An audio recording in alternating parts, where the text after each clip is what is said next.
On the bed, Yi Changel was in a deep slumber when a luminous orb appeared before her, swaying gently, accompanied by a resonant voice that intoned, "It is time for you to fulfill your destiny." As Yi Changel opened her eyes, she was enveloped in warmth, surrounded by a multitude of foxes, each boasting 9 splendid tails. These foxes spoke with human tongues, proclaiming, "Behold, our future young clan leader. She is truly beautiful. Her fur shines with such brilliance." Before Yi Changel could grasp the situation, a voice emerged from above her. "Since she is a little female fox, let us name her Changel, wishing her eternal joy and carefree days." The foxes stared at Yi Changel with their round, glistening eyes, exclaiming, "Long live Changel! Long live Changel!" Yi Changel was initially startled by the scene before her, and being held tightly, she could not move freely. She endeavored to stretch out her hand, only to be met with a furry paw, which caused her to faint in surprise. Upon witnessing Yi Changle's reaction, the foxes began to chatter excitedly. "Leader, the young clan leader seems quite fond of her name." She waved her approval. The young clan leader is indeed clever. When Yi Changel regained consciousness, she found herself lying beside an enchanting beauty. The woman's gaze upon Yi Changel radiated warmth and affection, and beneath her left eye lay a captivating red beauty mark, adding an extra touch of allure to her already stunning visage. Yi Changel stretched out her hand, which was still a furry paw.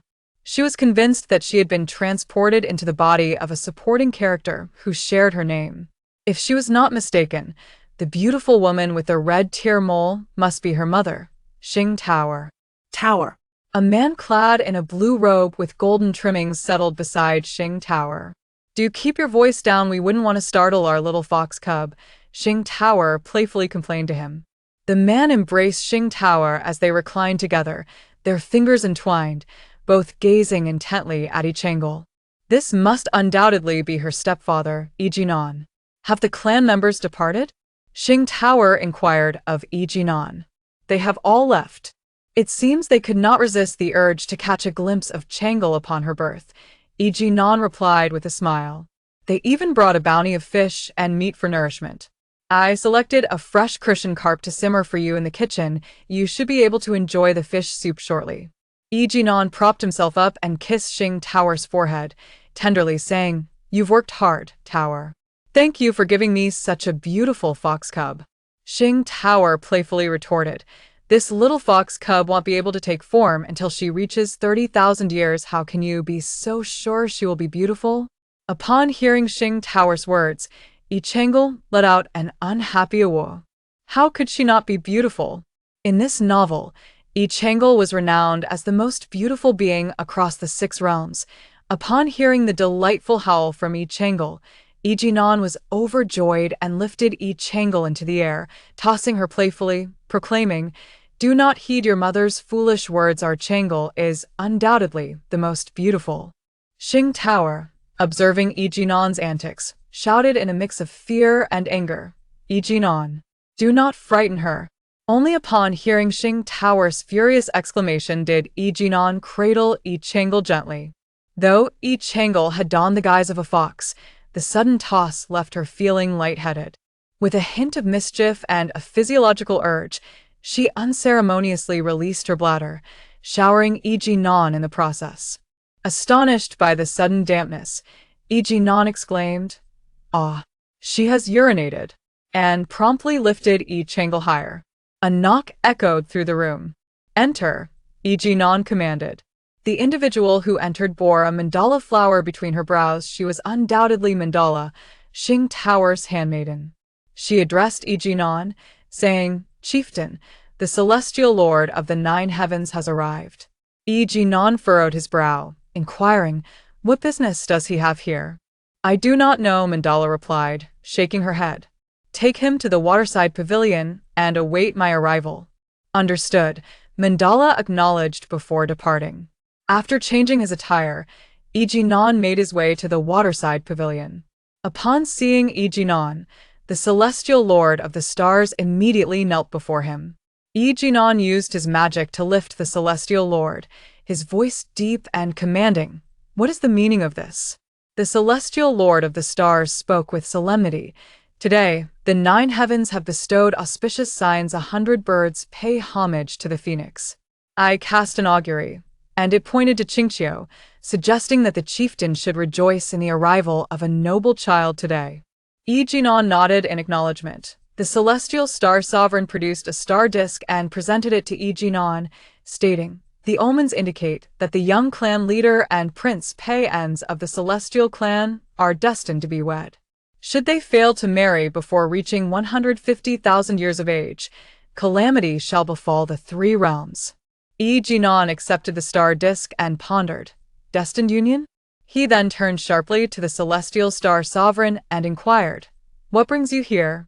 No sooner had Yi Jinan spoken than a celestial youth, clad in immaculate white robes adorned with embroidered 5-clawed golden dragons, emerged behind the celestial star sovereign.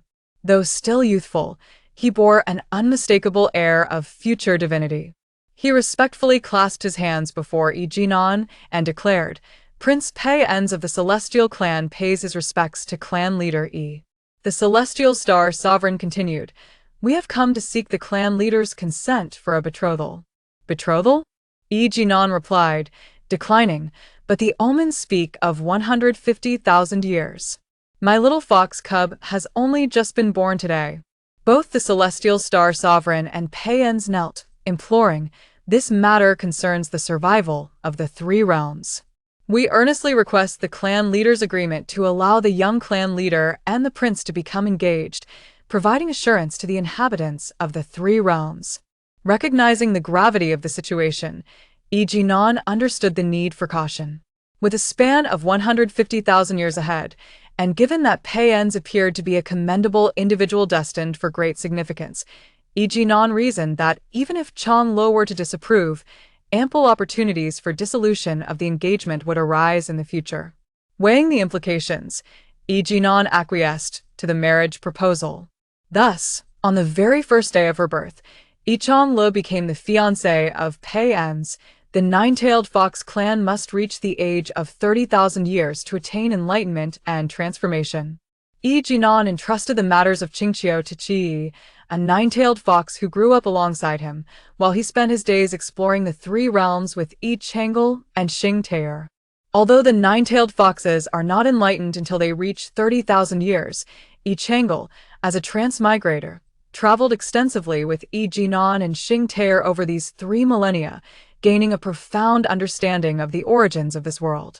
This world was originally but a mass of primordial purple energy, cleaved by the creator ancestor Kaisher, who later became known as the Father God, thus giving rise to the 3 realms.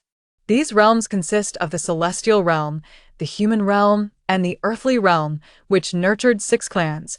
The celestial and elven clans reside in the celestial realm, while the human and demon clans inhabit the human realm, and the devil and ghost clans dwell in the earthly realm. As Kaisher split the primordial purple energy, he also unleashed 6 distinct chaotic energies: chaos qi, innate spiritual qi, acquired spiritual qi, xianhuang qi, innate pure qi, and innate impure qi. The emergence of any one of these primordial energies would spell disaster for the 3 realms. Therefore, Kaisher sealed these 6 energies, a feat that exhausted his divine power, leading to his dissolution from the world, becoming ethereal. After Kaishi's departure, his 6 clans accompanying divine beasts have safeguarded the 6 seals through countless generations. These 6 clans are the 9-tailed fox clan, the black tortoise clan, the azure dragon clan, the vermilion bird clan, the white tiger clan, and the Taotai clan. Much like Kaisher, they transcend the confines of the 3 realms. Yi Chang'e's identity within the narrative is that of the young clan leader of the 9-tailed fox tribe, one of the 6 divine beasts, destined to become the most beautiful woman across the 3 realms, yet simultaneously cast as a malevolent supporting character. Her betrothed, the prince of the celestial clan, Pei-ens, serves as the male protagonist of the tale. In the future, as he ascends to the divine realm and descends to experience mortal tribulations, he will find love with his disciple, Bai Mengyu, the female lead of the story. Yi Chang'e, however, is somewhat muddled in her thinking. Bai Mengyu remains entirely innocent in this affair rather than seeking vengeance against Pei Enze. Yi Changlu fixates on tormenting Bai Mengyu, subjecting her to numerous trials and humiliations. Ultimately, she even conspires with the demon clan to seek Bai Mengyu's life. Simultaneously, the seal that the nine-tailed fox tribe has guarded for generations inexplicably loosens, allowing chaotic energies to seep forth. In a desperate bid to protect the three realms, the nine-tailed fox tribe absorbs the chaotic essence into their own bodies for purification, resulting in the tragic obliteration of their entire clan. When Yi Changlu learns of this calamity, she finds herself in the Nine Heavens, where Pei Enze discovers her collusion with the demon clan. Overwhelmed, he casts her to the ground. Initially, he had been considerate of the nine-tailed fox tribe's influence backing Yi Changlu, but upon realizing that she is now without support, he decides to end her life on the spot. Chapter 2. The Enlightenment Ceremony of Yi Changlu. Upon contemplating this conclusion, Yi Changlu could not help but shake her fox head in bewilderment at her former self. The six divine beasts, transcending the three realms, were born with the essence of immortals. The six clans of the three realms required ascension to divinity, yet the six divine beasts were exempt from such tribulations. Through diligent cultivation, their prowess could far surpass that of the clans. In the text, Yi Changlu, a dignified member of the nine-tailed fox lineage, should have found cultivation a mere trifle. Even though Pei Enze was a favored son of the emperor, Yi Changlu, standing in opposition to him, should have possessed the means for self-preservation. That she was ultimately slain by him was truly a mark of utter incompetence. As for why Yi Jinan did not personally oversee the proceedings, it was due to his somewhat unreliable nature. He had forgotten the date of Yi Changlu's enlightenment ceremony, and only recalled it when informed by Qi Yi. Fortunately, Qi Yi was dependable and had already prepared everything for the ceremony, awaiting only the arrival of the principal. Yi Jinan hurriedly made his way and finally reached Qingqiu the day before Yi Changlu's enlightenment ceremony. Have you made up your mind? Will you truly leave Qingqiu to her after she transforms tomorrow? Xing Tair lay in bed, inquiring of Yi Jinan. Although it is customary for a nine-tailed fox to undergo enlightenment at 3,000 years, our Changlu exhibited remarkable wisdom even as a mere cub. Yi Jinan recalled the incident of Yi Changlu urinating on him upon her birth, and as the young clan leader, she ought to shoulder the responsibilities of the nine-tailed fox clan. However, Xing Tair seemed to have more to express. Moreover, Qi Yi will be watching over her. Nothing untoward will occur, Yi Jinan interjected, cutting off Xing Tair's words. Continuing, Yi Jinan displayed a pitiful expression and said to Xing Tair, "For the past 30,000 years, we have devoted ourselves to caring for her. It is time we indulge in our own world together."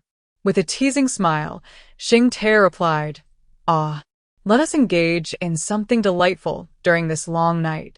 Yi Jinan leaned in to kiss Xing Tair. Thus, the significant responsibility resting on Yi Changlu's shoulders was determined by Yi Jinan in just a few words. The following day marked the enlightenment ceremony for the young lord of Qingqiu, with representatives from the six realms and the other 5 clans of divine beasts arriving to offer their congratulations. The ceremony took place in the Tianlan courtyard, the future residence of Yi Changlu. As the fox transformed into a human, her form was entirely bare, and thus it was imperative to shield her from the gaze of anyone other than her family. Consequently, only Yi Jinhui, Xing Tair, Mandala, and the central figure Yi Changlu remained, while even Qi Yi placed down only what was necessary before departing. Yi Jinan laid Yi Changlu upon a bed of cold jade, then reverted to his nine-tailed fox form. He sprinkled sacred water pearls from the table onto Yi Changlu's brow and, with a flick of his paw, infused her with the pure essence of the nine-tailed fox clan.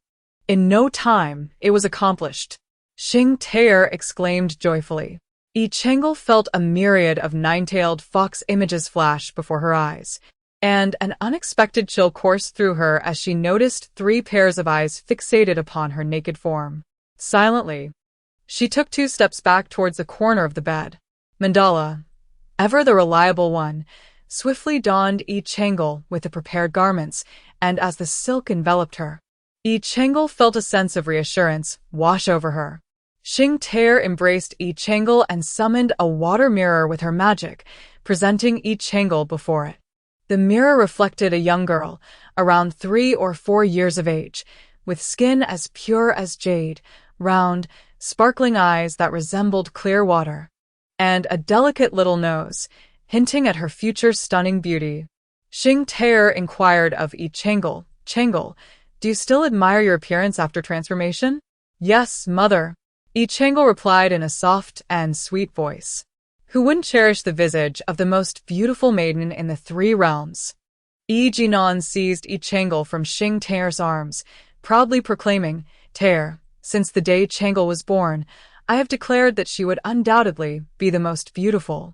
Manduo concurred, "Indeed, madam, I have yet to witness any divine beast transformed into a form as lovely as our young master."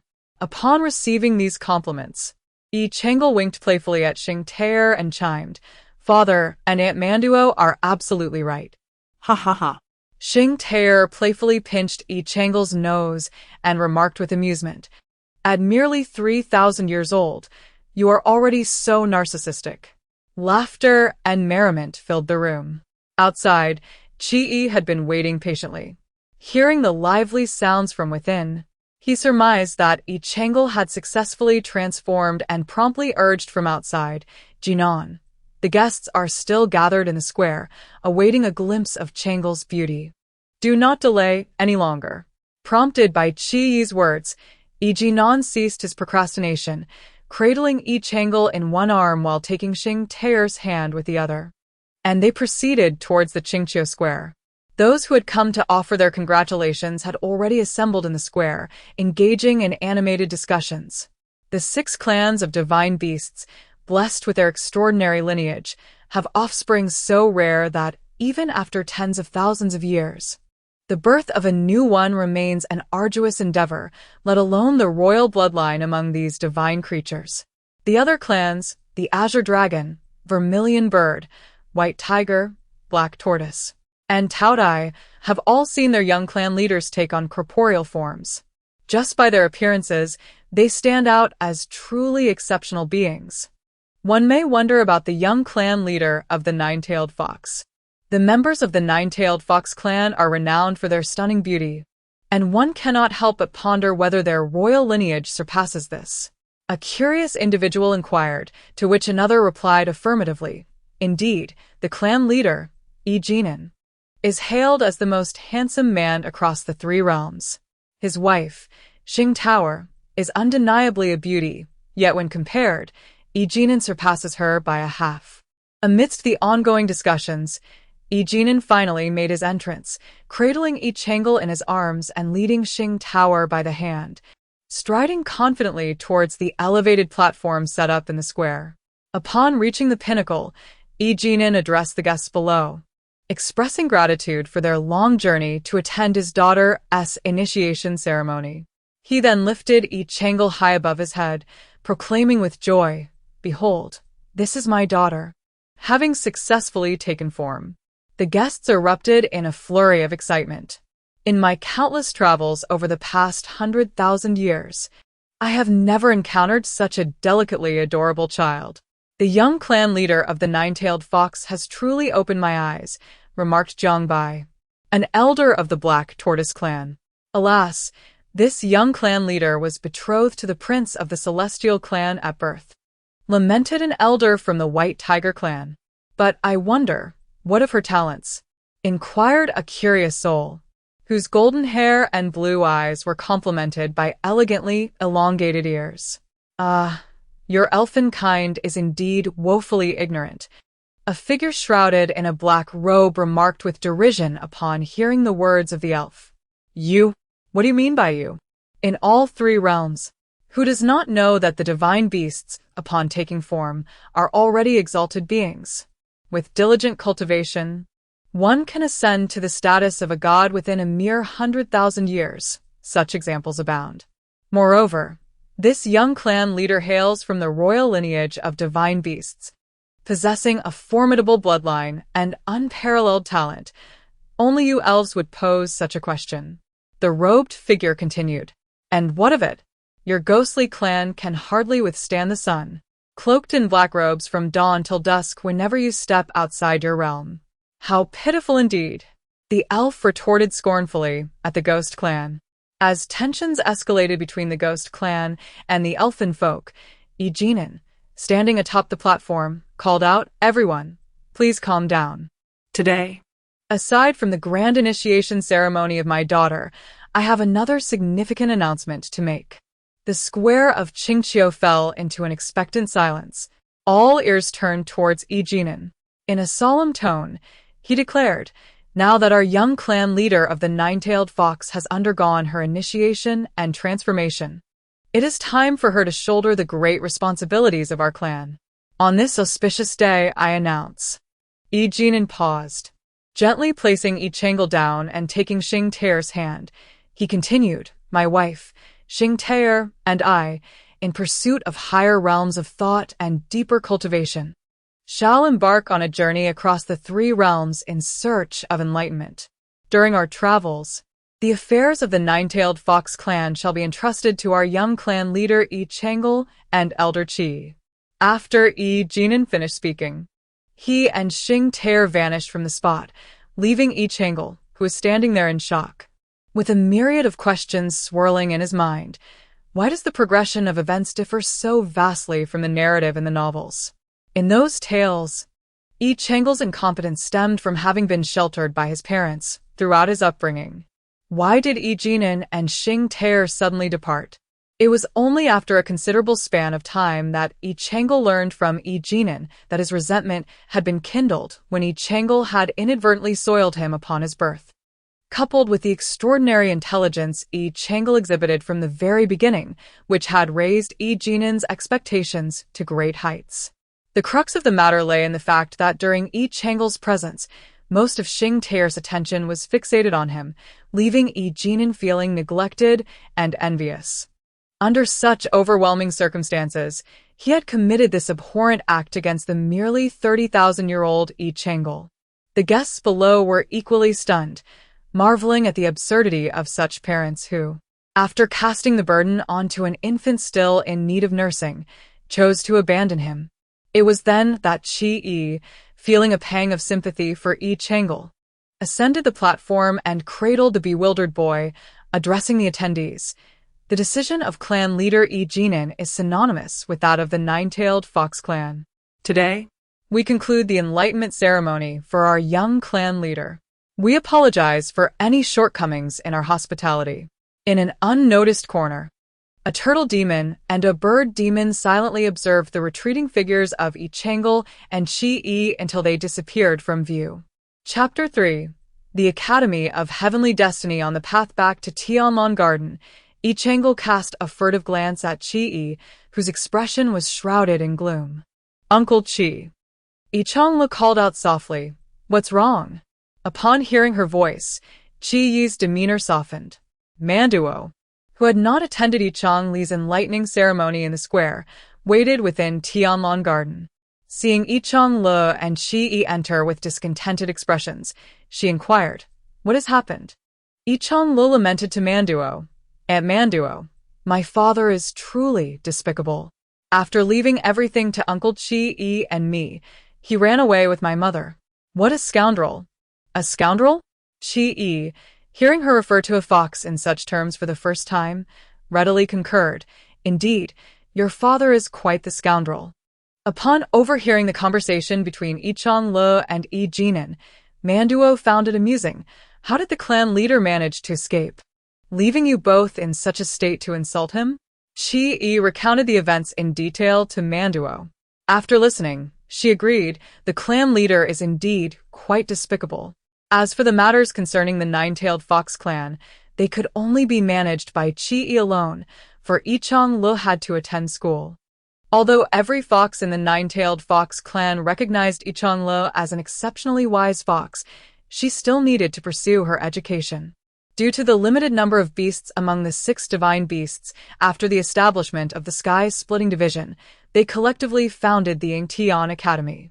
all divine beasts, once they reach enlightenment, must attend Ingtian Academy for study and cultivation, akin to compulsory education.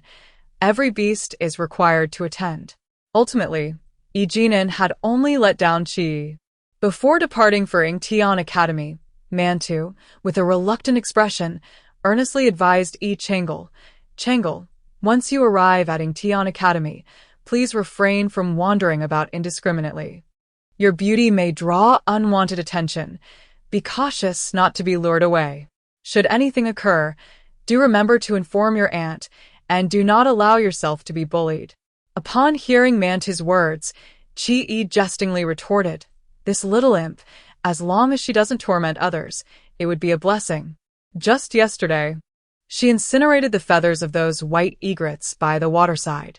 Those egrets possess a certain spirit. They lamented at my study's entrance for an entire day, and I dare say they are still mourning. Feeling embarrassed, Yi Changel scratched her head and explained, I was merely practicing my fireball technique near the waterside. I lost control and accidentally directed it at the egrets. However, I promptly cast a water spell to cool them down, yet their feathers were still singed. Enough of that. You should hurry along now and not delay your departure, Qi urged. Yi Changel embraced Mantu and sweetly reassured her, Aunt Mantu, fret not, for I shall write to you. After bidding farewell to Mantu, Qi lifted Yi Changel into his arms and, employing the art of cloud writing, soared towards Ingtian Academy. Upon their arrival, as they prepared to part ways, Qi gazed at Yi Changel with a sorrowful expression and implored, Dear Changel, please dedicate yourself to your studies. Accumulate credits diligently and graduate swiftly, so you may shoulder the responsibilities of the nine-tailed fox clan at the earliest opportunity.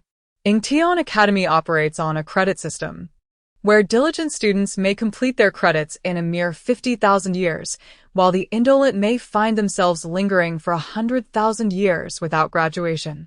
Yet, gazing upon Qi Yi's increasingly weathered visage, Yi Changel was consumed by a singular thought. The rigors of school could hardly compare to the toil of work. Yi Jinan, being unreliable, rendered Yi Changel, as his daughter, even more so. She could only be a greater source of unpredictability. In light of Qi Yi's fragile mental state, Yi Changel resolved to conceal her thoughts from him. Thus, with a solemn nod, she tenderly assured Qi Yi, I shall study diligently, Uncle Qi. As Qi Yi observed Yi Changel's retreating figure, memories of Yi Jinan, who had often let him bear the brunt of blame only to escape alone, came flooding back. The two silhouettes intertwined in his mind, sending an involuntary shiver down his spine. The gates of Ingtian Academy stood resolutely closed, adorned by a statue of an open book held by a figure of Kaisher. Yi Changel placed her notice upon the book, and before long, the gates of Ingtian Academy creaked open.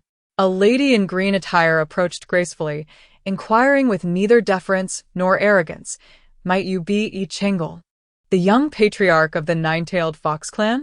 Yi Changel nodded in affirmation.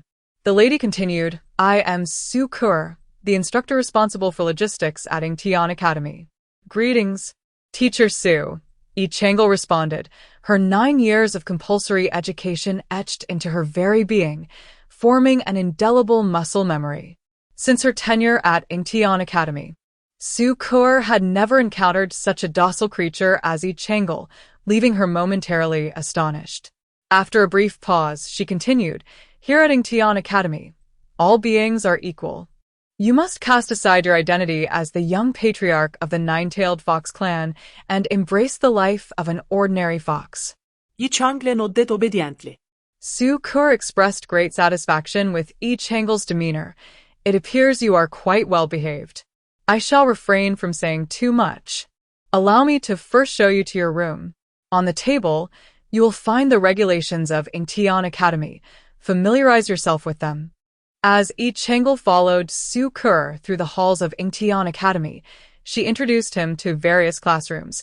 This one for the study of spells, this one for ethics and common knowledge, this one for alchemy, and this one for military strategy. Throughout their walk, Su Yao diligently provided insights into the Academy's offerings. Suddenly, she halted before a small courtyard and addressed Yi Chang'e. Yi Chang'e, this will be your residence, the Chi courtyard. As I mentioned earlier, the Academy's regulations are on the table in your room. Beginning tomorrow, you are to attend classes according to the schedule provided. After a brief pause, she continued, moreover, should you have any needs, feel free to let me know after you have reviewed the regulations. Thank you, Teacher Su, Yi Chang'e replied, still exhibiting his obedient nature. Su Yao nodded in approval, saying, then, you may enter and rest, replenishing your energy for the lessons that await you tomorrow. With that, she took her leave. Once Su Yao departed, Yi Chang'e stood at the entrance of Chi courtyard, bidding her farewell before stepping inside. Chapter 4. The reunion of the young leaders of the 6 divine beasts. Upon entering the room, Yi Chang'e's eyes were immediately drawn to 5 round heads peering from the window. Wasn't Yingtian Academy supposed to operate on a 1 beast per courtyard system? Confusion washed over him as he pondered the presence of these 5 heads. Upon entering the room, Yi Chang'e was greeted by a finely dressed young man in a resplendent red outfit who spoke first. We have awaited your arrival for quite some time. I am Xianyu, the young clan leader of the Zhu Ke tribe. A gentle-eyed girl clad in green waved at Yi Chang'e, introducing herself. I am Yan Jiaoyu, the young clan leader of the Qinglong tribe. A strikingly handsome, yet somewhat mature-looking youth in black added, I am Jiang Yuchuan, the young clan leader of the Xianwu tribe. Another boy in white raised an eyebrow and said, I am Mo Fan, the young clan leader of the Baihu tribe. Lastly, a girl in a flowing yellow gown, munching on a skewer of candied hawthorn, sweetly chimed in, I am Luo Zhenzhen, the young clan leader of the Tao Tai tribe. Hello, I am Yi Chang'e, the young clan leader of the Jiuweihu tribe. In comparison to the others, Yi Chang'e appeared somewhat reserved. Xianyu noticed her unease and chuckled. There is no need to be so tense. We are here to reunite with you. Reunite? Yi Chang'e inquired, her expression revealing her confusion. With your arrival, the young clan leaders of the 6 divine beast tribes are now gathered, Xianyu clarified. In fact, this gathering marks the latest assembly of young clan leaders from the Tianshu Academy since the creation era, Yan Jiaoyu lamented. The latest assembly? Yi Chang'e's brow furrowed in perplexity. The offspring of the 6 divine beast tribes are few in number and bear the responsibility of guarding the seals. Therefore, for millions of years, the royal lineage of the divine beasts has almost always been born simultaneously, until our generation, wherein the 5 of us were born at the same time, yet you have arrived 2,000 years later, Yan Jiaoyu elucidated. Indeed, it is precisely for this reason that your name has been the subject of much speculation in the chronicles of the 3 realms. After finishing the candied hawthorn, Luo Zhenzhen, with an expression of excitement, inquired, what rumors? And what precisely is the chronicles of the 3 realms? Yi Chang'e's expression grew increasingly perplexed. The Chronicles of the 3 Realms is an establishment founded by several parrot spirits, dedicated to chronicling the gossip of various factions across the realms, particularly those of high-ranking and powerful individuals, Yan Jiuya explained. Luo Zhenzhen seized another candied figure and began to eat. But what about the rumors concerning me?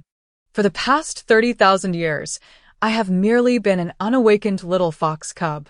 What rumors could possibly exist about me? Yi Chang'e mused, believing she had little of significance to write about. It's not solely about you. There are also rumors regarding your father, Yan Jiu added. Intrigued by the mention of these unreliable tales about Yi Jinan, Yi Chang'e eagerly probed, what rumors pertain to my father? Yan Jiu blushed slightly at the question and replied, just those matters. Xianyu, perhaps you should elaborate, she suggested, clearly feeling a bit bashful. Due to your late arrival into this world, it is said. Xianyu hesitated. Thus, these parrot spirits speculated in the chronicles of the 3 realms that Yi Jinan, the leader of the 9-tailed fox clan, may be somewhat lacking in fulfilling the responsibilities expected of a man in domestic affairs. Unable to bear Xian Yu's stammering any longer, Mo Fan boldly relayed the rumor. Yi Chengel comprehended immediately, stifling a laugh, and suddenly recalled Yan Jiyue mentioning that there were indeed many rumors about her as well. She then queried, "But those rumors concern my father. Should they not be unrelated to me?" Although it is merely a fabricated rumor, Yi Chengel is unwilling to be likened to Yi Jinan, who has been deemed inadequate. Mo Fan discerned Yi Chengel's glimmer of hope and questioned, "Why the haste?" "I have yet to finish my words." "Please continue," Yi Chengel replied, extending his hands in invitation. 30,000 years ago, your birth not only failed to quell the rumors, but rather intensified them. Mo Fan paused momentarily before continuing. "Following your arrival, the clan leader Yi Jinan took you away to the distant Qingqiu, which prompted the parrot spirit to inscribe in the chronicles of the three realms that the clan leader, deemed incapable, resorted to obscure methods to bring you into existence. This act, defying the natural order, resulted in certain deficiencies at your birth, prompting Yi Jinan to seek remedies throughout the three realms." "Certain deficiencies?" Yi Chengel inquired, a hint of confusion in his voice. Although divine beasts typically awaken only after 3 millennia, the inheritance of their lineage allows them to control their bodily functions from birth. However, Mo Fan's expression shifted to one of discomfort. "The chronicles of the three realm states that you soiled the clan leader upon your birth. An unprecedented occurrence that led the people of the three realms to believe you." Mo Fan fell silent, gesturing towards Yi Chengel's head. "They think I am mentally impaired?" Yi Chengel felt a wave of dizziness wash over him, nearly losing his balance. Yan Jiyue swiftly enveloped Yi Chengel in her embrace, offering comfort. "Do not take it to heart. After all, these are mere tales. From the moment we laid eyes on you today, we recognized your divergence from the rumors. Jiyue speaks wisely, and I have encountered no one more enchanting than you, dear little immortal," Luo Xinjin chimed in, having finished her candy and now gently patting Yi Chengel's cheek. "Indeed, the rumors from the outside world need not be given excessive attention." Observing the taciturn Jiang Yuchuan, I offered words of comfort, reflecting upon the rumors that cast me as a fool while deeming Yi Jinan as incompetent. I realized that being a fool had its merits. "Do you possess a copy of Chronicles of the Three Realms? This group of parrot spirits is utterly outrageous. I am immensely curious to glimpse the contents of Chronicles of the Three Realms." The 5 beasts shook their heads in unison, and Xian Yu pointed to the thick set of regulations on the desk, akin to a dictionary, stating, "One of the rules at Tian Academy prohibits students from reading Chronicles of the Three Realms. Why is that?" Xian Yu, with a look of intrigue, speculated, "I suspect the dean has too many romantic acquaintances. During my time with the Zhuke clan, I chanced upon a copy of Chronicles of the Three Realms, which mentioned that the demon clan's peacock queen, the celestial clan's Yanshur deity, and the demon clan's 9th princess are all romantic interests of our dean. Who knows how many others might be unmentioned? I long to peruse this Chronicles of the Three Realms. I express my disappointment. Fear not. When the opportunity arises, I shall procure it for you," Xian Yu assured, patting his chest. "What opportunity? Even if one could request a leave at Tian Academy, one would have to endure a millennium to do so." Upon hearing this, I was intrigued. Jiang Yuchuan remarked, "Changla has only just arrived. Xian Yu, do not lead her astray." Yan Jiyue chimed in with support. Very well, very well." Xian Yu spread his hands toward me, exuding a sense of helplessness. After sending the 5 individuals away, Yi Chengel finally had the opportunity to survey her cozy little abode, which was adorned with a warmth that brought her immense satisfaction. She reclined upon her bed, pondering the plans she would forge for her future.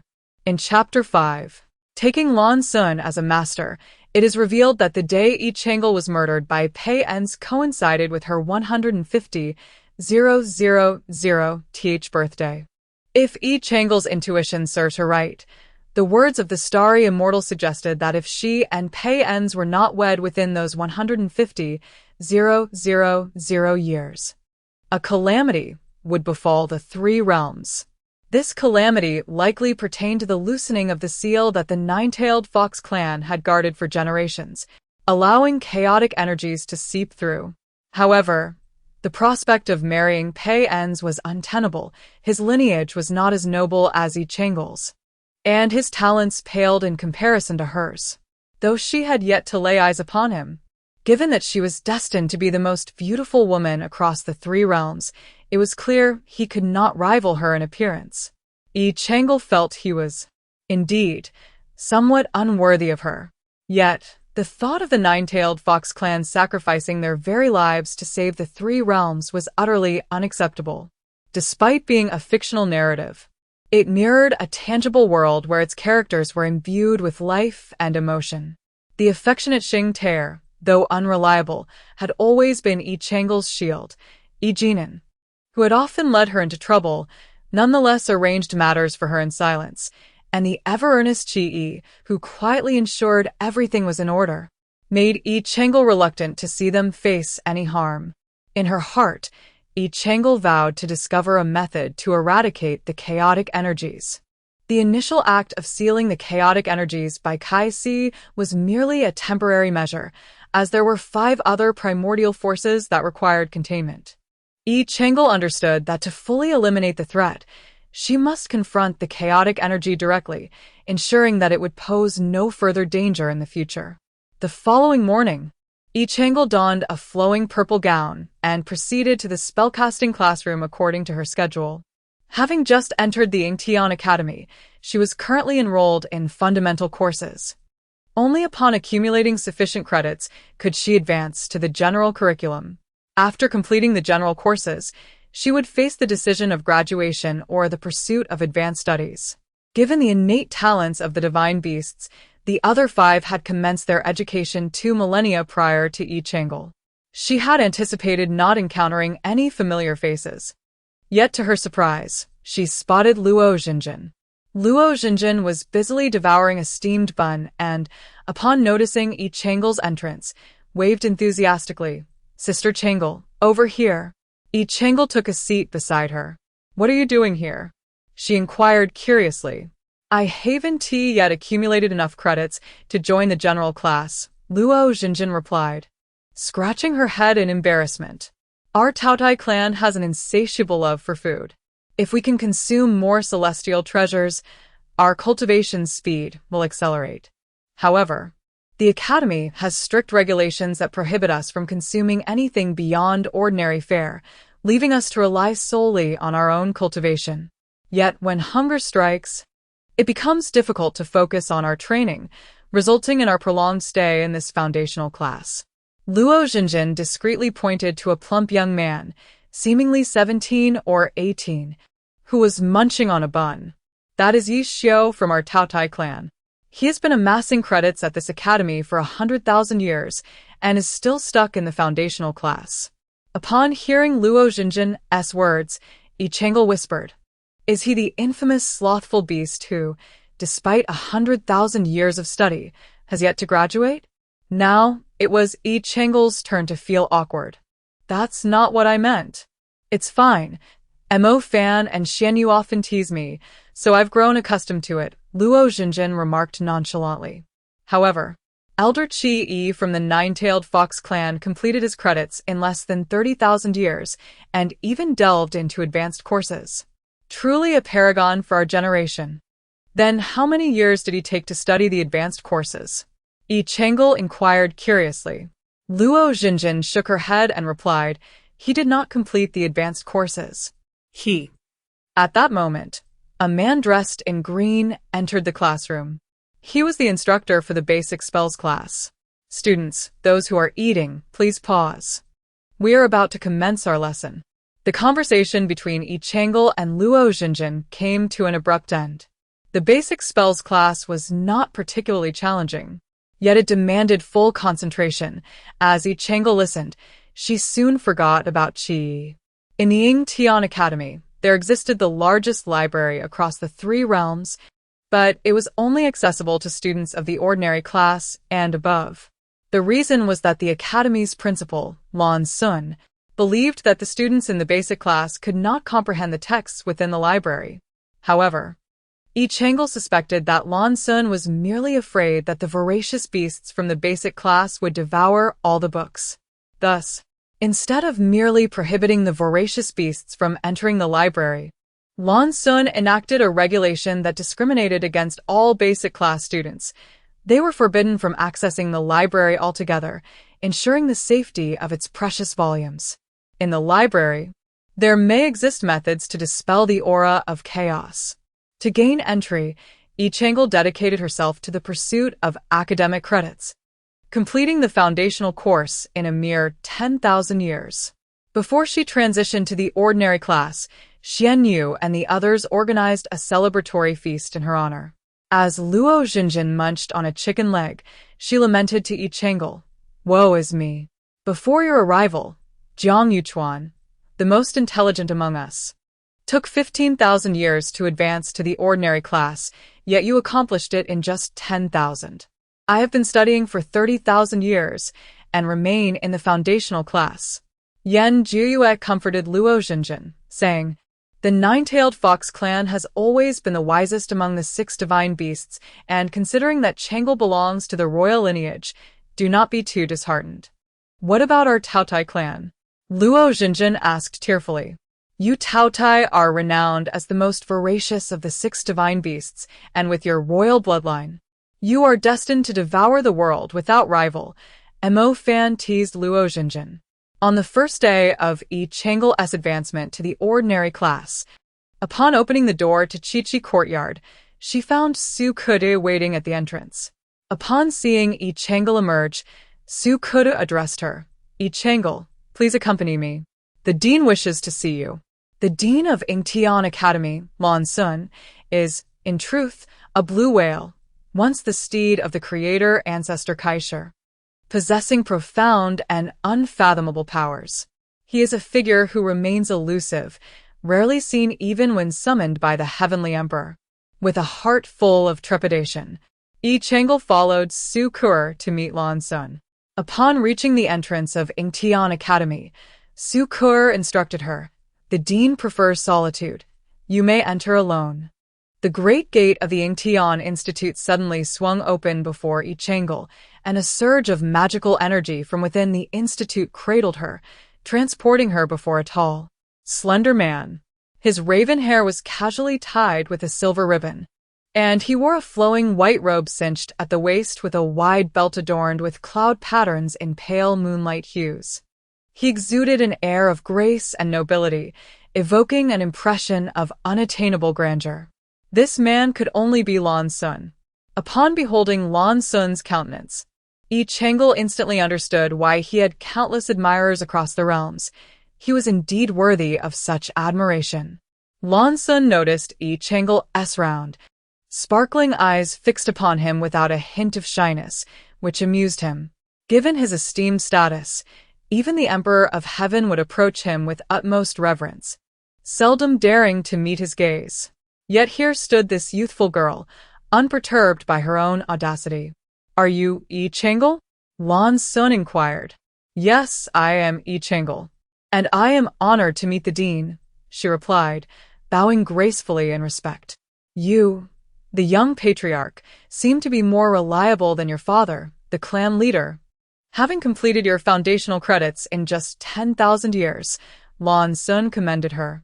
"Thank you for your kind words, Dean," she responded humbly. "However, the reason I summoned you today is not merely to offer praise." Lan Sun's expression shifted to one of seriousness. "Would you consider becoming my disciple?" Become a disciple? Yi Chang'e thought, for the character in her novels had never had a mentor of such formidable stature. With curiosity, she voiced her hesitation. "Is it because I excel in earning credits so swiftly?" "I am willing to accept you as my disciple," she affirmed. The conversation regarding the profound intricacies of the Blue Sun dialect has been brought to this juncture, and with such a formidable master as a backdrop, it is only natural for Yi Chang'e to embrace this opportunity wholeheartedly.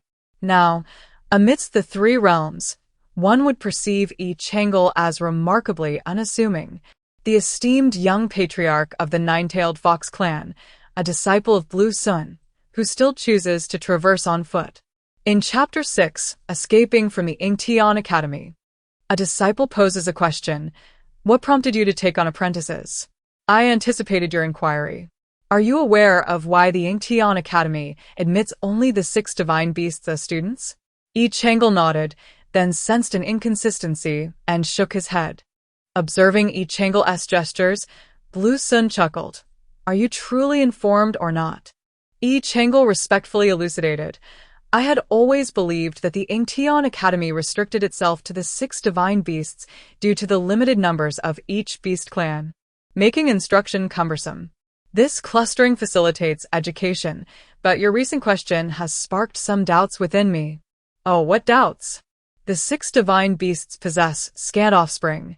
Even when the clans gather, their numbers remain woefully inadequate. If that is the case, why not expand enrollment to include students from the celestial and demonic clans? This would intensify competition among students and potentially cultivate superior talents. Indeed, as expected of the young patriarch of the nine-tailed fox clan, you exhibit remarkable astuteness. Blue Sun nodded in satisfaction. The Yingtian Academy exclusively accepts the 6 divine beasts because each of you inherently retains a degree of beastly nature. Your royal lineage possesses a more potent beastly essence, hence for your future cultivation and existence, it is imperative that you refine this beastly nature at the Yingtian Academy. Otherwise, there is a grave risk of chaos across the 3 realms. Beastly nature? This is the first time I have heard such a statement, remarked Yi Chang'e. Lan Sun explained. Your nine-tailed fox clan has always been known for its intelligence and cunning, often manipulating others at will. The purpose of the Yingtian Academy is to teach the nine-tailed fox clan the virtue of sincerity in their existence. As for the Taotai clan, as you have observed with Naluo, despite cultivating the divine beast lineage for 30,000 years, they still fail to earn sufficient credits in the ordinary class. Their insatiable hunger and excessive greed could very well consume the 3 realms if they were allowed to indulge freely. The Yingtian Academy aims to impart to the Taotai clan the lesson of self-control over their desires. The White Tiger clan, ferocious beyond compare, is known as the god of slaughter, with an innate beastly nature that disregards the lives of others. The Academy seeks to instill in the White Tiger clan the principle of respecting life. The Vermilion Bird clan possesses immense destructive power, often experiencing volatile emotions. When in a foul mood, they tend to wreak havoc across the 3 realms, setting fire to homes and fields. The Yingtian Academy endeavors to teach the Vermilion Bird clan the importance of emotional regulation and the need to refrain from wantonly destroying the property of others. As for the Xuanwu clan, they differ significantly from your other 5 clans. What makes them different? Yi Chang'e inquired with curiosity. Now I understand, Yi Chang'e said, enlightened. But Master, you have yet to explain what prompted the idea of accepting disciples.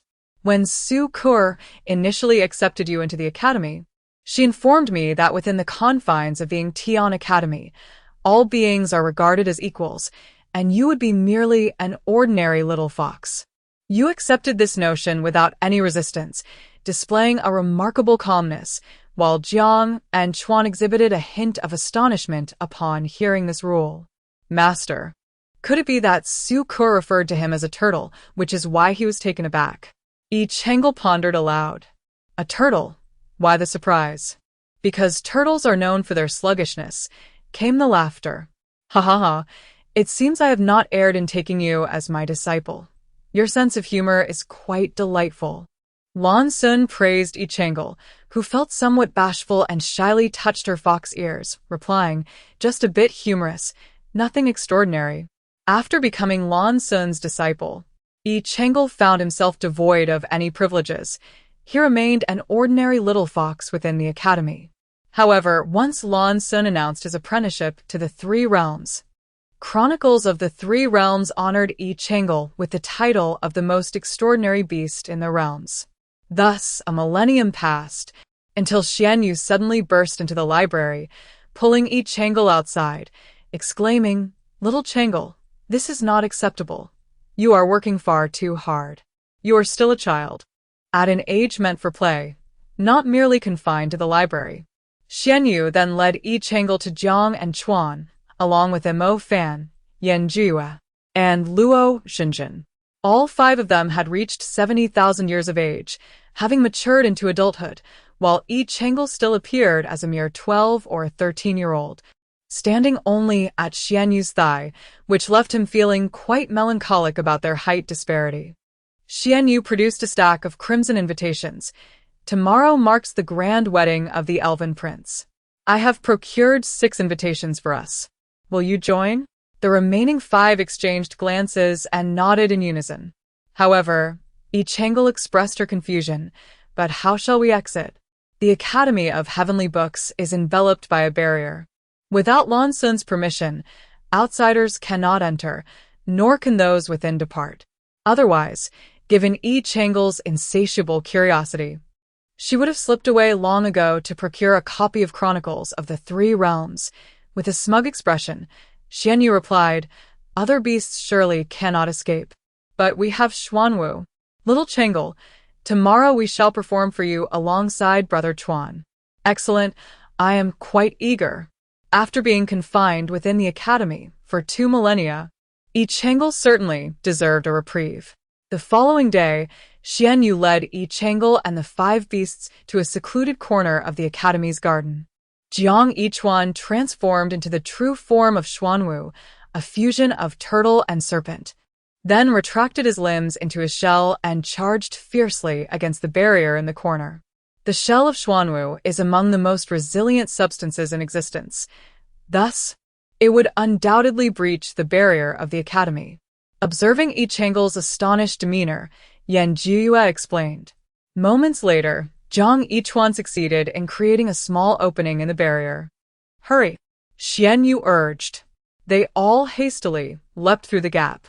Standing outside the academy, Yi Chang'e gazed at the breach created by Jiang Yichuan and couldn't help but voice her concern. "But if the barrier is damaged, won't it be discovered?" Xianyu produced a stone and waved it before Yi Chang'e, explaining, "The barrier of Yingtian Academy is not conjured through magic. Rather, it is established using barrier stones. By placing the stone at the breach, the barrier can be restored to its pristine state." After demonstrating, Xianyu positioned the stone at the damaged point, and indeed, the barrier resumed its integrity. Yi Chang'e was taken aback. It was astonishing that such a grand institution as Yingtian Academy lacked a divine guardian for its protective barrier. Even the unreliable Yi Jinan had erected a barrier in Qingqiu to prevent outsiders from entering freely. It seemed that our dean deemed it too bothersome to repair the barrier with divine power every few millennia, opting instead for barrier stones. Yan Jueyue's tone conveyed a sense of exasperation. Yi Chang'e felt a pang of melancholy. Not only did she have an unreliable father, but now she was also faced with an equally unreliable master. Xianyu then retrieved 6 garments, tossing one toward a beast. "Quick! Change into these outfits I prepared for you from the demon clan." The group promptly utilized their magic to don the new attire. Observing his companions in their costumes, Xianyu nodded in approval. "Very good, very good. Little Chang'e, you shall masquerade as a fox spirit. Juyue and Yuchuan will embody serpent demons, while Mo Fan will portray a tiger demon. As for Xinjin..."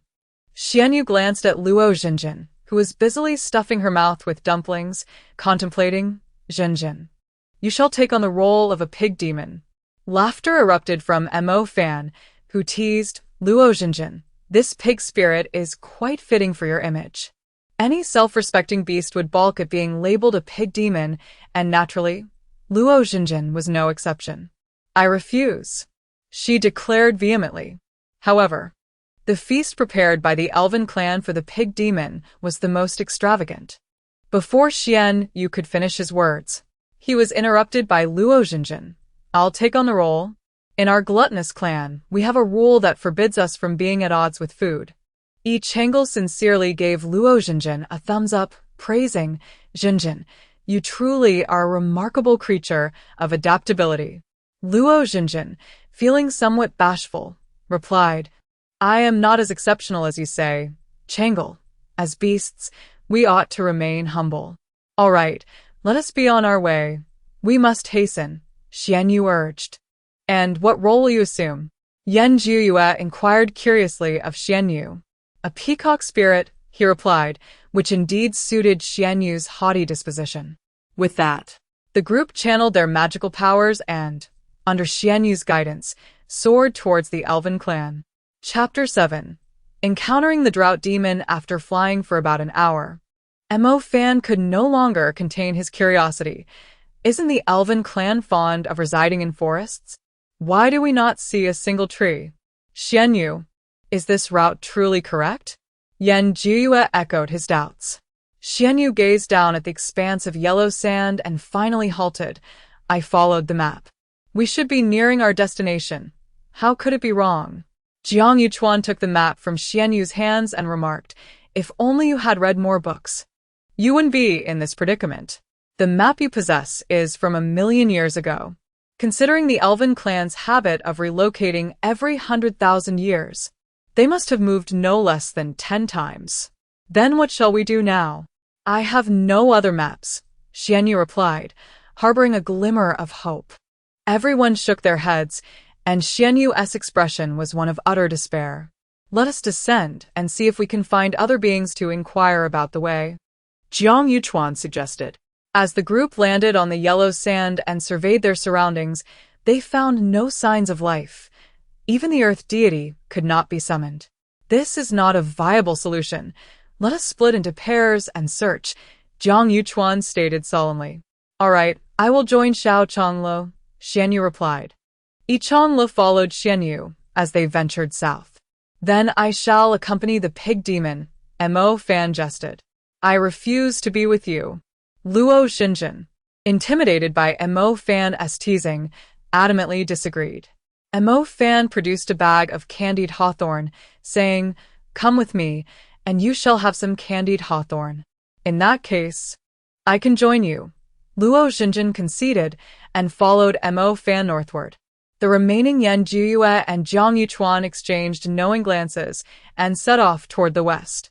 Why is it that aside from sand, there are no traces of any living beings? Yi Chang répondait à l'eau. After each migration, the original forests of the Elven clan are fiercely contested by various races. Logically, it is improbable that we have traversed such a distance without encountering any life. The more they walked, the more puzzled Yi Changlo became. Upon hearing Yi Changlo's words, Xianyu's expression suddenly darkened. This is not good. He swiftly hoisted Yi Changlo onto his back and accelerated northward. What is the matter? Yi Chang le inquirait, puzzled. Xianyu's voice turned grave. The only entity capable of transforming a forest into a desert so swiftly is the drought demon. Wherever the drought demon goes, it leaves a barren wasteland in its wake, and it is likely heading north, potentially colliding with Mo Fan and Xinjin. Then hurry, Yi Changlo urged from Xianyu's back. I sent a message to Jiang Yuchuan and Jiao Yu, urging them to rendezvous with us in the north. At that moment, Jiang Yuchuan and Yan Jiaoyu, who were traveling westward, realized the impending threat of the drought demon. Upon receiving Yi Zhongle's message, they too were hastening towards the north. Yi Zhongle's conjecture proved accurate. However, Luo Xinjin and Mo Fan encountered not only the drought demon but also Paians. As the diligent Luo Xinjin focused on preparing candied hawthorn, she followed closely behind Mo Fan as they ventured northward. Suddenly, Mo Fan came to an abrupt halt, nearly colliding with Luo Xinjin's confectionery. Mo Fan, what are you doing? She exclaimed. Trembling slightly, Mo Fan pointed ahead, where a woman clad in blue, her visage resembling that of a beast, stood. Luo Xinjin, does she not resemble the fabled drought demon? Only then did Luo Xinjin lift her gaze, locking eyes with the drought demon. One hand clutched the candied hawthorn tightly, while the other grasped Mo Fan's hand, and they fled in haste. What do you mean resemble? She is the very embodiment of it. The drought demon, having been reduced to a mere husk, possessed no consciousness other than a thirst for destruction.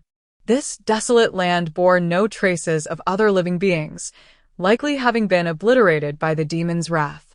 Upon sighting Luo Xinjin and Mo Fan, they became the next targets. The drought demon, harboring resentment accumulated over millions of years, possessed strength formidable enough to challenge even a deity. In contrast, the celestial prowess of Mo Fan and Luo Xinjin was evidently insufficient. As the drought demon closed in on them, Luo Xinjin executed a remarkable maneuver. She produced all the candied hawthorns she had and tossed them to the drought demon, declaring, "We haven't bathed, so we taste terrible. Please have this instead. It's sweet and quite delectable." Upon hearing Luo Xinjin's words, Mo Fan was rendered utterly speechless, and even the drought spirit was momentarily taken aback for 3 seconds before lunging toward them. At that moment, a strikingly handsome man clad in white and an elven gentleman dressed in green gracefully descended from the sky, positioning themselves between Luo Xinjin and Mo Fan. The man in white pointed his sword at the drought spirit and instructed the elven man, "Take them away." He then engaged in battle with the drought spirit. "You little pig demon are quite amusing," offering the drought spirit candied hawthorn, the elven man remarked, not in a hurry to depart. Instead indulging in casual conversation with Luo Xinjin and the others. Luo Xinjin gestured towards the white-clad warrior who was fiercely battling the drought spirit and asked, "Aren't you going to assist him?" Upon hearing her words, the elven man chuckled. This drought spirit serves as a training partner for him. When he can no longer hold his ground, I shall intervene. The notion of using the drought spirit as a practice opponent left Luo Xinjin momentarily dumbfounded. After all, this was a drought spirit capable of contending with divine beings. Noticing Luo Xinjin's astonishment, the smile on the elven man's face widened. He was none other than Prince Pei Enz of the Celestial Clan, a commander renowned for his invincible prowess in battle. Even Mo Fan was taken aback. The elven man, believing they were awestruck by Pei En's status, jested, "Do not be so surprised. I too found it incredible to see a pig demon and a tiger demon together."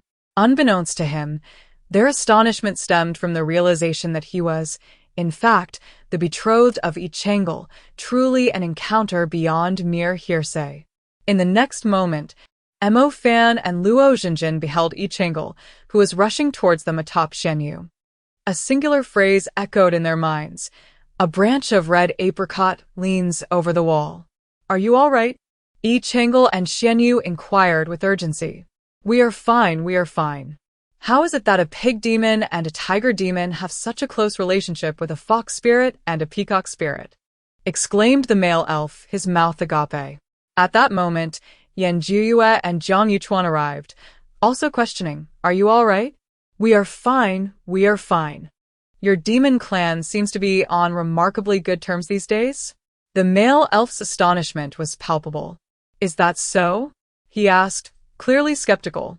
"Lele over there, engaged in fierce combat with the drought demon, is the prince of the Celestial Clan, Pei Enz," Luo Xinjin cautioned.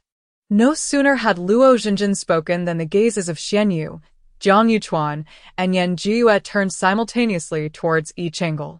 Internally, Yi Chang'e cursed these thoughtless beasts, wishing they could be a bit more perceptive. "Although I am undoubtedly the most intelligent among us, I am also the youngest. Do not rely on me for everything. When it comes to dealing with the drought demon, you must engage in your own contemplation." Yi Chang'e could only hope that the elf would be dim-witted enough not to detect any flaws. "The most intelligent?" The elf hesitated, then questioned Yi Chang'e. "May I inquire which clan you belong to as a fox?" "Red fox," Mo Fan replied. "White fox," Jiang Yuchuan added. "Tianshan snow fox," Xianyu chimed in. The three voices resonated in unison, and the inquisitive expression on the elf's face grew even more pronounced. "My grandmother is a Tianshan snow fox, and with my grandfather, a white fox, she bore my mother, who is also a white fox. Subsequently, with my father, a red fox. I was born as a creature of both crimson and alabaster. Thus, I belong to all three lineages. Although each Changle has woven a tale of nonsense. It seems that the male from the elven clan, if he possesses any wit, must have perceived our concealed identities. Bang! Pei Ens was once again sent flying to the ground by the drought demon. Do we truly not need to assist him? Yen Jieyue pointed at the bloodied Pei Ens, her heart heavy with compassion. No, we shall wait until he calls for me before intervening, the elven male replied nonchalantly. May I inquire, esteemed elder, who you are? Jiang Yuchuan asked. I am Shuli, a prince of the elven clan. Is it not your grand wedding today? Luo Xinjin produced an invitation, explaining, we intended to attend your wedding feast, but have mistakenly wandered into this place, thus encountering the drought demon. Shuli smiled as he clarified, the one who is marrying today is my elder brother, Shui. I am the third prince of the elven clan. Shuli, Pei Ens shouted from the distance. Why? Luo Xinjin questioned, puzzled. Are you truly unaware? Luo Xinjin, do you intend to remain at Ingtian Academy until your last breath? Mo Fan jested at her. You, enough. Mo Fan, do not always speak to Xinjin in such a manner, Yen Jieyue interjected gently. Gently, she elucidated to Zhu Ji, the nemesis of the vengeful spirit known as the Dryad resides within the essence of this elven royal blood. The elven race symbolizes light and life. Regardless of the depth of resentment, when tainted with the blood of the elven royalty, it shall dissipate. This is precisely why the Ghost Clan has remained adversaries of the elves, for they thrive on resentment. Suddenly, a figure from the trees flew before the Dryad, slicing open their palm and allowing their blood to cascade onto the Dryad's face. The Dryad emitted a harrowing wail before gradually vanishing. Pianze possesses a certain intrigue, remarked Xianyu, observing as the Dryad was swiftly vanquished. As the prince of the Celestial clan, he utilizes the Dryad for practical training. Once the Dryad had entirely dissipated, the figure approached the group, with Pianze following closely behind. Pianze cast a purification spell upon himself, restoring his exquisite celestial countenance. Are you unscathed? Zhu Ji's complexion grew increasingly pallid, prompting Yi Zhongli to inquire. I am fine, it's just. Before Zhu Ji could finish his sentence, he succumbed to unconsciousness. Pianze swiftly lifted Zhu Ji, coldly explaining, he has expended excessive bloodline energy and requires rest to recuperate. I heard him mention that you all intend to visit the elven race? The six beasts nodded in unison. Then let us board the vessel, Pianze declared. And as his words fell, a flying ship materialized out of thin air. Pianze carried Zhu Ji onto the ship, with the six beasts hastily following. Once aboard, Pianze addressed the six beasts, saying, the elven race is not far. This ship will reach its destination in an hour. You shall remain in this cabin while I take Zhu Ji to recuperate. With that, he vanished from sight. In the cabin of the ship, devoid of its master, the six beasts exchanged glances, momentarily at a loss. I had not anticipated that the tree would weaken due to the elimination of the drought demon. Yen Jieyue was the first to speak, pondering that if the elven race could eradicate resentment without any adverse effects, then the ghost tribe would likely face annihilation. Jiang Yuchuan addressed Yen Jieyue's concerns. An hour swiftly passed, and Pei Ens emerged from the tree, alerting the six beasts that the elven clan had arrived. Yi Changle gazed out the window, where the scenery unfolded like a picturesque painting, filled with the melodious chirping of birds and fragrant blossoms, resembling a celestial paradise. Let us proceed now. We should be able to catch the grand wedding ceremony. Why don't you six join us? The tree invited. However, the six beasts declined the tree's offer, recognizing that Pei Ens, as a prince of the Celestial clan, would undoubtedly be the center of attention among the guests. And it was prudent for beasts to maintain a low profile. The tree did not press the matter further, and along with Pei Ens, followed the elven maidens who had been waiting at the entrance. The six beasts, armed with their invitation, blended into the gathering as esteemed guests from the demon realm. The wedding banquet hosted by the tree was truly magnificent, inviting attendees from the three realms. Princes from the celestial and demon clans, as well as the princess of the demon tribe, were present, along with representatives from the 6 divine beasts bearing congratulatory gifts, not to mention countless others. Witnessing such a spectacle, Changle silently marveled at the sheer number of guests. Upon their arrival, as the tree had mentioned, the wedding ceremony had just commenced. Among the attendees, aside from the noble princes and princesses seated in elevated positions as honored guests of the elven race, the rest of the guests craned their necks to catch a glimpse of the proceedings. Due to the overwhelming number of people present, and with the 6 beasts arriving late and being insignificant little creatures, Changle found herself relegated to a corner. Being the shortest among them, her view was obstructed by a series of rounded backsides, prompting her to exclaim in frustration, "I can't see anything." Hearing Changle's lamentation, Xianyu chuckled softly and lifted her onto his shoulders, inquiring, "Can you see better now?" With a clearer perspective, Changle was finally able to behold the grand wedding ceremony of Shi. The celebration was taking place beneath a towering ancient tree, where the elves traditionally resided in treehouses.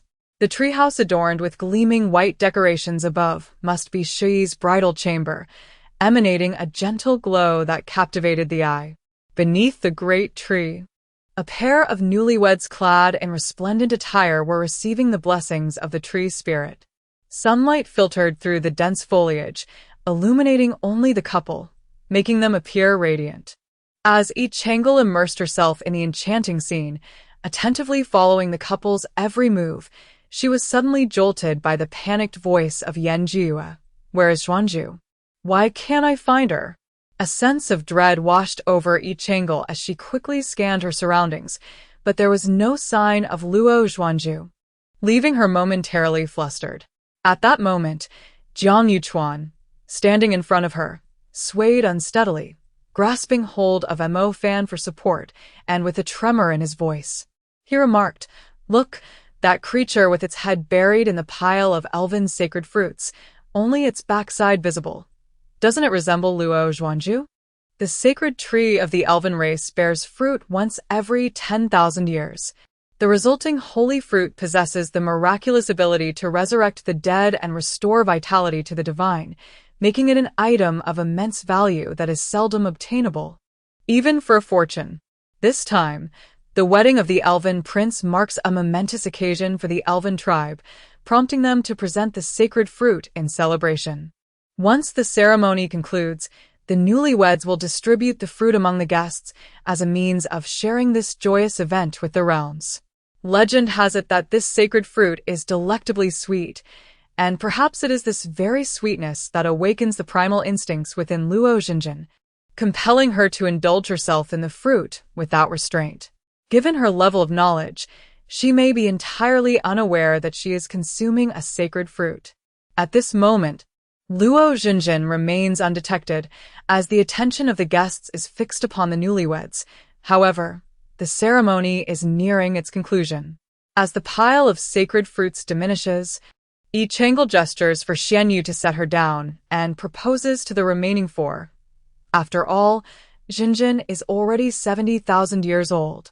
A mature beast in her own right, she ought to learn to handle such minor matters herself. Why not grant her an opportunity for growth? Jiang Yuchuan is the first to agree, saying, yes, she should be given a chance to mature. Jiue and Mo Fan nod in agreement. Thus, the 5 beasts step back in unison. Chapter 9, Identity revealed. The elven guards, noticing the retreat of the 5 beasts, expressed their puzzlement. "Dear friends of the demon clan, perhaps you might wait a moment longer. Our prince is about to distribute the sacred fruit, which is exceedingly rare." Before the guards can finish their sentence, they are interrupted by a sudden outcry. "A pig demon is stealing the sacred fruit. Quick, stop her." A pig demon? In the tree atop the high platform, Luo Xinjin was recognized, and the 5 beasts preparing to depart were also noticed.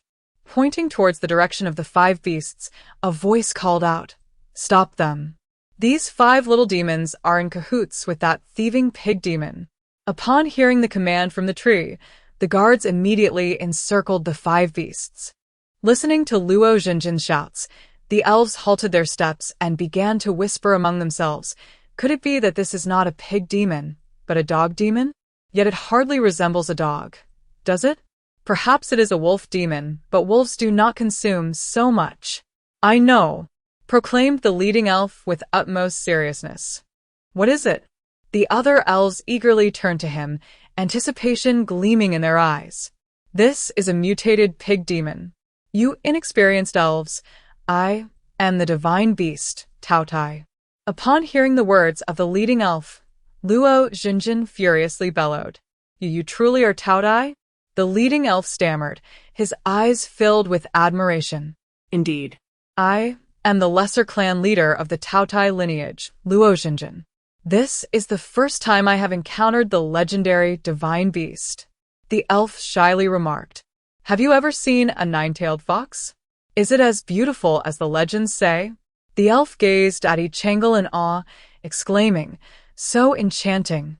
It lives up to its reputation as the most extraordinary beast of the 3 realms. After a pause, he continued to inquire, are those beside her also divine beasts? Luo Xinjin picked up another sacred fruit, munching on it as she introduced. The one dressed as a peacock is Xianyu, the young clan leader of the Zhuke tribe. The one in the guise of a tiger demon is Mo Fan, the young clan leader of the Baihu tribe. The boy masquerading as a serpent demon is Jiang Yuchuan, the young clan leader of the Xuanwu tribe, and the girl adorned as a serpent demon is Yan Jiyue, the young clan leader of the Qinglong tribe. Completely oblivious to the awkward expressions of the 5 beasts, who were visibly uncomfortable, Luo Xinjin finished her introductions and waved, Changlu, Jue, come over and meet my new friends. Upon being called out, Yichanglu and Yanjiyue appeared as pallid as death. Once it became clear to the trees that Yichanglu and company were the young clan leaders of the 5 great beasts, they had already signaled their guards to cease encircling them. The 5 beasts could only resign themselves to the situation as they walked toward Luo Xinjin under the gaze of the crowd. It was only then that Luo Xinjin realized she had yet to learn the name of the elven young man, and hurriedly asked, What is your name? My name is Shu Mu, the 4th prince of the elven clan, he replied, his voice tinged with nervousness. Luo Xinjin exclaimed, Do you realize that the fruit you are consuming is the sacred fruit of the elven clan? These were prepared for the guests attending the banquet. And now they are all in your stomach. After Mo Fan approached Luo Xinjin, he pointed at the nearly devoured pile of sacred fruit and scolded her. Only then did Luo Xinjin comprehend the gravity of her blunder. With a face full of remorse, she turned to Shu Mu and said, I'm so sorry. I didn't know these were your sacred fruits. She then pulled out a large bag of dumplings and offered them to Shu Mu, sincerely stating, This is all I have on me right now. If it's not enough, I will contact my father to compensate. The arboreal shepherd stood stupefied, momentarily at a loss, unsure whether to accept the dumplings presented before him. Just as he pondered, several young male elves approached, bearing a substantial sack of sacred fruits, and reported to the elven queen, Your Majesty, the sacred fruits have arrived. The elven queen commanded, Distribute them to the guests, Tree 1. Initially, it was merely an intention to partake in the festivities of Prince Tree 1's wedding, yet the gluttonous Zhenjin nearly disrupted the banquet. I must convey my apologies to the queen on her behalf. Jiang Yuchuan has always been the most dependable among the 6 beasts. The elven queen waved her hand, smiling gently. Young Master Xuanwu, you are exceedingly gracious. The 6 divine beasts have always maintained a low profile. It is indeed an honor for our entire elven clan to host the young lords of the 6 beasts at Prince Tree 1's nuptials. There is no need for apologies. Having to attend to other guests, the elven queen exchanged pleasantries with the 6 beasts for a brief moment before instructing Tree Mu, Little Mu, in the spirit of camaraderie, remain here and entertain the 6 young lords. With that, she departed. Tree Mu, will you guide us to the feast? Zhan inquired, having not forgotten the primary purpose of her visit to the elven clan. Of course, Tree Mu replied, leading us to a place adorned with an array of floral nectars, and introduced, our elven kin have an affinity for floral nectar. These delicacies are crafted from it. Please, do indulge. Zhan eagerly picked up a bowl of crystalline nectar delicacies and exclaimed, delicious. It is sweetness that penetrates my heart.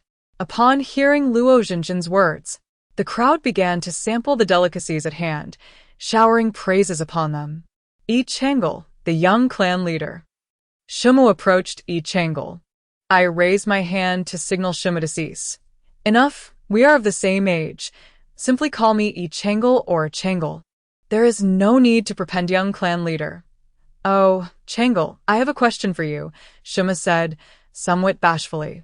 What do you wish to inquire about? Xianyu, positioning himself protectively behind Yi Changle, spoke to Shimu with a hint of hostility. Yi Changle gently patted Xianyu's hand, urging him to adopt a more amiable demeanor, then turned to Shimu and encouraged, speak plainly. Is it true that your father, clan leader Yi Jinan, resembles this portrait? Shimu queried, producing a scroll that depicted Yi Jinan vanquishing the fearsome beast, Tiango. Yi Changle regarded the image with curiosity. The face in this painting bears an uncanny resemblance to my father, yet there is an inexplicable peculiarity about the scene. Peculiarity? Upon hearing Yi Changle's words, Shimu's brow furrowed in confusion. It is not peculiar. This is one of the legendary feats of clan leader Yi as chronicled in the Chronicles of the Three Realms. Legendary feats? Yi Changle felt a flicker of intrigue. As the daughter of Yi Jinan, she had never heard of such tales. Chapter 10. The Punishment. Shimu nodded, his eyes brimming with admiration. The celestial dog had once wreaked havoc across the Three Realms, abducting the newborns of various clans. Its elusive presence had thwarted the joint efforts of the clans to capture it for many years. However, it was then that Chief Yi Jinan emerged.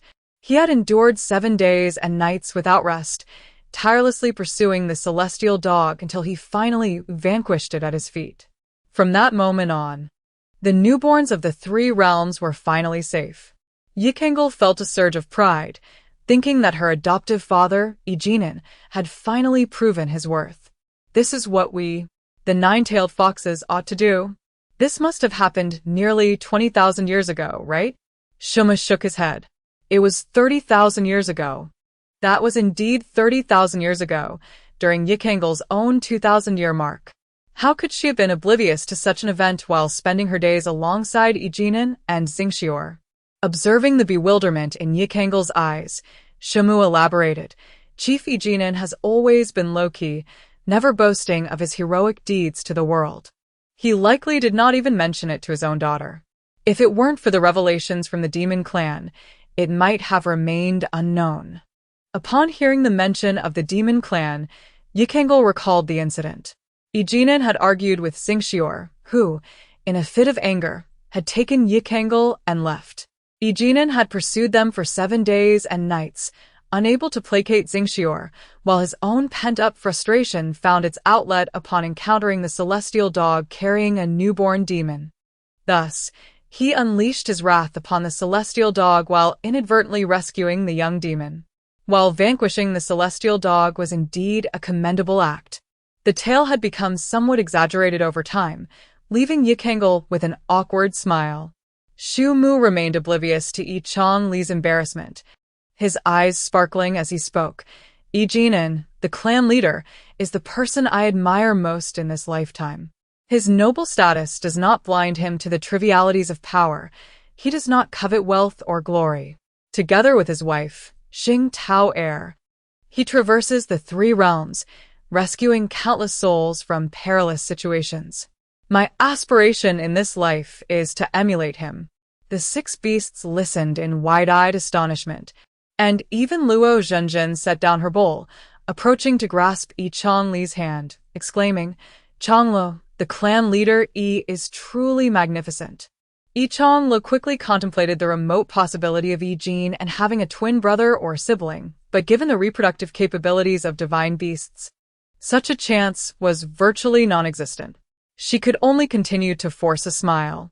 Shu Mu escorted the 6 beasts to the entrance of the elven clan, producing a pouch of sacred fruits to offer to Yi Changlu for the journey ahead. Without hesitation, she accepted the gift, and soon after, the 6 beasts bid farewell to Shu Mu and embarked on their return journey. Once they departed, 2 figures, one clad in white and the other in green, appeared at the entrance of the elven clan.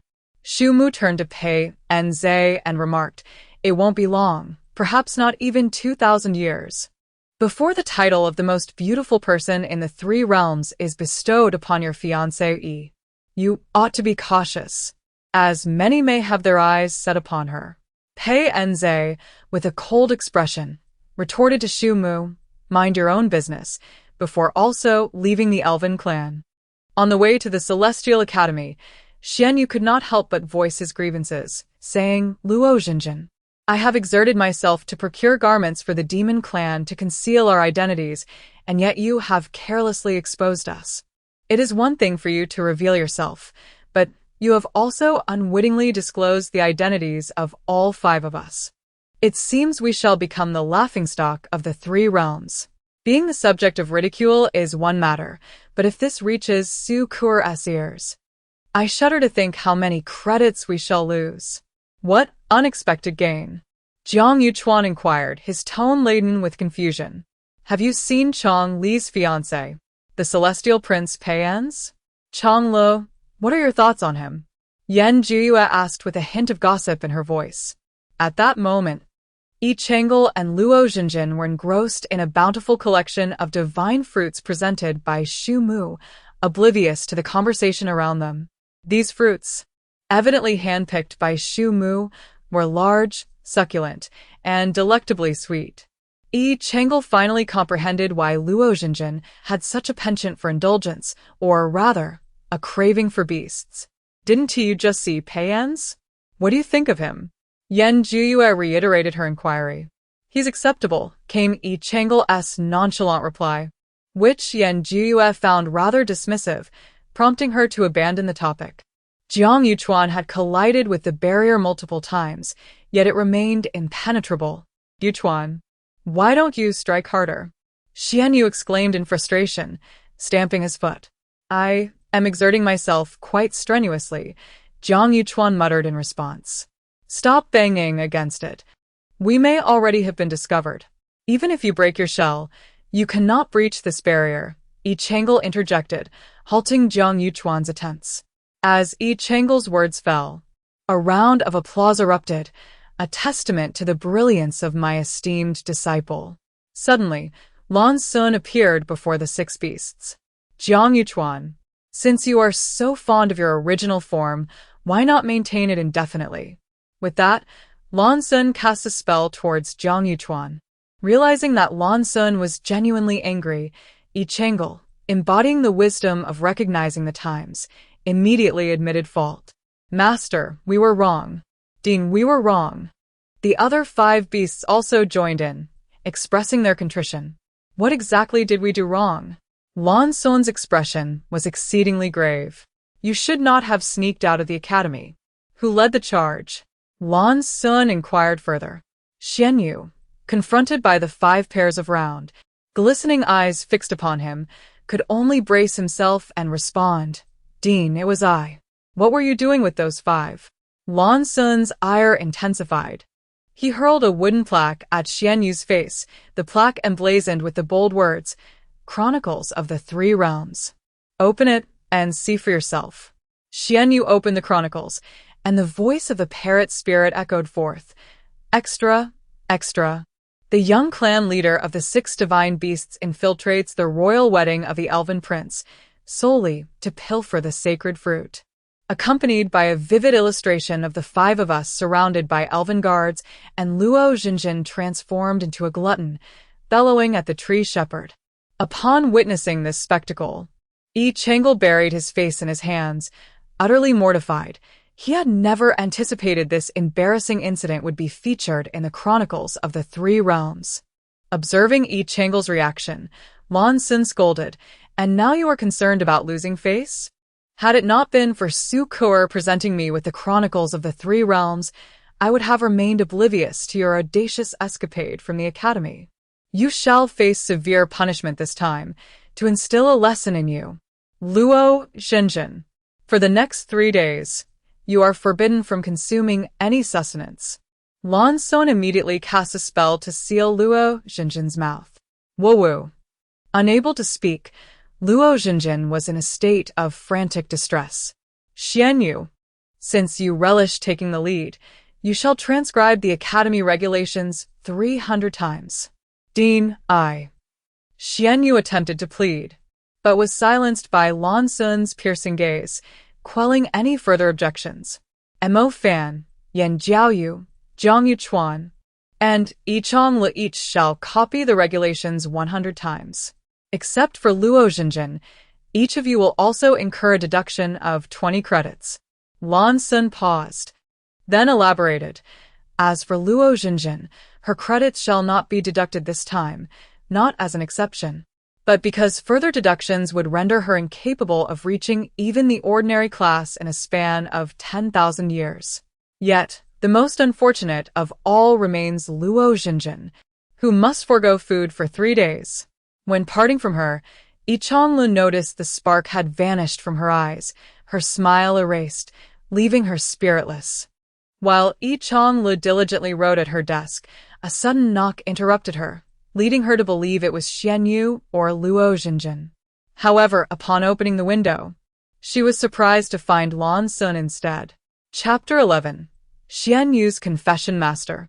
Yi Chonglu promptly donned a demure expression, accompanying her master to the library. Lan Sun's demeanor betrayed no hint of emotion. Yi Chonglu obediently followed Lan Sun to the library, where he remained silent, advancing until they reached the bookshelf she frequented, at which point he finally halted.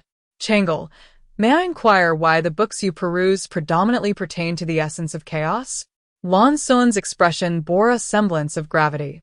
The disciple merely expressed a curiosity regarding the primordial purple energy that was cleaved by the creator ancestor, desiring to delve into the 6 types of primordial chaos it birthed. Yet, Yi Changel refrained from divulging the true reason. I have inquired of the tree spirit guarding the library, and it appears that for the past 20 millennia, your reading has solely focused on the primordial energies. At this rate, should you wish to comprehend all 6 forms, it would require a staggering 120,000 years. Yi Changel, will you not reveal the truth to me? Master, are you aware of the origins of my betrothal to Prince Pei Ens of the Celestial Clan?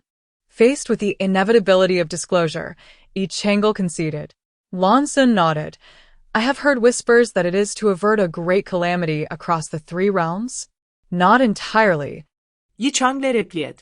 The divinations of the starry immortal lord indicate that this impending catastrophe will befall the 3 realms should I and Pei Ens remain unwed for another 150,000 years.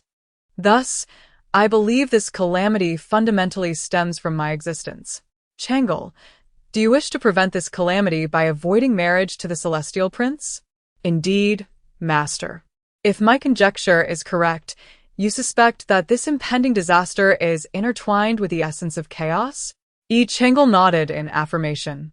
Why do you believe this calamity is connected to the essence of chaos? Lan Sun pressed further. The 6 divine beast clans have always existed beyond the confines of the 3 realms. As the young leader of the 9-tailed fox clan, the starry immortal lord should not have been able to discern matters pertaining to me. However, he predicted that should I not wed Pei Ens, a great calamity would descend upon the 3 realms. Yi Changel paused for a moment before continuing. The only force that can link me to the calamities of the 3 realms is the chaos energy. Lan Sun nodded. My thoughts align with yours. Hence your perusal of texts concerning chaos energy. Are you seeking to reinforce the seal, or? Master, I wish to eradicate the chaos energy. Yi Changel asserted with unwavering conviction. Eradicate? Lan Sun expressed astonishment. Are you aware that even the legendary creator ancestor could not eliminate chaos energy? The creator ancestor once endeavored to seal 6 forms of energy, yet I only need to contend with one. Moreover, it is only by eradicating the chaos energy that we can prevent future calamities. Do you comprehend the difficulty of eradicating chaos energy? Even should you sacrifice your fox life, success is not guaranteed. I understand, Master. However, please rest assured, I will not undertake any endeavor without assurance. If I truly cannot discover a method to eliminate the chaos energy, I shall marry Pei Ens at the age of 150,000. At worst, we shall simply go our separate ways. This latter sentiment was one Yi Chang'e dared not voice aloud to Lan Sun. Lan Sun placed a reassuring hand on Yi Chang'e's shoulder. Chang'e, you are not only the young leader of the nine-tailed fox clan but also my sole disciple. I shall assist you in finding a means to eradicate the chaos energy. You are but 50,000 years old, with 100,000 years yet until that great calamity. Always consult with your master. Do not act recklessly. Yes, master. I know you care for me, and I shall certainly cherish my fox life, Yi Chang'e declared, embracing Lan Sun's leg. In the future, I must never conceal matters from my master. Let us not forget that my master has witnessed the primordial purple chi with his own eyes, possessing far more knowledge than you, a mere little fox. Regarding the incident of the 6 beasts sneaking out from the Yingtian Academy, the usually mild-mannered Lan Sun was greatly enraged. It was not from the fox's claws, which were rendered useless after copying the academy rules 100 times, nor was it from Luo Xinjin, who, after enduring 3 days and nights of hunger, finally bit into a tree in the back garden. Rather, it stemmed from Jiang Yuchuan, who maintained his Xuanwu form. The academic demands of the Yingtian Academy were arduous, with each beast sleeping later than dogs and rising earlier than roosters. Yet, there lay a rule forbidding the use of magical powers, leaving Jiang Yuchuan to crawl at a tortoise's pace to the classroom door, by which time the food would be cold. Coincidentally, Jiang Yuchuan's Shanghai courtyard was in close proximity to Yi Chang'e's Qiqi courtyard, compelling Yi Chang'e to take on the role of his charioteer, ferrying him each day. Had Jiang Yuchuan been a young Xuanwu, it would have been acceptable, but he was an adult Xuanwu. After enduring this burden for a month, Yi Chang'e felt his fox-like arms had thickened considerably. One morning, after a month of this routine, Yi Chang'e went to the Shanghai courtyard to carry Jiang Yuchuan, only to find, upon opening the door, that he was no longer a Xuanwu but had finally assumed human form. Carrying you every day has truly been exhausting. I often wonder who my master is punishing, you or me. Chang'e, I sincerely thank you for this past month. From now on, you. Jiang Yuchuan said earnestly. Stop right there. Between friends, there is no need for such gratitude. After the punishment in Lanchuan came to an end, Yi Chang'e returned to her monotonous existence, oscillating between the classroom and the library. At long last, she accumulated enough credits in her ordinary class over the course of 20,000 years and reached the venerable age of 70,000, thus transforming into a fully matured fox. On the day of her coming of age, Jiang Yuchuan, Xian Yu, Luo Xinjin, Yan Jiyue, and Mo Fan specially prepared a banquet to honor her. The 6 beasts raised their glasses in a toast, celebrating Chang'e's transformation into an adult fox. Thank you all, Yi Chang'e expressed sincerely. Did you not say that among friends, there is no need for thanks? Jiang Yuchuan teased Yi Chang'e. Indeed, no need for thanks, so I shall pour myself a drink, Yi Chang'e replied. However, Yan Jiyue stopped Yi Chang'e from pouring the wine, cautioning her, Chang'e, this plum brew is delightful, but its potency is formidable. Do not indulge excessively. Heeding Yan Jiyue's warning, Yi Chang'e reluctantly set down the wine jug, feeling somewhat aggrieved. Very well, she conceded. At that moment, Xian Yu abruptly seized the jug that Yi Chang'e had just relinquished and drained its entirety in one go. Xian Yu, what are you doing? Yan Jiyue exclaimed in shock, attempting to snatch the jug from his hands. Xian Yu pushed her hand away and explained, I merely wish to bolster my courage. He then turned his gaze directly towards Yi Chang'e. Chang'e, I have something to say to you. This plum brew was an unreliable gift from Yi Jinan to celebrate Yi Chang'e's coming of age.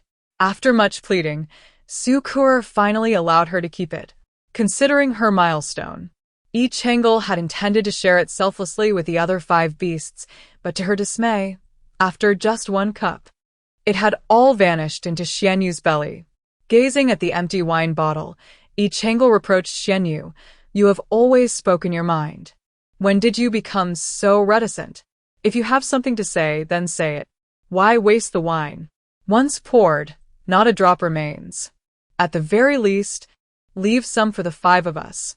Yi Chang'e resolved to be a tad more selfish. From now on, she intended to hoard such treasures for herself, savoring them like a fox in solitude. Xian Yu, unfazed by Yi Chang'e's complaints, produced a brocade box and offered it to her. "Chang'e, this is my heartguard feather. There is but one on each phoenix. My mother once told me that it is a token of love among the Phoenix clan. Would you accept it?" Upon hearing Xian Yu's words, a loud crash echoed as Yan Jiue's teacup slipped from her grasp. She looked at Xian Yu in disbelief, and even Luo Jinjin, who had been engrossed in her meal, raised her head, her eyes wide with astonishment. "Chang'e, I am utterly clear-headed now. I like you deeply. It is both love at first sight and a bond forged over time. I have waited for you to grow up, and I have waited for what feels like an eternity. Xian Yu, I am already betrothed, but you do not wish to marry. I have heard you express your desire to dissolve your engagement with pay ends to the headmaster. Xian Yu, as long as this engagement exists, you should not harbor any other thoughts about me." Yi Chang'e felt a pang of helplessness. She did not want her actions to entangle Xian Yu and pay ends in the scandalous whispers of the 3 realms. Chapter 12. The Wishful Whip. In that moment, only Yan Jiue and Yi Chang'e remained. "Chang'e, if you were unengaged, would you accept Xian Yu?" Yan Jiue inquired. "Perhaps." Upon noticing Yan Jiue's troubled expression, Yi Chang'e continued, "It is also possible that it will not happen." Why? "Indeed, I have an affection for him," Yan Jiue candidly confessed. As they neared the vicinity of Chi Courtyard, Yi Chang'e caught sight of a figure standing at the entrance. "Master," she called out as she hurried towards Lan Sun. "Did you enjoy playing with Jiang Yuchuan and the others?" Lan Sun inquired with a smile. "It was delightful." Yi Chang'e deemed it unnecessary to burden Lan Sun with her worries. "Master, were you waiting for me?" Lan Sun nodded. "I have come to present you with a gift." He produced a purple soft whip and handed it to Yi Chang'e. "This is the Rui whip I have crafted for you over the span of 20,000 years. What do you think?" Yi Chang'e took the Rui whip, examining it closely. Under the moonlight, it emitted a gentle glow, clearly a superior magical artifact. "I truly adore it. But why is it called the Rui whip? I had imagined it would possess a more poetic name, as seen in novels. Rui seems rather plain." Lan Sun affectionately ruffled Yi Chang'e's fox-like head and explained, "Master wishes for you, Chang'e, not only to experience joy but also to have all your wishes fulfilled." "Thank you, Master." Yi Chang'e felt a surge of emotion. "Now you should rest. Tomorrow marks your first day in the advanced class. Do not be late." With that, Lan Sun vanished from sight. "What is happening to me?" Xian Yu mused as he touched the back of his neck.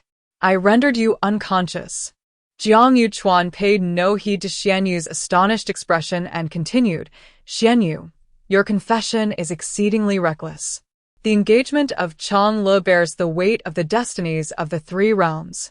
How could you declare your feelings for her in such a public manner? If word spreads, how will the people of the 3 realms criticize her? Have you considered that?" "I hadn't thought of it in such depth. Reflect upon it well. If you genuinely care for her, do not allow her to be ensnared in rumors." With that, Jiang Yuchuan departed from Chi Courtyard. After accumulating sufficient credits in the ordinary class, one could choose to graduate or continue their studies in the advanced class. Yi disregarded the desperate letters for help sent by Chi and resolutely opted to pursue further studies in the advanced class. She still held the belief that attending school was far less arduous than working. The advanced class no longer included courses on common ethics, taught personally by Lan Sun. Most beasts opted to graduate after completing the ordinary class, leaving only Yi Changle, Xianyu, and Jiang Yuchuan in the advanced class. Jiang Yuchuan had ascended to the advanced class a millennium prior, while Xianyu and Yi Changle entered simultaneously. After the morning classes concluded, Xianyu approached Yi Changle with a hint of guilt on his face and said, "Changle, I hope you do not take yesterday's events to heart. My feelings for you are sincere, but I shall refrain from mentioning them until you annul your engagement. I merely hope for a chance once you are free." Xianyu spoke earnestly. "Do not squander more time on me. It would be wise to consider those around you as well," Yi Changle advised Xianyu. "Whether I waste time is for me to decide," Xianyu replied as he turned to leave. As she gazed upon the departing figure of Xianyu, Yi Changle let out a deep sigh. Jiang Yuchuan, noticing her sigh, comforted her, saying, "He merely requires some time. At present, there are no other alternatives." Yi Changle, feeling somewhat troubled, lowered her head. "Changle, I will assist you with your decision to withdraw from the engagement." Upon hearing Jiang Yuchuan's words, Yi Changle looked up at him, her eyes filled with uncertainty. Jiang Yuchuan quickly clarified, "We are friends, and friends ought to support one another." Yi Changle smiled gratefully at Jiang Yuchuan. Yan Jiayue and Mo Fan chose to quietly leave the Yingtian Academy, leaving behind a single phrase for the remaining 4 beasts: "Destiny shall bring us together again." "Changle, Mo Fan confessed his feelings for me," Luo Jinjin whispered softly, reclining on Yi Changle's bed. "I turned him down," she added, her tone somewhat sullen. "Wait, what about Xuanwu?" Luo Jinjin's expression turned awkward. "Does Xuanwu possess a turtle-like demeanor?" "A turtle-like demeanor? Changle, do you truly wish to hear more? Please continue." "The true form of our Taotai clan is pitch black with a gaping maw. I grew up among the Taotai, where everyone praised my cuteness. I once believed myself to be adorable until I beheld Mo Fan's white tiger form. It was then that I realized true cuteness resembled his appearance. I have adored his original form ever since, following closely behind him even before my awakening." Luo Zhenzhen's expression turned somewhat melancholic. "However, he does not appreciate my following him, constantly ridiculing me. Though I possess a thick skin, I too have my pride. Gradually, I ceased to trail behind him, avoiding his presence whenever I could. Yet, whenever he spots me, he invariably mocks me. I have never entertained the thought that he might harbor feelings for me. I merely assumed he despised me."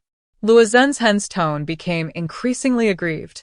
Yi Changle, feeling a pang of sympathy, embraced Luo Zhenzhen.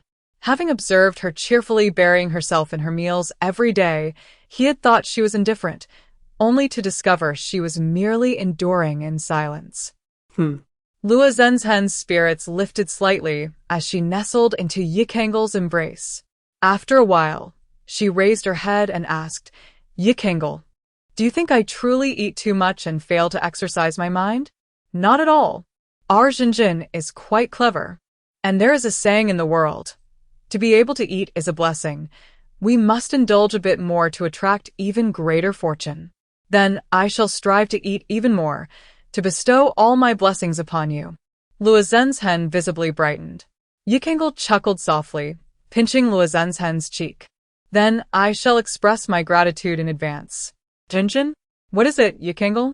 "That time in the elven realm, when I saw your true form.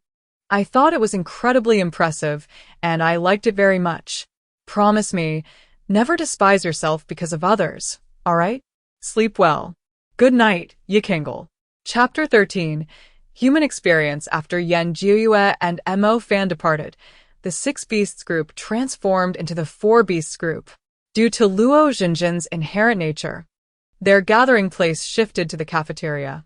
"Changle, I can only catch a glimpse of you here in the cafeteria each day. Luo Xinjin lamented while munching on a large pork knuckle.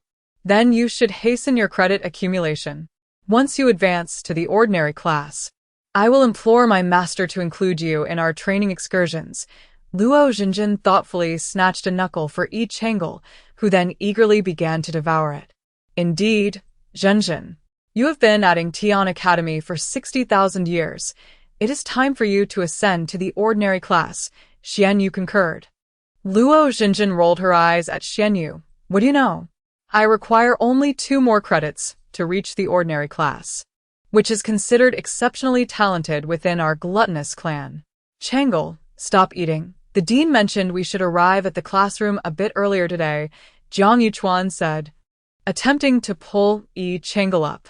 Yi Changel found the cafeteria food bland and unappetizing, with the exception of the pork knuckle, which was usually devoured by the gluttons. Today, however, Luo Xinjin had graciously left one for her. Reluctant to relinquish the knuckle, yet wary of being late for Lan Sun's class, Yi Changel decided to carry the knuckle to class, intending to enjoy it after the lesson. Upon arriving at the classroom with her companions, Lan Sun entered shortly after. You 3 have already ascended to the upper deity status, yet you have never undergone tribulation. Would you like to experience it? Lan Sun inquired of the trio. It is said that celestial beings endure great hardships during their tribulations, which is why the sales of the forgetting emotion pill have remained unrivaled across the realms for many years, as nearly all who have endured such trials seek to acquire one. The 3 beasts exchanged glances and in unison shook their heads at Lan Sun. Lan Sun seemed taken aback by their resolute refusal. After a moment of hesitation, she cleared her throat and said, since you wish to explore, I shall send you to the mortal realm for an experience, which will serve as a form of training for you. The 3 beasts attempted to voice their objections, yet found themselves unable to speak, their eyes filled with a sense of lament as they gazed at Lan Sun. Ignoring their mournful expressions, Lan Sun continued, rest assured, this trial differs from the tribulations faced by the higher deities. I shall preserve your memories, merely sealing your powers and transforming you into 3 ordinary 3-year-old children. You will traverse various locations in the mortal realm, relying on your own efforts to cultivate and ascend to immortality, thereby completing this training. With a grand gesture, Lan Sun transported the 3 beasts to the human world.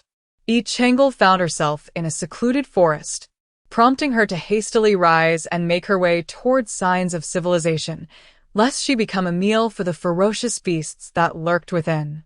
After all, glancing at her plump little hands, she mused that as a morsel, she would surely be delectable, melting in the mouth and leaving a fragrant trace. Lost in thought, Yi Changel was suddenly startled by the sound of a baby's cries. Initially reluctant to intervene, she considered the possibility that a mountain beast might consume the infant in an instant. However, the thought of a nefarious individual abducting the child was far more tragic. Standing still for a moment in contemplation, she ultimately resigned herself to follow the sound of the cries. From a distance, Yi Changel spotted a basket, within which lay an infant alongside a letter. Upon opening the envelope, she discerned that the child was a boy. His mother, having conceived out of wedlock, had sought refuge in the depths of the forest to give birth, wishing to escape a dire fate. However, overwhelmed by the burden of raising him alone, she left the child at the junction of the forest and the village, hoping for the kindness of strangers. Thus, Yi Changel assumed the role of this benevolent soul, pushing the basket with great effort, her body drenched in sweat, until she finally caught sight of a village in the distance. As she hastened toward it, a woman dressed in red, bearing a long black sword upon her back, approached her and inquired, Child, what brings you here? Is this path yours? Yi Changel responded. And the woman shook her head. Then why should I not be here? The red-clad woman chuckled, finding the child amusing. After a brief pause, she continued, Where are your parents? How is it that you're alone with an infant? Upon hearing Yi Changel's words, the woman expressed sympathy, saying, Child, The villagers encountered a puppet master, and all perished, leaving no remains behind. All dead? Yi Changle's expression turned to one of shock. Having traversed this narrative for over 70,000 years, it had long ceased to be mere fiction for her. It was a tangible world of existence. She had never fathomed that lives could be extinguished so effortlessly. Mortals, in their quest for divine favor, offer their finest tributes to deities while clinging to their earthly comforts, only to receive such a grim outcome. It was truly lamentable. The Supreme Sect? What of my cousin? Yi Changle has not forgotten the little boy in the basket, naturally accompanying you. In that case, I am willing. Su Yao pinched Yi Changle's nose, exclaiming, "What a perceptive little child you are. I shall treat you well." Su Yao produced a spacecraft and gently lifted both Yi Changle and the infant aboard. The vessel soared towards the Supreme Sect. The Supreme Sect was vast, with Su Yao claiming a mountain peak for herself.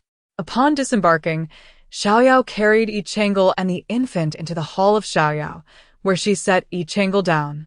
"Little one, please wait for me a moment." Yi Changle quietly surveyed the hall of Su Yao, realizing that occupying such a large mountain peak implied that Su Yao held significant influence within the Supreme Sect. After rummaging through the entire hall, Su Yao finally uncovered a stone and beckoned to Yi Changle. "Come here, little one. Let us test your talent." It turned out that Su Yao had been searching for a spirit testing stone. Although Yi Changle was confident in his exceptional talent, he hurriedly placed his hand upon the stone. After a moment, the stone gradually revealed the character for heaven. Su Yao lifted Yi Changle in delight. "I have truly found a treasure, a child with heavenly roots. Little one, do you wish to be my disciple? By the way, I have yet to ask your name." Yi Changle. Chapter 14. The meat child becomes a disciple. Yi Changle. "Then I shall call you Little Easy." Su Yao produced a sugar figurine and handed it to Yi Changle, saying, "Little Easy, enjoy this sugar figurine while I step out to fetch some food for your cousin." After the hurried departure of Su Yao, Yi Changle gently lifted the small boy with the basket and placed him upon the bed in the hall. The boy suddenly smiled at Yi Changle, who then noticed a small dimple on the left side of his cheek. Almost instinctively, Yi Changle poked her finger into the boy's dimple. "Since you are so plump, I shall call you Ro-Ro," she remarked, observing the boy's chubby little hands. Starving and feeling faint, Yi Changle noted that Ro-Ro was also crying incessantly. On the third day of her stay in Su Yao Hall, she finally saw Su Yao again, who appeared to be carrying a cow. Was it merely a figment of her imagination? Yi Changle's voice was tinged with weakness. "What delusion, Little Easy?" Su Yao inquired as he set the cow down and took a seat at the table, subsequently pulling out a roasted chicken and beckoning to Yi Changle, "Little Easy, come and eat." It was only when Yi Changle touched the chicken that she believed it was not an illusion. As she tore off a chicken leg, she complained to Su Yao, "Why did it take you a whole day and night to procure food?" Su Yao pointed outside to the dairy cow. "I went to get milk for your cousin." The sound of Ro-Ro's cries echoed again, prompting Yi Changle to exclaim, "Then you should feed Ro-Ro." "Who?" Su Yao asked, somewhat puzzled. "My cousin," Yi Changle clarified. Su Yao, feeling a bit embarrassed, then asked, "Little Easy, do you know how to milk a cow?" "Then you should milk it." Yi Changle retorted. "I will milk it." Su Yao rose and approached the old yellow cow. Unbeknownst to him, he was kicked by the cow several times before finally giving up. He then pulled out a vial of pills and asked Yi Changle, "Little Easy, how about giving this to your cousin instead?" "What is this?" "The essence of the fasting pill." Su Yao explained, "Why didn't you present it earlier?" Yi Changle expressed her confusion. Consuming this fasting pill offers numerous benefits to the body. However, there is an unpleasant odor. Su Yao stammered. "An unpleasant odor?" Yi Changle opened the bottle containing the fasting pill, leaned in to sniff it, and quickly withdrew, exclaiming, "This is utterly foul. Are you still going to give it to your cousin?" Su Yao felt she could not subject a newborn to such barbarity. "He must eat. We cannot let him starve," Yi Changle resolved. However, upon placing the fasting pill into the infant's mouth, he promptly rejected it, refusing to swallow. Ultimately, they had to grind the fasting pill into powder and mix it with water before the child finally drank it. After being satiated, the infant ceased his wailing. Su Yao lifted Yi Changlo, saying, "Little Easy, let me take you on a tour of the Supreme Sect, and while we're at it, we'll procure a life plate for you." Carrying Yi Changlo, Su Yao entered the grand hall of the Supreme Sect, where an elderly man in white robes with a goatee was present. Su Yao called out to him, "Master brother, this must undoubtedly be King Lingzi, the leader of the Supreme Sect." King Lingzi pointed at Yi Changlo and inquired of Su Yao, "Su Yao, who is this child?" "This is my newly accepted disciple, Little Easy. Please meet your esteemed master uncle." Greeting, Master Uncle, Yi Changlo obédiently greeted. King Lingzi, pleased by the child's adorable demeanor, nodded in satisfaction and then advised Su Yao, "Su Yao, your little disciple appears promising. Since the Supreme Sect's grand competition is tomorrow, why not take this opportunity to accept a few more disciples for her companionship?" Su Yao shook her head resolutely and addressed King Lingzi, "Master brother, I had no intention of taking on disciples, yet upon encountering Xiao Lizi, she has become my singular exception. Su Yao shall only ever have this one exception, Xiao Lizi." Upon hearing Su Yao's words, Yi Changlo felt a twinge of emotion. It was not until years later that she comprehended the true weight of Su Yao's decision, realizing that mentoring a disciple could indeed be burdensome and exhausting, leading her to resolve never to take on another disciple again. Though Su Yao may seem somewhat unreliable, she is undeniably a prodigy in the realm of cultivation. The path of mortals in their pursuit of spiritual refinement is fraught with complexity, comprising stages such as channeling qi into the body, foundation establishment, golden core, nascent soul, divine transformation, and ascension. King Lingzi, having cultivated for over a century, had only reached the mid-nascent soul stage, while Su Yao, after several decades of practice, had already attained the late nascent soul stage. Despite her status as an elder of the Supreme Sect, Su Yao preferred the freedom of the outside world and was not fond of the company of others.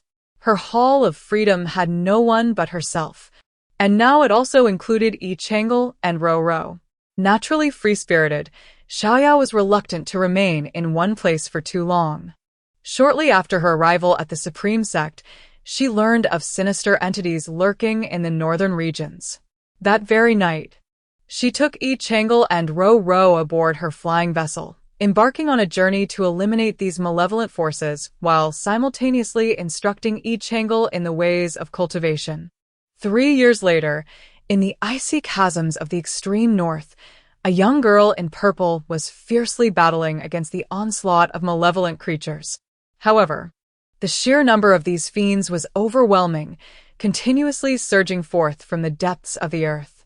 Even with her skillful strikes, it seemed an endless endeavor. Not far off, a woman clad in dark attire, wielding a long black sword and cradling a 3-year-old boy, offered a reminder. "Xiao Lizi, this is the technique of the shadow clone. Close your eyes and sense the true form of these malevolent beings." The little girl in the violet attire gently closed her eyes, allowing the malevolent spirits to grasp her hair and garments. Suddenly, she thrust her sword forward to the left, and the evil entities emitted a piercing wail, vanishing into the depths of the canyon. "Master, no one would permit a mere 6-year-old child to confront malevolent spirits alone in combat." Yi Changlo performed a cleansing incantation upon herself before stepping towards the direction of Su Yao. Indeed, it was Yi Changlo and her master who were tasked with vanquishing the malevolent spirits in this frigid realm. "Master, I have long harbored a question to ask you," Yi Changlo inquired as she stood upon the deck of the flying vessel, gazing at the distant Wushang sect. "What question?" "Whatever became of that old yellow ox you spent an entire day and night searching for?" "It was a gift from me to the dining hall of the Wushang sect," Su Yao replied, pausing momentarily before adding in an unusually serious tone. "Little Easy, Please refrain from mentioning my past embarrassments. Yes, master, Yi Chang'e responded, her voice filled with mirth. The entire Wushang sect was well aware that Yi Chang'e possessed a heavenly spiritual root, and thus they held great expectations for her brother, Yi Changyang's talents. Yi Changyang was the name Yi Chang'e had whimsically bestowed upon her brother, as she believed that boys are often sensitive about their pride, and naturally would not appreciate being called meat in their adulthood. Given their bond, she felt it appropriate that he adopt her surname and lineage. King Lingzi personally undertook the significant task of assessing Yi Changyang's potential. Upon placing his hand upon the spiritual stone, it gradually revealed the character for heaven. King Lingzi exclaimed with exuberance, "Another heavenly spiritual root. Truly, the heavens bless our Wushang sect. Junior sister, why not take on another disciple?" King Lingzi suggested to Su Yao. Upon hearing King Lingzi's words, Su Yao promptly declined, saying, "Master brother, I have stated that I desire only one disciple, the little Lizi. The celestial root is exceedingly rare. Perhaps you should take in Changyang instead?" King Lingzi chuckled, "I am certainly willing, but I am unsure of Changyang's intentions." "Very well," he replied with a smile, assisting Yi Changyang to his feet. Chapter 15. Encounter with Jiang Yuchuan. After Yi Changyang pledged himself to King Lingzi as a disciple, he naturally moved to the main peak. Within the Xiaoyao hall, Yi Changyang spoke with a quavering voice, "Sister, I shall miss you dearly." Yi Chang'e was about to offer words of comfort when Xiaoyao interjected, "Since you shall miss her, why not have your sister accompany you?" "Master, do not deceive the child." "I have not deceived him, little Lizi. 6 years ago, the puppeteer who slaughtered your entire village has resurfaced, and I must pursue him." Xiaoyao paused, his expression turning troubled. "I cannot take you with me." "Why not?" "Does master consider me a burden?" Yi Chang'e questioned, somewhat dissatisfied. Xiaoyao shook his head, his countenance grave. "I never perceive you as a burden.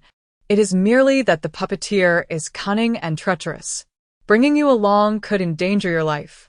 "Very well. I shall await you at the Wushang sect." Yi Chang'e had not forgotten the devastation wrought upon his village 3 years prior. Capturing the puppeteer to prevent further calamity was of utmost importance. Xiaoyao gently ruffled Yi Chang'e's hair, saying, "I knew you would be understanding, little Lizi.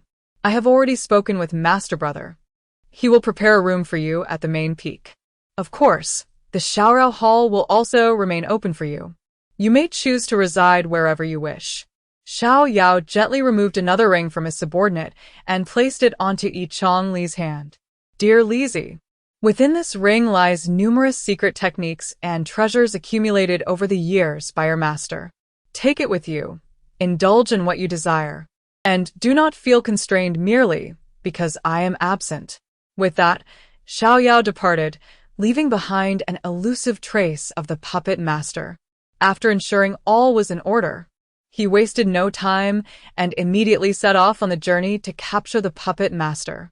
Yi Changle accompanied Yi Changyang to the main peak, where they settled together. With a grand gesture, King Lingzi arranged for the two of them to reside in a quaint courtyard. Yi Changli's reasons for staying at the main peak were twofold: to keep a watchful eye on Yi Changyang and to relish the exquisite meals prepared by Lu Qianchong.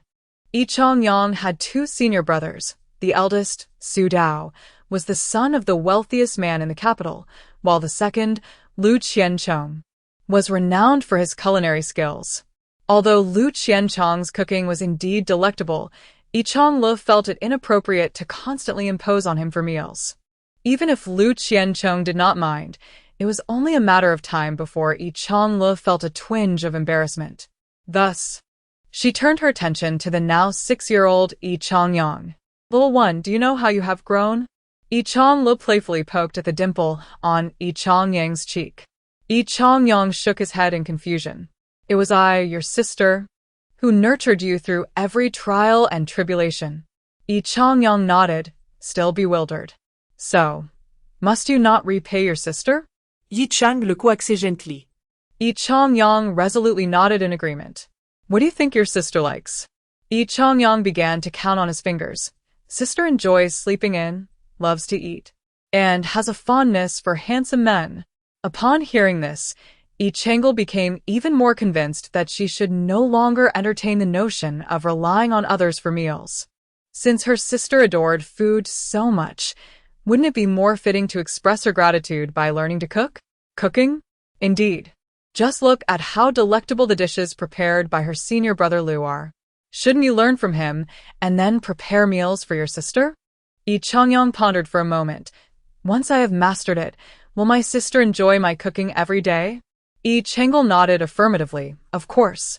For she cherished sweet and sour ribs, so focus on perfecting that dish. I shall set forth to learn how to make sweet and sour ribs from senior brother Liu right away. With joy, Yi Chongyang sought out Liu Qianchong. Yi Chongyang's prodigious talent was evident not only in his cultivation aptitude, but also in his culinary skills. Though he was merely a small 6-year-old, in just a month, his sweet and sour ribs had surpassed those of Liu Qianchong by a considerable margin. For 3 consecutive months, Yi Chongyang prepared sweet and sour ribs for Yi Changel. Observing his petite frame, she felt a pang of guilt, and growing somewhat weary of the dish, she suggested, "Why don't we dine at a restaurant down the mountain tomorrow?" Yi Chongyang paused in his task of serving her, his expression one of grievance as he inquired, "Sister, do my meals not please you?" "Not at all." Yi Changel quickly waved her hands in denial. "It's just that I feel you are working too hard. Since it's just the 2 of us, you could take a break occasionally. We could either find a restaurant down the mountain or join senior brother Liu." With this, Yi Chongyang resumed serving her with a smile, saying, "Sister, I am not tired." Yi Changel could only manage a bitter smile. Upon seeing her expression, Yi Chongyang surmised the reason behind it.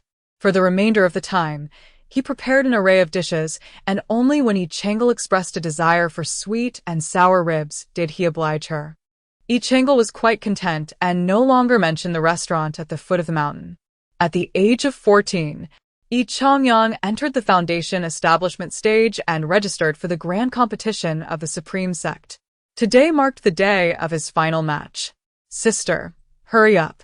The competition is about to commence," Yi Chongyang urged from within the room. "I'm coming, dear brother," Yi Changel replied, proceeding to take her seat in the wheelchair located in the courtyard. Yi Chongyang, accustomed to this routine, effortlessly pushed Yi Changel towards the competition grounds. He brought her to the base of the arena and said, "Sister, I will be swift." With that, he made his way to the stage. "The competition begins," the referee announced.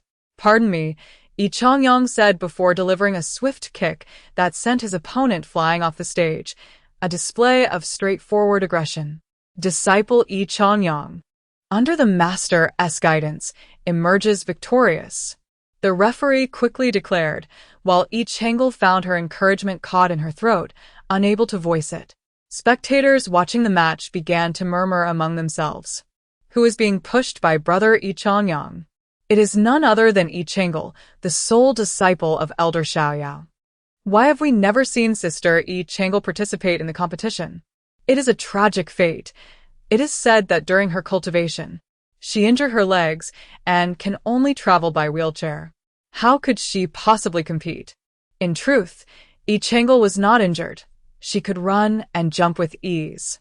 However, there was a regulation within the Supreme Sect that forbade disciples from flying with swords.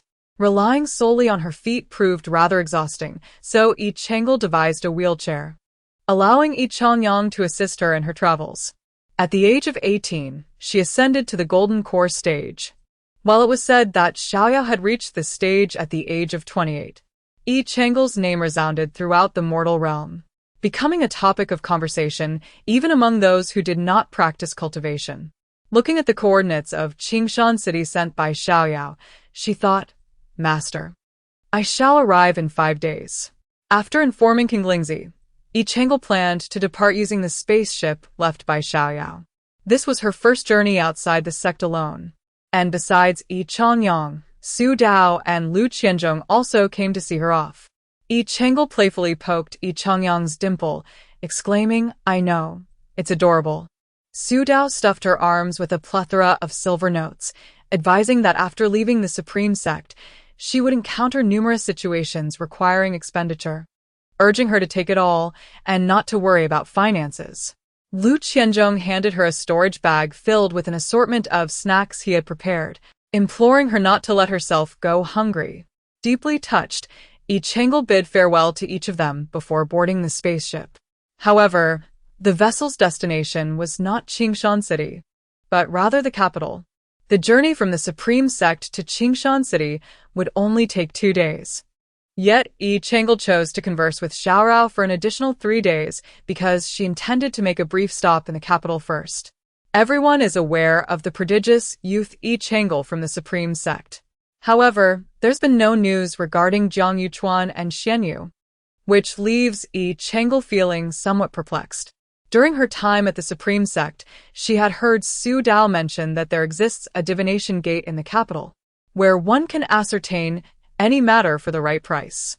Determined to uncover the whereabouts of Jiang Yuchuan and Xian Yu, Yi Chang'e resolves to visit the divination gate before seeking out Su Yao. Upon her arrival in the capital, Yi Chang'e stowed away her flying vessel and strode purposefully towards the divination gate. As she approached the entrance, she spotted a familiar figure standing there, and in disbelief, she exclaimed, "Yuchuan?" Jiang Yuchuan, clad in the garb of a disciple from the divination gate, greeted her with a smile. "It is I, Chang'e." Chapter 16. Arrival at Qingshan City. Noticing Jiang Yuchuan's attire, Yi Chang'e remarked with a hint of annoyance, "Why did you not come looking for me?" Jiang Yuchuan explained, "Initially, I could not discern your location. However, not long ago, I divined that you would seek me out, and fearing we might miss each other, I patiently waited here." "And have you divined Xian Yu's whereabouts?" Yi Chang'e inquired further. "Xian Yu should have gone to the Supreme Sect to find you," Jiang Yuchuan replied. Yi Chang'e took out her communication jade and asked Yi Changyang, "Has someone named Xian Yu come to the Supreme Sect looking for me?" She cast a questioning glance at Jiang Yuchuan, but Xian Yu is not at the Supreme Sect. Jiang Yuchuan pondered for a moment, furrowing his brow in confusion. Xian Yu should indeed be at the Supreme Sect right now. That is certain. Let us proceed, Chang'e.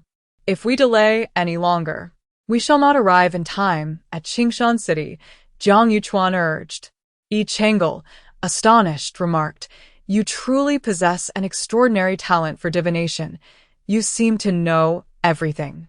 Jiang Yuchuan chuckled lightly and stepped onto a patch of open ground, addressing Yi Chang'e. "Please bring forth your spacecraft. You know about this too." Yi Chang'e complied and produced the vessel. The spacecraft soared towards Qingshan City. Jiang Yuchuan's predictions were remarkably accurate. Concerning Xian Yu, he had not erred either. At that moment, Xian Yu had not only arrived at Wushang Sect, but had also encountered Yi Changyang. Yi Changyang set aside the communication jade in his hand and inquired of Xian Yu, "How do you know my sister?" Dressed in red, Xian Yu smiled. "We are childhood friends, inseparable since our youth. My sister came to Wushang Sect when she was 3. How could you claim to be childhood friends?" Yi Changyang asked, a puzzled look upon his face. Realizing he had inadvertently revealed too much, Xian Yu quickly amended, "That was indeed before she turned 3. Please provide me with her communication jade's contact number." Yi Changyang closed the door to his room. The journey from the capital to Qingshan City would take 3 days. Yi Chang'e presented Jiang Yuchuan with some pastries crafted by Lu Qianzhong, saying, "Try these. They are far superior to the fare at Tian Academy." Jiang Yuchuan accepted with a smile. "I shall certainly indulge. By the way, how did you come to be at Tianji Gate?" "I had never heard of your divinatory skills back at Tian Academy," Yi Chang'e inquired, curiosity evident in her tone. "What do you mean?" Jiang Yuchuan replied gravely, "Our Xuanwu, due to our extraordinary bloodline, each transforms into human form upon enlightenment, foreseeing a singular event regarding the future. Since the dawn of creation, none of our predictions have ever faltered. And when I underwent my enlightenment, I foresaw that you would be slain by Pei Ens at the age of 150,000. Jiang Yuchuan gazed at Yi Changlo, who displayed not a trace of panic upon her face. Changlo, are you not afraid? He inquired. Why should I be afraid? Yi Changlo replied with a hint of amusement. Pei Enze has yet to ascend to divinity, while I am already a deity. Yuchuan, would you fear someone whose cultivation is inferior to your own? Then do you blame me? Jiang Yuchuan asked again. Why would I blame you? The prophecy concerning the Xuanwu clan is something I have never heard of. It must be a secret within your clan. If it were to be disclosed, it could prove detrimental to the Xuanwu clan. Your willingness to share it indicates your regard and trust for me, which brings me great joy and gratitude. Upon hearing Yi Changli's words, Jiang Yuchuan resolutely declared, Changlo, if Pei Enze truly intends to harm you, I will certainly protect you. I am aware. But Yuchuan, not all prophecies come to fruition. Even if they have never been erroneous, the future is always in our own hands, Yi Changlo reassured him. After a moment, she continued to question Jiang Yuchuan. Is it because the Xuanwu can foresee that your talent for divination in the mortal realm stands out, leading you to join the Tianji sect? What is your current cultivation level? The same as yours. I have merely concealed my cultivation from the members of Tianji sect, Yi Changlo nodded, knowing well that with Jiang Yuchuan's innate talent, his level of cultivation should not lag behind her own. 3 days later, the airship finally arrived at Qingshan City. As Yi Changlo and Jiang Yuchuan stepped off the vessel, a figure clad in red rushed towards them, embracing Yi Changlo tightly. Xiao Luzi, I have missed you dearly. Isn't this merely for the sake of the marionette's endeavors in the world? Xiao Yao remarked while playfully meeting Yi Changli's face. Little Lizi, do you try to understand, Yi Changlo allowed his face to be whimsically manipulated by Xiao Yao, gently reminding, Master, did you not mention that there exists a peculiar malevolence in Qingshan City? Xiao Yao, be swift. A striking young man clad in a purple golden python robe urged from a short distance behind Xiao Yao. Yecheng, wait a moment while I impart a few more words to little Easy, Xiao Yao replied with a tone laced with a hint of deference. Yecheng nodded in acknowledgement. Only then did Xiao Yao turn to Yi Changlo with a serious expression, stating little Easy. All the bodices of young maidens in Qingshan City have vanished in the span of a single night. Initially, I suspected it was the work of a lecherous thief. But during my investigation, I uncovered traces of this malevolence. This entity is rather peculiar. It does not take lives nor valuable possessions, but solely steals bodices. Leaning closer to Yi Changli's ear, Xiao Yao whispered, I must attend to matters with that black-hearted individual over there. The malevolence in Qingshan City shall be entrusted to you. I see that the young man accompanying you is quite handsome and possesses commendable prowess. With him by your side, I feel reassured. Yi Changlo waved his hand dismissively.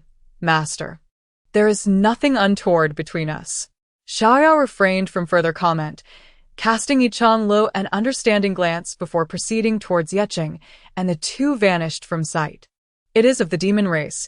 Jiang Yuchuan stepped forward to address Yi Changlo. What? Yi Changlo inquired, a look of confusion in his eyes. You were pondering in your heart about that individual named Yecheng, were you not? He is of the demon race, Jiang Yuchuan elucidated. How could my master possibly be associated with the demonic clan? Yi Changlo pressed for answers. Jiang Yuchuan, however, shook his head, unable to discern the truth. As he was merely at the golden core stage, matters concerning the demonic clan were beyond his comprehension, a fact that Yi Changlo readily understood. Let us proceed to locate the malevolent entity, Yi Changlo resolved, though a question lingered in her mind. What sort of malevolent spirit would steal a belly band?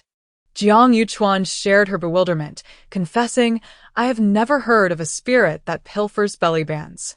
First, let us find a hospitable inn for our stay, and then we shall seek information, Yi Changlo suggested. The pair ventured through the streets of Qingshan City until they discovered a quaint inn that caught their fancy and made their way inside. Esteemed guests, are you here for a meal or accommodation? The innkeeper's assistant inquired of Jiang Yuchuan and Yi Changlo. We require lodging, 2 rooms, please, Yi Chengel replied. After escorting them to their rooms, the assistant cautioned, Miss, strange occurrences have been reported in Qingshan City lately. It would be wise for you to exercise caution at night. Oh. What strange occurrences? Jiang Yuchuan asked the assistant. Yet, the assistant hesitated, reluctant to elaborate. Chapter 17. The tale of the bellyband thief. Yi Chengel produced a silver ingot and pressed it into the assistant's hand, saying sweetly, My good fellow, please do not hesitate to speak candidly. We are not prone to idle chatter. With the silver now in hand, the assistant ceased his reluctance and divulged. What you may not be aware of is that, a fortnight ago, all the belly bands belonging to young women of marriageable age in Qingshan City were stolen simultaneously. We presumed that such a brazen thief would flee immediately, yet he reappears to steal whenever a new young woman comes of age. The young attendant, with an expression of embarrassment, remarked, Thus, I felt compelled to caution the young lady to exercise vigilance during the night, lest her personal belongings be pilfered. I greatly appreciate your warning, dear attendant, replied Yi Chengel in gratitude. Once the attendant descended the stairs, Yi Chengel beckoned Jiang Yuchuan into the room, stating, I have devised a plan.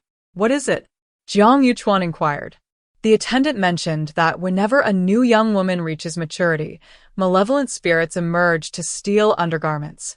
Therefore, he is likely to appear in my chamber tonight.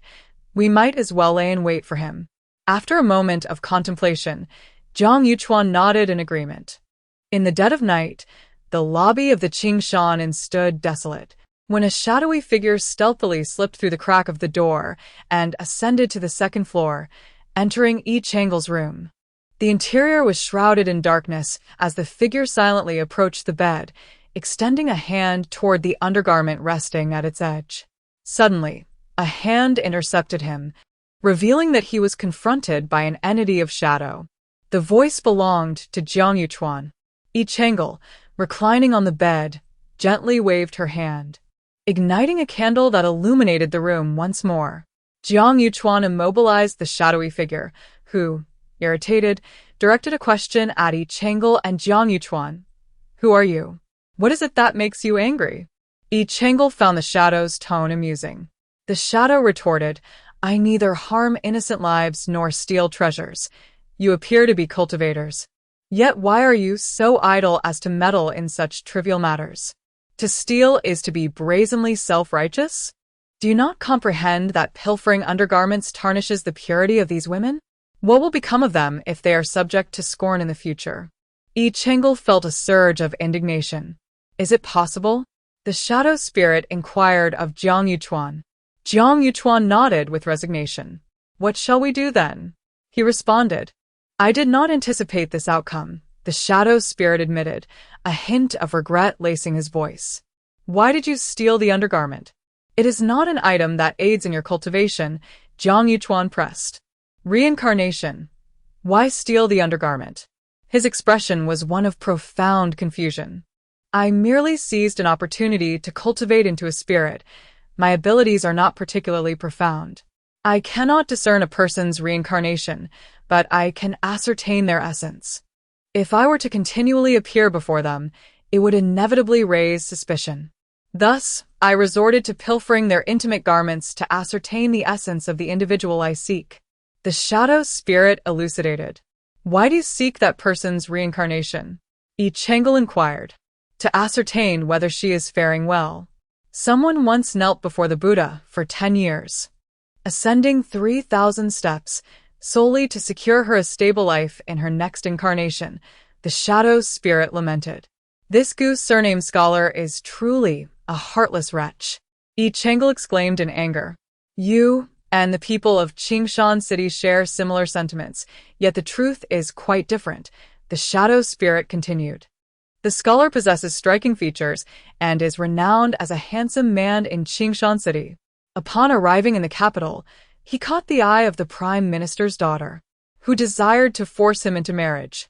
However, the scholar remained steadfastly loyal to Xiao Hong, refusing her advances. The prime minister, having only one daughter, cherished her dearly. Whatever she desired, he would go to great lengths to procure, and this included the scholar. The chancellor sent someone to the scholar's hometown, Qingshan City, to inquire about the situation, and it was not long before he uncovered the engagement between the scholar and Xiaohong. He then resorted to threatening the scholar with the lives of Xiaohong's entire family and the scholar's mother. Having lost his father at a young age, the scholar was raised solely by his mother. When Xiaohong's nephew was born, the scholar had even cradled him in his own arms. With no other recourse, the scholar reluctantly married the chancellor's daughter. Could the scholar not appeal to the emperor for justice? Yi Chang'e identified the flaw in this reasoning. The shadowy figure scoffed, remarking that the incompetent emperor, who only heeded the chancellor, would hardly intervene on behalf of the scholar.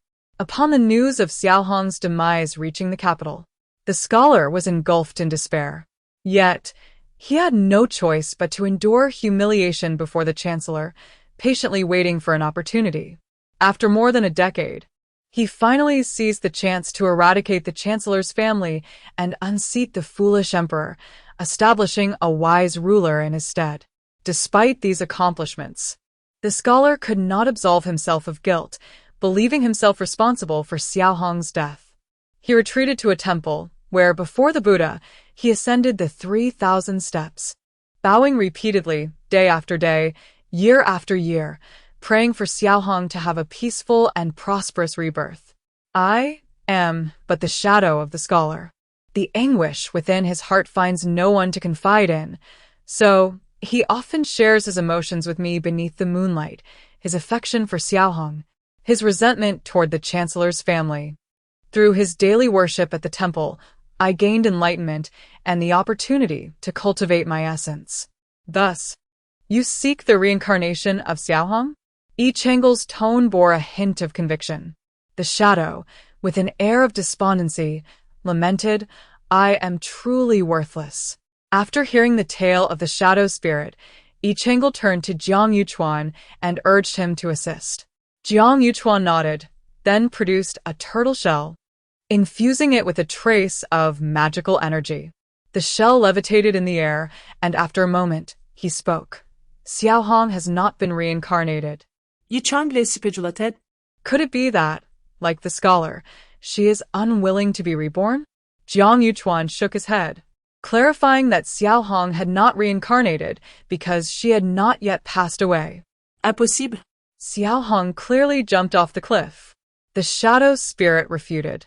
Jiang Yuchuan inquired, "Have you visited the scholar's grave over the years?" The shadow spirit replied, "I have not, since the scholar's soul resides before Xiaohong's tomb. Why should I visit the scholar's grave?" Jiang Yuchuan asserted, "If you lead us to the scholar's grave, we should be able to uncover the truth. Then I shall take you there now," the shadow spirit responded, urgency evident in its tone. The scholar's grave was not located near Qingshan City. We traveled by airship from dusk until dawn to reach it. Contrary to our expectations of a site overrun with weeds, the grave was meticulously maintained, devoid of any stray grass. The offerings were evidently fresh, and a bouquet of flowers adorned the grave. The shadow spirit could not help but wonder why. In this world where the scholar had no kin, someone would come to honor him. Could it be Xiaohong, who pays tribute to him? Yi Chang'e queried Jiang Yuchuan. Jiang Yuchuan nodded, gesturing towards a small wooden house in the distance, and said to the shadow spirit, "The answers you seek lie within that humble abode." As Jiang Yuchuan's words faded, an elderly woman with a shock of white hair and a long scar etched across her face emerged from the wooden cabin. Shadow Spirit approached her and inquired, "Why do you guard Gu Cheng's grave?" Shadow Spirit began to explain, "I am Gu Cheng's shadow," but Yi Chang'e swiftly interrupted, "He is Gu Cheng's adopted son." Adopted son? The old woman questioned. "In the 10 years Gu Cheng spent at Fo2 Temple, why have I never seen you visit him? You accompanied him to the temple, yet now you stand vigil by his grave. Who exactly are you?" Shadow Spirit pressed on. "But you leapt from the cliff, did you not?" Shadow Spirit's voice held a note of incredulity. Jiang Hong let out a cold laugh. "Leap from the cliff? I was driven to that by Gu Cheng's merciless wife. Chapter 18. Xiao Hong encounters Gu Cheng. It turns out that the Prime Minister never honored his promise to Gu Cheng. Although Gu Cheng married the Prime Minister's daughter, the Prime Minister still ruthlessly targeted Jiang Hong. Behind Gu Cheng's back, he dispatched men to Qingshan City to ruin Jiang Hong's face and even sought to take her life. Forced into desperation, Jiang Hong leapt from a precipice, but was fortunate to be saved, thus preserving her life.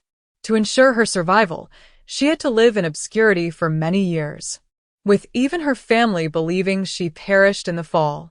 I know the person he cherished was me, she reflected, her fingers brushing against the scar on her face. For a moment, she hesitated to approach him. She had initially thought that after a few days of mourning, he would alleviate his feelings of guilt and embark on a new life. She had never anticipated that he would remain steadfast in his devotion for a decade, until his demise. Jiang Hong's expression was steeped in sorrow. The longer he remained in contemplation, the more hesitant I became to approach him. He held deep affection and loyalty towards me, yet I had once harbored doubts about him. It was only after his passing that I dared to visit his grave and meet him once more. I have vigilantly tended to his resting place, offering daily tributes, wishing only to convey that I had long since forgiven him, or perhaps had never truly held him to blame. Tears streamed down Jiang Hong's face, and I often pondered whether I would be able to reunite with him after my own demise.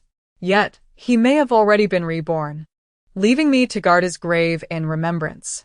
You and Gu Cheng are truly a match. To long for someone is to tend to their grave, Yi Chengel remarked with a hint of sarcasm. My lady, what prompts such a statement? Jiang Hong inquired, slightly perplexed by Yi Chengel's words. I shall speak plainly. I am a practitioner of the mystical arts and possess the ability to perceive matters beyond the grasp of ordinary mortals. Yi Chengel paused before continuing. The Gu Cheng you believe to have been reincarnated has, in truth, remained by your grave since his passing, for his earthly wishes remain unfulfilled. Jiang Hong was taken aback and asked, his wish was to see how my next life fares? It seems you are not entirely foolish. However, Jiang Hong, I must ask you, how do you perceive Gu Cheng? Yi Chengel's tone grew more serious. He continued without concern. Although Gu Cheng's pursuit of fame in the capital was not solely for you, a significant part of it was indeed for you. He yearned to honorably take you as his bride. Subsequently, he was coerced into marriage by the daughter of the Prime Minister, resisting with all his might. The Prime Minister threatened him with the safety of his family, and in order to protect you, he reluctantly wed the Prime Minister's daughter. After learning of your demise, he endured over a decade of humiliation and hardship solely for the purpose of avenging you. After successfully annihilating the Prime Minister's family, he relinquished the power that was within his grasp, seeking instead to secure a lifetime of peace for you. He implored fervently before the Buddha for 10 years, living a life devoid of children and renouncing fame and fortune, even bearing a tarnished reputation, all for you. Yi Chengel paused momentarily before continuing. Yet you, while unable to bring yourself to kill him, indeed once believed he would truly harm you. Your wounds were inflicted by the Prime Minister, and you entered the Prime Minister's residence, yet instead of seeking vengeance upon him, you harbored murderous intent towards Gu Cheng. Upon discovering the truth, you did not dare to acknowledge him due to your appearance. Even if your face bore no scars, it would likely pale in comparison to the beauty of the Prime Minister's daughter. Yi Chengel cast a questioning glance at the Shadow Spirit. The Shadow Spirit nodded urgently. Indeed, the Prime Minister's daughter surpassed Xiao Hong in beauty. He rejected the marriage to the Prime Minister's daughter for your sake and ultimately killed her. Yet you perceive Gu Cheng as a superficial man concerned only with your looks. Your life has been fraught with suffering, yet Gu Cheng has endured even more. You once held the chance for happiness, but you failed to seize it. The Shadow Spirit could not help but echo. Gu Cheng has lived his life for someone who does not believe in him. I truly feel for him. Upon hearing Yi Chengel's words, Jiang Hong collapsed to the ground. unable to contain her sorrowful weeping. After a long while, she finally ceased her cries. If given the opportunity, would you wish to see Gu Chang once more? Yi Chengel inquired of her. Jiang Hong raised her slightly reddened eyes to gaze at me, declaring her willingness to sacrifice everything for a chance to see him once more. After a brief pause, she continued, even if it means I shall never reincarnate, I am prepared for that. Should you encounter him, persuade him to be reborn.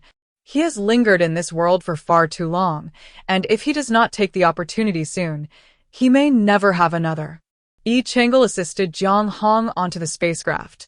My dear, I fear he may not recognize me, Jiang Hong remarked with a self-deprecating smile, acknowledging the passage of years that had turned her hair completely gray.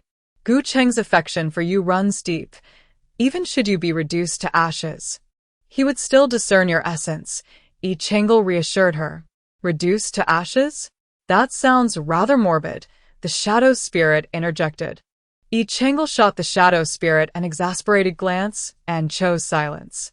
Upon reaching Jiang Hong's grave, Yi Chengel gently helped her disembark from the spacecraft and cast a spell towards her eyes, allowing her to behold a familiar yet unfamiliar figure standing before her tomb. Tears welled in Jiang Hong's eyes as she looked at Yi Chengel and whispered, "It is him." Go. Yi Chengel encouraged her. Gu Cheng is right in front. Do not delay. The shadow spirit also urged, hurry to him. With a heavy heart, Jiang Hong finally took steps toward Gu Cheng. Lang, it has been a long time, she said as she approached him from behind. Only then did Gu Cheng turn, scrutinizing her for a long moment before asking, his voice trembling, are you? Xiao, Janon me dead. Xiao Hong, so you did not perish all those years ago. Lang, I am so sorry, her voice quivered with sorrow. Gu Cheng smiled gently at her. How could you ever owe me an apology? Your survival brings me immense joy. Then Gu Cheng hesitantly spoke. Have you been well these years? I have been quite well, Jiang Hong replied softly. But your face? Gu Cheng questioned, puzzled. When I jumped off the cliff all those years ago, my face was scarred. However, I was rescued by a robust hunter from the mountains, who cared for me tenderly and was not bothered by my scars. I eventually married him, and these years have been filled with happiness. Xiao Hong, knowing that you are happy brings me solace. Gu Cheng paused. Xiao Hong, when I sought your hand in marriage back then, I was entirely sincere. I know, Jiang Hong said, tears streaming down her face. Gu Cheng reached out to wipe away her tears, only to find his hand passing right through her visage. He advised gently, Xiao Hong, you must understand, while my intentions in marrying you were genuine, my decision to break our engagement and marry another was equally real. A faithless man like me does not deserve your tears. I have forgiven you. If you had not called off our engagement, I would not have encountered my current husband. You need not feel guilty. Meanwhile, the two on the other side were engaged in mutual redemption, while Yi Chengel and the shadow spirit discreetly wiped their tears. Upon witnessing Gu Cheng's hand passing through Jiang Hong's face, Yi Chengel cast a spell towards Gu Cheng, gradually granting him a physical form. Yet, Yi Chengel was drained, swaying slightly, prompting Jiang Yuchuan to quickly support her. Chengel. Detecting the hint of concern in Jiang Yuchuan's voice, Yi Chengel hurriedly reassured him, it's nothing. I'm merely exhausted from using my magic. I just need a moment to recuperate. The shadow spirit turned towards the two engaged in their redemptive exchange, advising, Gu Cheng, now that you have a tangible form, perhaps you should embrace Xiao Hong. Can I? After listening to the words of the shadow spirit, Gu Heng turned to Jiang Hong and inquired. Chapter 19. The Heart of the Buddha Grass. Feeling the warmth in his embrace, Gu Heng paused for a moment before tightly holding Jiang Hong. However, after a brief moment, he restrained himself and released her, saying, Little Hong, it is time for me to be reborn. But the shadow spirit wished to oppose, yet upon seeing Gu Heng's gaze, he nodded in agreement. Gulang. Allow me to accompany you on your journey to rebirth, Jiang Hong spoke. Gu Heng shook his head, In life, I have wronged you. Now in death, I should at least witness your departure." Upon hearing Gu Heng's words, Jiang Hong ceased her objections and followed the shadow spirit, while Gu Heng continued to watch her figure until it vanished. Yi Changel noticed that Gu Heng had intentionally sent Jiang Hong away and asked him, "Do you wish to speak with us? The young lady is astute, so I shall be direct. I seek your assistance in removing the scars from little Hong's face, allowing her to live anew." Gu Heng's tone carried a plea. Why? Yi Changel was perplexed. Gu Heng explained, "There is no need for you to shield little Hong from me. I could see through her lies at a glance. I simply lacked the heart to expose her. That scar is evidently a knife wound. Moreover, since you have the ability to manifest my corporeal form, helping little Hong to erase her scar and regain her youth should not pose a challenge." Gu Heng was indeed correct. The task he requested of Yi Changel required minimal effort, easily resolved with just 2 pills. Yi Changel then asked him, "But why should I assist you?" Gu Chong spoke with an air of tranquility. "I have knelt in the Buddhist realm for 10 years, my soul having been nurtured by its essence. Should I willingly ignite my own spirit, I could obtain a relic, for it is said that when a relic emerges, no demons or monsters shall roam within 10 miles. Surely, this relic would aid both the lady and the gentleman in their cultivation." Yi Changel replied, "Are you aware that the act of burning one's spirit brings excruciating pain, and once the soul is consumed, there is no possibility of rebirth? Given Jiang Hong's age, she likely has but a few years left to live. Would it not be better to wait for her in the underworld for a few years, so that you may reincarnate together and continue your fateful connection in the next life?" Upon hearing Yi Changel's words, Gu Chong shook his head. "The lady is willing to assist me in finding Xiao Hong. It seems Xiaoing has already divulged our circumstances to her." Yi Changle no det inaknolet. "I am well aware of your tale." Gu Chong then elaborated, "The lady understands the hardships I have endured in this life. Xiao Hong has lived on without ever seeking me, though I hold no resentment towards her. Even if I were to have another life, I would not wish to encounter her again. Moreover, all her tribulations in this life stem from my actions. If I could grant her a life free of worries, I would gladly forfeit my own future existence." Yi Changel urged, "But do you not realize that life, in any form, is accompanied by its share of anxieties? Even if Xiao Hong were to lose her scars and regain her youth, her future may still be fraught with uncertainties." "I am aware," Gu Chong asserted, his eyes brimming with resolve, "yet I wish to exert every effort to ensure she experiences a life of peace and fulfillment. Since you have said so, I shall assist you. In life, you acted for Xiao Hong, and in death, you also acted for her. It is indeed remarkable that one such as you exists in this world, a man so devoted." Yi Changel acquiesced. Gu Cheng, feeling somewhat pleased, remarked, "Then I shall ignite my soul."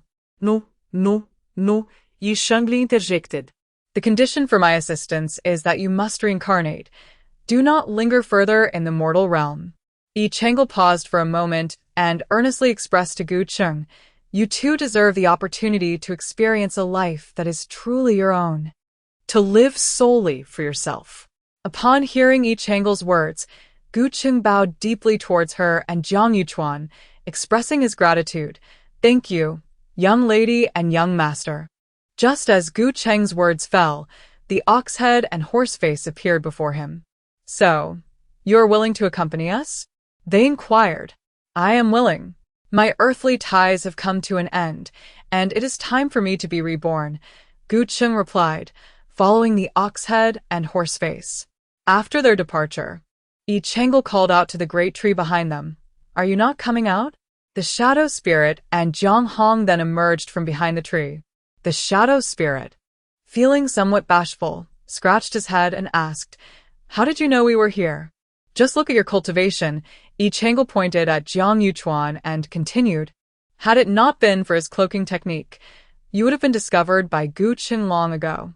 Yi Changel produced 2 pills and offered them to Jiang Hong. "Consume these, and you shall regain your appearance and youth."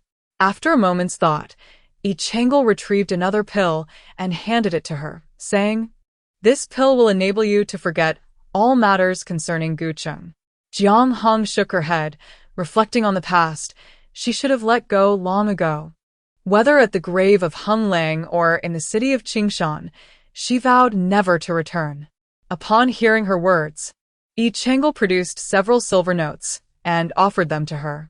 When she hesitated to accept, Yi Changel encouraged her, saying, "Regardless of one's way of life, a certain amount of silver is always necessary.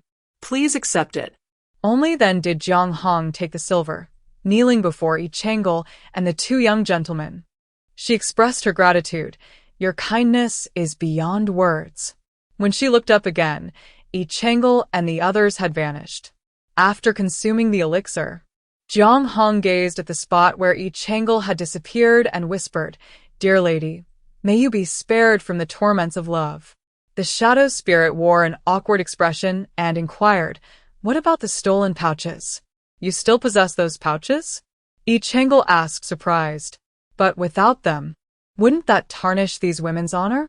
"Then I shall burn them," the shadow spirit said, heading towards the door with a despondent demeanor. "Wait." Zhang Yuchuan called out to the shadow spirit. "I have a plan." The next day, a horde of mice, under the gaze of many, pilfered handkerchiefs from the fabric shop. The crowd chased the mice to an abandoned old house, where they discovered a room filled with pouches. Yi Changel and Zhang Yuchuan hovered above the dilapidated abode on their swords. "Is this truly feasible?" Yi Changel inquired of Zhang Yuchuan. "Whether it is feasible or not, it certainly provides an explanation for the theft of the pouches, thus preserving the honor of these women." Zhang Yuchuan's reasoning held some merit. "And the shadow spirit?" "I have not seen him since our parting at the inn yesterday. Due to his depleted magical powers, Yi Changel rested for quite some time at the inn. The matter concerning the rat was handled by Zhang Yuchuan and the shadow spirit. He departed, expressing his determination to diligently cultivate, aspiring to ensure that all lovers in this world could eventually unite, thus preventing the recurrence of situations like that of Gu Cheng and Jiang Hong. Indeed. He displayed commendable ambition, Yi Changel remarked. "It is time for us to set forth and reunite with Xianyu." Why? "We have spent over a decade in this mortal realm without a reunion among the three of us. Having just seen Zhang Yuchuan a few days ago, we are already parting again." Yi Changel's expression reflected a hint of discontent. Jiang Yuchuan elucidated. "In half a month, the grand competition of the human realm will take place, and the victor will have the opportunity to enter the Cloud Sea Secret Realm." Yi Changel was taken aback. "The Cloud Sea Secret Realm? Is it not said that this realm appears once in a millennium?" Zhang Yuchuan nodded solemnly. "The Heavenly Mechanism sect has predicted the opening of the Cloud Sea Secret Realm. Changel, only those with a cultivation level above the nascent soul can enter. This presents a splendid opportunity for us to expedite our training under the director's guidance." Upon hearing Jiang Yuchuan's words, Yi Changel's demeanor grew serious. "Very well, we shall meet at the grand competition in half a month." For Yi Changel, the primary objective of venturing into the Cloud Sea Secret Realm is not merely to seek opportunities for cultivation enhancement, but to locate the legendary Buddha Heartgrass. The Buddha Heartgrass is known to possess suppressive effects against chaotic energies, yet it is exceedingly rare. It is said to be found within the Cloud Sea Secret Realm. "I shall acquire the Buddha Heartgrass by all means necessary." As Yi Changel piloted the ship, he accelerated towards the direction of the Supreme Sect. Chapter 20. Meeting Xianyu. "You may call me Yi Changyang. Do not refer to me as your younger brother, for I am not your sibling. You are not only the younger brother of Changlo, but also my brother. I am the brother of my elder sister, not yours. However, I am indeed one of the popular candidates to be your brother-in-law, hence you are undoubtedly my brother." Upon hearing Yi Changli's voice, Xianyu and Yi Changyang finally noticed her entrance into the hall. "Changla, sister." Yi Changyang and Xianyu hurriedly rushed towards Yi Changlo, with Xianyu arriving first, tightly embracing her. "Changlo, I have searched for you with great difficulty. Let go of my sister. Yi Chongyang continuously tugged at Xianyu, attempting to pry him away. Yi Chongle chuckled and said, "It's all right. Let him hold me for a while. This fellow hasn't seen me in ages. He must feel quite lonely."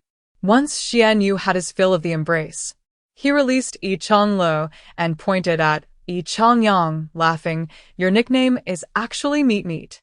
Meat Meat, Meat Meat." Xianyu's teasing caused Yi Chongyang's expression to change dramatically as he rushed forward to cover Xianyu's mouth, angrily exclaiming, "Only my sister can call me Meat Meat." "Be quiet." Yi Chongle, initially disinclined to intervene, felt a yearning for the sweet and sour spare ribs that Meat Meat used to make after being away for half a month. Thus, she gently advised, "Xianyu, Meat Meat is still a child. Do not tease him." Then, with a hint of coyness directed at Yi Chongyang, she added, "Meat Meat, I find myself missing the sweet and sour spare ribs you prepare." "All right, sister, I will go make them now. Just wait a moment." Yi Chongyang immediately headed towards the kitchen. In the hall, only Yi Chongle and Xianyu remained. "Where did this younger brother of yours come from?" Xianyu inquired with curiosity. "I picked him up. What about you? Where have you been cultivating all these years?" Yi Chongle inquired of Xianyu, who appeared somewhat embarrassed, stammering as he replied, I am at the Hehuan sect." Hehuan? "The Hehuan sect?" Yi Chongle exclaimed, astonished. You haven't been compromised, have you?" Upon hearing Yi Chongle's words, Xianyu fervently denied it, exclaiming, "No, I remain pure." Yi Chongle was at a loss for words, and a moment of silence enveloped them. "Then why are you at the Hehuan sect?" Yi Chongle broke the stillness. "After I arrived at the Hehuan sect, I was assessed for my innate talent with a celestial root. As you know, the Hehuan sect's practices tend to overlook those with lesser gifts," Xianyu explained, glancing at Yi Chongle. After Yi Chongle nodded, Xianyu continued, "Once the entire sect learned of my talent, they were all exhilarated, eagerly awaiting my ascension to the golden core stage, lining up to seek dual cultivation with me." "And what is your current cultivation level?"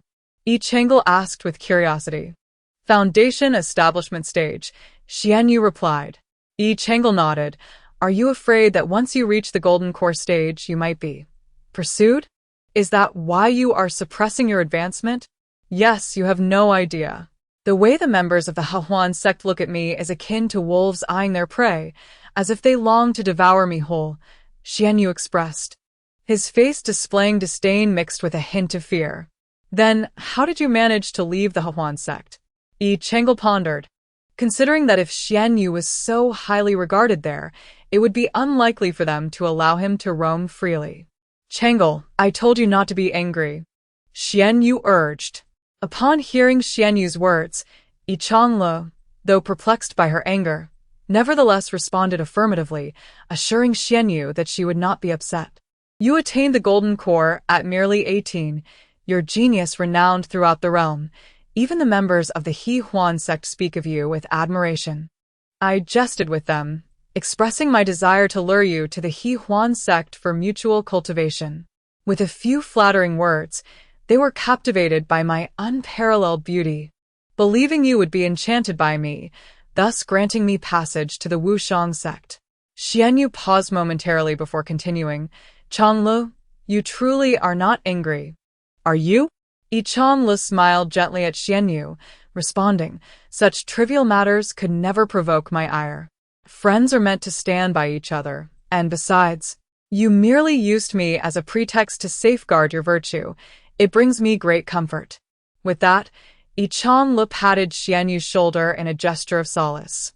Hearing Yi Chongle's words, Xianyu embraced her once more, resting her head on her shoulder, her voice quivering with emotion. Chongle. "During my time at the Hehuan sect, I felt a genuine fear. What if they truly intended to harm me, even if I acquiesced once or twice? With so many of them, I fear I might be utterly exhausted." In response to Xianyu's distress, Yi Chongle struggled to suppress a laugh, reassuring her. "Do not worry. You are safe now.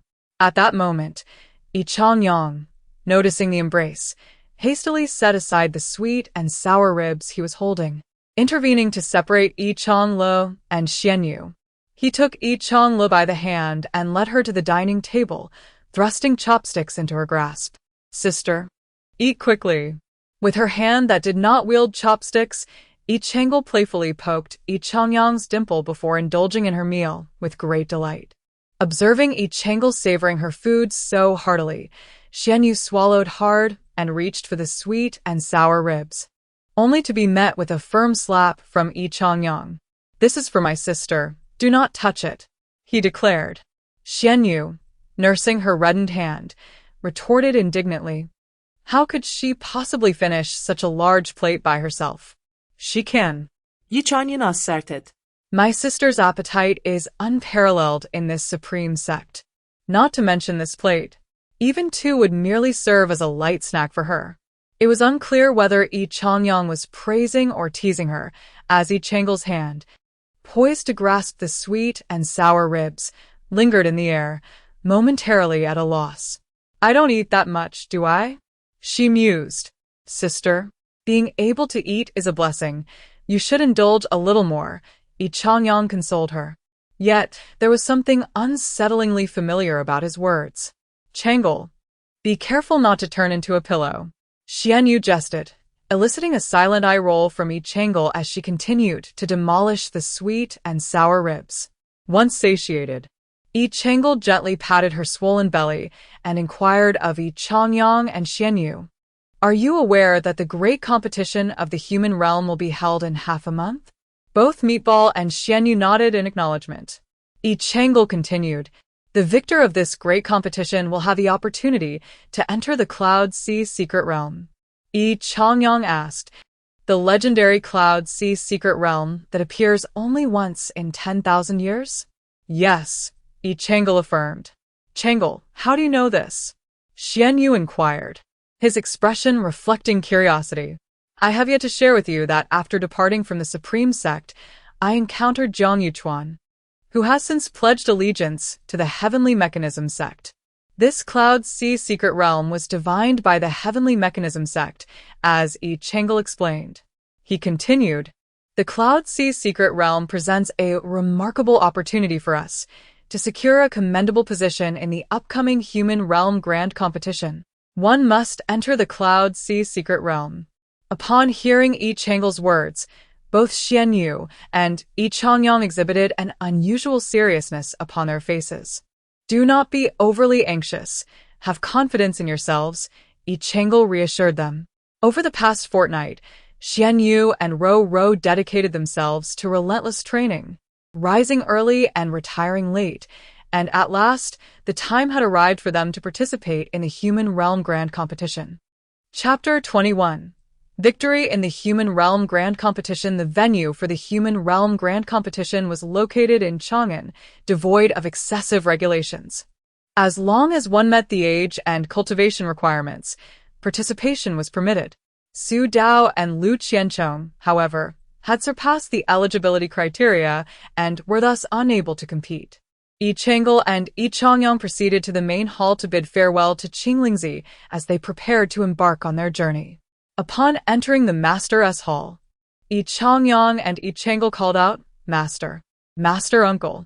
Upon learning of Yi Changle and Yi Changyang's intention to participate in the Human Realm Grand Competition, Qinglingzi was taken aback. Changle, you who usually exhibit a certain laziness even in walking, relying on a wheelchair with Changyang to assist you, now willingly choose to partake in the competition, he remarked, stroking his goatee. Remarkable. It seems your Master-S previous instruction to rid you of malevolent influences bore fruit. Thus, this competition will serve as an excellent opportunity for your training. As Yi Changle and Yi Changyang departed from the Master-S Hall, they made their way toward Xuanyu. Upon meeting Xuanyu, Yi Changle produced a spacecraft, and together with Xuanyu and Yi Changyang, they boarded. Yi Chanyan pullet Yi Changle aside. Urgency evident in his tone as he inquired, Sister, your friend should be departing after the great competition of the human realm, right?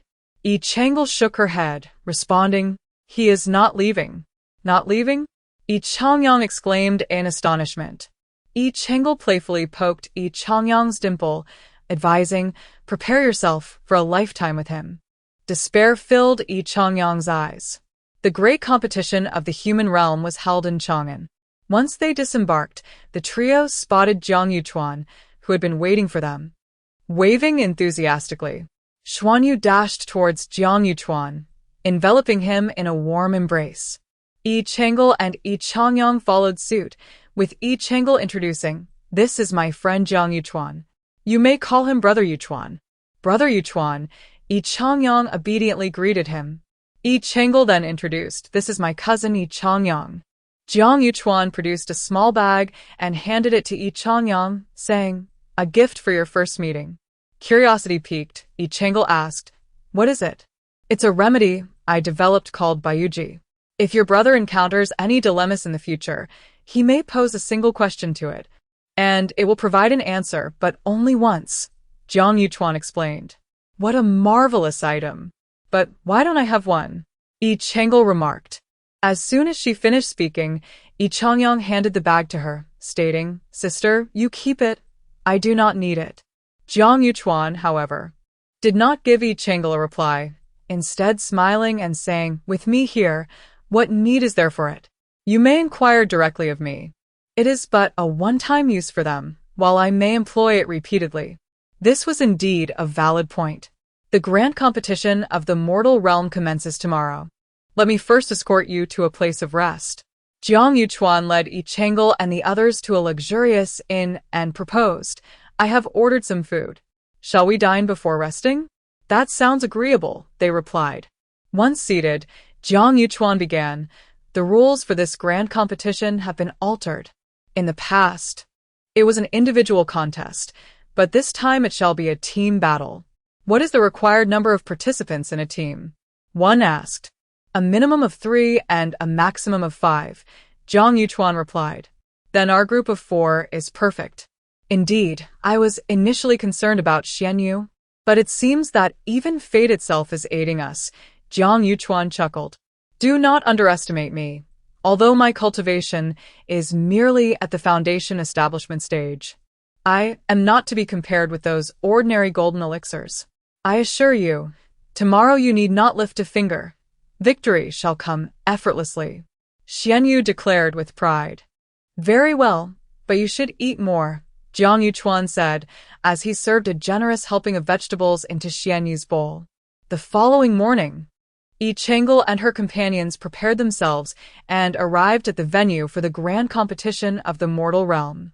A young woman clad in a yellow dress approached Yi Chengel and inquired, "Are you Master Yi Chengel?" The girl before her was charming and delightful. Yet Yi Chengel did not recognize her, responding with curiosity, "And you are?" "I am Huang Shan, a disciple of the Supreme Sect, though I am from a minor peak." "It is quite normal for Master to be unfamiliar with me," Huang Shan introduced herself with confidence. "Master Uncle, you have no idea how much I admire you. It is merely that I rarely have the chance to see you in the Supreme Sect. I never expected to encounter you at the world competition. The moment I laid eyes on you, I recognized you instantly. A person so strikingly beautiful, clad in a purple gown, could only be you." The individuals nearby, participating in the competition, were stirred by Huang Shan's words and excitedly inquired, "Is that Yi Chengel?" Huang Shan nodded fervently. "Is she the one who, despite injuring her legs during her cultivation, remained undeterred by the opinions of others, steadfastly pursuing her own path, and subsequently ascended to the golden core realm, restoring her legs?" "Indeed, it is she, the shining light of our supreme sect, Yi Chengel," Huang Shan exclaimed exuberantly. Yi Chengel quietly turned to Yi Changyang and asked, "Is there another Yi Chengel in the supreme sect who shares my name?" Yi Changyang pondered seriously for a moment before resolutely shaking his head. Huang Shan then approached Jiang Yuchuan, confidently stating, "You must be Master Uncle Yi Changyang. Although you and Master Uncle Chengel do not resemble each other greatly, one can easily spot you both amidst the crowd. Truly, you are the most handsome man of the Supreme Sect." Jiang Yuchuan pointed at Yi Changyang and chuckled. That is your Yi Changyang master uncle. Huang Shan looked at Yi Changel in disbelief, who smiled and nodded at her. Only then did Huang Shan concede to Yi Changyang, saying, Master Uncle Yi Changyang, I apologize for my lack of discernment. I failed to recognize you at first, but you are indeed quite handsome as well. No matter. Yi Changyang replied with a tranquil demeanor. Where did you hear those rumors? Yi Changel inquired of Huang Shan. What rumors? It was those who proclaimed me the light of the supreme sect. Yi Changel's voice grew increasingly faint. Huang Shan then suddenly realized, taking out a book and handing it to Yi Changel, explaining all of this is stated within. The book boldly bore the title Chronicles of the Human Realm. Upon seeing the familiar chronicles, Yi Changel helplessly rubbed her forehead, reflecting on how the parrot spirits seemed to be omnipresent across the three realms. With Yi Jinan's heroic deeds preceding her, Yi Changel could only imagine the absurdity contained within its pages. Realizing that these parrot spirits were intent on recounting the escapades of the Yi family. Master Changel, are you also here to participate in the great competition of the human realm? Huang Shan inquired, her eyes glimmering with hope. Then we're doomed. We stand no chance. Huang Shan paused, then regained her composure, adding, however, having the opportunity to meet you, Master Changel, makes this trip to Chang'an worthwhile. Listening to the exchange between Yi Changel and Huang Shan, those nearby began to murmur. Yi Changel has arrived, so we are certainly out of luck. It was rumored that Yi Changel never intervened, but when she did, she could fight beyond her level. The three men beside her appeared to possess considerable prowess as well. With her innate talent, she could easily serve as a judge, yet she had chosen to compete. At last, the time for the great competition of the human realm had arrived. Standing on the stage, Xianyu performed a series of warm-up exercises, excitedly addressing Yi Changel, Yi Changyang, and Jiang Yuchuan. Don't interfere. Let me showcase my skills. Jiang Yuchuan pointed to the scar on his right hand, speculating. Perhaps it has caught the scent of your bloodline power. Xianyu, unwilling to waste any further time, swiftly dispatched the remaining 4 competitors from the arena, thus determining the victor. The second group faced by Yi Changel and her companions comprised 5 disciples of the Wanda sect. Just as Xianyu prepared to take action again, Jiang Yuchuan restrained him, saying, Allow me. The disciples of Wanda sect lived up to their name, wielding poison as their most formidable weapon, unleashing waves of toxic gas relentlessly towards Jiang Yuchuan. Yet, as if unperturbed, Jiang Yuchuan effortlessly absorbed the poisonous fumes and approached the members of the Wanda sect. Why are you not afraid of this poison? One of them stammered, their voice trembling. In the third group, Yi Changel's team faced Huang Shan and her allies. Yi Changel held back the eager Xianyu, saying, Let the child have some fun. With that, she pushed Yi Changyang onto the stage. I apologize for the offense. Yi Changyang addressed Huang Shan and her companions. Before they could react, a series of thuds echoed as Huang Shan and her team were all toppled to the ground by Yi Changyang's swift strikes. Gasps of astonishment arose from the audience below. His speed is astonishing. He is merely at the foundation establishment stage. How has he achieved this?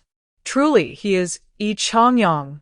As the competition progressed, Jiang Yuchuan, Xianyu, and Yi Changyang took turns participating, while Yi Changel refrained from intervening. Soon, they reached the final match, where victory would secure the top position in the human realm's grand competition. Yi Changel, do you dare to face us in a contest? The opposing team declared defiantly. And who are you? Yi Changel inquired, gazing at the 5 women before her. Xianyu, feeling somewhat awkward, replied, They are from the Hehuan sect. Very well.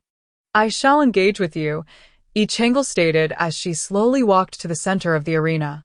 5 women exchanged glances, each wrapping a ribbon around Yi Changel's neck, wrists and ankles. Yi Changel made no attempt to evade them. They asked her, Do you concede? Yi Changel responded with a gentle smile. Concede? What you're binding is merely my doppelganger. As soon as her words fell, the I Chang'e they had ensnared vanished into thin air, and the true I Chang'e descended from the heavens, casting all of them off the platform. The outcome was determined. A woman clad in resplendent red swiftly ascended the stage, proclaiming, "The victors of the human realm grand competition are I Chang'e, I Changyang, Xian Yu, and Jiang Yuchuan." The audience erupted in thunderous applause. Chapter 22. The Sacrifice of the Cloud Sea Secret Realm. Please follow me. The woman in red respectfully addressed the four victors after announcing the results. The four accompanied her to a carriage, and after a while, the carriage came to a halt. The woman in red continued, with her courteous demeanor. "Please disembark to receive your rewards for this competition. I shall not accompany you further." Upon alighting from the carriage, I Chang'e gazed at the dark crimson walls and the tightly shut palace gates, wondering if this was indeed the royal palace. Jiang Yuchuan elucidated her confusion, stating, "The world is unaware that the Cloud Sea Secret Realm only manifests upon royal summons. Do the people of the Tiangui Pavilion not know this?" Xian Yu inquired. Jiang Yuchuan shook his head, smiling as he explained, "The Tiangui Pavilion cannot discern such matters, yet I can. But the Cloud Sea Secret Realm is seldom revealed. Should it not be summoned with ease?" I Chang'e remained filled with questions. Jiang Yuchuan gestured towards the palace before them, indicating that there would undoubtedly be someone inside who could provide answers. No sooner had he spoken than the previously closed gates of the palace swung open, revealing a group of palace maids and eunuchs who approached. "Esteemed practitioners, please follow me," announced the chief eunuch. He led the four into an opulent hall before retreating. Once alone, a figure clad in bright yellow emerged from behind the curtains, scrutinizing the four with great interest. Coming to a halt before Xian Yu, the figure spoke. "Xian Yu of the Hehuan sect, discovered at the age of 3 at the entrance of the Hehuan sect. Due to your exquisite appearance and exceptional talent, you were retained within the sect. Now, at 18 years of age, you have attained the foundation establishment stage." Upon hearing this, I Changyang was taken aback and turned to Xian Yu, exclaiming, "You are indeed of the Hehuan sect." He then approached Jiang Yuchuan, saying, "Jiang Yuchuan of the Tianji Pavilion. At the age of 3, the Tianji Pavilion divined the emergence of a prodigious diviner, leading them to you, though you are merely at the foundation establishment stage. The master of the Tianji Pavilion, Wu Yazi, once foretold your destiny. However, even with a decade of lifespan revealed to him, he could discern not a trace of your future. Interestingly, I Chang'e, Jiang Yuchuan, and Xian Yu are all of the same age. Aside from I Chang'e, who has a younger brother named I Changyang, the other two seem to have appeared out of nowhere, without parents. From whence do you hail?" Jiang Yuchuan smiled faintly, his tone indifferent as he replied, "Xian Yuan Feng. Your line of inquiry is so probing that one might mistake us for criminals rather than individuals from whom you seek assistance." "Xian Yuan Feng?" Xian Yu inquired, perplexed. Jiang Yuchuan nodded. "The individual questioning us before you is none other than the Emperor of the Human Realm, Xian Yuan Feng, the organizer of this grand competition." As he listened to Jiang Yuchuan, Xian Yuan Feng raised his hand in applause, commending Jiang Yuchuan, "Truly worthy of the prodigious diviner. Nothing escapes your keen insight." He then stated with conviction, "You must have already surmised that my invitation to you pertains to the matter of the Cloud Sea Secret Realm." Jiang Yuchuan nodded, and only then did Xian Yuan Feng lay bare everything before the four of them. Historically, the emperors of the human realm have all descended from the Xian Yuan lineage, a family born to safeguard the world and ensure the populace thrives in peace and prosperity, generation after generation, under the flourishing Xian Yuan era. Xian Yuan Feng then produced a nearly opaque black crystal sphere, an ancestral artifact of the Xian Yuan clan, known as the Fate Sphere, capable of foretelling impending calamities that may befall the people. After a moment of silence, Xian Yuan Feng spoke with a hint of despair. "This Fate Sphere was once clear, but it has now turned entirely black, foreboding that numerous disasters may soon descend upon the realm. Are these disasters droughts or floods? Yi Chang'e speculated. Not merely that. There will be floods in the south, droughts in the north, as well as earthquakes and pestilence, Xian Yuanfeng replied gravely. Should these calamities manifest simultaneously, the suffering of the people would be unimaginable. You have summoned us. Is there a way we might assist? Jiang Yuchuan inquired. To avert these disasters, there is but one solution, the Cloud Sea Secret Realm. The Cloud Sea Secret Realm? Xian Yuanfeng nodded, acknowledging that while the world is aware of the Cloud Sea Secret Realm's elusive nature, few comprehend that it is the Xian Yuan royal family that governs its emergence. The sole purpose of this realm is to serve as a refuge from calamities that befall the mortal world. Once the Cloud Sea Secret Realm is activated, disasters intended for the earthly realm are redirected there. However, it necessitates that cultivators enter to bear the brunt of these tribulations. Thus, you wish for us to enter? Xian Yu affirmed with certainty. Indeed, should the four of you be willing to step inside, I would acquiesce to any conditions, Xian Yuanfeng replied, his excitement palpable. Xian Yuanfeng, have you forgotten to mention certain matters? Jiang Yuchuan interjected solemnly. What else is there? Xian Yuanfeng inquired, his expression tinged with confusion. The reason the Cloud Sea Secret Realm is so rarely revealed is that it requires the sacrifice of the lives of an emperor, a prince, and a princess to be unlocked, Jiang Yuchuan reminded him. How do you know this? Xian Yuanfeng asked, momentarily taken aback. Before regaining his composure to address Jiang Yuchuan, no wonder Wu Yizi could not discern your fate. Your divination skills likely surpass even his. The world may herald Yi Chang'e as a prodigy, yet your brilliance ought to be recognized as superior to hers. Subsequently, Xian Yuanfeng confessed to the four, indeed. Unlocking the Cloud Sea Secret Realm necessitates the sacrifice of the Xian Yuan royal family's lives. This is the very reason for its rare manifestation. Are there no alternative methods? Yi Chang'e could not help but inquire. Xian Yuanfeng shook his head. If there were any other means, I would willingly face death 1,000 times over rather than sacrifice my child's life. However, it is not feasible. Millennia ago, an ancestor of the Xian Yuan clan chose not to open the Cloud Sea Secret Realm, and the world descended into a hellish nightmare, with no remedy in sight. Father, our Xian Yuan lineage is destined to protect the mortal realm. I, Xian Yuan Xiao, am prepared to sacrifice my life for the sake of humanity and its people. A small boy clad in a purple and gold robe emerged from beneath the table. Father, I, Xian Yuan Ro, am also willing. A little girl in a pink palace gown followed suit, crawling out from under the table. You are still so young. Yet you are willing to sacrifice your lives for the people? Upon hearing Yi Chang'e's question, Xian Yuan Xiao looked at her in confusion. Why not? Xian Yuan Ro echoed. Isn't it a fair exchange to trade our lives for the lives of thousands? Yi Chang'e crouched before Xian Yuan Xiao, pinching his cheek. What a little bodhisattva you are. Then, she turned to Xian Yuanfeng and inquired, what is the method by which this Cloud Sea Secret Realm requires your sacrifices? We must offer our blood in its entirety. Blood? Yi Chang'e chuckled, cradling Xian Yuan Ro in her arms. Little bodhisattva, I have a way that does not require your sacrifice. Chapter 23. Entering the Cloud Sea Secret Realm. Please, Yi Xianzhang, do not jest about such matters.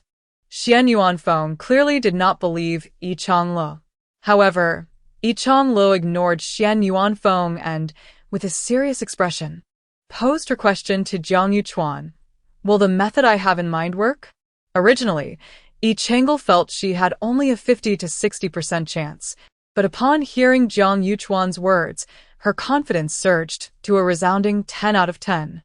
Lead the way, she instructed Xian Yuanfeng. Where to? Xian Yuan Wu retorted with an eye roll directed at Xian Yuanfeng. Naturally, we are headed to the Cloud Sea Secret Realm. Where else could we possibly go? It was only then that Xian Yuanfeng guided Yi Chang'e and the others towards the hidden chamber. Throughout the journey, Yi Chang'e held Xian Yuan Ro's hand.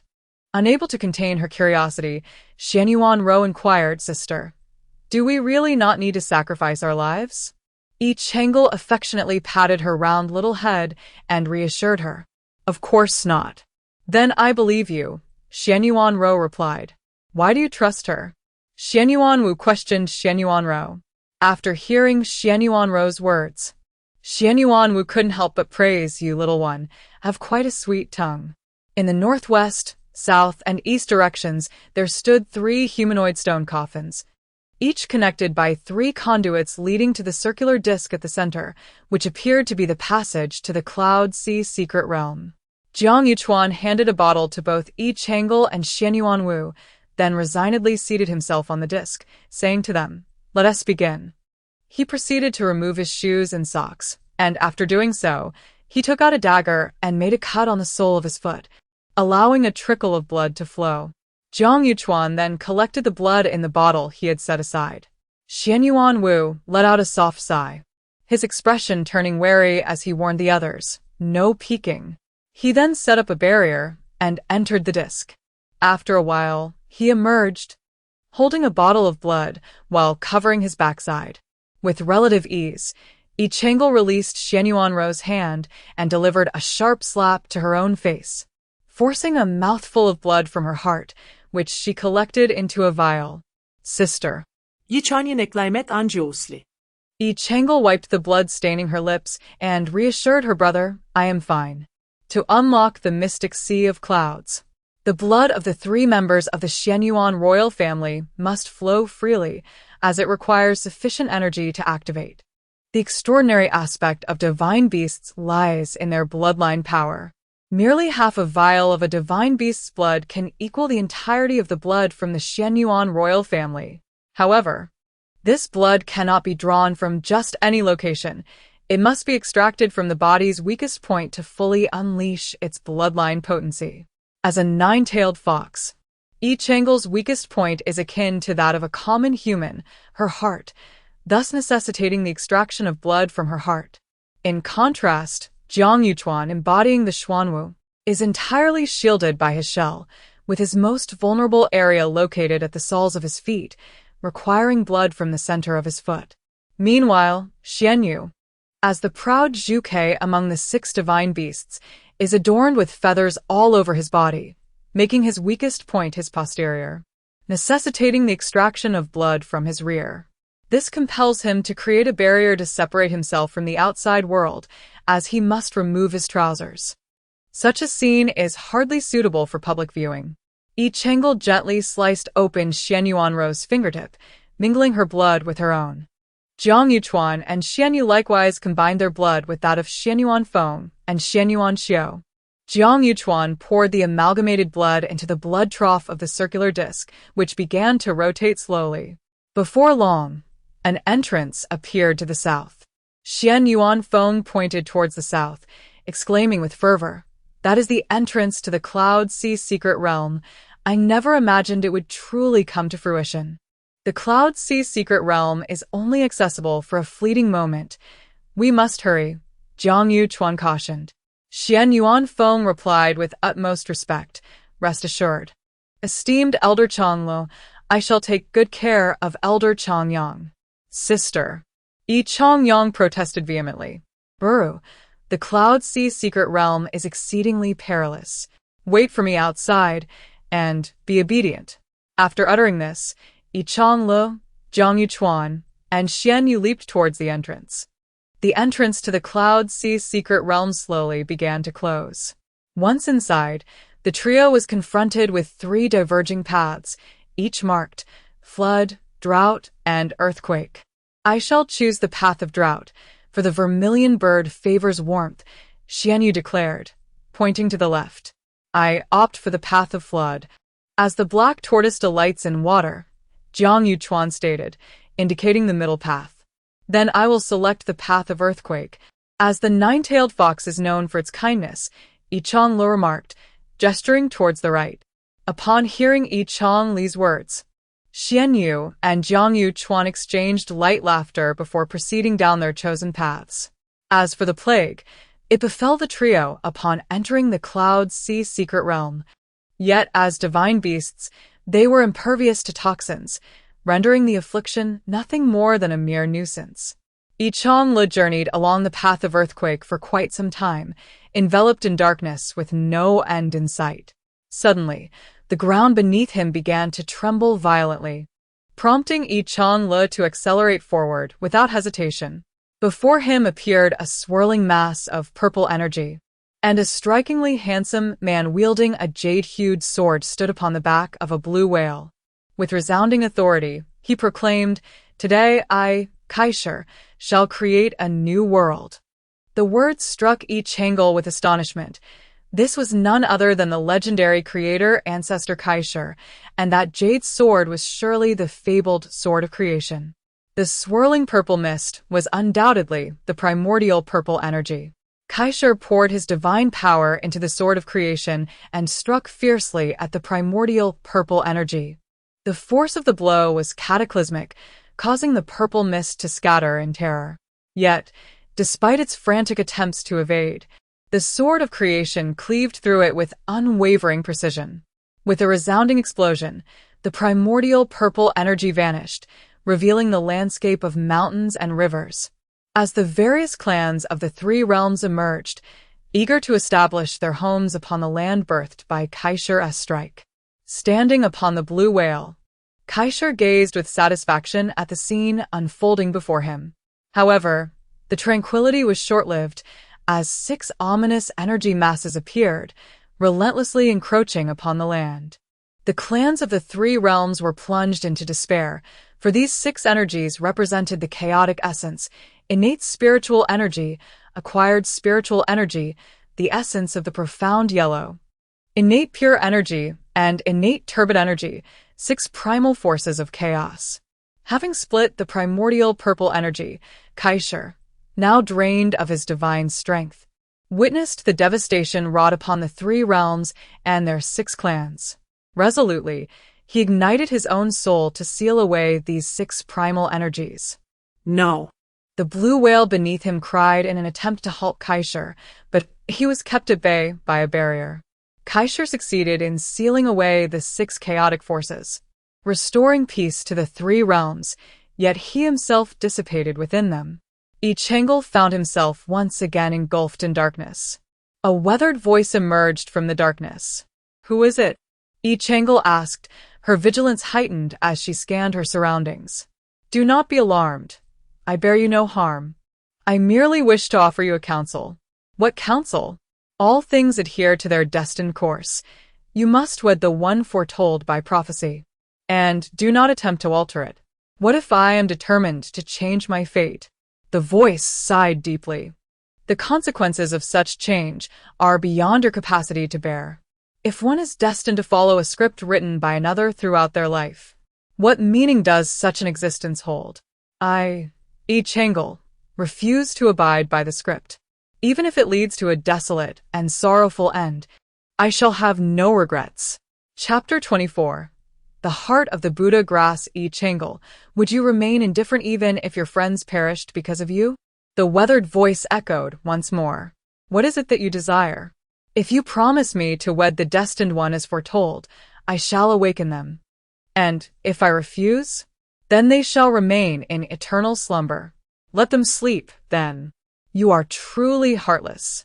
The ones upon the bed are but illusions of your making.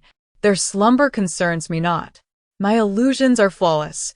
How could you possibly discern the truth?" "Naturally." Yi Changle poset deliberately. "What do you mean by naturally? Speak swiftly. It is merely a conjecture. You cannot even best me in combat, yet you resort to trickery to deceive me. How could you possibly capture both of them at once?" With that, Yi Changel lunged her sword towards Jiang Yuchuan and Xianyu, who lay on the bed. The illusion shattered.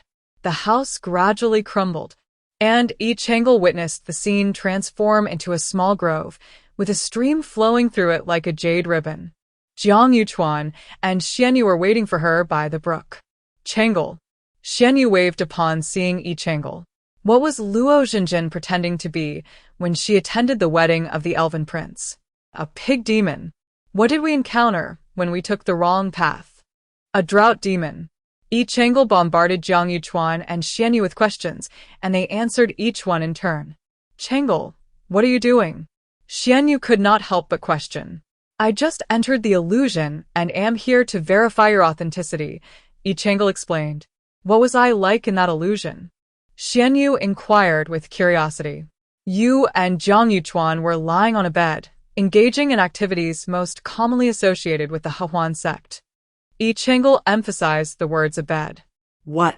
Xianyu and Jiang Yuchuan exclaimed in unison, their disdain palpable. What kind of absurd illusion is this? Xianyu could not help but scoff.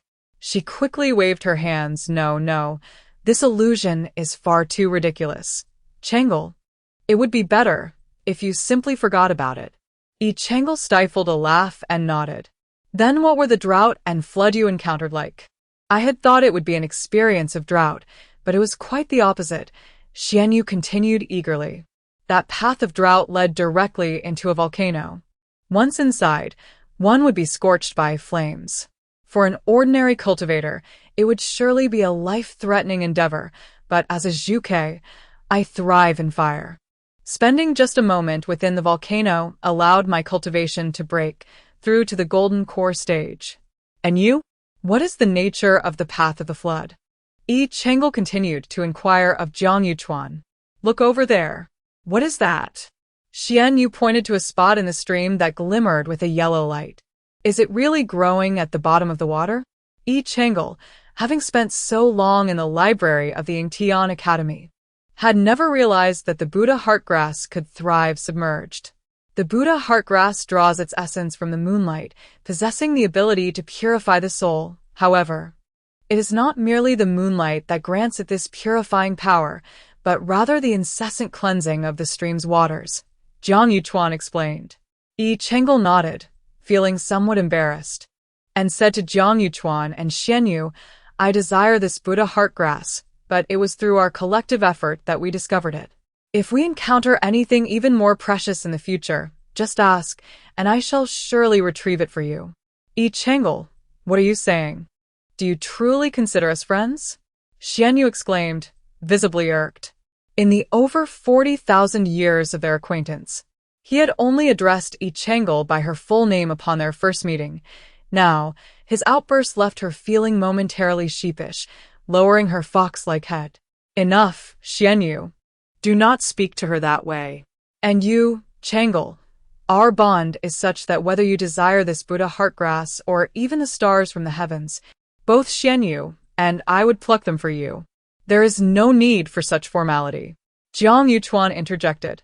Yet, the pressing matter at hand remains. How shall we contend with the beast that guards this Buddha heartgrass? Suddenly, Jiang Yuchuan's expression turned serious. I once read in a book that regardless of where the Buddha's heartgrass may grow, when it first sprouts, the transformation serpent can sense its presence and comes to guard it, waiting for it to mature before consuming it, thereby attaining immortality. Upon hearing Jiang Yuchuan's words, Yi Chang'e lifted her fox-like head. However, the transformation serpent is exceedingly rare. Over the years, I have inquired about it, yet no one has ever laid eyes upon it. Having been born within the secret realm of the Cloud Sea, it is unsurprising that no one has seen me. Suddenly, a creature with a human face and a wolf's body, adorned with wings, emerged from the water. Is it the transformation serpent? Xianyu asked. Indeed. It is I, the transformation serpent replied with great pride. You resemble the tales so perfectly, Yi Chang'e remarked with a smile. Am I not as majestic and imposing as the legends suggest? The transformation serpent said, brimming with self-satisfaction. Are you aware of the list of grotesque beasts in the three realms? Xianyu could not help but inquire. The list of grotesque beasts? The transformation serpent shook its head. Such a list was never mentioned in my lineage. Xianyu chuckled softly. Your name is indeed among those on the list of grotesque beasts. The transformation serpent shook its little head in disbelief. My name? Who holds the first position on this list? Tao Tai. Our knowledge of this grotesque beast stems from a day 10,000 years ago in the dining hall of the Yingtian Academy, when Luo Zhenzhen, filled with indignation, threw this list before us. Typically, Luo Zhenzhen, unable to resist food, was unusually unable to eat, and said fiercely, "Once I am free from the Yingtian Academy, I shall crush these parrot spirits." To think it was none other than Lord Tao Tai. The tone of the transformed serpent brightened with joy, exclaiming that sharing the same list of grotesque beasts with Lord Tao Tai was indeed a stroke of fortune. The serpent spun excitedly in place, inquiring whether there existed a list of beautiful beasts. Upon receiving an affirmative answer, curiosity sparked within the serpent. "Pray tell, which creature holds the esteemed position of the first on the beautiful beast list?" "The nine-tailed fox," came the reply. "Is it merely the nine-tailed fox?" The serpent mused. "I believe I shall remain on this list of grotesque beasts alongside Lord Tao Tai." Has the trend in the three realms shifted to speak of beauty and ugliness in reverse? Merely the nine-tailed fox? Yi Chang'e retorted, his ire palpable. "Transformed serpent, dare you utter that again?" As Yi Chang'e prepared to charge forward, Xian Yu swiftly embraced him, offering a calming interjection. "Chang'e, remain composed. We are but in the golden core stage. We cannot best him. There is a saying in the mortal realm, a gentleman's revenge is a dish best served cold, even after 10 years. The transformed serpent tilted its small head in contemplation. "Indeed, the nine-tailed fox is of little consequence. In the legacy I have witnessed, the 6 divine beasts are not particularly impressive in appearance. The most unsightly of them all is undoubtedly the vermilion bird." Xian Yu released his hold on Yi Chang'e, a storm brewing upon his countenance. "Transformed serpent, you dare claim the vermilion bird to be the ugliest? Speak that again if you possess the audacity." Yi Chang'e hastily embraced him once more. "Xian Yu, remain calm. We are still in the golden core stage. We cannot best him. As stated previously, a gentleman's revenge is a dish best served cold." He echoed Xian Yu's words back at him, inwardly relieved that the nine-tailed fox was not deemed the most hideous. Upon hearing Xian Yu's words, the transformed serpent tilted its head in realization, proclaiming, "You mere mortals are unaware of the true forms of the 6 divine beasts. Allow me to enlighten you." The transformed serpent reverently proclaimed, "Among the 6 divine beasts, the most perfect in form are Lord Tao Tai and Lord Xuanwu." Upon hearing the serpent's words, Yi Chang'e and Xian Yu turned to gaze at Jiang Yuchuan, who appeared rather embarrassed, offering a wry smile as he remarked, "I truly do not know whether to feel elated or disheartened by your praise." The transformed serpent, taken aback, responded, "Praise you? Are you claiming to be Lord Tao Tai?" Yet, with disdain, the serpent retorted, "A being of such lowly status as you, at the mere golden core stage, could never embody Lord Tao Tai, who is born a celestial being." Jiang Yuchuan shook his head, asserting, "I am certainly not the Lord Tao Tai you speak of." Upon hearing this, the serpent exclaimed, "I knew it," believing she had unraveled Jiang Yuchuan's ruse, and began to whirl around in excitement. Amused by the serpent's reaction, Jiang Yuchuan continued, "I am not the Lord Tao Tai you refer to, but I am indeed the Lord Xuanwu you mention." He then tossed a vial, once used to contain the essence of his foot's blood, toward the serpent, saying, "Smell this, and you shall know." The serpent inhaled the contents of the vial and exclaimed in astonishment, "You truly are Lord Xuanwu." Jiang Yuchuan nodded and pointed at Yi Chang'e, introducing, "This is the mere nine-tailed fox you speak of." The serpent's delicate wings began to flutter slowly. Then Jiang Yuchuan pointed at Xian Yu, saying, "And this is the most unsightly zhuke you have mentioned." The serpent's wings ceased their movement entirely, and it plummeted to the grass below. After a moment, the serpent humbly inquired, "Lord Zhuke, Lord Nine-Tailed Fox, do you think my sudden claim of being possessed could serve as a credible excuse?" Yi Chang'e and Xian Yu exchanged a glance and shook their heads in unison. The transformed serpent, using its wings to shield its head, pitifully implored, "Lord Vermilion Bird, Lord Nine-Tailed Fox, please refrain from striking my face during your blows. My legacy, once taught that one should never strike the face. But you are a demon beast. Yichang mindet. True, the serpent conceded, lowering its wings. Then, Lord Vermilion Bird, Lord Nine-Tailed Fox, please be gentle. We shall not strike you. Changel suddenly found the serpent to be adorably awkward. Is that truly so? The serpent inquired cautiously, glancing at Xianyu.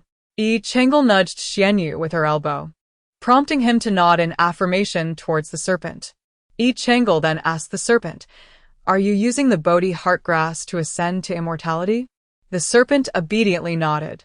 "If I were to provide you with an alternative means to achieve immortality, would you be willing to part with this Bodhi heartgrass?" "Certainly. I would be delighted to assist a divine beast." The serpent flapped its wings and soared towards the stream, retrieving the Bodhi heartgrass and presenting it before Changel. "I am willing. Our serpent kind possesses long lifespans. A mere few decades are insignificant." The serpent spoke with pride. Receiving the affirmative response, Changel accepted the Bodhi heartgrass. "Now that we have acquired the Bodhi heartgrass, it is time for us to depart." Jiang Yuchuan casually tossed a stone into the stream, which instantly formed a whirlpool. This whirlpool must be the exit to the Cloud Sea secret realm. "Serpent, which of us three would you like to accompany?" After a moment's contemplation, the serpent tilted its head, then shrank in size, alighting upon Jiang Yuchuan's shoulder, ultimately choosing you. "Lord Xuanwu." Yichang jested with Wash, who shyly concealed her head with her wings. Since Yichang and her companions had leaped into the secret realm of the Cloud Sea, Yichang had been waiting for her in the hidden chamber. After a month, the entrance to that realm finally reappeared. In the next moment, Yichang and her companions sprang forth from the exit. Chapter 25. Return to the Celestial Realm Sister. The instant Yichang landed, she found herself enveloped in a warm embrace. Yichang meticulously examined her from head to toe. "I'm perfectly fine." Yichang chuckled in response to Yichang-Yang's actions. "It is a relief to hear that the three immortals are safe," Xian Yuanfeng said with a smile, stepping forward to present 4 storage pouches to Yichang and her companions. "This is but a small token from our Xian Yuan lineage. I hope the 4 immortals will graciously accept it." After a brief pause, apprehensive that they might refuse, Xian Yuanfeng added, "It can also be considered a reward for the great competition of the mortal realm." Row, you take this," Yichang said, tossing the storage pouch given by Xian Yuanfeng to Yichang once they boarded the ship. "Sister, what would I do with so much money?" Yichang protested. "At 15, though you are an immortal cultivator, it is time for you to venture out and forge more friendships. Having more money is always advantageous," Yichang explained. "That makes sense. I shall give you my storage pouch as well." "Mine too," Jiang Yuchuan and Xianyu added, stuffing their pouches into Yichang hands. With a resigned expression, Yichang accepted their gifts. Seizing the opportunity while Yichang was unguarded, Jiang Yuchuan cast a sleeping spell, causing Yichang to collapse. After placing her on a nearby couch, he turned to Yichang and Xianyu, saying, "I have something to discuss with you. I have regained my divine cultivation." Jiang Yuchuan stated with an unperturbed expression. "What?" Both Changel and Xianyu exclaimed in astonishment, pressing for details. "When did this happen?" "It was after emerging from the Cloud Sea secret realm. I surmise it was due to the water prison." Jiang Yuchuan paused for a moment before continuing. "Are you inclined to remain in the mortal realm for further cultivation, or would you prefer that I lift the seal imposed by the Dean upon you?" "Lift it." Changel and Xianyu responded in unison. "I can once again feel the power of my bloodline," Xianyu exclaimed joyfully, but suddenly caught sight of the transforming serpent upon Jiang Yuchuan's shoulder. Instantly, she morphed into her true form of the Vermilion Bird and flew before the serpent, challenging, "Open your serpent eyes and behold, who among the 6 divine beasts is the most unappealing." Surely, he wouldn't set fire to the Hehuan sect, would he? Changel inquired of Jiang Yuchuan. "There is no certainty in that," Jiang Yuchuan replied thoughtfully. even if he refrains from incinerating the Hehuan sect. It is likely he will not allow its people to have an easy time. Upon hearing Jiang Yuchuan's words, Yi Chengel felt a twinge of melancholy. Meat has been nurtured by me since infancy. With a mere gesture, he knows whether I desire black tea or green tea. And he prepares exquisite sweet and sour ribs that delight my palate. I truly find it hard to part with him. If I were unaware that the meat you mentioned was your brother, I might have thought you were referring to a maidservant, Jiang Yuchuan teased. Yi Chengel rolled her eyes at him, retorting, "Our profound sibling bond is something a solitary child like you could never comprehend." After a brief pause, Yi Chengel recalled Su Yao and my master in the mortal realm. Though he was somewhat unreliable, he truly had no critiques for me. Anything of value would be bestowed upon me. The very spaceship we now occupy was a gift from him. Your master Su Yao is the Ling Tiao fairy of the heavenly realm. When fate permits, you shall meet. Jiang Yuchuan paused for a moment, adding that your younger brother could also cultivate to become an immortal in the future. Once that glutton ascends to immortality, I shall certainly take him as my sworn brother. A hint of joy illuminated Yi Chengel's face. Chengel, I've noticed that since your arrival in the mortal realm, your appetite rivals even that of Luo Xinjin. Jiang Yuchuan remarked with a chuckle. Yi Chengel waved a hand dismissively, clarifying that it was not due to the mortal realm, but rather because the dishes prepared by the chef at Tian Academy were utterly unpalatable. The only dish that was somewhat acceptable was the elbow meat. Otherwise, I often felt as if I were chewing wax. Only that group of gluttons would vie for the meals in the cafeteria. Glutton. The transformed snake fluttered its tiny wings and perched on Yi Chengel's shoulder, pleading, "My lady, could you take me to meet the glutton lord? May I pose a question?" Yi Chengel inhuited. The transformed snake nodded. In your opinion, which beast form is the most perfect, the glutton or the xuanwu? Yi Chengel asked with a mischievous smile. The transformed snake cautiously glanced at Jiang Yuchuan, eager to respond. Do not utter falsehoods, Yi Chengel admonished. The glutton, O glutton lord, possesses a truly captivating mouth. Captivating? I never anticipated that the glutton's gaping maw could be described as such. Indeed, but what? The transformed snake asked anxiously. Only after you ascend can you meet her. The transformed snake spun around in excitement, exclaiming, "The esteemed nine-tailed fox is simply the best. I am called Yi Chengel," she introduced herself. Upon hearing Yi Chengel's words, the transformed snake tilted its head, eyes filled with confusion. You may simply call me Yi Chengel. Do not refer to me as the esteemed nine-tailed fox, Yi Chengel clarified. Then I shall call you Lord Chengel. As you wish, the transformed snake flapped its wings and flew before Jiang Yuchuan. Lord Xuanwu, what shall I call you? You may address him as Lord Yuchuan, Yi Chengel instructed. After hearing her words, the transformed snake looked at Jiang Yuchuan, who nodded in affirmation and joyfully called out, Lord Yuchuan. As the airship arrived at the Supreme Sect, Yi Changyang had yet to awaken. Yi Chengel turned to Jiang Yuchuan and inquired, how long has he been unconscious? Jiang Yuchuan replied somewhat sheepishly, while casting a spell on him, I momentarily forgot that I had regained my divine form and inadvertently exerted my full strength. Yi Chengel seated herself beside the bed and gently roused Yi Changyang. Sister? What has happened to me? Yi Changyang asked, bewildered, as she sat up. You are fine. It is merely a slight exhaustion. I have something important to tell you, Yi Chengel murmured, her gaze lowered, unable to meet her sister's eyes. Are you leaving? Yi Changyang asked, her tone calm. Yi Chengel looked up, astonished, and gazed at her sister. How did you know? From the moment your blood could open the Cloud Sea secret realm, I had an inkling. However, sister, will I ever see you again? Yi Changyang pressed on. Naturally. It is possible. Jiang Yuchuan has calculated for you, and it is certain that you will ascend to immortality in the future. Once you ascend, you will be able to see me. Yi Chengel then produced several storage bags, filled with treasures that she had amassed. These contained silver notes, elixirs, rare curiosities, and even a flying vessel, all for you. Moreover, dear one, the years following my departure may stretch to another 70 or 80 before your ascension arrives.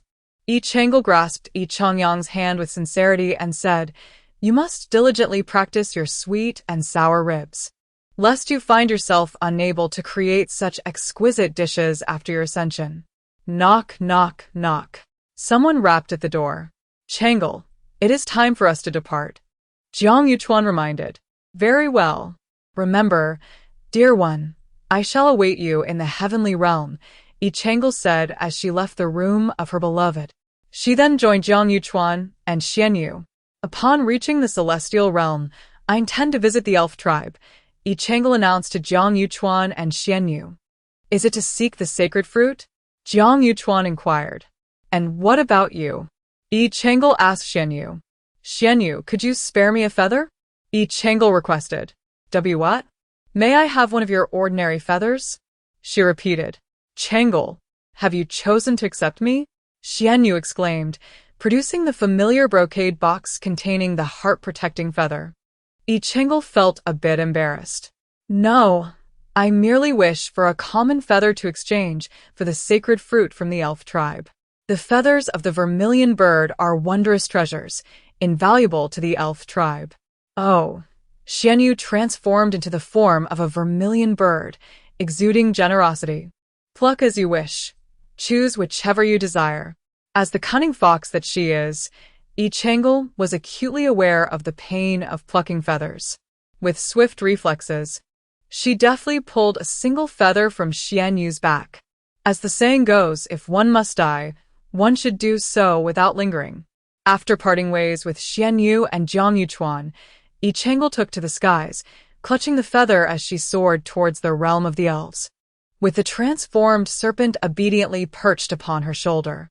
"Wow, how beautiful it is down there," the serpent exclaimed, gazing in awe at the elven habitat below. "We have arrived," Yi Chang'e announced as she approached the elven guards. "Please inform Prince Shimu that Yi Chang'e of the Nine-Tailed Fox clan seeks an audience." Upon hearing the name of the Nine-Tailed Fox clan, the guard cast a suspicious glance at Yi Chang'e but ultimately replied with respect, "Please, milady, wait a moment while I relay your message." Before long, Prince Shimu hurried towards Yi Chang'e. "Chang'e, it truly is you. It is indeed me. Aren't you going to invite me in for a visit?" Yi Chang'e replied with a smile, gesturing towards the guard who still obstructed the entrance with his spear. "Yes, yes. Let her in at once," Shimu commanded the guards. Yi Chang'e produced Xian Yu's feather and said, "I wish to exchange this phoenix feather for a bag of sacred fruits. Do you also find the sacred fruits delectable?" Shimu inquired earnestly. "Is this so much?" Yi Chang'e remarked. "Although these sacred fruits bear fruit only once every 10,000 years, their rarity is offset by the abundance of our sacred trees, which yield many fruits." Accepting the sacred fruits, Yi Chang'e expressed her gratitude. "Thank you. You're welcome. However, Chang'e, might I request something other than this feather in exchange?" "What would you like to exchange for?" Yi Chang'e felt a sense of confusion. She believed that Shu Mu was not a greedy individual. "I wish to exchange for a strand of Chief Yi Jinan's fox fur." Chapter 26. Transforming Serpents into Immortals. Bang. Yi Chang'e tumbled from her chair. "Chang'e." Shu Mu hurriedly rushed to assist her. "Did you injure yourself? What do you require my father's fur for?" The fur of a nine-tailed fox holds no value in cultivation. If it were useful, Yi Chang'e would not need to pluck Xian Yu's fur. Chief Yi Jinan was truly a hero who sought neither glory nor wealth, indifferent to the reputation of the outside world, and selflessly dedicated to the beings of the three realms. "I wish to preserve his fur, hanging it in my treehouse as a daily reminder to strive to become a person of his caliber," Shu Mu said with admiration. "Did you not show me the painting of my father slaying the heavenly dog last time? Wouldn't it be better to hang that scroll? Indeed, it is excellent, but it lacks the essence of Chief Yi. Next time, if the opportunity arises, I shall have him sign the scroll for you." À signature? That would indeed be more aesthetically pleasing than hanging a strand of fur. Shu Mu's voice brimmed with excitement as he stood and presented a sack of sacred fruits to each Changel. Changel, take more. I have plenty of these. That previous bag is sufficient. The quantity Shu Mu provided was enough for 10 transformations. Muer, I heard that Peien's fiancé, he has come to seek you. No sooner had the words left his lips than Shu entered, and upon seeing the sack of sacred fruits, he inquired of Yi Changel, young mistress, are you here to request sacred fruits? Third brother, I do not intend to accept this feather, Shu Mu replied anxiously. This cannot be deemed a transaction. Nor can one discuss profit or loss. If it were indeed a trade, even in the event of my loss, the elven clan would still benefit.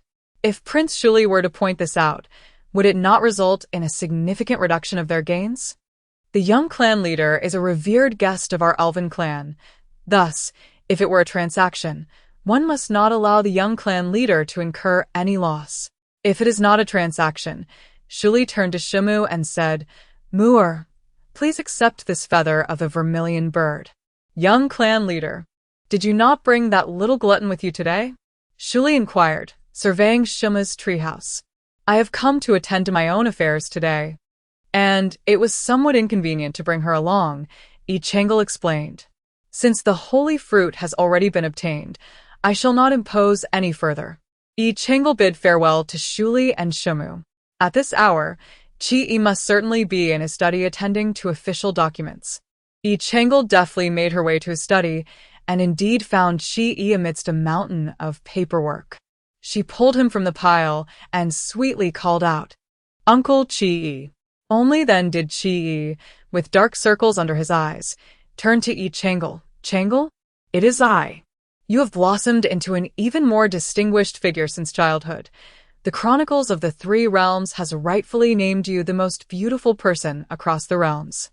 Yi Changel pointed at Chi-Yi's panda-like eyes and questioned, You weren't burning the midnight oil reading the Chronicles of the Three Realms, were you? Chi-Yi nodded awkwardly. No. It was for him. Yi Changel indicated the transformed serpent on her shoulder. Only then did Chi-Yi notice the serpent perched there. A transformed serpent? Such mystical beasts are exceedingly rare, yet why does yours possess such low cultivation? Upon hearing the first half of Chi-Yi's statement, the transformed serpent felt a surge of joy and was about to soar into the air in jubilant circles. Yet, upon hearing the latter part, its spirits plummeted. Do you require my assistance? Qui inquired. No, I merely wish to know the whereabouts of Aunt Manduo. Given Mandua's profound concern for Yi Changel, she should have appeared before her the moment Yi entered the Qingqiu barrier. It seems Chi-Yi had been unduly delayed by the Chronicles of the Three Realms, burdened with an overwhelming amount of paperwork to attend to, all of which stemmed from Yi Jinan's misdeeds. Yi Changel hastily retreated from Chi-Yi's study, deciding not to intrude any further. Just before closing the study door, she faintly heard Yi Jinan's teeth clenching in frustration. It is so cold. The transformed serpent shivered upon encountering the icy jade. Bear with it. This frosty bed will cleanse your demonic essence. Yi Changel produced 10 sacred fruits and placed them beside the transformed serpent.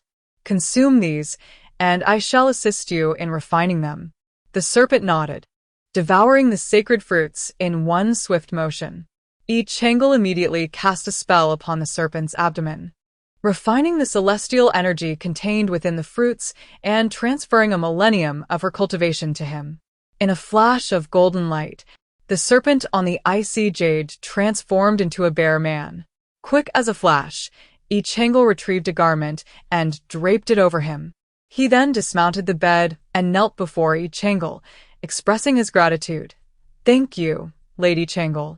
Very well, the serpent obediently replied. Upon opening her eyes, Yi Changel was taken aback to see the transformed serpent resting at her bedside. What brings you here? Lady Changel, you have finally awakened. With tears brimming in its serpent-like eyes, the creature cried out, I never anticipated your weakness. Had I known that your assistance in achieving immortality would leave you in a perpetual slumber, I would have refrained from enlisting your aid. I could have simply exerted myself further in my own cultivation. Ichang Lu was taken aback to be chastised for his frailty by such a diminutive serpent, momentarily gasping for breath, on the verge of fainting. Master Ichang! Master Ichang! The serpent exclaimed in alarm, noticing Ichang's flushed countenance. Upon hearing the serpent's cries, Qi hurried over to assess Ichang's condition. It's nothing. She merely succumbed to excessive anxiety. She will be fine once she regains her composure. After a moment, Ichang took a deep breath and glanced at Qi's somewhat displeased expression, attempting to placate him. Uncle Qi, please do not call me that. After expending my heart's blood and enduring the tribulation of cultivation, are you truly so willing to degrade your own body? Have I not already recovered? Ichang continued to ingratiate himself. That is due to the formidable strength of your bloodline. Were it any other being, your fox life would surely have been forfeit. Uncle Qi, I promise I shall not do so again, Ichang assured. That is more acceptable. Your little serpent has performed admirably, remaining by your side for 2 entire months since descending from the ice jade bed, never straying even a step. Qi praised the serpent. Upon receiving the commendation, the serpent bashfully lowered its head. It is not my serpent, Ichang asserted. Then whose serpent is it? Qi inquired. It belongs to Jiang Yuchuan, and it may also be that of Luo Xinjin, the young lords of the Xuanwu and Taotai clans. Indeed, why did they not choose our 9-tailed fox clan? Curiosity painted Qi's face as he inquired of the serpent. Among the 6 divine beasts, he found Taotai and Xuanwu to be the most aesthetically pleasing, while the 9-tailed fox fell short in his eyes. Ichang, with a mischievous grin, interjected to elucidate for the serpent. Upon hearing Ichang's explanation, Qi waved his hand before the serpent's eyes. Lord Qi, what is the matter? I am merely testing whether the serpent possesses sight. If not, it would be an opportune addition to my studies decor, for your eyes seem quite suitable. What do you mean? The serpent's voice quivered. Ha ha ha, Uncle Qi. Do not frighten him, Ichang advised, observing the serpent tremble. Enough jesting. I have no need for the eyes of this little serpent, Qi chuckled as he exited. Chapter 27. To the demon clan. As Ichang prepared to escort the serpent to meet Luo Xinjin, the serpent remained rooted in place. Lord Chang'e, I feel rather anxious, the serpent confessed. There is no need for anxiety. You shall only encounter her human form, Ichang reassured the serpent. Why is that? The serpent asked, puzzled. There exists a regulation within the Ingtian Academy that mandates equality among all beasts, forbidding them from assuming their original forms at will, Ichang clarified. Oh, the serpent replied, disappointment seeping through its tone. Furthermore, should you consume the Buddha's heart grass and attain immortality, you would ascend to the celestial clan and might secure a position within the heavenly court. However, your ascension was procured through my millennia of cultivation and the sacred fruit, which does not grant you entry into the celestial clan. If you wish, you may choose to align with either the Taotai or the Xuanwu clan, but should you desire access to the heavenly court, I can facilitate that as well. Today, I shall introduce you to the esteemed gourmand of the Taotai clan, the young clan leader, Luo Xinjin. You have already encountered Jiang Yuchuan, the young leader of the Xuanwu clan. After meeting Luo Xinjin, you may compare her with Jiang Yuchuan and select your preference. Wherever you wish to go, I shall ensure your passage there. With that, Ichang stepped into Luo Xinjin's quaint courtyard. Huaxi paused momentarily before hastening to catch up with Ichang. Xinjin, Ichang called into the abode. You silently brought me so many delicacies. Truly, your beauty is matched by your kindness.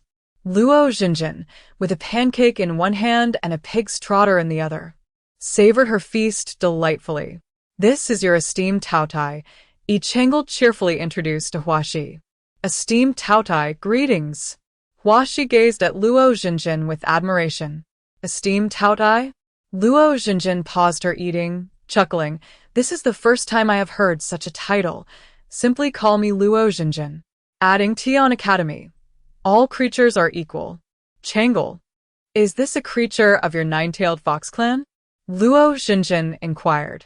This is a little Hua Shi I brought from the human realm. What do you think? Yi Changle replied.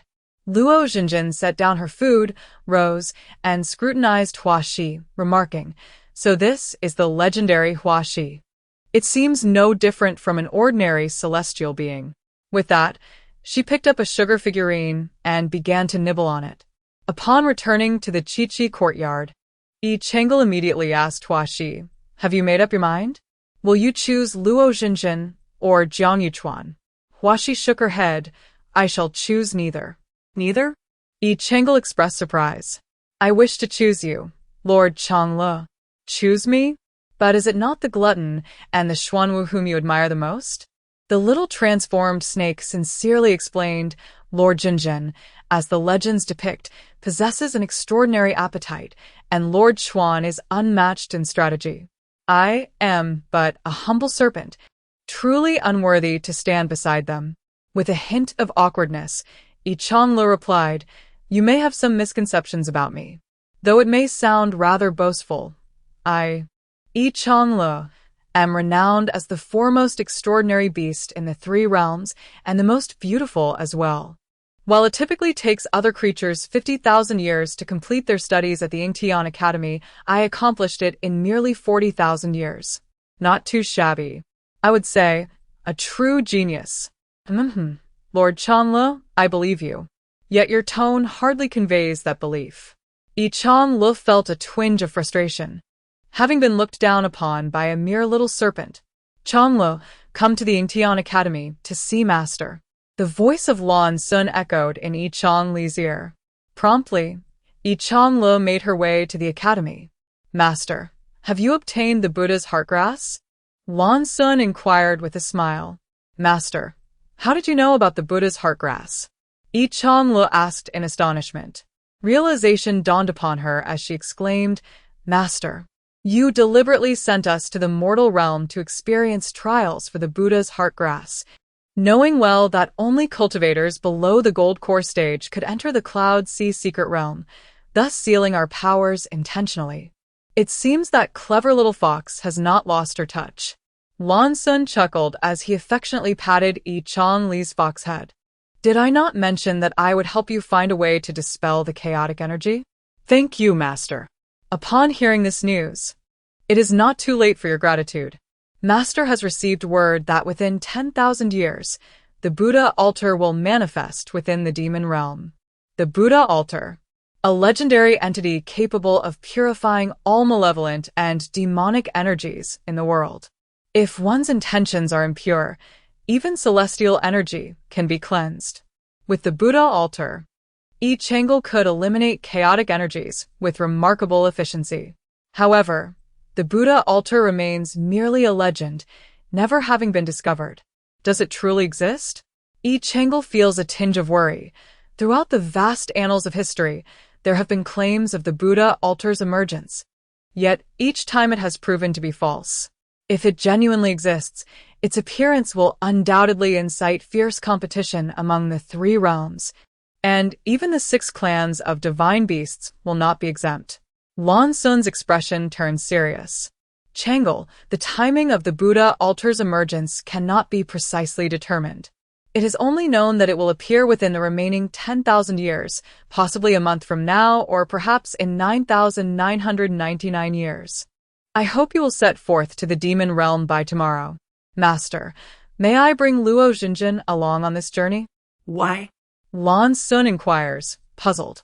Having only myself could draw too much attention, and the well-known Taotai of the three realms has shed its beastly nature in the Yingtian Academy.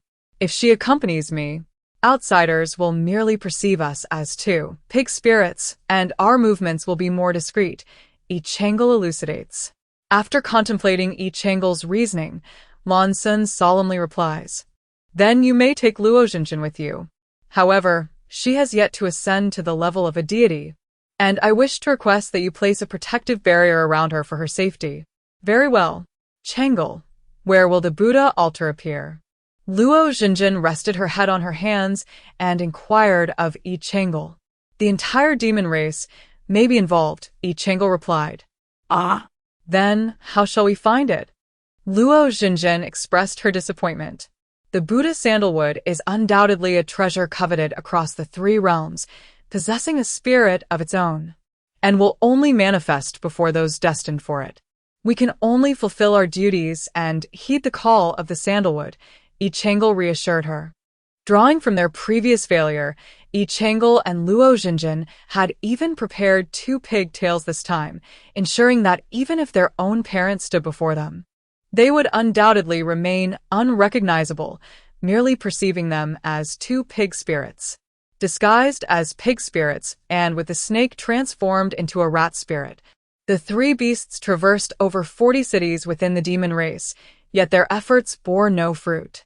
Upon reaching Juma City, Yi Changel proposed, "Shall we not settle here?" Why? The transformed snake and Luo Xinjin asked with curiosity. Intuition. Yi Changel smiled as she explained to the 2. If I were the Buddha sandalwood, I would choose to emerge in Juma City. After purchasing a quaint little courtyard in Juma City, the 3 beasts made themselves comfortable. 9,998 years later, within a restaurant in Juma City. Lele, we have lingered here for so long without any discoveries. Should we consider a change of location? A pig spirit inquired while gnawing on a pig trotter. Indeed, a rat spirit echoed in agreement. As Yi Changel dined, a sudden influx of elegantly dressed individuals entered the restaurant. Among them, 2 men, one clad in white and the other in green, appeared strikingly familiar. Upon taking their seats, the man in green spoke, "Ens, we have scoured every corner of Juma City. It seems that the item we seek is not within its bounds. We should set off to search elsewhere without delay." The man in white shook his head, suggesting, "Surely, let us wait a couple more days. I believe that the item must be nearby." These 2 men were none other than Prince Pei Enz of the Celestial Tribe and Prince Shuli of the Elven Tribe. Yi Changel, listening intently to their conversation, comprehended that the Celestial Tribe and the Elven Tribe were collaborating regarding the matter of the Buddha altar. Given Pei Enz's assertion, Shuli ceased to press the issue further. Pei Enz then turned to the white-clad woman beside him and gently inquired, "Mingyu, what would you like to eat?" Chapter 28. The emergence of the protagonist. It seemed that the moment when Pei Enz would formally propose the dissolution of his engagement with the 9-tailed fox clan was drawing near, and Yi Changel quietly suppressed her inner joy. Observing Pei Enz's actions, Shuli sighed and asked, "Enz, I find the little fox from the 9-tailed fox clan rather admirable. Are you truly intent on breaking off the engagement?" "Indeed," Pei Enz replied with a cold demeanor, evidently reluctant to dwell on the subject. Luo Xinjin, having recognized Pei Enz and Shuli, set her chopsticks down, her tone tinged with concern as she turned to Yi Changel and asked, "Are you all right?" Upon hearing the words of cancellation, Yi Changel felt a surge of joy and eagerly ordered a plate of pig's trotters for Luo Xinjin, remarking, "I am delighted beyond measure. How could anything possibly trouble me?" Before the pig's trotters could be served, a group of individuals adorned in vibrant attire, resembling the entered the room. They approached Prince Pei Enz and Prince Shuli directly. The foremost among them, a stunningly beautiful woman, greeted them warmly, saying, "Prince Enz, Prince Shuli, it has been far too long." Beside her stood a man who bore a striking resemblance to her, who also smiled and greeted Pei Enz and Shuli. Pei Enz merely nodded in acknowledgement, refraining from engaging in conversation, his demeanor notably aloof. Nevertheless, the beautiful woman and her companion appeared unfazed by his indifference as they took their seats across from him.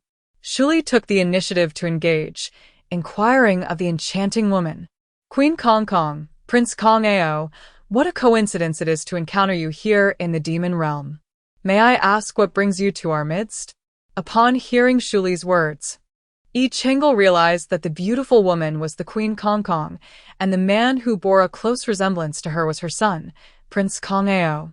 Pei Enz chose to ignore Kong Kong, opting instead to serve the dishes just brought to the table to Bai Mingyu, gently saying, "Please eat more."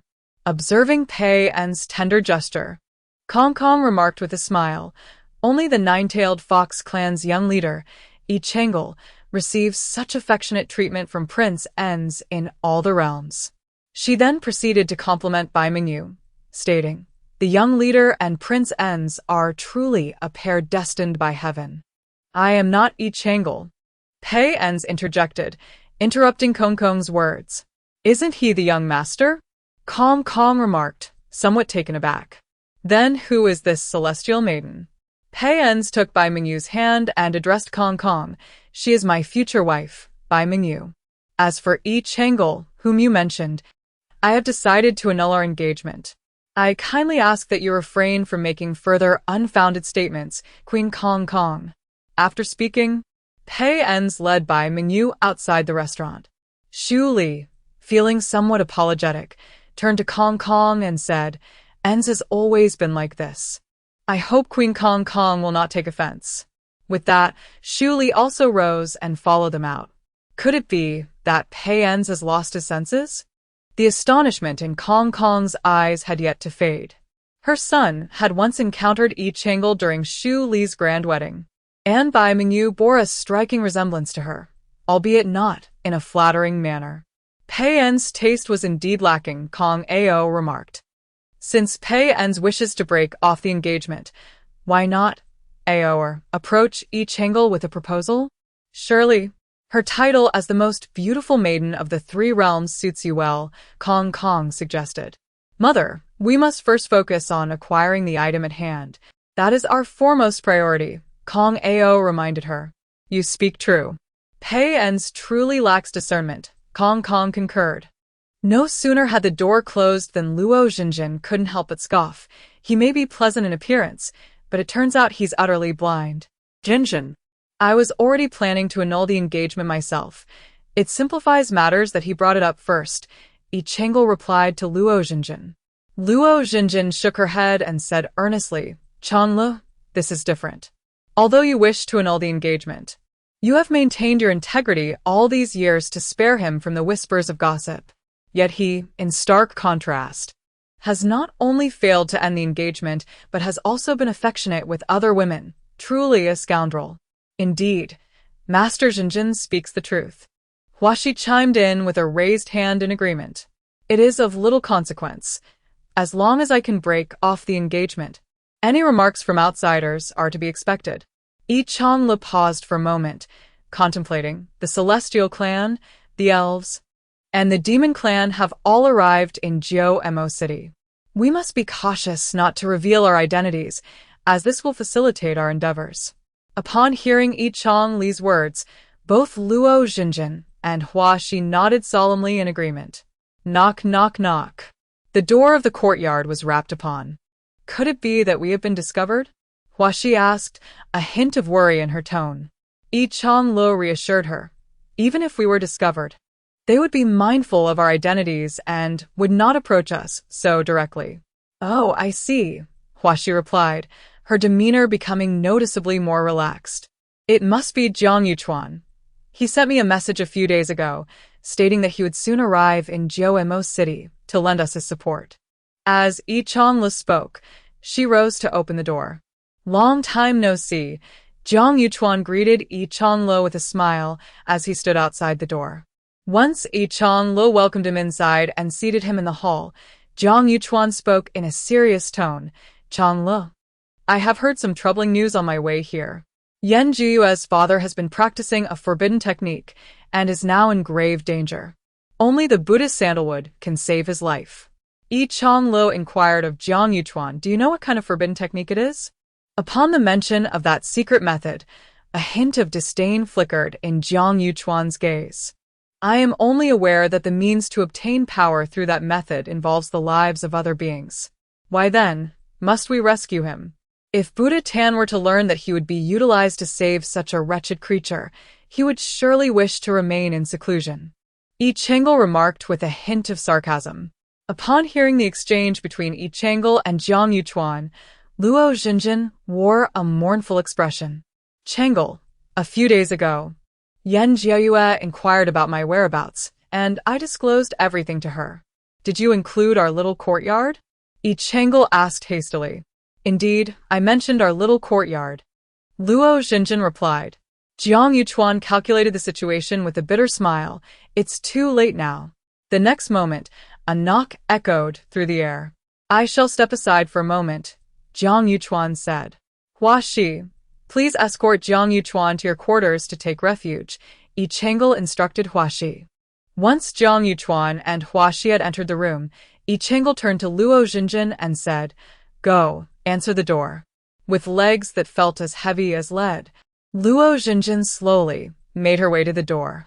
Upon opening it, she inquired of the visitor, Jiayue, what brings you here? Xinjin, hurry, and take me to find Chang'e. Yan Jiayue implored anxiously. Luo Xinjin led Yan Jiayue before Yi Chang'e, who clutched Yi Chang'e's hand with urgency, saying, Chang'e, please help me. Yi Chang'e assisted Yan Jiayue in sitting down, gently prying her hand away to ask, What do you need my assistance with? Help me save my father. Yan Jiayue's voice trembled with emotion. My father is in grave danger, and only Buddha Tan can save him. Yan Jiayue spoke with a tone of earnest entreaty. Chang'e, could you assist me in obtaining the Buddha tablet? Having spent so long within the demon realm, you must have some leads. Jiayue, I have not discovered any traces of the Buddha tablet, Yi Chang'e replied with sincerity. An elder of my Qinglong clan predicted that the Buddha tablet would manifest within the demon realm during this millennium, and now 9,998 years have elapsed, leaving merely 2 years remaining. Chang'e, regardless of whether you have found any clues regarding the Buddha tablet, can you lend me your support in these next 2 years to secure it? Jiayue's eyes glimmered with unshed tears. Before I agree, may I inquire of your father why he seeks the Buddha tablet for salvation? Yi Chang'e hesitated for a moment before continuing. You must understand that the Buddha tablet is intended to purify malevolent energies. Yan Jiayue shook her head. Chang'e, the reason pertains to my entire Qinglong clan. I cannot divulge it. You may remain silent, yet I am aware that your father has employed the secret arts of the Qinglong clan. Am I not correct? Yi Chang'e inquired of Yan Jiayue. A look of astonishment filled Jiayue's eyes. Chang'e, how do you know this? Yi Chang'e responded. I have heard my master speak of this secret art, which is rather. Chang'e, I pose but one question. Are you willing to help me? Yan Jiayue's tone grew more intense. Yi Chang'e shook her head resolutely, stating plainly, I am unwilling. Yan Jiayue pressed further. What if I beseeched you with our 4 decades of friendship? Jiayue, I remain unwilling. Yi Chang'e reiterated her refusal. Yi Chang'e, I regard you as a dear sister. How do you perceive me? That is my father. Yan Jiayue exclaimed, her agitation evident. Chapter 29. The Rift Between Yi Chang'e and Yan Jiayue. After 4 millennia of camaraderie, I have always regarded you as a sister. However, I shall not extend my hand to save your father. Yi Chang'e's stance was resolute. Why? Jiayue, the bloodline of the 6 divine beast clans is indeed extraordinary, and your father is revered as the leader of the Azure Dragon clan. In terms of power, there are few in the 3 realms who could rival him. Yet, he chooses to harm other beings in his pursuit of strength. Such a person, even if I held the Buddha's altar in my hands, I would not save. Yi Chang'e elucidated. He will change, Chang'e, grant him another chance. Yan Jiayue's eyes were filled with pleading. He is my father. I cannot bear to lose him. Yi Chang'e continued to shake her head, resolutely refusing. He does not merit a second chance. Yi Chang'e, no matter how I implore you, you will not relent, will you? Yan Jiayue spoke calmly. Indeed. Yi Chang'e's resolve was unwavering. When I arrived, Mo Fan advised me against coming, asserting that you would not assist me, yet I did not believe him. Alas. His words proved true. Yan Jiayue paused, then continued.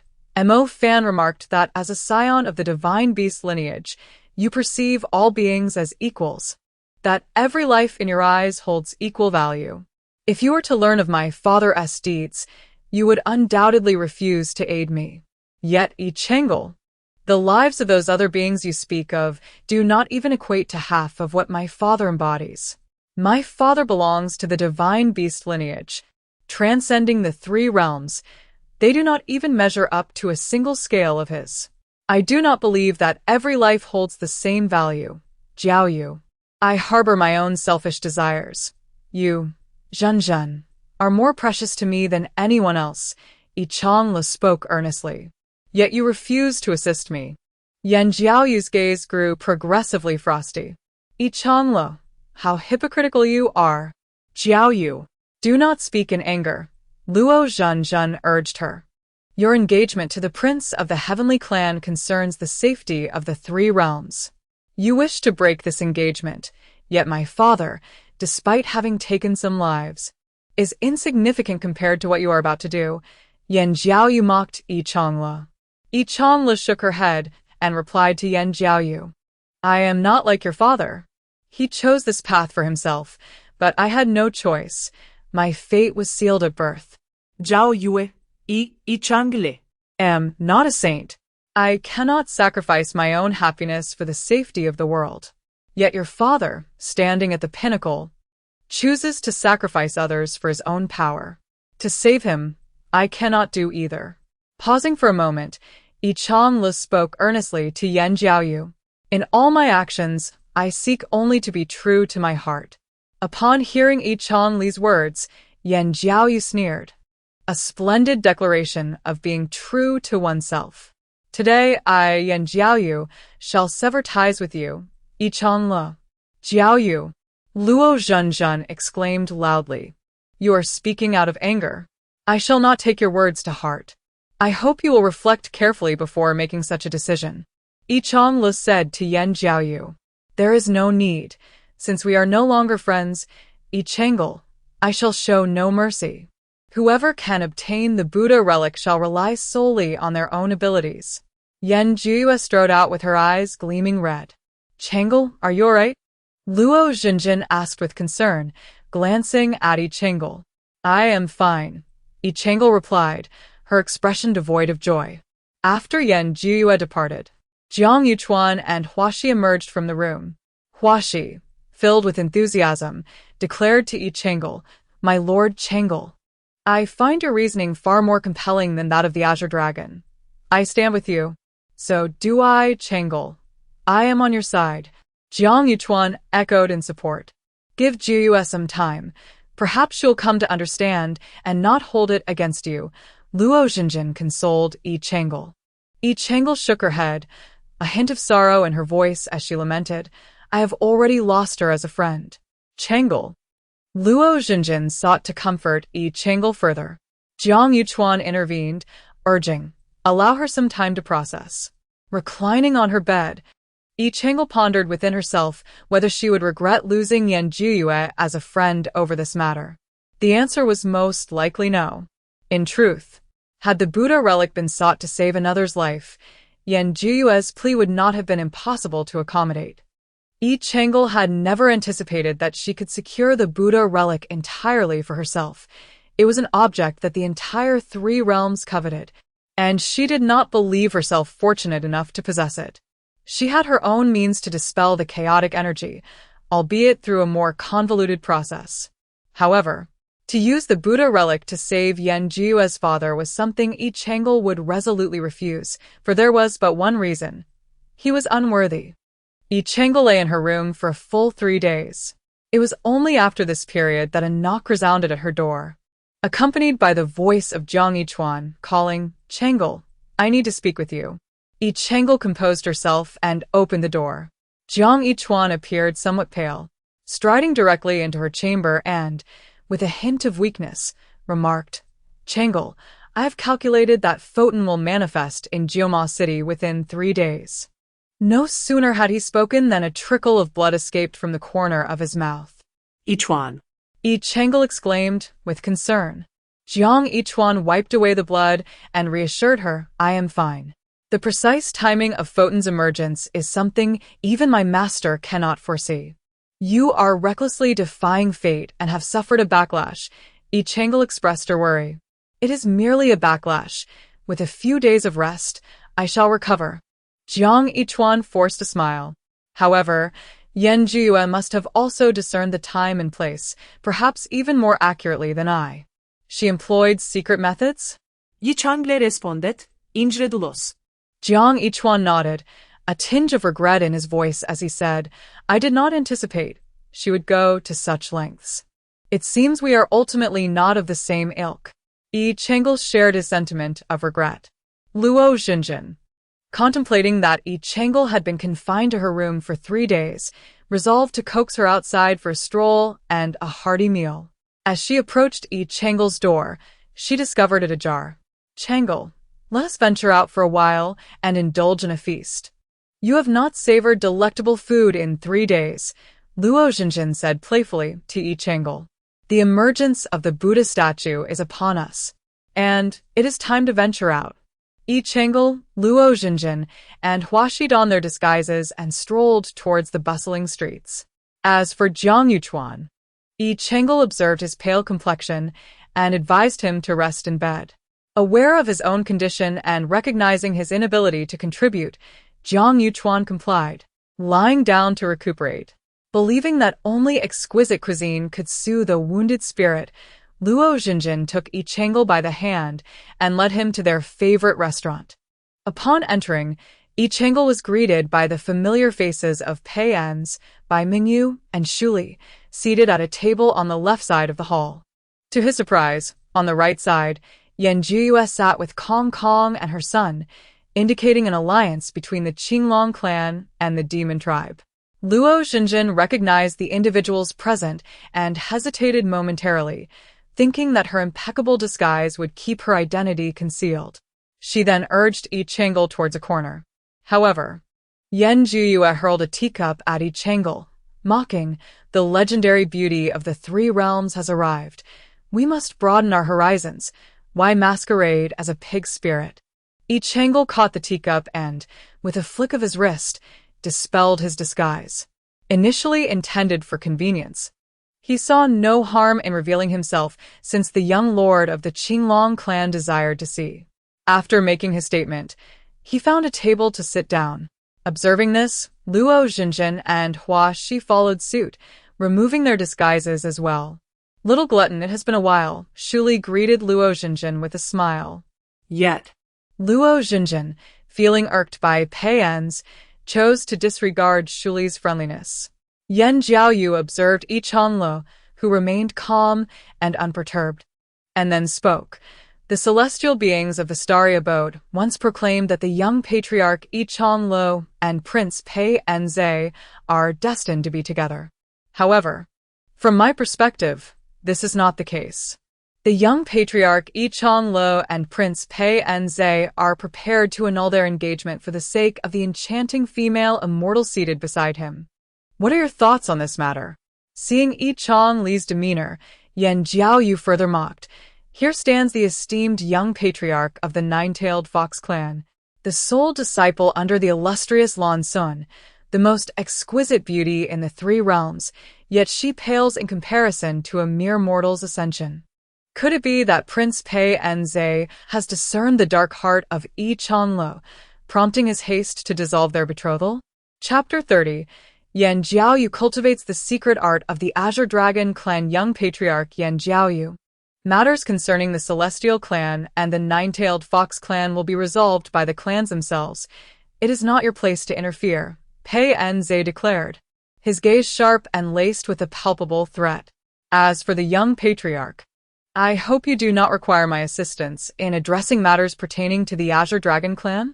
It seems Pei Enze is aware of Yan Jiaoyu's father's unfortunate entanglement with the secret arts.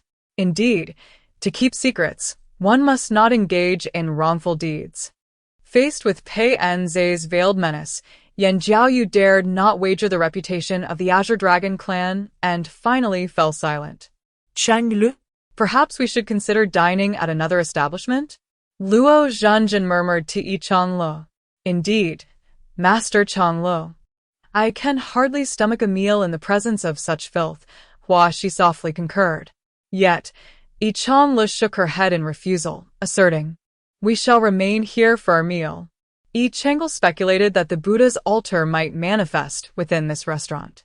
Yan Jiyue was not so foolish as to publicly humiliate Yi Changlo at the expense of offending the Celestial Clan and the Nine-Tailed Fox Clan. Her actions were merely intended to provoke Yi Changlo into leaving. However, Luo Zhenjin was about to offer further counsel. Before Luo Zhenjin could finish her sentence, the entire restaurant suddenly shook violently, causing decorations on the walls to tumble down. The patrons within the establishment scrambled for the exit in a frantic rush. Observing this, Yi Changlo instructed Luo Zhenjin and Hua Shi to find a safe place to hide, ensuring they would not come to harm when the chaos erupted.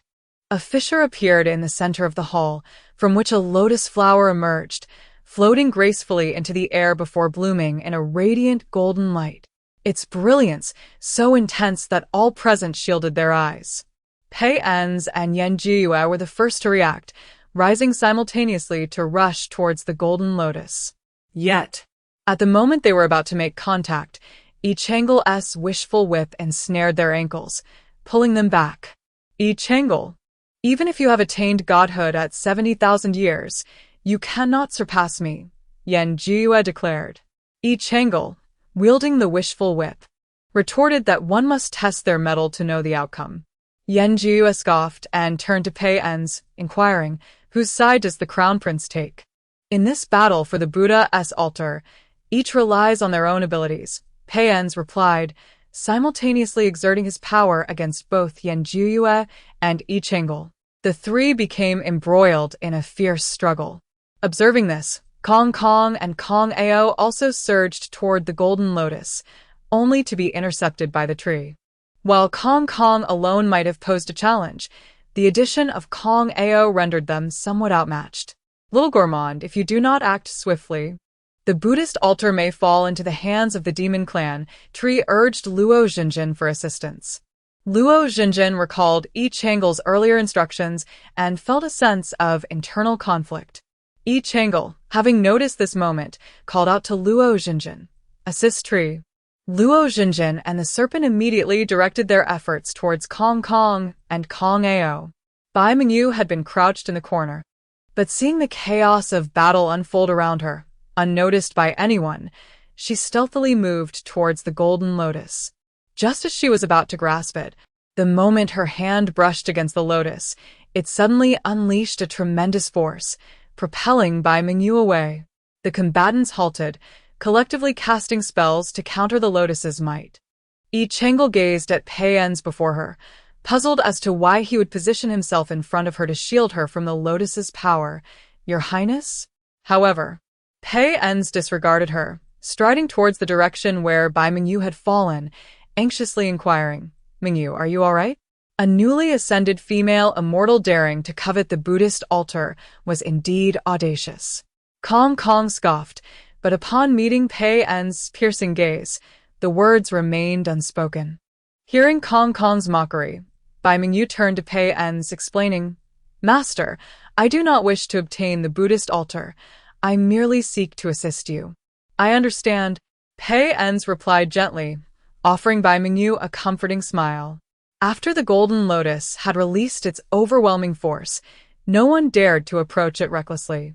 Suddenly, as if it had gained sentience, the lotus swayed before everyone and then soared out of the restaurant, with Yi Changlo and the others closely in pursuit. When Yi Changlo and others emerged, they were met with this spectacle. If they were to disregard the small children, those children would certainly be crushed, yet if they intervened, it would cost them precious moments that could mean the difference between catching up to Jean Lian and losing her altogether. The group hardly hesitated, swiftly making their choice to pursue Jean Lian, save for one individual who paused. Only after Yi Changlo had relocated all the children to safety did he continue his chase after Jean Lian, unaware that one of the children possessed an all-seeing gaze.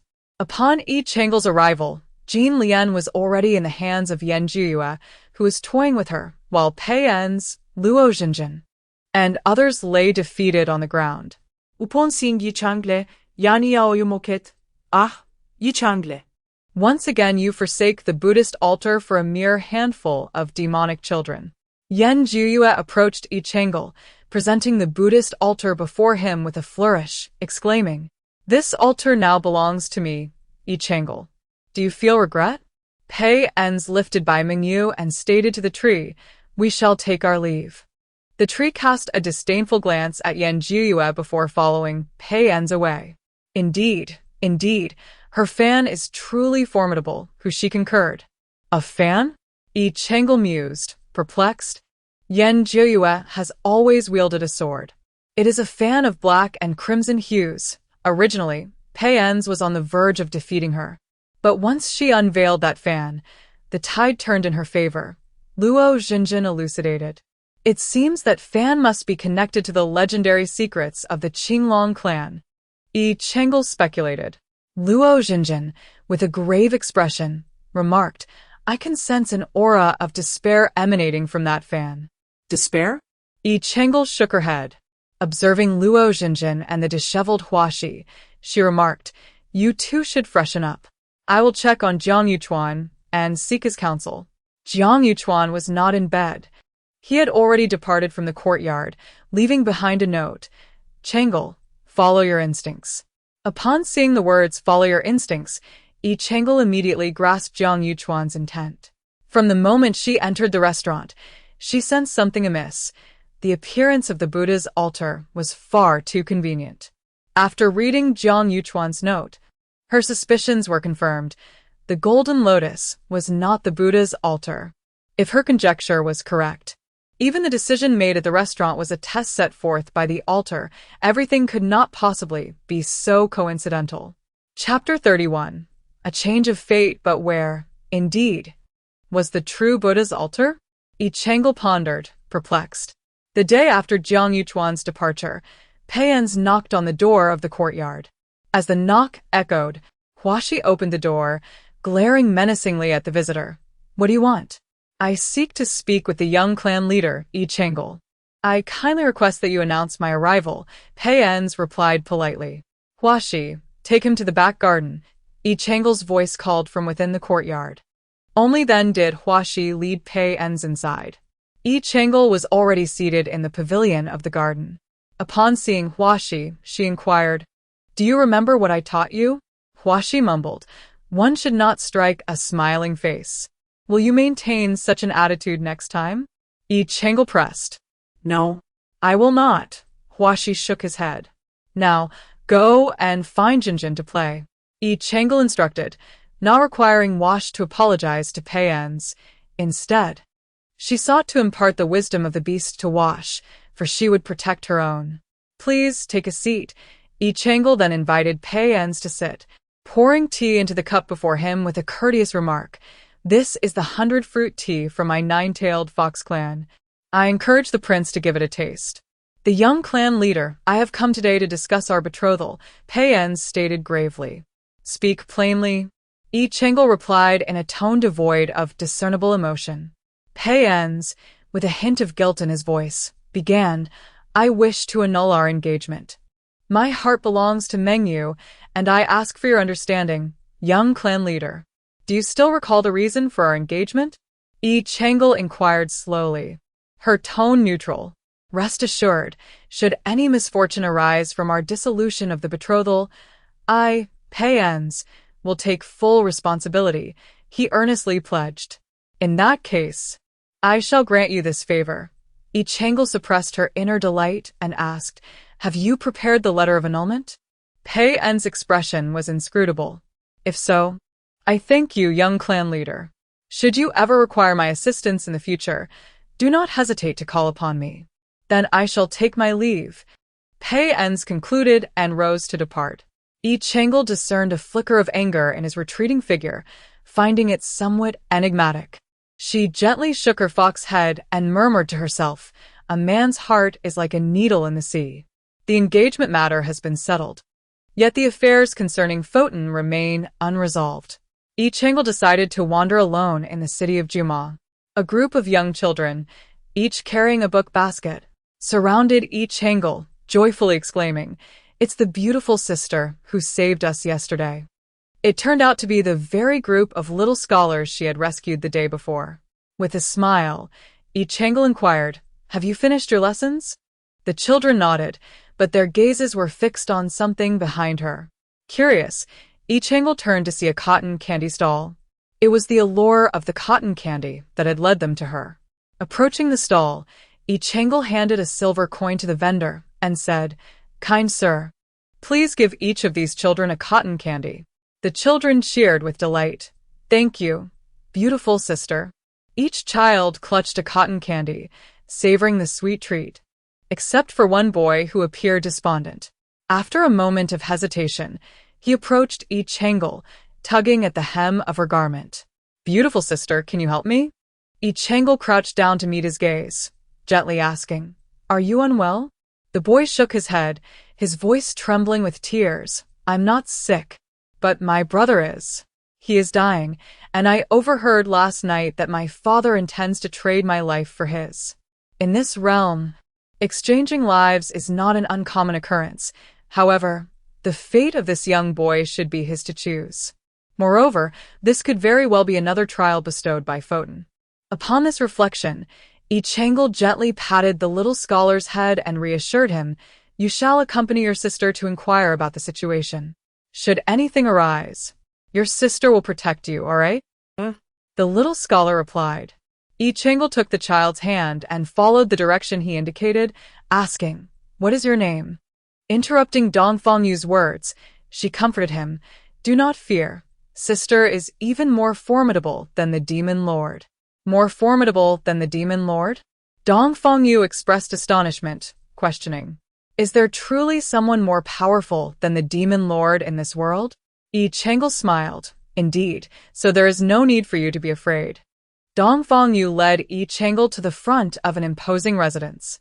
Before entering, he cautioned her, "Beautiful sister, if the guards speak harshly to you later, please do not take offense." "All right," Yi Chang'e assured him. Only then did Dongfang-Yu take her hand and proceed toward the dwelling, but the guards halted them. Addressing Dongfang-Yu, "Third young master, you cannot bring an unfamiliar person." The guard's statement remained unfinished as Yi Chang'e cast a slumber-inducing spell upon them. Sister. "They are too loud. Let them rest for a while. They shall awaken in 2 or 3 hours, Yi Chang'e explained. "Oh, very well." Dongfang-Yu obediently continued to lead the way. However, Yi Chang'e was taken aback to find that such an impressive mansion housed a rather dilapidated courtyard where Dongfang-Yu resided. "You live here?" Yi Chang'e questioned incredulously, gazing at the structure that barely offered shelter from the elements. Dongfang-Yu nodded and explained, "Sister, my talents are lacking, and my father has many children, so I am unable to secure a favorable courtyard." "What about your mother?" Yi Chang'e inquired. "She has passed away," Dongfang-Yu replied, a hint of sadness crossing his face. "I apologize, I was unaware," Yi Chang'e said, her tone laced with remorse. "It is quite all right, sister. Perhaps you could tell me why your father is willing to sacrifice your life for your brothers?" Yi Chang'e asked. Dongfang-Yu elaborated. "My brother is the most exceptional among the younger generation. However, not long ago, he sustained grave injuries while protecting the demon lord. There was no remedy available, and only a life exchange could save him. Yet, a life exchange can only occur among those with a blood relation and similar fates. In our generation, only my fate closely resembles my brother's, thus my father resolved to exchange my life for his." After listening to Dongfang-Yu's words, Yi Chang'e pondered for a moment before asking, "When does your father intend to execute this life exchange between you and your brother?" Chapter 32. The Identity of Dongfang-Yu. "Then we shall wait," Yi Chang'e thought, already devising a plan in her mind. That night, the steward of the Dongfang residence hurriedly made his way toward Dongfang-Yu's courtyard, calling out loudly, "Third young master, the master requests your presence." Dongfang-Yu stepped outside, followed closely by Yi Chang'e. "Who is this?" The steward's brow furrowed at the sight of the unfamiliar woman beside Dong Fangyu. Just lead the way and refrain from unnecessary chatter, Yi Chang'e said, locking eyes with the steward as she employed the alluring charms of the nine-tailed fox clan. Very well, the steward replied, turning away without uttering another word. The steward led Dong Fangyu and Yi Chang'e into a resplendent courtyard. Master, the third young master has arrived, the steward announced to a robust man before him. This imposing figure was none other than Dong Fangyu's father, Dong Fangxiong.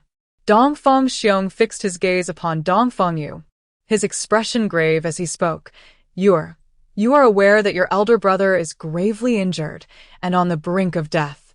He is the most outstanding member of our Dongfang family, and for the prosperity of our clan, I absolutely cannot allow him to perish. His fate is intertwined with yours. Before Dong Fangxiong could finish his sentence, Yi Chang'e interjected with a scornful tone.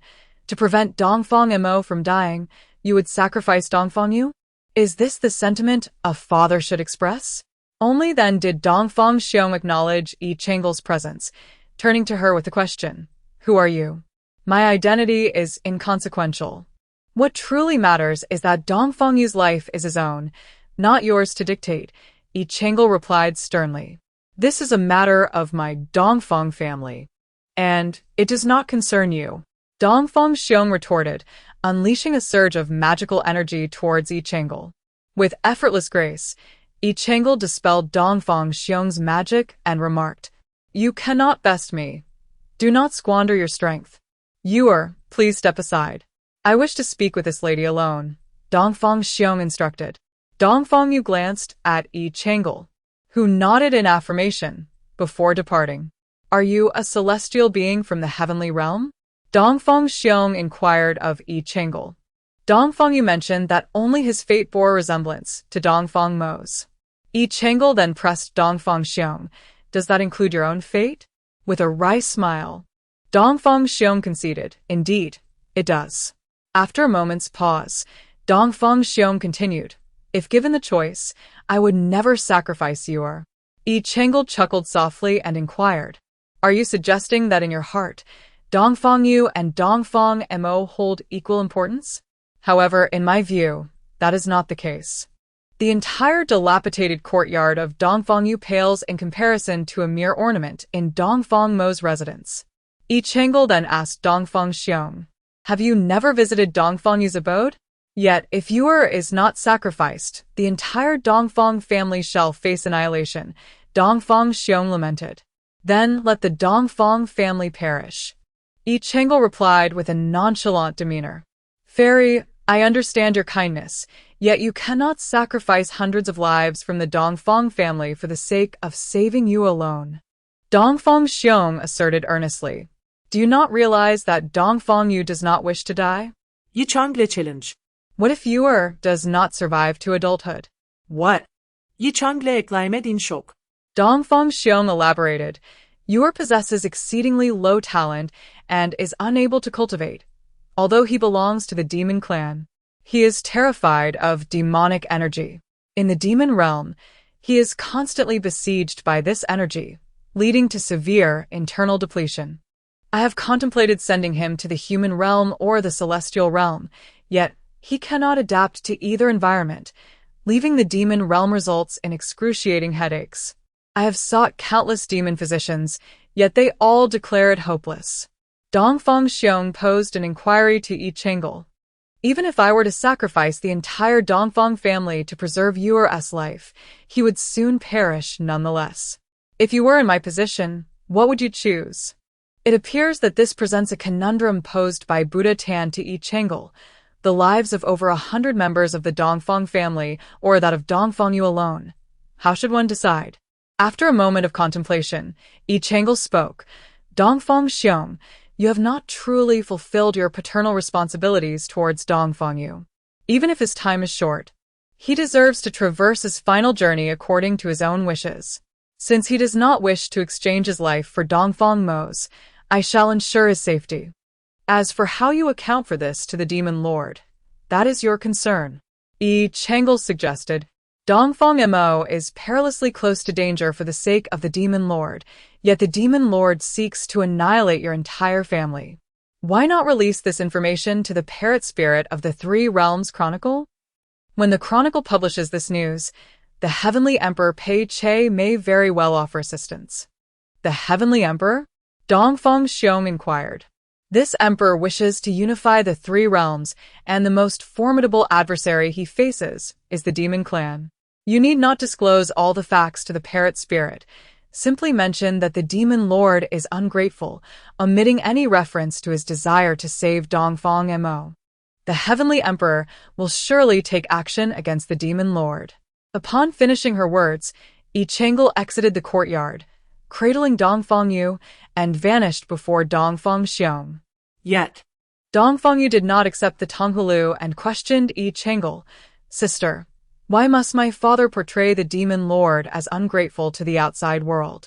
If the heavenly emperor truly intervenes in the affairs of the Dongfang family, it would undoubtedly provoke the demon lord's wrath. Would this not lead to discord between the demon and heavenly clans? Seeing that Dongfang Yu declined the treat, Yi Changel began to enjoy the Tonghulu herself, laughing as she asked, "As a powerless little child, how could you possibly overhear my conversation with your father?" It was the steward who. Dongfang Yu attempted to explain. Yi Changel interrupted. If you were merely a small scribe of the demon clan, would you truly comprehend so much? With a piercing gaze, Yi Changel looked towards Dongfang Yu and inquired, "Should I address you as Dongfang Yu, or would it be more appropriate to call you Foten?" In Chapter 33, Elimination of the Chaotic Aura, Dongfang Yu's eyes deepened with contemplation as he smiled and asked Yi Changel, "When did you discover this?" "Since you sought my assistance," she replied. Upon noticing the questioning expression on Foten's face, Yi Changel elaborated, "The celestial and demonic clans have been at odds since time immemorial. It is rather peculiar for a mere child of the demon clan to seek help from one masquerading as a denizen of the celestial realm. Moreover, there is a most significant reason, the faint yet distinct scent of sandalwood emanating from you." As a fox, Yi Changel possessed an exceptionally keen sense of smell. Initially, she presumed the fragrance stemmed from Dongfang Yu's residence, but upon witnessing the dilapidated courtyard, she became increasingly convinced that the aroma was intrinsic to Foten himself. "Not entirely foolish," Foten remarked with a smile. "Why did you choose me? All beings across the three realms are in search of Foten, yet he has only appeared before you." "Simply because you appeal to me," Yi Changel responded. Clearly, Foten was reluctant to divulge further information. "Are you aware of what I intend to do with you?" Yi Changel had never considered that Foten was a living being. The thought of utilizing Foten to eradicate the chaotic aura stirred her compassion. "To employ me in the annihilation of the chaotic aura and save your nine-tailed fox clan," Foten replied with an air of nonchalance. Sensing Yi Changel's reluctance, Foten reassured her. "From the moment of my birth, I have been aware of my purpose, to sacrifice myself. You need not feel remorse." With a tone of disdain, Foten continued, "That accursed Qinglong, employing such vile methods of cultivation, dares to ask me to save them? How utterly unfortunate." "What is the golden lotus seized by Yan Jiyue?" Yi Changel inquired. "Merely an ordinary lotus, tainted with a hint of my essence," replied Fodang, a triumphant smile gracing his lips as he thought of the golden lotus. "I dare say the azure dragon is likely stamping its feet in frustration now." Just as Yan Jiyue intended to place the golden lotus within the man's body, it transformed back into a common lotus, having wilted somewhat due to its prolonged attachment. The man, who was restrained, suddenly emitted a pained howl, his crimson gaze fading as he implored Yan Jiyue, "Jiyue, end my suffering." Yan Jiyue shook her head, crying out, "Father, please wait. I will find a way to save you. Jiyue, my time is short. Grant me this mercy, and liberate me from my torment." "Father, I cannot." Wiping her tears, Yan Jiyue, disregarding her father's pleas, departed the chamber. "Yan Jiyue, why won't you assist me?" "As a daughter, How can you stand by and witness your father's anguish without offering help? You are truly despicable. The man shouted in despair, watching as Yan Jiu's figure faded from view, his eyes gradually returning to their sanguine hue. Do you have any unfulfilled desires? Yi Chang'e posed the question to Fodang. Desires? People only seek my aid in fulfilling their own wishes. No one has ever inquired about mine, Fodang responded. Yi Chang'e's expression softened as he replied, Before you assist me in realizing my wish, I would be delighted to help you achieve yours as well. After a prolonged silence, Photon finally spoke, expressing her desire to witness a meteor shower. A meteor shower? Yi Chang'e was taken aback by the simplicity of Photon's wish. She extended her hand towards Photon, saying, Then let us go. Photon stared at the outstretched hand for a moment before firmly grasping Yi Chang'e's hand. Yes. The most splendid location to observe the meteor shower was the Nether Sea, home to the Xuanwu tribe. The journey from the demon realm to the Nether Sea would ordinarily take over half a month, yet Yi Chang'e, with Photon in tow, leisurely explored the surroundings, stretching the journey to 2 months. 2 months later, they found themselves seated on the sandy shores of the Nether Sea, listening to the rhythmic sound of the waves as they patiently awaited the arrival of the meteor shower. Xiao Tan, why do you wish to see the meteor shower? Yi Chang'e inquired, turning to Photon. Because of you, Chang'e, Photon replied. Because of me? Yi Chang'e was somewhat puzzled. My existence is meant to eradicate malevolence.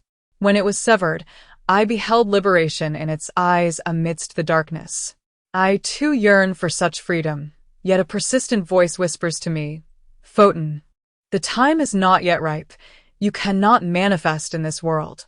Throughout the eons, I have witnessed numerous meteor showers, but it was only upon encountering you, Chang'e, that I truly grasped their significance. Photon paused momentarily before continuing, Do not be alarmed, Chang'e. I am aware that you once hailed from a realm where freedom and equality prevail, a place inhabited solely by humanity, devoid of hierarchy. I too long for such a land. Buddha Tan, momentarily taken aback by the astonished gaze of Yi Chang'e, continued, The people from that place say that if one makes a wish upon a shooting star, the wish shall be granted. When you inquired about my desires, the thought of the shooting star came to mind. Chang'e, I wish to make a wish upon the star, rather than confiding in you. What wish would you make upon the shooting star? Yi Chang'e asked earnestly. If I were to have a next life, I would like to visit the place where you once resided, hoping that my birth would not be for the sake of sacrifice, Buddha Tan replied, his eyes filled with longing. I too wish to experience the myriad emotions of humanity, joy, anger, sorrow, and happiness. Yi Chang'e gently embraced Buddha Tan, assuring him, Indeed, our little Tan will arrive at that place, surrounded by loving parents, a joyful family, and perhaps a delightful dog. When our little Tan grows up, he shall pursue a cherished profession, find a beloved partner, and eventually have a beautiful child. As Yi Chang'e finished speaking, a shooting star streaked across the night sky, illuminating the horizon, followed by a cascade of shooting stars that filled the sky with dazzling silver light. Little Tan, make a wish, Yi Chang'e exclaimed. Buddha Tan clasped his hands together and slowly closed his eyes, mirroring Yi Chang'e's gesture. Buddha Tan wished for a life of equality among all, a simple existence, while Yi Chang'e wished for the fulfillment of Buddha Tan's desires.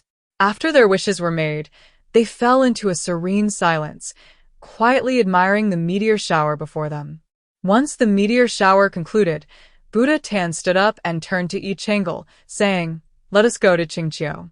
Yi Chang'e, momentarily stunned by Buddha Tan's words, replied, Little Tan, do you know about sky lanterns?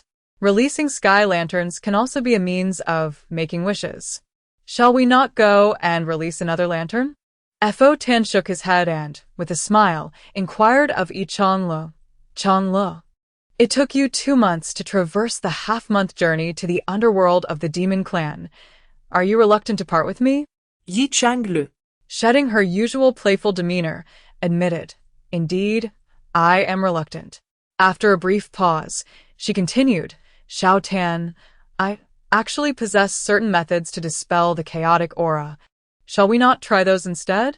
Fo Tan interrupted Yi Changlo with a grave tone, stating, They will fail. What?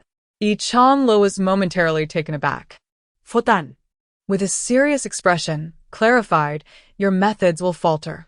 Only I possess the ability to eliminate the chaotic aura in this world. After a moment, Fo Tan added, Changlo, this is my destiny. I was born to sacrifice. I take great joy in being able to sacrifice for you, and I hope to find release. Upon finishing, Fo Tan grasped Yi Changli's hand, and after a brief moment, led her to the cave in Qingqiu that sealed the chaotic aura. How is this possible? Yi Changlo asked in astonishment as she gazed at the cave before her. I was born alongside the primordial purple energy, though I am weaker than it. I am still considerably stronger than you, Fo Tan explained with a smile. Yi Changlo tightened her grip on Fo Tan's hand, pleading, Can we wait a little longer? The chaotic aura has not yet leaked, just a bit more. Fo Tan gently removed Yi Changli's hand, stating, Everyone has their own destiny.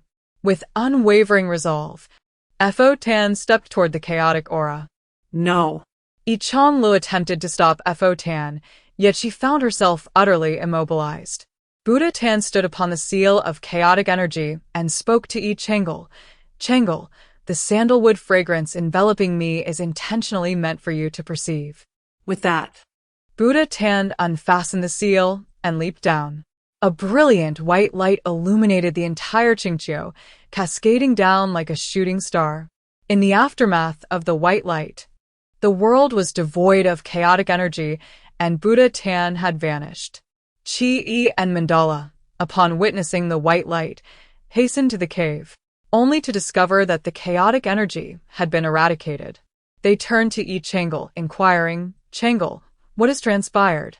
Yet, Yi Changlo succumbed to unconsciousness. Chapter 34. Buddha Tan's epilogue. At the moment of my birth, I found myself enveloped in an expansive void, accompanied solely by a swirling mass of purple energy.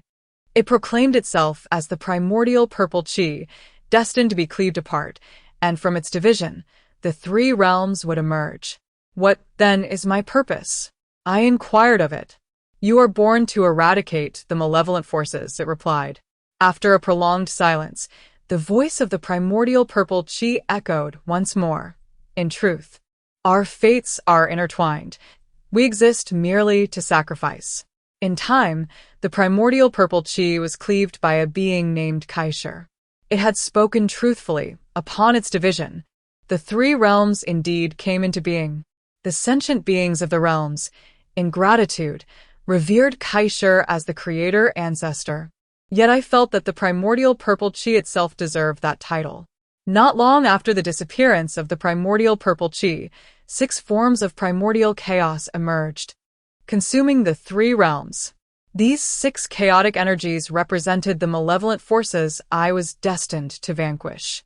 I could not forget the look in the eyes of the primordial purple chi as it was cleaved. It was one of liberation. I too yearned to fulfill my mission and attain liberation. Just as I was about to emerge from the darkness to obliterate the primordial chaos, a voice whispered in my ear, "The time is not yet ripe." Though I cannot experience the world myself, I harbor an insatiable curiosity about it. Born before the dawn of creation, endowed with boundless divine power, I clandestinely sent a fragment of my soul into the realm beyond. The voice that accompanied me did not deter my endeavor, indicating that I was indeed permitted to do so. Throughout the eons, my divine essence traversed every corner of the 3 realms. At times, I would inhabit the form of a living being, attuning myself to their emotions. To me, every creature within the 3 realms was indistinguishable until I encountered Yi Changlo. When I first beheld Yi Changlo, I was inhabiting the form of a gluttonous beast. Over the millennia, I had encountered countless beings, yet her presence rendered me momentarily speechless. I must confess, although I am indifferent to notions of beauty, I had never before encountered eyes as captivating as hers. She pointed at the gluttonous beast I possessed and inquired of another beast beside her whether I was the fabled lazy creature that had failed to graduate for 100,000 years. The next moment, a look of embarrassment washed over her face, and I could not help but chuckle. She was the most foolish nine-tailed fox I had ever seen. What astonished me further was her determination to eradicate the chaotic energy, one of the 6 primordial essences. How could such a petite figure possibly achieve this? I longed to assist her and stepped forward into the darkness, only to hear that voice once more. Wait a little longer. A pang of regret washed over me as I realized I was unable to aid her. I had not only occupied the form of the gluttonous beast. Among the 6 divine clans, I had embodied every beast save for the black tortoise. These divine creatures often possessed an inflated sense of self-importance, particularly those of royal lineage, and I found this understandable, for their innate talents were indeed extraordinary. By virtue of their bloodline, even in slumber, their cultivation would naturally ascend. Yet, each Hangul was different. She did not regard herself with lofty pride, instead offering a warm smile to all. I could not believe that she could treat all beings equally. Thus, when she embarked on her earthly journey, I accompanied her. To my astonishment, upon hearing that a puppet master had slaughtered an entire village, I felt the sorrow radiating from her. As she prepared for her trials, I bestowed upon her a considerable sum of money, which brought her immense joy. Yet, in the celestial realm, amidst the plethora of exquisite treasures presented before her, she showed no inclination to even touch them. She truly was an enigma. Remarkably, she exhausted all her spiritual energy to allow a soul to manifest into a corporeal form. Such foolishness. Fortunately, someone caught her, or she would have tumbled to the ground.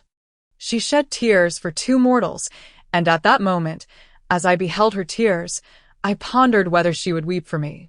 Her tears were not the only sacrifice she made for humanity. She even bled for them. The fate of the Xianyuan lineage seemed somewhat akin to mine, yet unlike her. She could preserve their lives, but not my own. She successfully acquired the Buddha's heart herb and promised to assist in transforming a serpent into an immortal. The serpent was merely a demonic beast, while she was a divine one. By virtue of their respective statuses, she could have commanded the serpent without objection. Instead, she chose to address it as an equal. Truly, she is a foolish fox. For the sake of the serpent, she relinquished a millennium of cultivation, succumbing to unconsciousness for 3 full months. At last, I came to believe that in her heart, all beings are indeed equal. Unable to contain my curiosity any longer, I secretly entered her dreams and perused her memories. It was then I discovered that she had once visited another realm, a place devoid of the 3 realms, where only humanity existed. In that place, all were equals and freedom abounded. I have lived for countless eons, devoid of any expectations, merely existing through the interminable passage of time, awaiting the fulfillment of my destiny. Yet, upon witnessing her memories, a flicker of hope ignited within me. I yearned to experience that world of freedom. At long last, the voice re-emerged, declaring, "Bodhi, the moment has arrived." I was finally poised to sacrifice myself and attain liberation.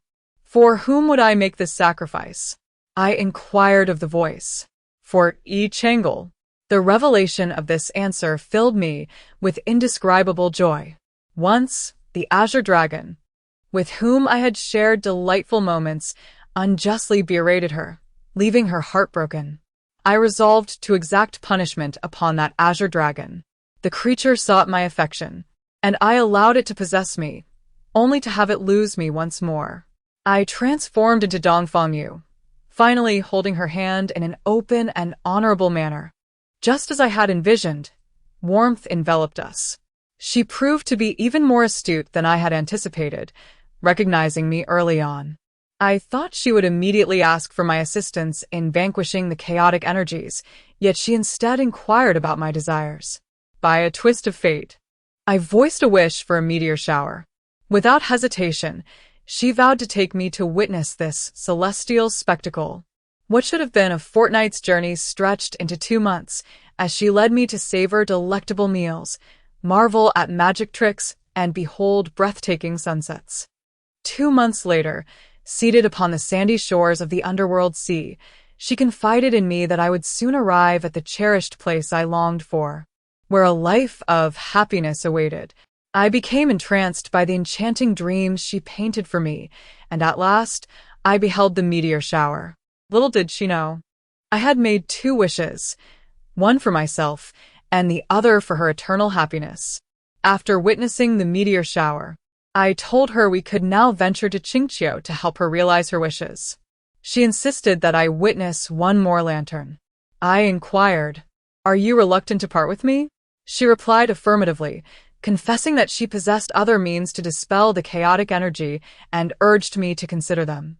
Yet I was acutely aware that only I could eradicate the chaos within the 3 realms, thus I declined her pleas. Although I yearned to remain with her a while longer, I understood that the moment had arrived, and I could no longer delay. She grasped my hand tightly, unwilling to let me go, but I gently pried her fingers away, immobilizing her, and advanced towards the chaotic energy. I had previously envied her tears shed for mortals, yet witnessing her weep for me stirred a sense of reluctance within my heart. I was meant to fade from her memory, yet just before plunging into the chaos, an inexplicable impulse compelled me to declare, "Changlo, the sandalwood fragrance enveloping me was intentionally meant for you." I turned away from her and resolutely leapt into the chaotic energy, embracing my demise alongside it. Little Z, after countless millennia, I finally attained liberation. As I closed my eyes, I hoped that in another life, I might seize control of my own destiny. Farewell, Changlo. Chapter 35. Yi Changlo awakens. When Yi Changlo awakened once more, 2 millennia had passed. She beheld a breathtaking woman seated at her bedside, a red tear mole beneath her left eye, and softly called out, "Mother?" Indeed, it was her mother. Xing Tao Er's voice trembled with emotion. Upon witnessing Yi Chongli's awakening, her eyes were slightly reddened, and she spoke with a hint of fear. "Do you realize you have slept for 2,000 years? 2,000 years? Yi Chang le répondait, bewildered. Xing Tao explained.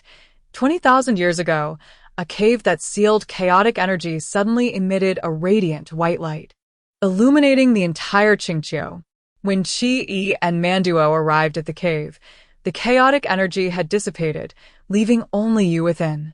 Before they had the chance to inquire about what had transpired, you fainted. Qi Yi examined you and found no injuries, so he refrained from notifying me and your father, believing you would awaken within 3 to 5 days. Little did he know, you remained in slumber for 2 millennia. Your mother nearly despaired, thinking you would never awaken. Chang'le. Xing Tao's voice trembled with emotion. Hearing the commotion inside, Yi Jin entered the room and consoled Xing Tao. "Tower, it is a joyous occasion that Chang'le has awakened. Do not shed tears." He then proceeded to cast a spell over Yi Chang'le, enveloping her in his magical aura to examine her spirit and confirming her well-being before inquiring, "Chang'le, what truly transpired 20,000 years ago?" "Indeed, I obtained the Buddha's sandalwood. The 3 realms believed it to be merely a celestial treasure, yet in truth, it is a living entity with flesh and blood." Yi Chongli's voice was tinged with sorrow.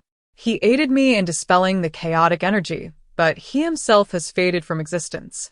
After receiving the annulment letter, Yi Jin scrutinized it carefully, his expression filled with remorse as he spoke. "Chang'le, it is I who have wronged you. I should never have consented to this marriage."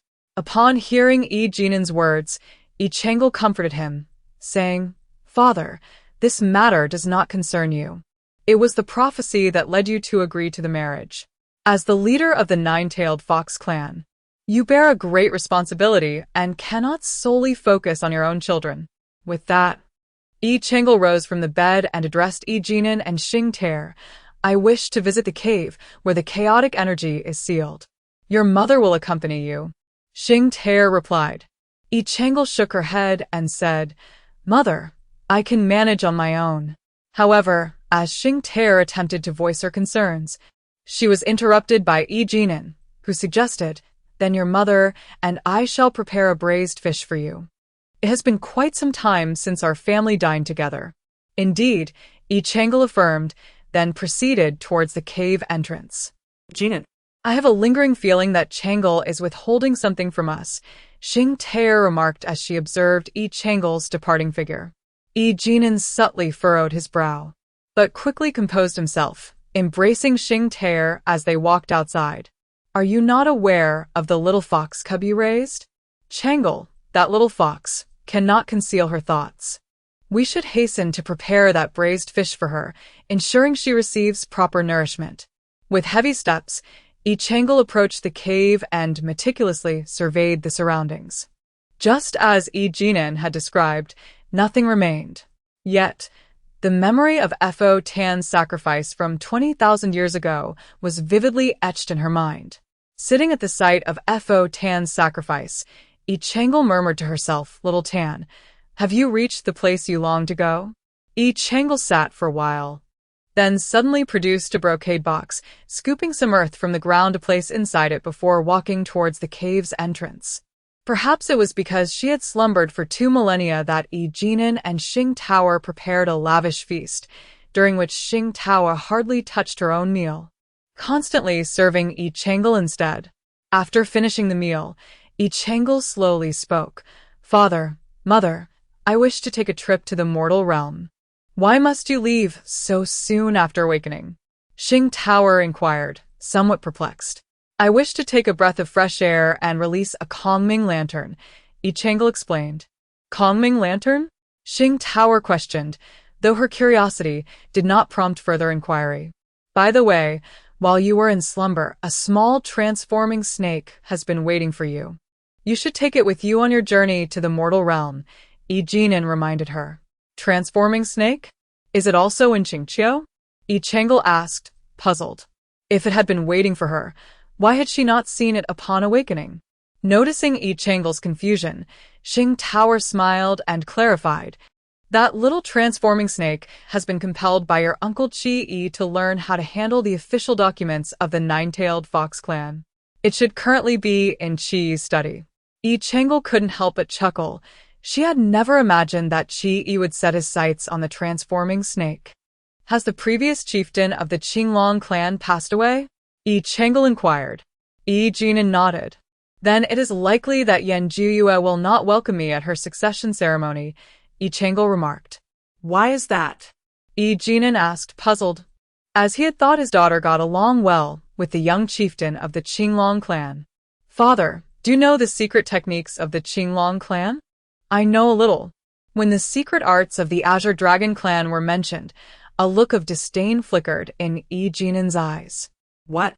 Yi Jinan exclaimed in surprise, pausing momentarily before a sudden realization dawned upon him.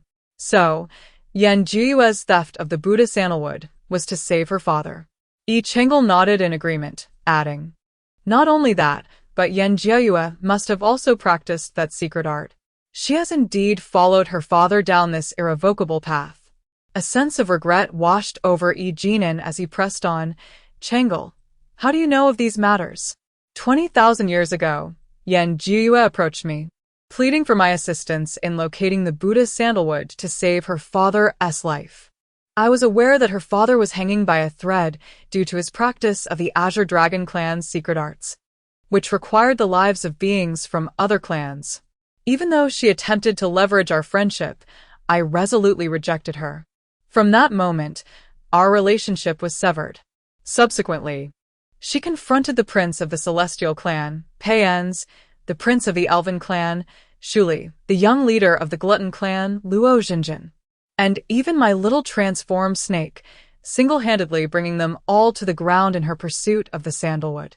Luo Xinjin once told me that Yan Jiyue defeated them with a black and red fan, imbued with an air of despair. I suspect that this fan is connected to the secret arts of the Azure Dragon clan. After hearing Yi Chang'e's words, Yi Jinan replied solemnly, Changel. Your conjecture is indeed correct.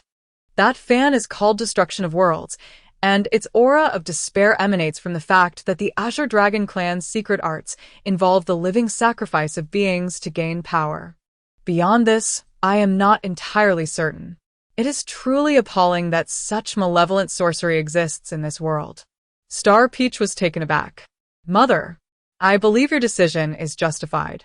Those who practice such sorcery are unworthy of salvation. Mother, I have never regretted my choices.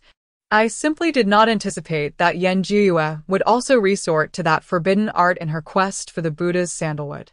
Yi Changel sighed. It is her decision. You needn't blame yourself. However, Changel, the matter of you dispelling the chaotic energy with the sandalwood must remain undisclosed. After you fell unconscious that day, Qi ordered a complete blackout of the news. Even among the foxes of Qingqiu, very few are aware of it. Yi Jin paused momentarily before continuing. Let the outside world believe that the chaotic energy remains sealed. Your father speaks wisely. The Qinglong clan, which practices such malevolent sorcery, could cause untold harm if they learn of your possession of the sandalwood. Star Peach concurred. Understanding that Star Peach and Yi Jin were concerned for her well-being, Yi Changel obediently replied, I understand, mother.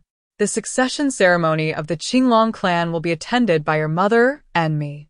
You should take that little transformed snake and go to the human realm to clear your mind, Yi Jin decided. Chapter 36. The identity of Yi Changyang. After bidding farewell to Yi Jin and Star Peach, Yi Changel made her way to Qi's study, preparing to extract the transformed snake from the towering stack of documents. Lord Qi, the purple fox from Xinghua village, has reported that its chicken was stolen. It claims that the red fox from Taohua village was the thief, but the red fox insists it is innocent, accusing the white fox from Lihua village of dyeing its fur red to steal the purple fox's chicken and framing it. How should I adjudicate this matter? The transformed snake tilted its little head, gazing at Qi, who was reclining in a rocking chair. How does the red fox know that the white fox dyed its fur? Qi inquired of the transformed serpent. Upon hearing his words, the serpent turned and began rummaging through a substantial pile of documents. At last, it found what it sought. The red fox recounted that the white fox had an old flame in the mortal realm who owned a dyeing house, enabling it to dye itself in any hue it desired. But why would the white fox falsely accuse the red fox? Qi pressed further. The red fox explained that the white fox sought revenge, as its old flame was now with the red fox. After the serpent finished speaking, it tilted its little head and gazed at Qi. Allow me a moment to ponder, for this matter is rather intricate. Please attend to the next document in the meantime. Qi resolved. Very well. The serpent obediently returned to examining the other documents. Yi Changlu, standing at the doorway, had overheard the exchange and finally comprehended the burden Qi had endured with these documents over the years. I suspect it was the red fox who stole it, she remarked. Upon hearing Yi Changlu's voice, the serpent lifted its head from the pile of documents and spotted the familiar figure in a purple gown, exclaiming joyfully, Lady Changlu, you have finally awakened. It then hopped over to her side. You little one, at last you have chosen to rise. Qi said to Yi Changlu. If you had not awakened soon, my little serpent might have been whisked away by Uncle Qi. Yi Changlu teased. I am merely training this little serpent for you, so that when you assume the role of the nine-tailed fox clan leader, it may serve as your right hand. Qi chuckled. Uncle speaks wisely. I shall take the serpent to Xinghua village for a thorough investigation to uncover the true thief. With that, Yi Changlu led the serpent out. Qi did not impede their departure. He merely observed the retreating figure of Yi Changel, smiling as he remarked, This little girl. I wonder how long she will be gone this time. After a moment he sighed, I truly wonder if I owe something to this father-daughter pair from a past life. He resigned himself to sit back at his previous position, beginning to address the mountain of official documents before him. Lord Changel, are we truly going to Xinghua village? Huaxi inquired, his large eyes wide with curiosity as he turned to Yi Chang'e. Upon hearing Huaxi's question, Yi Chang'e chuckled, "Uncle Chi-yi, how long have you been handling documents in this manner?"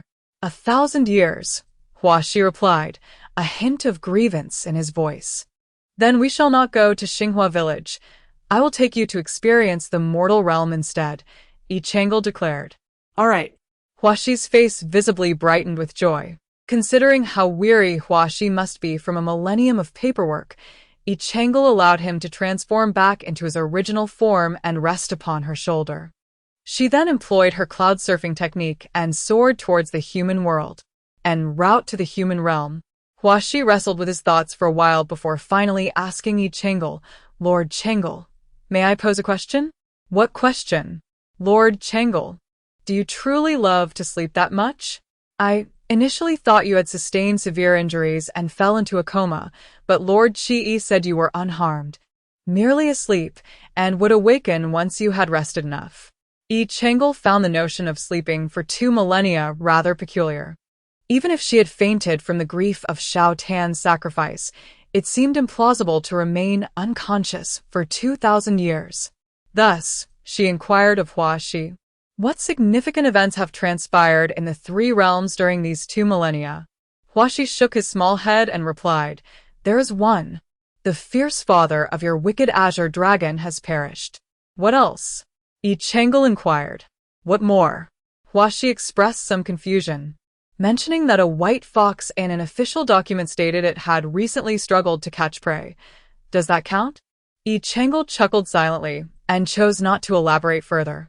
Upon arriving in the mortal realm, Yi Chang'e took Huaxi to purchase numerous sky lanterns, naturally intending to release them. Yi Chang'e's hands were filled with lanterns as he explained, "Little Hua, these lanterns are meant for making wishes." Huaxi suddenly comprehended, exclaiming, "Master Chang'e intends to make a wish. I shall make one too. What wish do you have?" Yi Chang'e inquired with curiosity. "I hope Master Chang'e can sleep less in the future."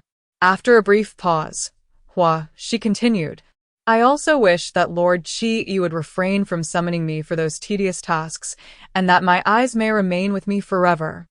It appears that Lord Chi-yi had once again used Huaxi's eyes as leverage against him. Yi Chang'e comforted Huaxi, saying, "Fear not, little Hua. No one desires your eyes." Yi Chang'e allowed Huaxi to write his wishes on a few lanterns while inscribing on the majority, "May Xiaotan's wishes be fulfilled." He then produced a box containing earth from the sacrificial cave of Buddha Tan, placing the soil atop the lanterns, allowing both the soil and lanterns to ascend into the sky. "How beautiful, Master Chang'e!" Huaxi marveled at the night sky illuminated by countless lanterns. "Indeed, it is exquisite." Suddenly, Yi Chang'e shouted into the heavens, "Shoudan, do you see this?" Who is Showdown? Huaxi asked Yi Chang'e. "Once, she was the star that illuminated my life."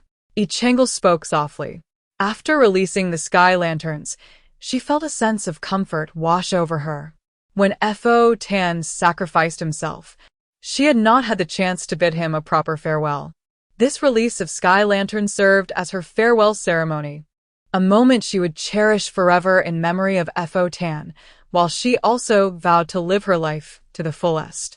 As for Yi Changyang, memories of the serpent transformation had begun to fade. "Is he your younger brother from your time in the mortal realm?" asked the serpent. Indeed, it is he, replied Yi Chang'e. The serpent shook its head, stating that he had not sought her out. Yi Chang'e recalled that Jiang Yuchuan had clearly calculated that Yi Changyang would ascend to immortality. In the heavenly realm, anyone could easily learn that she, Yi Chang'e, was the young leader of the nine-tailed fox clan, and that she could be found in Qingqiu.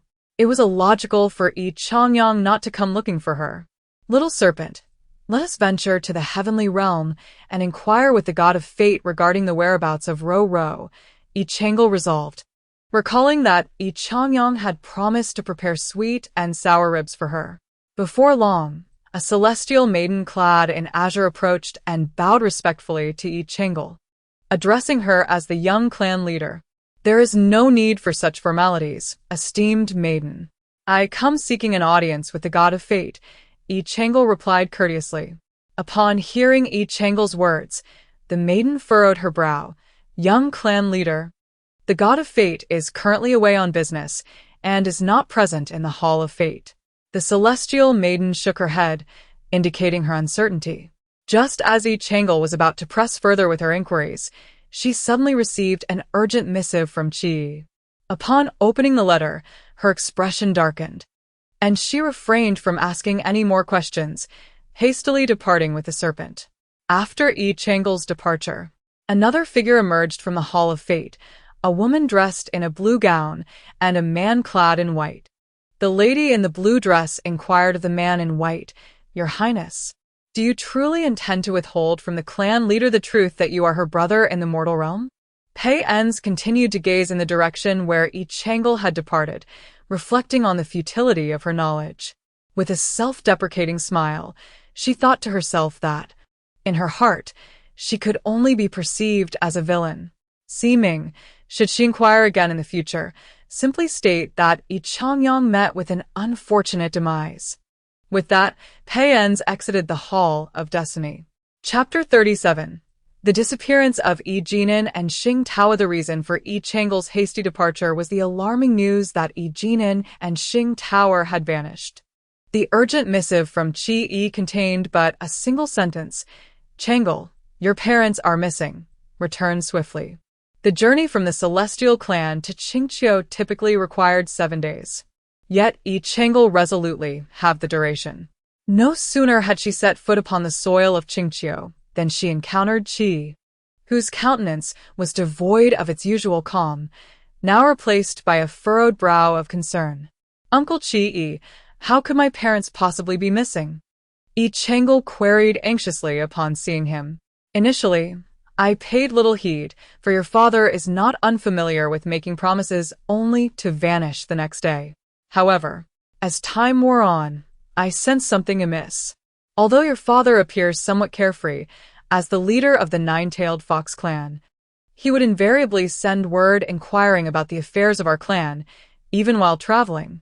After hearing Qi Yi's words, Yi Changel pondered for a moment before tentatively asking, "Uncle Qi Yi, are you suggesting that my father and mother might have encountered trouble with the Qinglong clan?" Although Yi Jinan and Xing Tao were missing, it was presumed that their lives remained unthreatened. Should a deity fall, the tolling of the heavenly bells would surely announce their demise. Qi Yi hesitated before speaking. "Changel, it is imperative that one divine being remains in Qingqiu. Why don't you stay while I investigate the Qinglong clan?" "I shall go instead," Yi Changel replied. "If something were to occur within the Qinglong clan, it may be linked to Yan Jiyue. As the young patriarch of the nine-tailed fox clan, it is more appropriate for me to take the lead. Once you arrive at the Qinglong clan, maintain contact with me. Should anything arise, act with caution and avoid impulsive decisions," Qi advised. "I understand," Yi Changel said, departing Qingqiu with the transformed serpent. Yet, her destination was not the Qinglong clan, but rather the realm of the Xuanwu clan in the underworld sea. Yi Changel sought to confer with Jiang Yuchuan, believing that the disappearance of Yi Jinan and Xing Tao was far more complex than Qi Yi had suggested. After a slumber of 20,000 years, Jiang Yuchuan and Xianyu had completed their advanced studies and graduated from the Yingtian Academy. Even Luo Xinjin was merely 2 credits shy of fulfilling the requirements for the ordinary class. Realizing that her leave request to Lan Sun was insufficient upon awakening, Yi Changel penned a letter to Lan Sun, informing him of Yi Jinan and Xing Tao's disappearance and requesting additional time off. Upon reaching the underworld sea, she spotted a familiar figure clad in black from a distance. With a smile, she approached and inquired, "How is it that you anticipated my arrival?" "Lord Yuchuan, it has been a while." The serpent perched on her shoulder tilted its head in greeting to Jiang Yuchuan. After the pleasantries, Yi Changel's smile gradually faded as she addressed Jiang Yuchuan with unwavering certainty. "Since you are aware of my presence, you must also comprehend the purpose of my visit." "Your father is indeed within the Qinglong clan," Jiang Yuchuan confirmed. Jiang Yuchuan spoke in a deep voice, What about my mother? Yi Chang'e sensed something amiss and pressed further. Jiang Yuchuan shook his head. Chang'e, I cannot ascertain your mother's whereabouts. I only know that her life is not in danger. Noticing the pallor on Jiang Yuchuan's face, Yi Chang'e understood that he had exerted himself to the fullest. Sincerely, she expressed her gratitude. Thank you, Yuchuan. Chang'e, why not allow me to accompany you to the Qinglong clan? I can provide some protection, Jiang Yuchuan suggested. Yi Chang'e shook her head in refusal.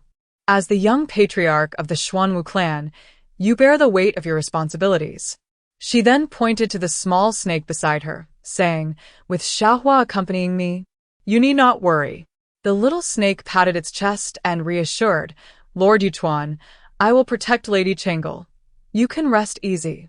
Now that Yi Chang'e was aware of Yi Jinan's location, she dared not delay and set off toward the Qinglong clan. The 6 divine beasts coexist in this world, yet also maintain a delicate balance of power among one another. As the young patriarch of the Xuanwu clan, Jiang Yuchuan could not act recklessly. Yi Chang'e understood this. So, she merely inquired about Yi Jinan and Xing Tower, refraining from asking whether it had any connection to Yan Jiuyue. The affairs of the Jiuwei Fox clan and the Qinglong clan should not involve the Xuanwu clan. If Yan Jiuyue was indeed involved, Yi Chang'e could surmise the reason. Likely, Yan Jiuyue had learned that Futong was in her possession, prompting her to act recklessly against Yi Jinan and Xing Tower. However, even with Yan Jiuyue having cultivated the secret arts of the Qinglong clan, she should not be a match for Yi Jinan. Yi Chang'e speculated within her heart that there must be some other reason for Yan Jiuyue's ability to hold Yi Jinan. The Xuanwu clan resides not far from the Qinglong clan. Before entering the territory of the Qinglong clan, Yi Chang'e instructed the serpent, which coiled upon her shoulder, Xiaohua. If something arises, you must flee without concern for me. No. The serpent firmly rejected. After some reluctance, the serpent eventually acquiesced. As an ancient water beast, the serpent was not inherently weak. However, in the presence of the 6 divine beasts, creatures born as celestial beings, its own strength seemed diminished. Yi Chang'e summoned her wish-granting whip, shattering the barrier of the Qinglong clan, and ascended towards the highest peak of their mountains. Xiaohua, unleash the waters, Yi Chang'e commanded. The serpent took to the sky, gradually enlarging until half the heavens were enveloped by its form. It emitted a sound reminiscent of a newborn's wail, mingled with the scolding of a woman. As it opened its maw towards the land of the Qinglong clan, torrents of water surged forth from the serpent's mouth, swiftly inundating the entire territory of the Qinglong clan. The guardians of the Qinglong clan surged towards the serpent in waves, attempting to thwart its advance. Yi Chang'e merely flicked her wish-granting whip a few times, effortlessly toppling them. Her voice tinged with anger as she called out, Yan Jiuyue, come forth. At last, Yan Jiuyue appeared, her expression darkened as she confronted Yi Chang'e. How dare you destroy my Qinglong clan? Return my parents to me, Yi Chang'e demanded. Yan Jiuyue scoffed coldly, your parents? How could they possibly be within my Qinglong clan? Refusing to speak, Yi Chang'e lashed out with her wish-granting whip towards Yan Jiuyue, declaring, then today, I shall obliterate your entire Qinglong clan. Chapter 38. Enchantment. Yan Jiuyue deftly evaded the incoming Rui whip wielded by Yi Chang'e and disdainfully remarked, Yi Chang'e, do you truly believe that, at this juncture, you remain my rival? How can one ascertain without a trial? Yi Chang'e retorted, once more directing the Rui whip towards Yan Jiuyue. With her eyes turning a fierce crimson, Yan Jiuyue declared, yet you have the audacity to present yourself before me. Today, I shall end your life and use your blood to nourish the annihilation. Yi Chang'e, however, paid no heed to Yan Jiuyue's threats and called out to Hua Shi, hurry, little Hua, now is the moment. Upon hearing Yi Chang'e's command, Hua Shi unleashed a torrent of water towards Yan Jiuyue, who was in the midst of casting her spell of destruction. As the water jet surged toward her, Yan Jiuyue scoffed, a mere parlor trick. With a subtle flick of her wrist, She directed the force of annihilation towards the oncoming water. A swirling mass of black and crimson mist rapidly advanced to meet it. With a mocking tone, Yan Juyue addressed Hua Shi, not a bad little serpent, but alas, you have chosen the wrong master, and thus must meet your doom. Upon collision, the black-red mist was dispersed by the water jet, which then surged towards Yan Juyue. Stunned by the sight, she murmured, "This cannot be." Just as the water was about to strike her, Yan Juyue swiftly reacted, raising the force of annihilation to shield herself. Yet, the water penetrated through it, striking Yan Juyue directly, causing her to collapse to the ground and expel a copious amount of blood. Yi Chengel rushed forward, transforming the Rui whip into a violet long sword, pressing it against Yan Juyue's heart, and inquired, "Where are my father and mother?" In response, Hua Shi closed his eyes and drifted into a brief slumber. "Are you familiar with the legendary serpent of transformation?" Yan Juyue inquired of Yi Chengel. "Is this little serpent truly the fabled creature of legend?" Yan Juyue paused momentarily, then coldly scoffed. "Even if the serpent of transformation is rare, being an ancient water beast, it is merely a trivial demon beast. How could it possibly defeat me?" Yi Chengel, "You deceive me once again." Yi Chengel shook his head and clarified, "I do not deceive you. It is not the serpent of transformation that will conquer you, but rather the heart of Buddha grass. The cultivation method of the Qinglong clan involves the living sacrifice of beings, the malevolence of which is self-evident. Since the heart of Buddha grass can suppress the chaotic energy, its efficacy against annihilation and against you, Yan Juyue, will likely be even greater." Although Yi Chengel possessed no absolute certainty, he resolved to take a gamble with the heart of Buddha grass, as there were no alternative options available. On the journey to the Qinglong clan, Yi Chengel entrusted the heart of Buddha grass to the serpent of transformation, instructing it to integrate the grass into a water column to strike her once she revealed her fan. Fortunately, Yi Chengel's gamble proved correct. The heart of Buddha grass indeed countered both Yan Juyue and the forces of annihilation. The heart of Buddha grass? Yan Juyue remained perplexed. Yet Yi Chengel had no desire to elaborate further. His expression turned stern as he pressed her. "Speak quickly. Where are my father and mother?" With an air of nonchalance, Yan Juyue replied, "Yi Chengel, even if I refuse to tell you, what of it? The Qinglong clan has but one royal bloodline remaining. Do you dare to kill me? Should you slay me, what will become of the postnatal spiritual energy that the Qinglong clan has safeguarded for generations? How will the balance among the 6 divine beasts be maintained?" A gleam of triumph shone in Yan Juyue's eyes. "What is there to fear?" The tip of Yi Chengel's sword inched closer to Yan Juyue's heart. "If my parents were to lose even a single hair, I would demand the annihilation of your Qinglong clan." "You dare not, Yi Chengel. Should the 3 realms learn of your intent to eradicate the Qinglong clan, the seal of post-heavenly spiritual energy would go unguarded. Have you considered the ramifications for the Jiwu Fox clan?" Yan Juyue threatened. "You dare to take the lives of other beings to cultivate forbidden techniques. I am ridding the 3 realms of a menace. How could I be condemned? The world shall regard me, Yi Chengel, as a great hero." Yi Chengel paused before continuing.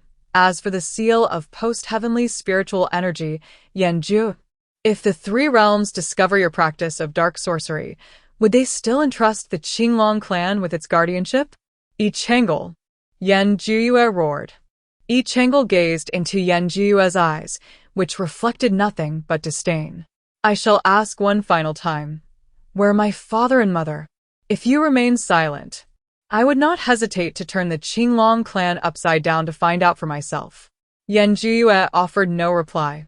Yi Chengel, unfazed, pressed the purple sword deeper. "Wait!" A female voice called out. A woman, resembling Yan Juyue closely, emerged from the shadows and addressed Yi Chengel. "Young clan leader, please show mercy. I know where clan leader Yi is." "Mother!" Yan Juyue called out to the woman, her expression inscrutable. It seemed this woman was Yan Juyue's mother, MASU, who was also a Qinglong. MASU pleaded with Yan Jiyue, do not make a grave mistake again. Since the young clan leader has come seeking answers, let her take clan leader away. Yan Jiyue wished to express something, yet she fell silent, lowering her head and murmuring, Then, mother, please take her to find clan leader E. Yan Jiyue had suffered grave injuries, rendering her incapable of stirring much turmoil. Yi Chang'e cast a binding spell upon her, then produced a jade box. After placing the annihilation within the box, he politely addressed MASU, I must trouble you, the esteemed matriarch, to lead the way. Young clan leader E, please follow me. As MASU walked, she turned to Yi Chang'e and implored, Upon finding clan leader E, I kindly ask that you spare Jiyue's life. She is merely momentarily confused. That is only natural, Yi Chang'e replied with a smile. Then inquired of MASU, I am simply curious, what has caused the matriarch to be confused? MASU stared blankly for a moment, then responded with a puzzled expression. What do you mean, young clan leader E? What I imply is that the secret technique of the Qinglong clan was induced by you for Yan Jiyue to practice, is it not? Yi Chang'e spoke with conviction. You have practiced this secret technique as well. However, you are not of royal lineage, thus unable to wield its true power. MASU's expression stiffened, and she hurriedly denied, Young clan leader E, surely there is some misunderstanding? That technique was forced upon Jiyue by her father. I have advised against it many times. Yet her father, relying on his superior cultivation, has grievously injured me on numerous occasions. Furthermore, how could I ever practice such a cruel technique? MASU's voice trembled with emotion. However, when Yan Jiyue sought my aid to save her father, the elder clan leader had already succumbed to madness. He was in a state of delirium. How could he possibly compel Yan Jiyue to practice the secret technique of the Qinglong clan? Yi Chang'e stated slowly. Moreover, my father is the one you have imprisoned, not Yan Jiyue. MASU suddenly smiled, clearly the daughter of Jinan, having perfectly inherited his beauty and intelligence. Her gaze towards Yi Chang'e was suddenly filled with intense longing as she said, How delightful it would be if you were the daughter born of Jin and me. Had I married Jinan back in the day, I would certainly have borne a daughter as exquisite as you, instead of a weakling like Yan Jiyue. MASU grasped Yi Chang'e's hand, suggesting, Why not consider yourself my daughter? We three, you, I, and Jinan, could live together in bliss. Chapter 39. Yi Chang'e is bound. Yi Chang'e disdainfully shook off MASU's hand, aiming her sword at MASU and demanding, Where is my father? Since the young clan leader is aware that Jinan is imprisoned by me, she should also know that, given my powers, Jinan could never be my match. MASU paused for a moment and then continued, Since the young clan leader is so astute, why not take a guess as to how Jinan willingly allowed himself to be kept by me? With such a suggestion from MASU, there could only be one answer. What have you done to my mother? Yi Chang'e's voice was laced with a hint of menace. MASU deliberately revealed the golden bracelet adorned with several blue gemstones on her right wrist, asking Yi Chang'e, Does this bracelet look familiar to you? Though it is not a treasure of celestial origins, it symbolizes the bond between Xing Taer and Yi Jinan. Since the day Yi Chang'e arrived in this world, she had never seen Xing Taer remove the bracelet. If anything were to happen to my mother, I shall annihilate your entire Qinglong clan. Yi Chang'e fixed her gaze on the bracelet adorning MASU's wrist. Upon hearing Yi Chang'e's words, MASU responded with a cold laugh. Should the young clan leader truly manage to annihilate the Qinglong clan, I would be inclined to express my gratitude. MASU's words caused Yi Chang'e to frown. What of your own daughter, Yan Jiyue? You care nothing for her? She is unworthy of being my daughter, MASU replied, her tone softening as she gazed at Yi Chang'e. Why not allow me to adopt you as my daughter? I promise to treat you well. Yi Chang'e snorted disdainfully. You are unworthy. My mother is beautiful, gracious, gentle, and virtuous. You do not even compare to a fraction of her. As Yi Changle's words sunk in, Mei Si's expression darkened. Young clan leader, considering you are the daughter of Jin En, I can overlook your disrespect. However, should you utter another word. Mei Si shook the golden bracelet on her wrist, threatening, your mother may encounter some misfortune. Mei Si, once I have dealt with you, I shall seek out my mother, Yi Changle stated solemnly. To kill me would be a trivial task for the young clan leader, but should you succeed, you will never see Xing Tear again. Mei Si retorted, her eyes glinting with malice. You must be aware that Xing Tear is no longer with the Qinglong clan. If anything were to befall me, Xing Tear would surely suffer as well. If you doubt my words, feel free to test them. Mei Si took a step forward, nearly colliding with the tip of Yi Changle's sword.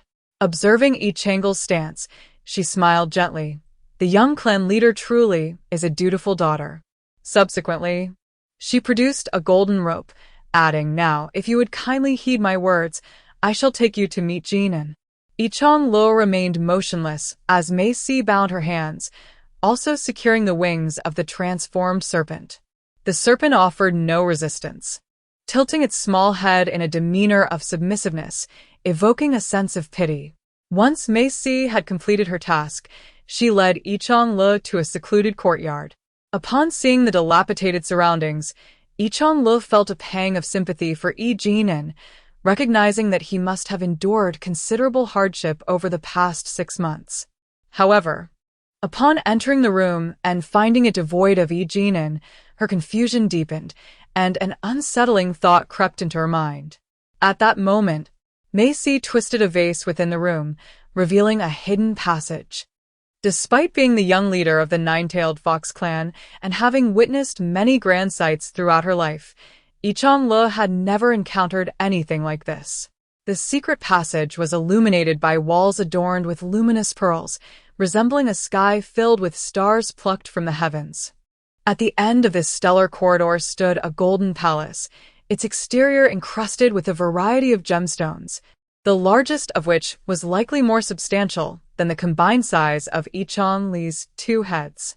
While she had heard tales of the Qinglong clan's penchant for collecting dazzling jewels and was aware of their wealth, she had never imagined they could possess such opulence.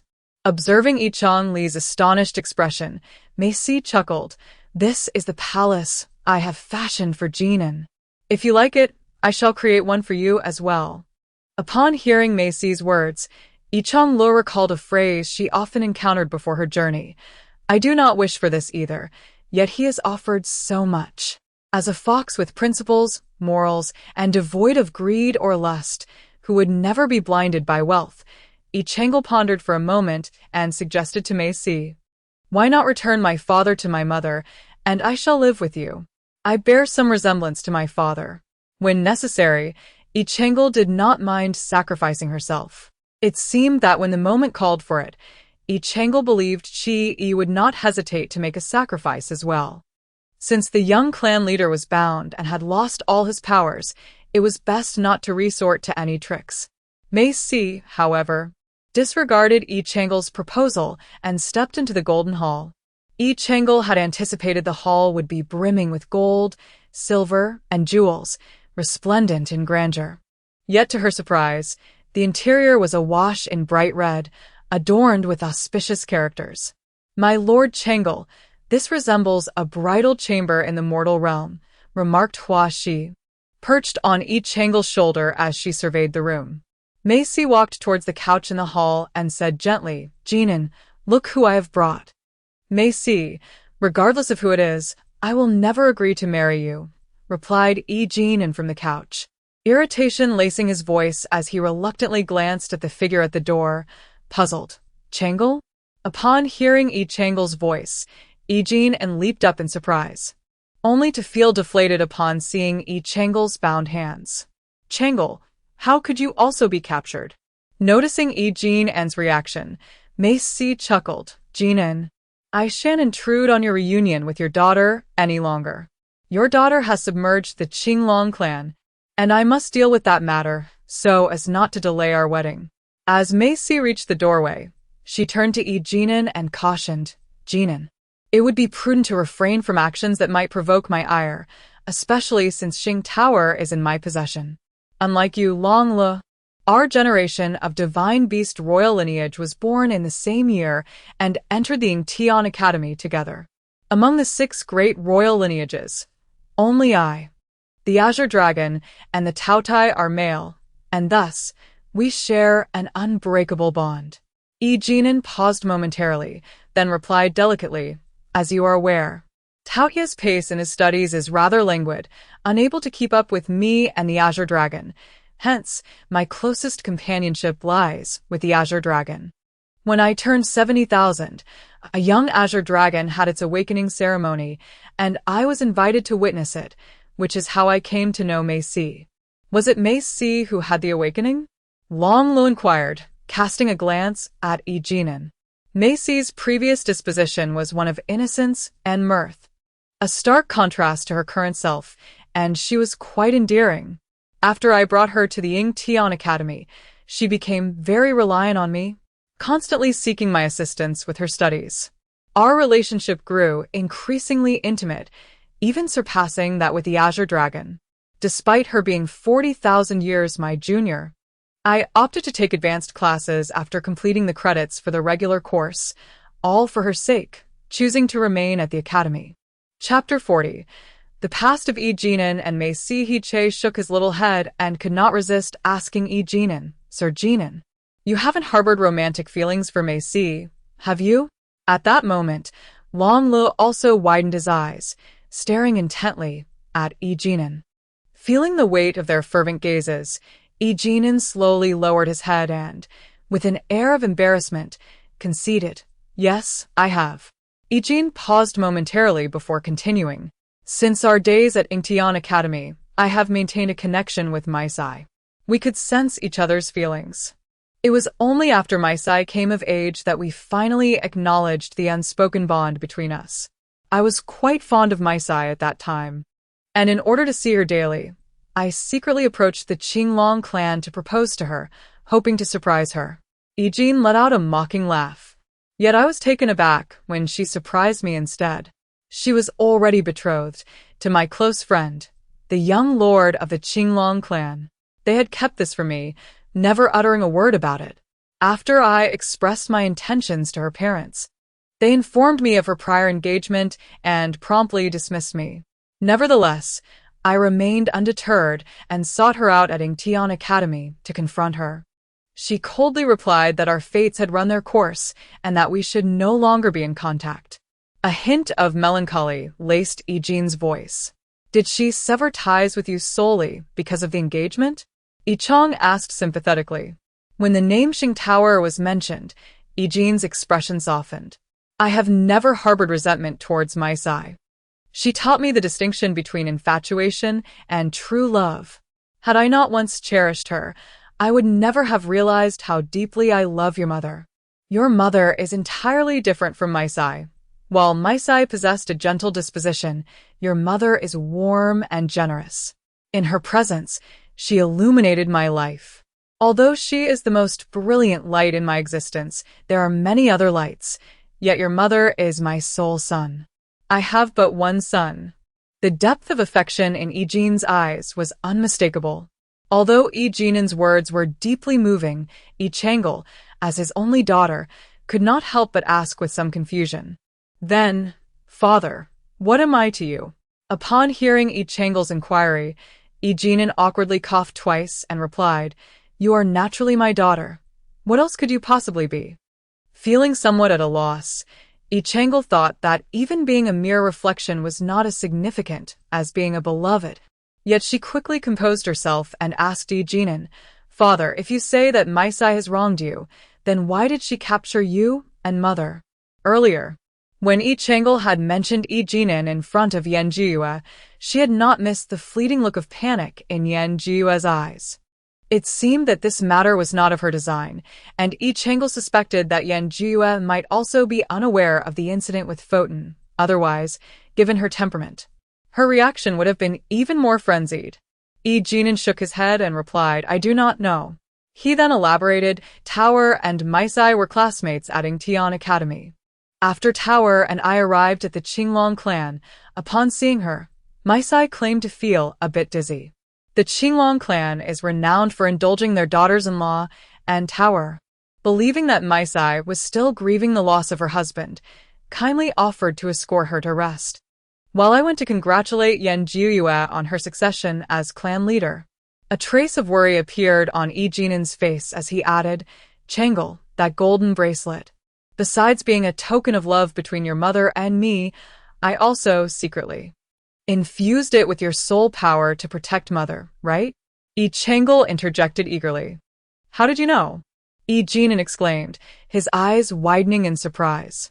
"Father, you regard mother as more precious than life itself. It is only natural that you would not present her with merely an ordinary golden bracelet. Moreover, mother is a deity herself. If you are willing to accompany MASU so obediently, it must be because you firmly believe that mother is ensnared in a trap, which is why you offer no resistance." Yi Changle explained, adding, "Most importantly, your complexion appears rather pale. Changle, when you were born, you urinated all over me. I thought you were somewhat flawed, but it seems you are indeed worthy of the bloodline of my nine-tailed fox clan," Yi Jinin said with utmost seriousness. Yi Changle rolled her eyes at Yi Jinin in exasperation. "Father, are you saying that the Qinglong is renowned for indulging MASU? That seems strange. According to your reasoning, their marital relationship should be quite harmonious. However, MASU harbors a deep-seated hatred for the Qinglong clan. Just earlier, when I mentioned annihilating the Qinglong clan, she expressed her gratitude towards me." With a puzzled expression, Yi Changle continued, "She even stated that Yan Jiuyue is unworthy of being her daughter and wishes for me to assume that role." Yi Jinin pondered for a moment before speculating. Could it be that the relationship between Qinglong and MASU is quite poor, merely feigned? That is unlikely. Yi Jinin dismissed his own conjecture. "Changle, do you know what this golden rope binding us is?" Yi Changle shook her head. "This golden rope must be no ordinary binding rope for immortals. It can even ensnare you, father. But what kind of binding rope could render a deity's powers utterly ineffective? From the Qinglong, perhaps?" Yi Changle suddenly felt a wave of discomfort regarding the golden rope and speculated, could it be that this was drawn from MASU herself? This is the blue dragon willingly shedding its own skin and extracting its tendons. Although the dragon's tendons can bind the divine beings, they cannot render the deities powerless. Only the tendons that the blue dragon willingly extracts from itself, accompanied by its own blood and flesh offered as a sacrifice to the heavens, can leave even the divine beings without the strength to escape. Yi Jin paused for a moment before continuing. However, this excruciating process relies solely on the blue dragon, and the suffering it endures is beyond imagination. The serpent on Yi Changle's shoulder shuddered at Yi Jin's words.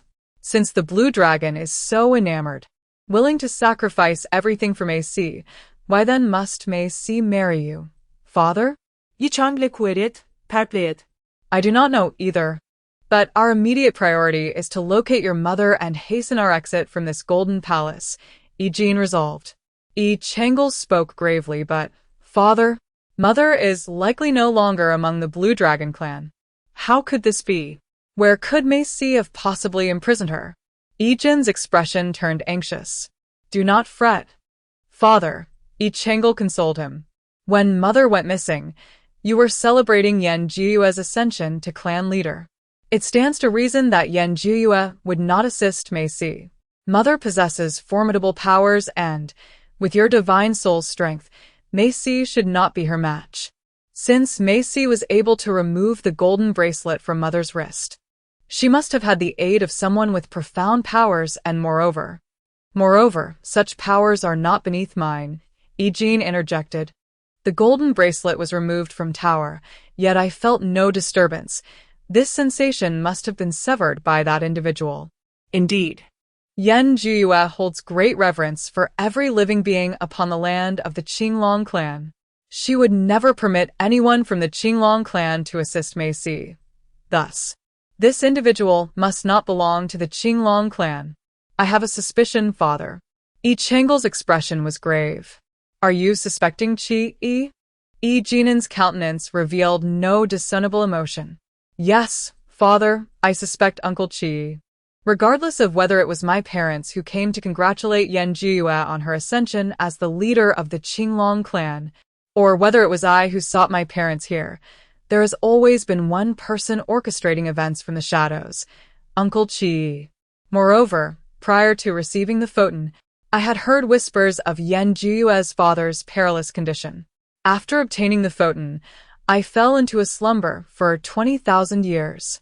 Logically, Yan Jiyue should have ascended to leadership long before my awakening. Why did she only do so upon my return? Everything seems peculiar. Upon hearing Yi Changle's conjecture, Yi Jinan fell silent for a long while before he spoke slowly. It cannot possibly be your Uncle Qi. As for Yan Jiyue's assumption of leadership, I believe she has been employing secret methods to prolong her father's life, allowing him to linger in this world for a while longer. Yi Jinan's reasoning held merit. Yet Yi Changle sensed that Yi Jinan was concealing something from her. She felt compelled to press for further answers, but her father interrupted her. At present, our priority should be to locate your mother swiftly. Within the Golden Hall, an air of silence lingered. After a moment, Yi Changle finally spoke. Father, I believe I may have a method worth trying, though it would require some sacrifice on your part. Upon hearing Yi Changle's words, the serpent's mouth, capable of swallowing a fist, hesitantly inquired, My Lord Changle, do you mean to suggest that we should speak of matters concerning Lord Jinan and MASU, as depicted in the tales? Yi Jinan's eyes widened in shock as he stammered, No, absolutely not, Changle. I could never betray your mother. If you ask me to do such a thing, I would prefer death. The serpent, swaying slightly, moved from Yi Changle's shoulder to Yi Jinan's side, signifying support, and resolutely addressed Yi Changle. The storytellers of the mortal realm proclaim that a man must possess virtue. There are actions one may take and others that one must not. My Lord Changle, the task you wish for Lord Jinan to undertake is of the latter kind. Little Hua is correct. A gentleman may be slain, but not humiliated. Changle, as foxes, we must adhere to our principles, Yi Jinan remarked. Glancing at the indignant visage of the serpent, he further added, You too, as serpents, must uphold this. The serpent nodded in agreement. Father, I merely require you to feign consent to marry MASU, to stage a performance. Yi Changle shot a skeptical glance at both the serpent and Yi Jinan, remarking, I truly cannot fathom what thoughts occupy your minds. Yet she may not believe me. Thus, your acting skills are paramount. Yi Changle's eyes glinted with cunning. Then I must trouble Aunt MASU to assist me in this matter. After all, with my hands bound, I cannot refuse. It is wiser to treat Aunt MASU with courtesy, for when one is under a roof, one must bow down. MIS appeared exceedingly pleased with Ch-Ng-L's attitude, the smile in her eyes deepening. Ch-Ng-L, once I marry your father, you shall call me mother. Ch-Ng-L nodded in agreement. Of course, if my aunt marries my father, it is only natural for me to change how I address you. JNN. Since Ch-Ng-L has consented to this change, shall we select an auspicious date for our wedding? MIS inquired of YJNN. I can marry you, but I have a condition, YJNN replied in a calm tone. The mirth in MIS's eyes dimmed slightly as she refused. JNN, you know I cannot abandon Xing TOR. My condition has nothing to do with her. YJNN denied. Oh, this is quite unexpected. MIS said, curiosity evident in her voice. I want you to announce our marriage to the 3 realms and invite all the clans to witness the ceremony. I desire the grandest wedding in the 3 realms. MIS chuckled softly. JNN, are you hoping to spread the news to summon the 9-tailed fox clan to rescue you? YJNN interjected. No. I wish to provide closure to our past. Closure? MIS's expression reflected her confusion. Do you recall that after we were together, you expressed a desire for the most magnificent wedding in the 3 realms? YJNN gazed at MIS, his eyes filled with deeper affection. MIS paused, somewhat incredulous. So much time has passed. I can scarcely remember.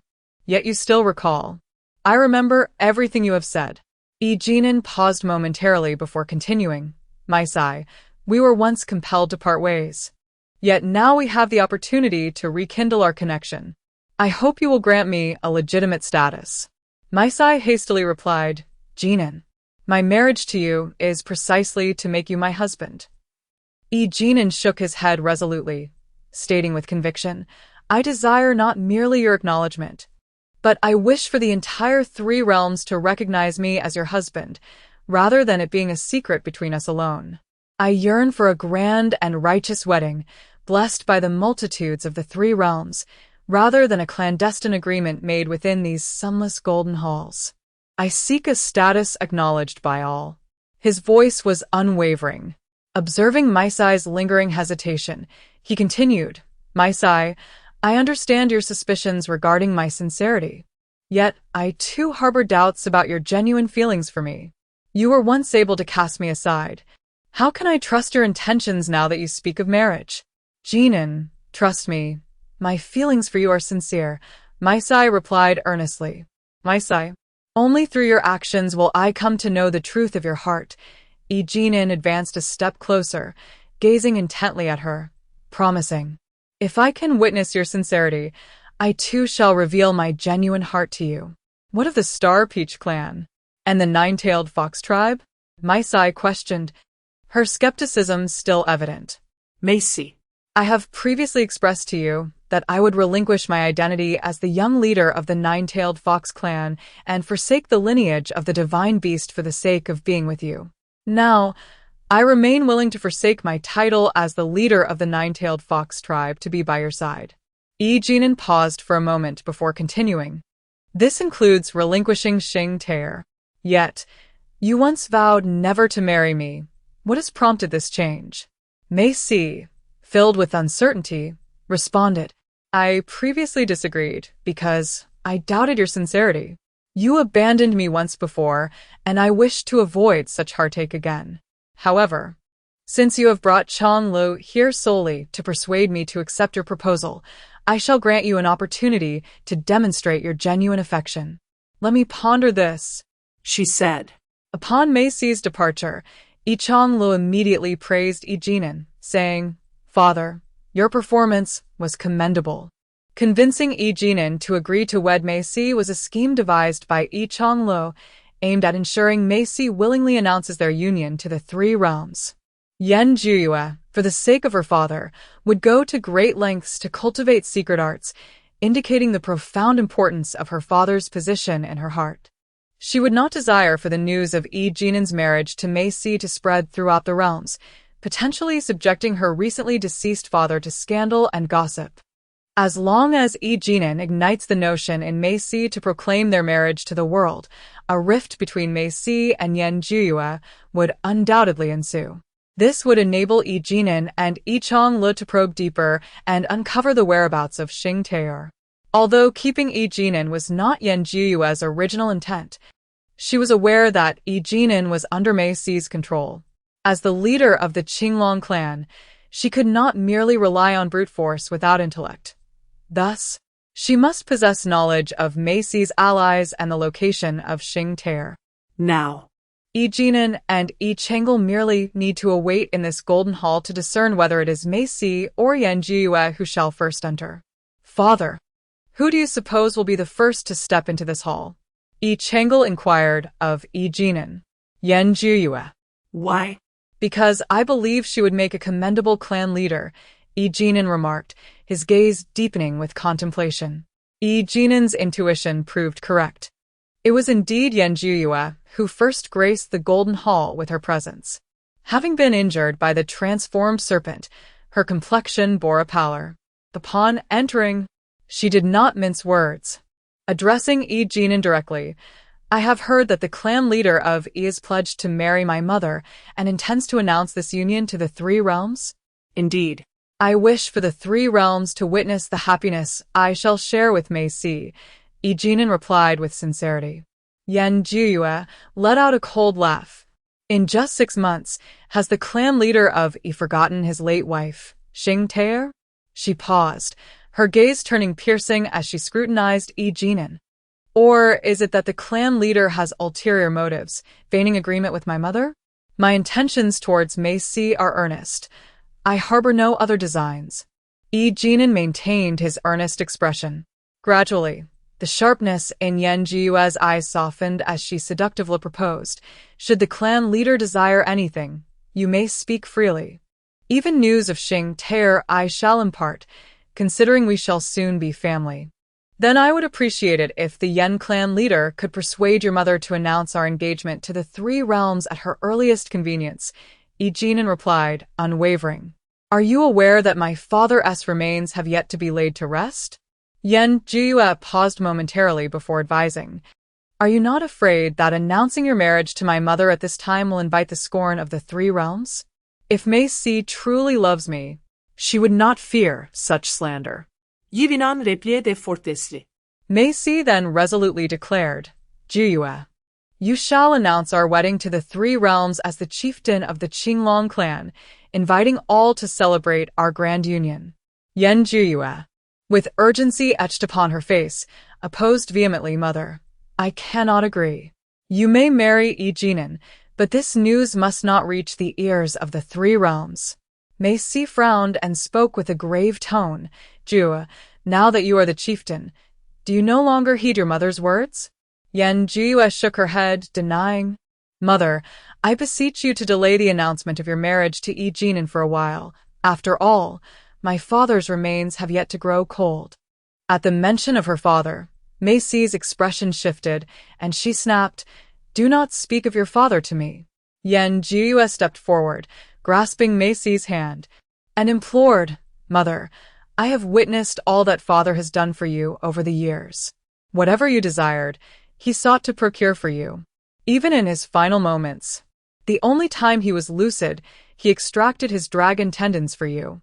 Even if you do not love him, you should consider all he has done and ensure that he does not become a victim of the 3 realms gossip after his death. MASU forcefully shook off Yan Jiyue's hand and scoffed. All of this was his own choice. It has nothing to do with me. My greatest regret in this life is marrying him and giving birth to a worthless child like you. Even the charming words of MASU were somewhat unbearable for Yi Changle.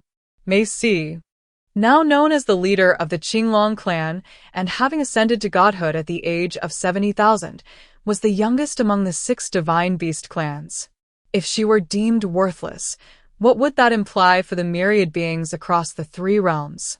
The little snakes had drooped in response. For if she was not the best, she was undoubtedly considered a failure.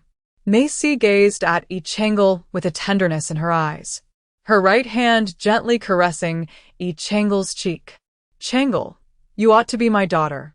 Ascending to godhood at the age of 70,000, the sole disciple of Lan Sun from the Tianshu Academy, the first miraculous beast of the 3 realms, and revered as the most beautiful in the world, only someone as exceptional as you deserves to be my daughter.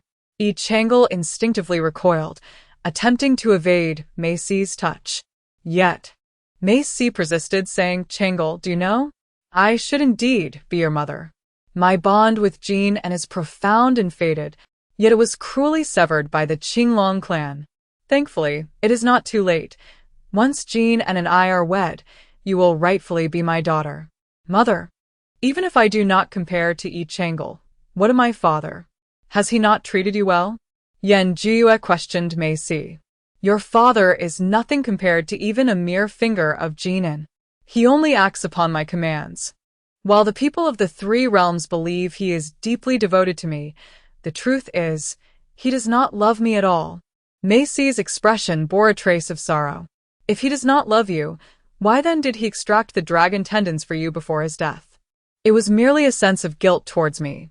The expression that once mirrored charm gradually contorted into a grotesque visage. If he truly did not love me, he ought to have declined the proposal of marriage rather than forcing me into a union that would obliterate my existence. Fortunately, it is not too late. I still possess a chance at happiness. Yan Jiyue shook her head, reflecting on how her mother and father had sacrificed everything to ensure her joy during their lifetimes. She had initially wished to bring her mother happiness as well, yet after imprisoning Yi Jinan and now seeking to marry him, she had acquiesced to her whims. How could her mother so disdainfully disregard the love father had for her? Thus, you need not proceed with the marriage to Yi Jinan. Anger laced Yan Jiyue's voice. Upon hearing her words, MASU wore a look of incredulity. Yan Jiyue, how dare you defy me? Yi Chang'e and Yi Jinan exchanged glances, their objectives fulfilled. Yan Jiyue smiled faintly, addressing MASU with indifference. Mother, if Yi Jinan were to discover that Xing Taer was not in your possession, would he still wed you? Chapter 43. MASU's breakdown. Yan Jiyue. What nonsense are you spouting? MASU cautiously glanced at Yi Jinan, finding him unmoved by Yan Jiyue's remarks. Steadying herself, she spoke to Yi Jinan. Xing Taer is indeed in my grasp. My dear Jinan, once we are wed, I shall release her. Yi Jinan nodded, his gaze towards MASU filled with deep affection. MASU, as we rekindle our past, I find myself somewhat remorseful towards Xing Taer. Yet, I have no regrets and hope you will release her, for I have indeed wronged her for your sake. Upon hearing Yi Jinan's words, Yan Jiyue scoffed. Yi Jinan, do you believe I am deceiving you? Allow me to tell you, Xing Taer has long departed from the Qinglong clan, and even my mother remains oblivious to her whereabouts. Yan Jiyue's face was etched with derision, mocking the fact that a dignified leader of the Nine-Tailed Fox clan cannot even protect his own wife. Leaving my mother in the dark, it is utterly laughable. Upon hearing Yan Jiyue's words, Yi Jinan's expression darkened as he turned to MASU and inquired, is she speaking the truth? MASU, you had best not deceive me. Startled by Yi Jinan's sudden change in demeanor, MASU confessed, Jinan, although Xing Taer is no longer within the Qinglong clan, I will ensure her safety. Ensure? How can you assure that? Mother, do not forget. You do not even know where Xing Taer is. How can you guarantee her safety? Yan Jiyue pressed Yi Jinan further. At this point, do you still intend to marry my mother? Certainly not, Yi Chang'e interjected. My father harbors feelings solely for my mother. MASU is unworthy of him. Indeed, indeed. The women of your Qinglong clan are all mad. How could they be worthy of Lord Jinan? Huashi chimed in, perched upon Yi Chang'e's shoulder. Silence. MASU directed a surge of magic at Huashi, sending him tumbling down. Little Hu. Yi Chang'e hurried to check on Huashi's condition. MASU, gazing into Yi Jinan's icy eyes, questioned, Yi Jinan, I ask you, will you marry me or not? I will not. Then was your previous affection for me merely a deception? Did you abandon everything for me only to trick me? MASU pressed on. Indeed. Yi Jinan settled for a moment before continuing. MASU, I harbor no feelings for you whatsoever. No feelings at all? MASU felt a surge of despair. Yivin, You are bound by the dragon tendons, stripped of your powers. Do you not fear my wrath? You cannot kill me. There exists nowhere in the 3 realms that can confine Yi Jinan, he declared. Upon finishing his words, he forcefully summoned his spiritual energy to snap the dragon tendons restraining his hands. Previously, the spiritual energy he had exerted on the star peach gold bracelet had been destroyed, leaving him vulnerable to backlash. Now, forcibly using his spiritual energy once more rendered him unsteady on his feet. Father. Yi Chang'e rushed forward, bracing Yi Jinan with his shoulder. Father, you are fine, Yi Jinan reassured him with a pale visage. First, rid yourself of these dragon tendons. You would deplete your own life force to escape me? MASU asked, a bitter smile gracing her lips. Is your desire to leave so great? Once Yi Chang'e's hands were freed, he swiftly cradled the transformed snake in his palms, glaring at MASU with fury. First, you harmed Xiaohua, and now you've caused my father to shorten his lifespan. MASU, you deserve death. Hearing Yi Chang'e's words, Yan Jiyue shielded MASU behind her. Yi Chang'e, if you wish to harm my mother, You must first contend with me. When you wielded the power to annihilate worlds, you could not overcome me. Now that you lack that power, how can you possibly defeat me? Maisai pushed Yanjiyu aside and addressed her. The actions I took are mine alone to bear. Your feigned concern is unnecessary. Mother, I did not. Yanjiyue's tone was laden with grievance. Had it not been for you revealing the truth to them, I would not have found myself in this predicament. Mei's gaze towards Yanjiyue was filled with animosity. Mei, though you deserve condemnation, I must concede that you have indeed raised a remarkable daughter and have a commendable husband. Yi Chang'e paused momentarily before continuing. You claim that Qinglong does not love you, yet he has presented you with the finest treasures from the three realms. I had long heard that the Qinglong clan had a penchant for collecting glittering jewels, yet I always assumed it was merely a rumor. For when I beheld Yanjiyue at Ingtian Academy, she was adorned with pitifully few gold and silver ornaments. Even the most impoverished among the 6 clans, the Taotai, bore more adornments than she. I had thought that Yanjiyue simply did not cherish such things, until I laid eyes upon your gilded palace and realized that her lack of adornment was not due to indifference, but rather that she had bestowed all upon you. Yet you deem this dutiful daughter unworthy of being your child. I believe it is you who is unworthy of being her mother. Yi Chang'e. The matters between my mother and me are of no concern to you. Yanjiyue, unwilling to allow Yi Chang'e to speak ill of Mei Si, intervened. Observing Yanjiyue's stance, Yi Chang'e felt a sense of helplessness and ceased to involve herself in the affairs of these 2 women, lowering her head to attend to the serpent's wounds. After a brief silence, Yi Jinan addressed Mei Si. Qinglong loves you. He is the one who cherishes you most in this world. Mei Si shook her head in denial, asserting it to be impossible. His exact words were, as long as Mei Si is willing, I shall bear the responsibilities of the Qinglong clan alone. After my meeting with him, I came to see you, yet you disregarded my pleas, severing our bond with the mere phrase that our fate had run its course. Since you have made your choice, I must naturally let go. Before your grand wedding with Qinglong, he sought me out. He expressed his concern for your melancholy and hoped I could visit you, to give each other another chance. I rejected him, for I had resolutely chosen you, while you did not reciprocate. From the depths of his eyes, I could discern his affection for you, and I entrusted you to him without hesitation. Qinglong possesses a sincerity that contrasts with my own, yet his love for you is evident through his actions. Mei Si, you might ponder, if it were merely out of guilt, could you truly possess this golden palace? If it were solely out of guilt, could he endure the excruciating pain of peeling skin and extracting his own dragon tendons for you? Yi Jinan questioned Mei Si. But if he truly loved me, why do I not feel it? Why does he never personally deliver to me the things I desire? Mei Si was reluctant to believe. Mother, the things you wished for were always hard-won by father. There were times he appeared before me, bloodied and battered, asking me to hand over what he had acquired for you. Yanjiao paused before continuing. He dared not waste time, yet feared that appearing directly before you might frighten you. Hence, he never personally handed you those items. Mother, you seldom took me with you. It was father who raised me. The first lesson he imparted was that mother is paramount. After father fell into obsession with his cultivation, you never visited him. Yet if he were lucid, the first words from his lips would be inquiries about your well-being. Mei Si finally believed that Qinglong truly loved her.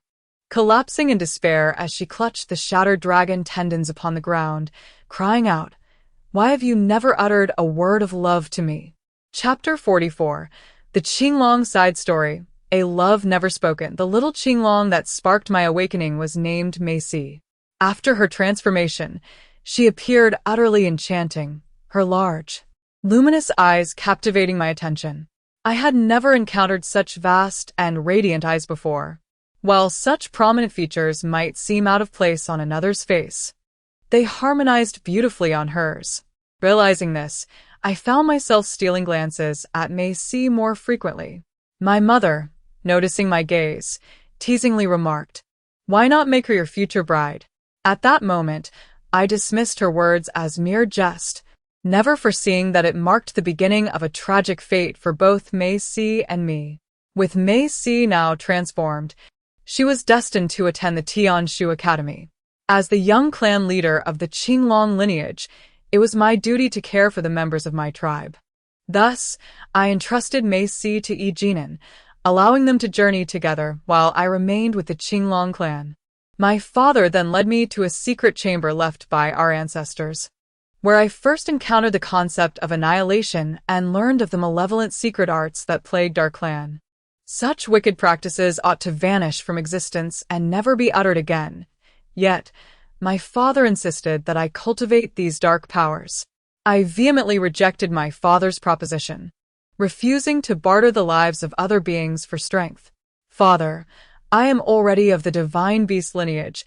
My innate bloodline is among the finest in the 3 realms. I need not delve into such sinister arts to reach the pinnacle of power, I implored him.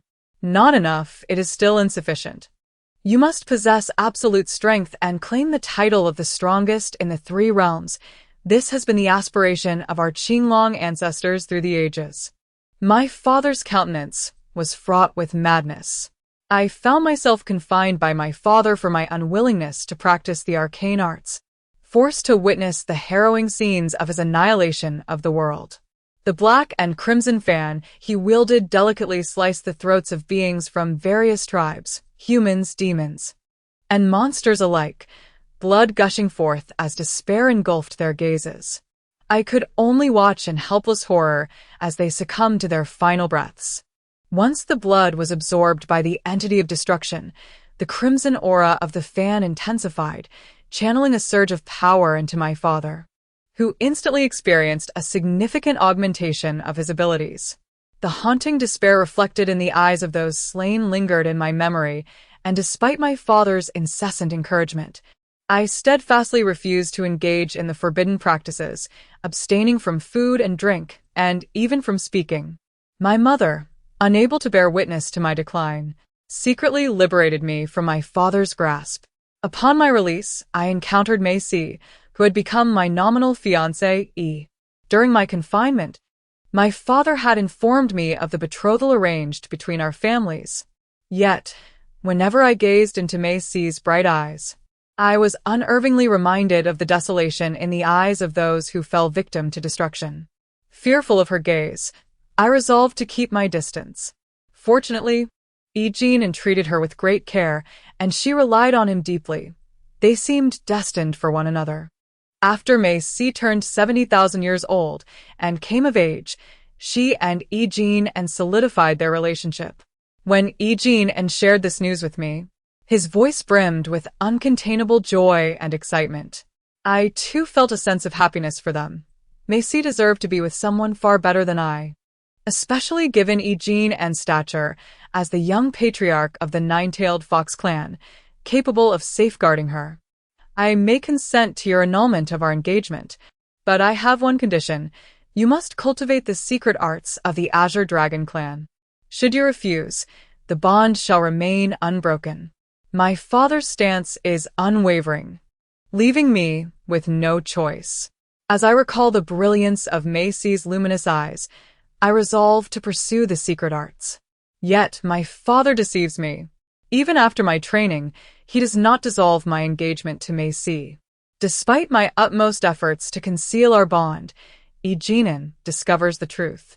He confronts me directly, expressing, I regard you as a brother, yet you have been engaged to MASU without confiding in me.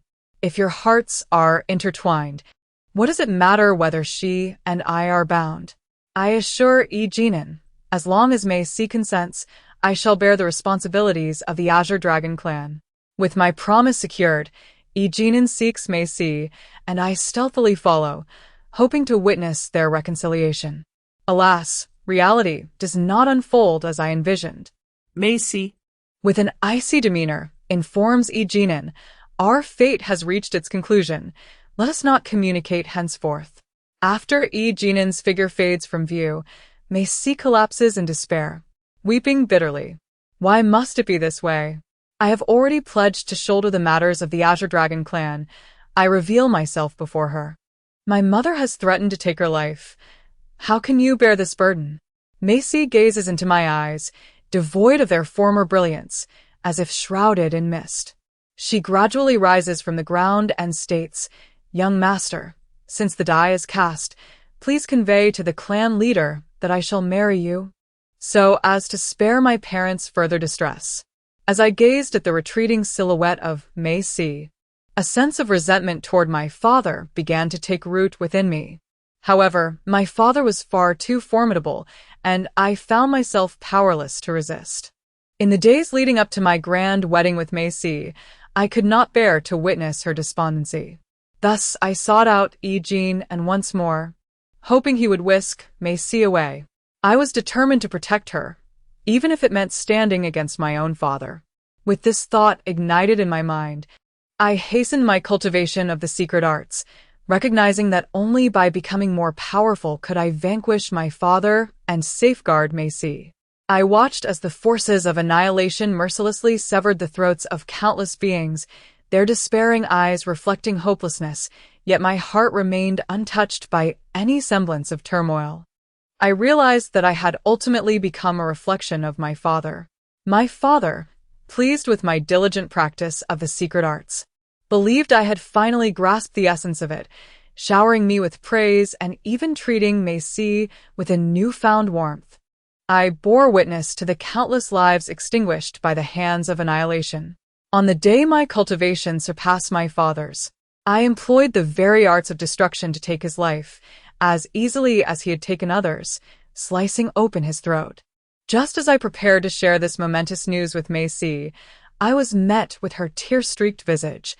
Beside her lay an invitation to the grand wedding of Eugene N, the young leader of the Nine-Tailed Fox clan. That day, as I consummated my union with MASU, I realized that Eugene N had relinquished his claim on her. From that moment on, MASU was solely mine, and I silently vowed to ensure she would become the happiest woman across the 3 realms. I cherished the brightness of MASU's eyes and had fallen in love with her. Though years have passed and that brightness may have faded, my love for her has taken root deeply within my soul, an inextricable bond that I cannot sever. I dare not express my affections to her, for her eyes, once bright, now dimmed by my father's actions. In every respect, our family has wronged her. Should I confess my feelings, I fear her gaze would only reflect mockery and resentment. The Qinglong clan has a penchant for glittering jewels, and thus I traversed the 3 realms to gather treasures for her. When I presented the jewels before her, she inquired, "Why do you treat me so kindly?" With a cold laugh, she added, "Guilt?" She expressed her fondness for the fire crystal from Qian Mountain, asking if I could retrieve it for her. As a creature of the Qinglong, I am drawn to water rather than fire. The flames of Qian Mountain burn fiercer than ordinary fire. Though my dragon scales offer protection, my body was left charred and blackened. Upon returning to the Qinglong clan, I feared that my appearance would frighten MASU. I placed the fire crystal at her doorstep and departed. After she acquired the fire crystal, she frequently shared her desires with me. Each of these wishes was perilous to fulfill, often placing me in dangerous situations, yet I was more than willing to assist her. I wished for her to understand her significance to me through these endeavors. Thus, the years passed and our daughter was born. I named her Yanjuyue, hoping she would shine as brightly as the moon and avoid the path I had taken. However, MASU seemed less fond of our daughter, neglecting her after handing her over to a wet nurse. I do not blame MASU. After all, Juyue's grandfather had forced her apart from her beloved, and her actions are understandable. As long as I showered Juyue with double the love, that suffices. Once Juyue learned to speak, she asked me, "Why does mother never hold me? In our household, your mother reigns supreme. She has never been fond of embracing others, and you are no exception." Jiaoyu nodded in a manner that suggested both understanding and confusion. "Your mother endured great hardship to bring you into this world, and you must cherish her as your father does. yielding to her every wish, understood? Jiao Yu solemnly nodded in agreement. I once believed that Mei Si would eventually be moved by my affections and regain her once bright eyes. Yet, that day never arrived. During a session of practicing the secret techniques of the Qinglong clan, I witnessed the moment when Niesher severed the throat of a human woman. Her gaze bore an uncanny resemblance to Mei Si's former luminous eyes. I intended to save her, but after a moment of hesitation, Niesher struck, and as she perished, the look she cast upon me was not one of despair, but rather one of cursing my very existence. After Niesher absorbed the blood of these souls and channeled their power into me, her eyes haunted my mind. I found myself unwilling to continue the practice of this technique. However, once begun, how could I cease? Despite my fervent resistance, Niesher persisted in infusing her power within me, and I succumbed to madness. I imprisoned myself within the secret chamber, where generations of Qinglong clan leaders practiced their arcane arts, my mind consumed by a singular thought. This was all retribution. I often drifted in and out of lucidity, occasionally awakening to the desire for liberation, yet no one came to my aid. I did not know how much time had passed when Jiao Yu informed me that the Buddha's altar would soon manifest in the mortal realm, offering a chance for my salvation. I implored Jiao Yu not to exert herself on my behalf any further. In moments of clarity, I often recall the gaze of that mortal woman, filled with animosity and the incredulous eyes of my father. It was only after succumbing to madness that I truly awakened to the reality of my actions. For my own selfish desires, I have wrought havoc upon countless lives. I am undoubtedly the most despicable being in existence. Yet, Jiao Yu disregards my pleas, resolutely determined to seek out Fo Tan. What pains me most is that, in her quest for Fo Tan, she has chosen to cultivate the secret arts of the Qinglong clan, treading the very path I once walked. I beseech Jiao Yu, end my life, but she remains unwilling. My descent into madness has been a torment too profound, and I have spoken many harsh words to Jiao Yu, words I now deeply regret. Mei Si has seemingly never come to visit me, yet I find solace in this. I do not wish for her to witness my ghastly state, even though she does not love me.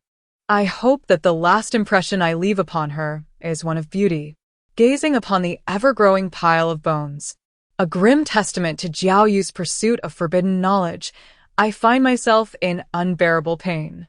I recognize this as retribution, and I can only wish for Jiao Yu's future consequences to be less severe. My body can no longer withstand the influx of her magical energy. At last, I am ready to embrace death.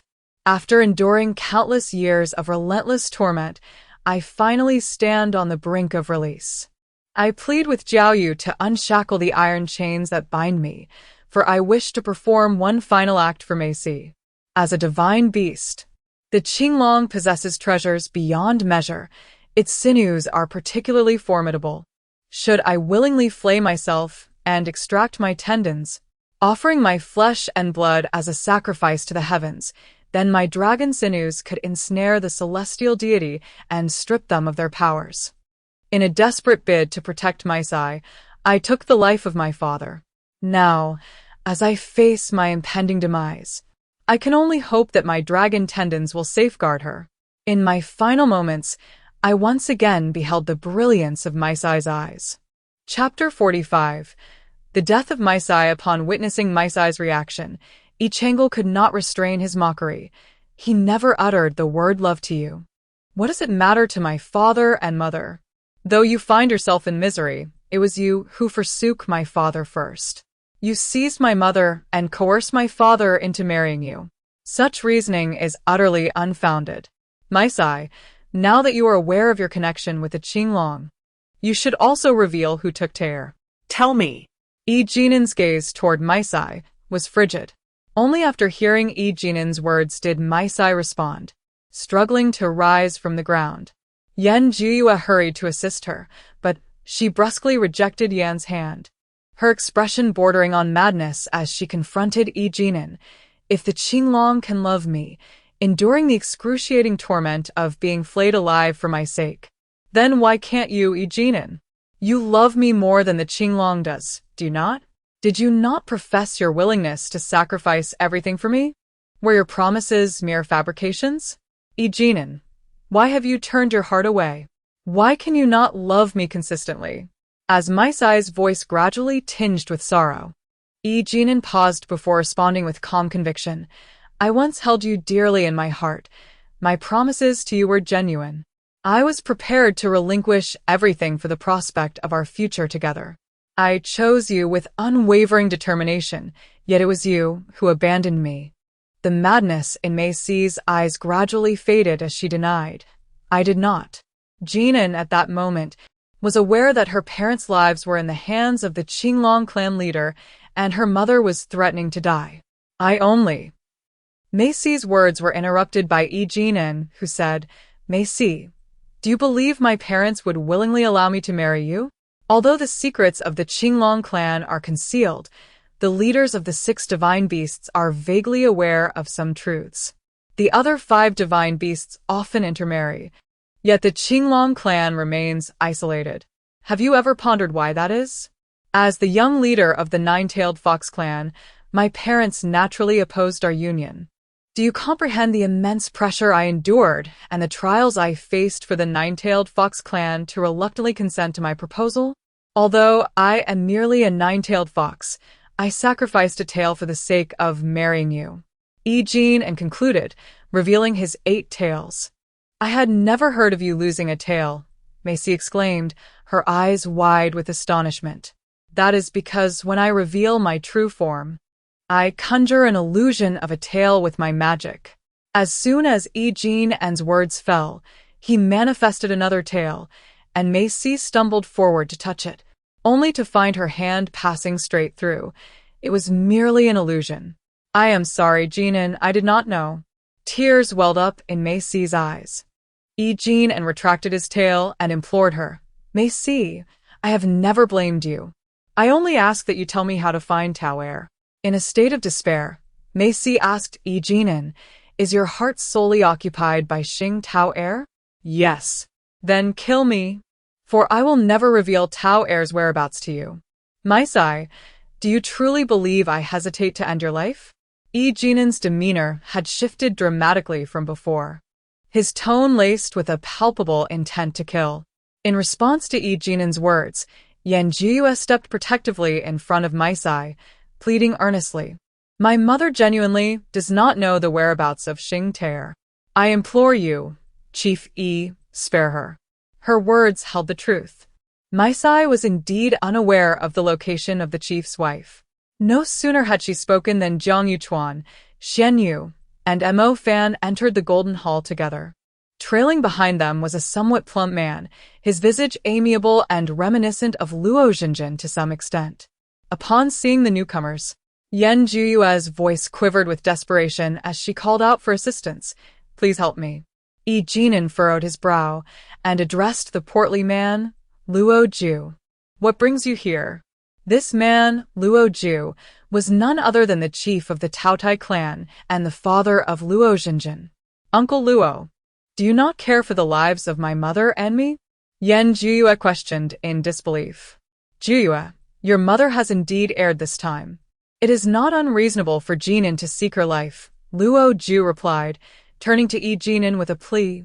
Jinan, for the sake of the Qinglong, consider sparing Maisai's life. On what grounds? Jinan had yet to voice his thoughts when Changle interjected, adamantly refusing. Capturing my mother, imprisoning my father, and injuring my little brother. How can Maisai be allowed to live? But your mother is still alive, and your father stands here unharmed.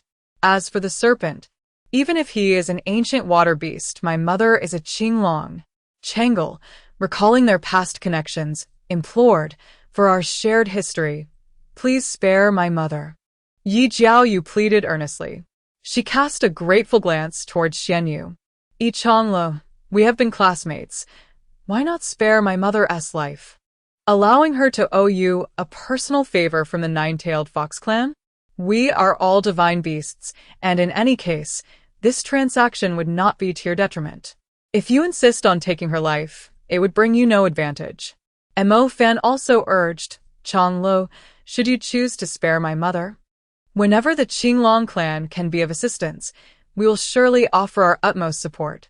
Ye Yao you echoed Molfan's sentiments, promising Yi Changle. Duanan, I believe the younger generation speaks with some reason. While death may be averted, punishment remains inevitable. It would be wiser to confine MASU and let her endure a few heavenly tribulations. What do you think? Luo Ju maintained his usual smile. Among the four who had entered the Golden Hall, only Jiang Yu and Chuan had yet to speak. Are you here to plead for Yi Jiaoyu as well?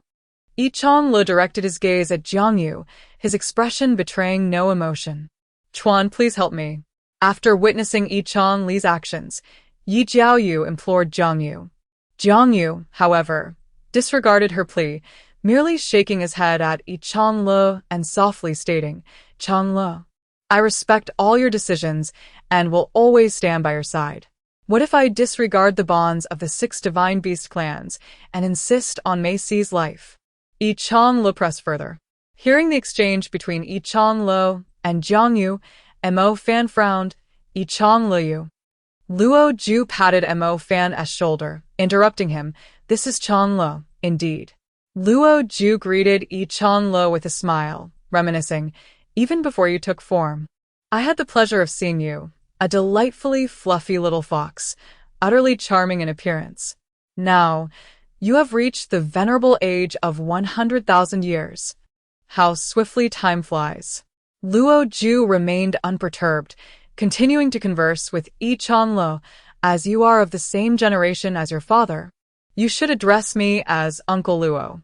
Changlo, as the young leader of the 9-tailed fox clan, it is incumbent upon you to consider the welfare of our kin, as well as the greater realm. The allure of beauty must not lead to destruction. Upon hearing Luo Ju's words, Yi Changlo smiled gently. It is precisely for the sake of the 3 realms that I must eliminate MASU. Uncle Luo, as the leader of the Taotai clan, you must be aware of what Yan Jiaoyu and his father have wrought upon the beings of these realms. The entire Qinglong clan has aided in these atrocities. I dare say that their annihilation would not be unjust. Luo Ju, maintaining his cheerful demeanor, replied, but if you were to eradicate the entire Qinglong clan, what would become of the seal on the innate spiritual energy? Uncle Luo, there is no need to invoke the innate spiritual energy as a threat. Should the beings of the 3 realms come to understand the true nature of the Qinglong clan, would they still trust them to uphold the seal? Yi Changlo paused briefly before continuing. At that point, it would not only be the Qinglong clan whose reputation suffers, but the standing of all 5 divine beast clans before the beings of the 3 realms would likely be severely tarnished. Seeing Yi Changle resolute in her stance, Luo Ju turned to Yi Jin and inquired, Jinin, do you share Changli's perspective? My daughter's thoughts are, of course, my own. Reflecting the sentiments of the entire 9-tailed fox clan, he affirmed.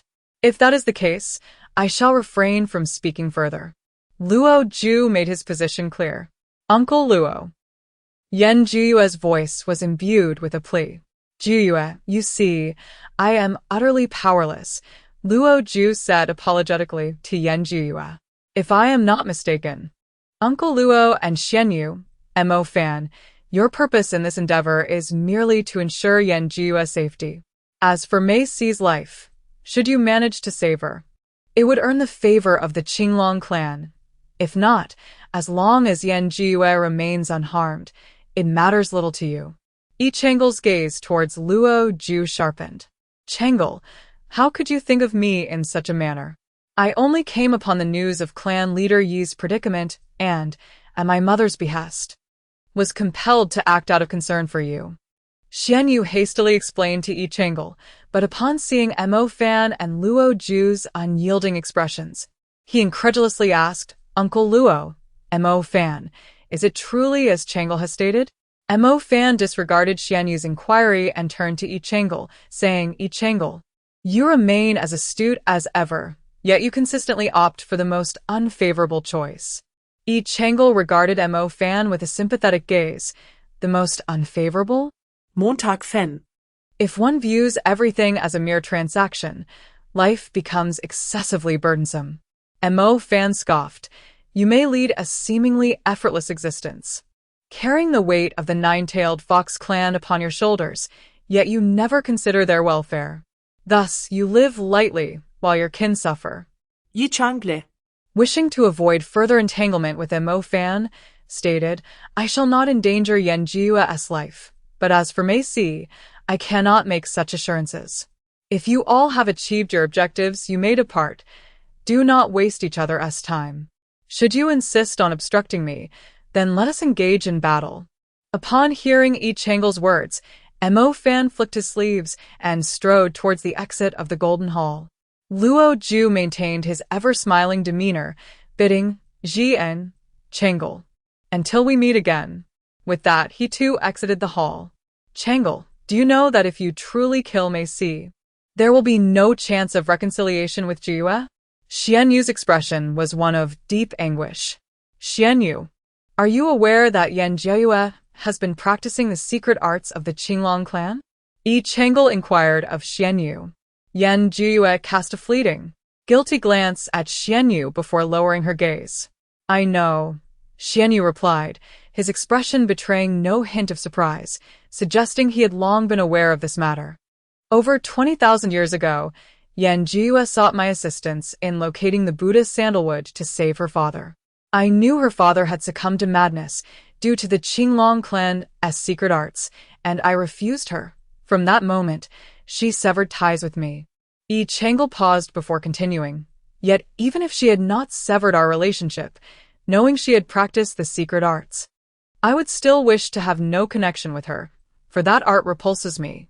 As Yi Changle's words fell, Xianyu's expression darkened significantly as he turned to Yan Jiue and questioned, Jiue, have you deceived me? Yi Changle, observing Yan Jiue's demeanor, could not help but ask Xianyu, do you believe her words? Or have you long suspected the truth, yet dared not to accept it? Changle, it is not as you perceive. Xuanyu hastily attempted to clarify, but was interrupted by Yi Changle. Yi Changle inquired of Xuanyu, since you are aware of the truth, why do you continue to assist Yan Jiue? Xuanyu shook his head and, disheartened, departed from the Golden Hall. Mei Si, I shall grant you another opportunity. How did you manage to remove my mother's golden bracelet? Will you speak or not? Yi Changle summoned the Rui whip, directing it towards Mei Si. I will not speak, Mei Si firmly declared. Not willing to speak? Then your existence in this world is rendered unnecessary. Yi Changle swung the Rui whip in her direction.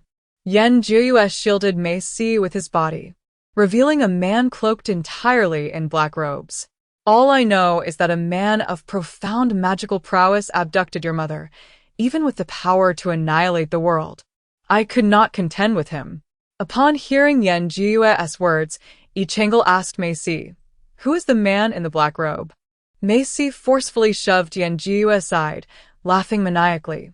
Even if I knew, I would not divulge it. You of the nine-tailed fox clan deserve to perish. Since you seek death, I shall oblige. Yi Changle transformed the Rui whip into a sword, thrusting it directly towards Mei Si. No.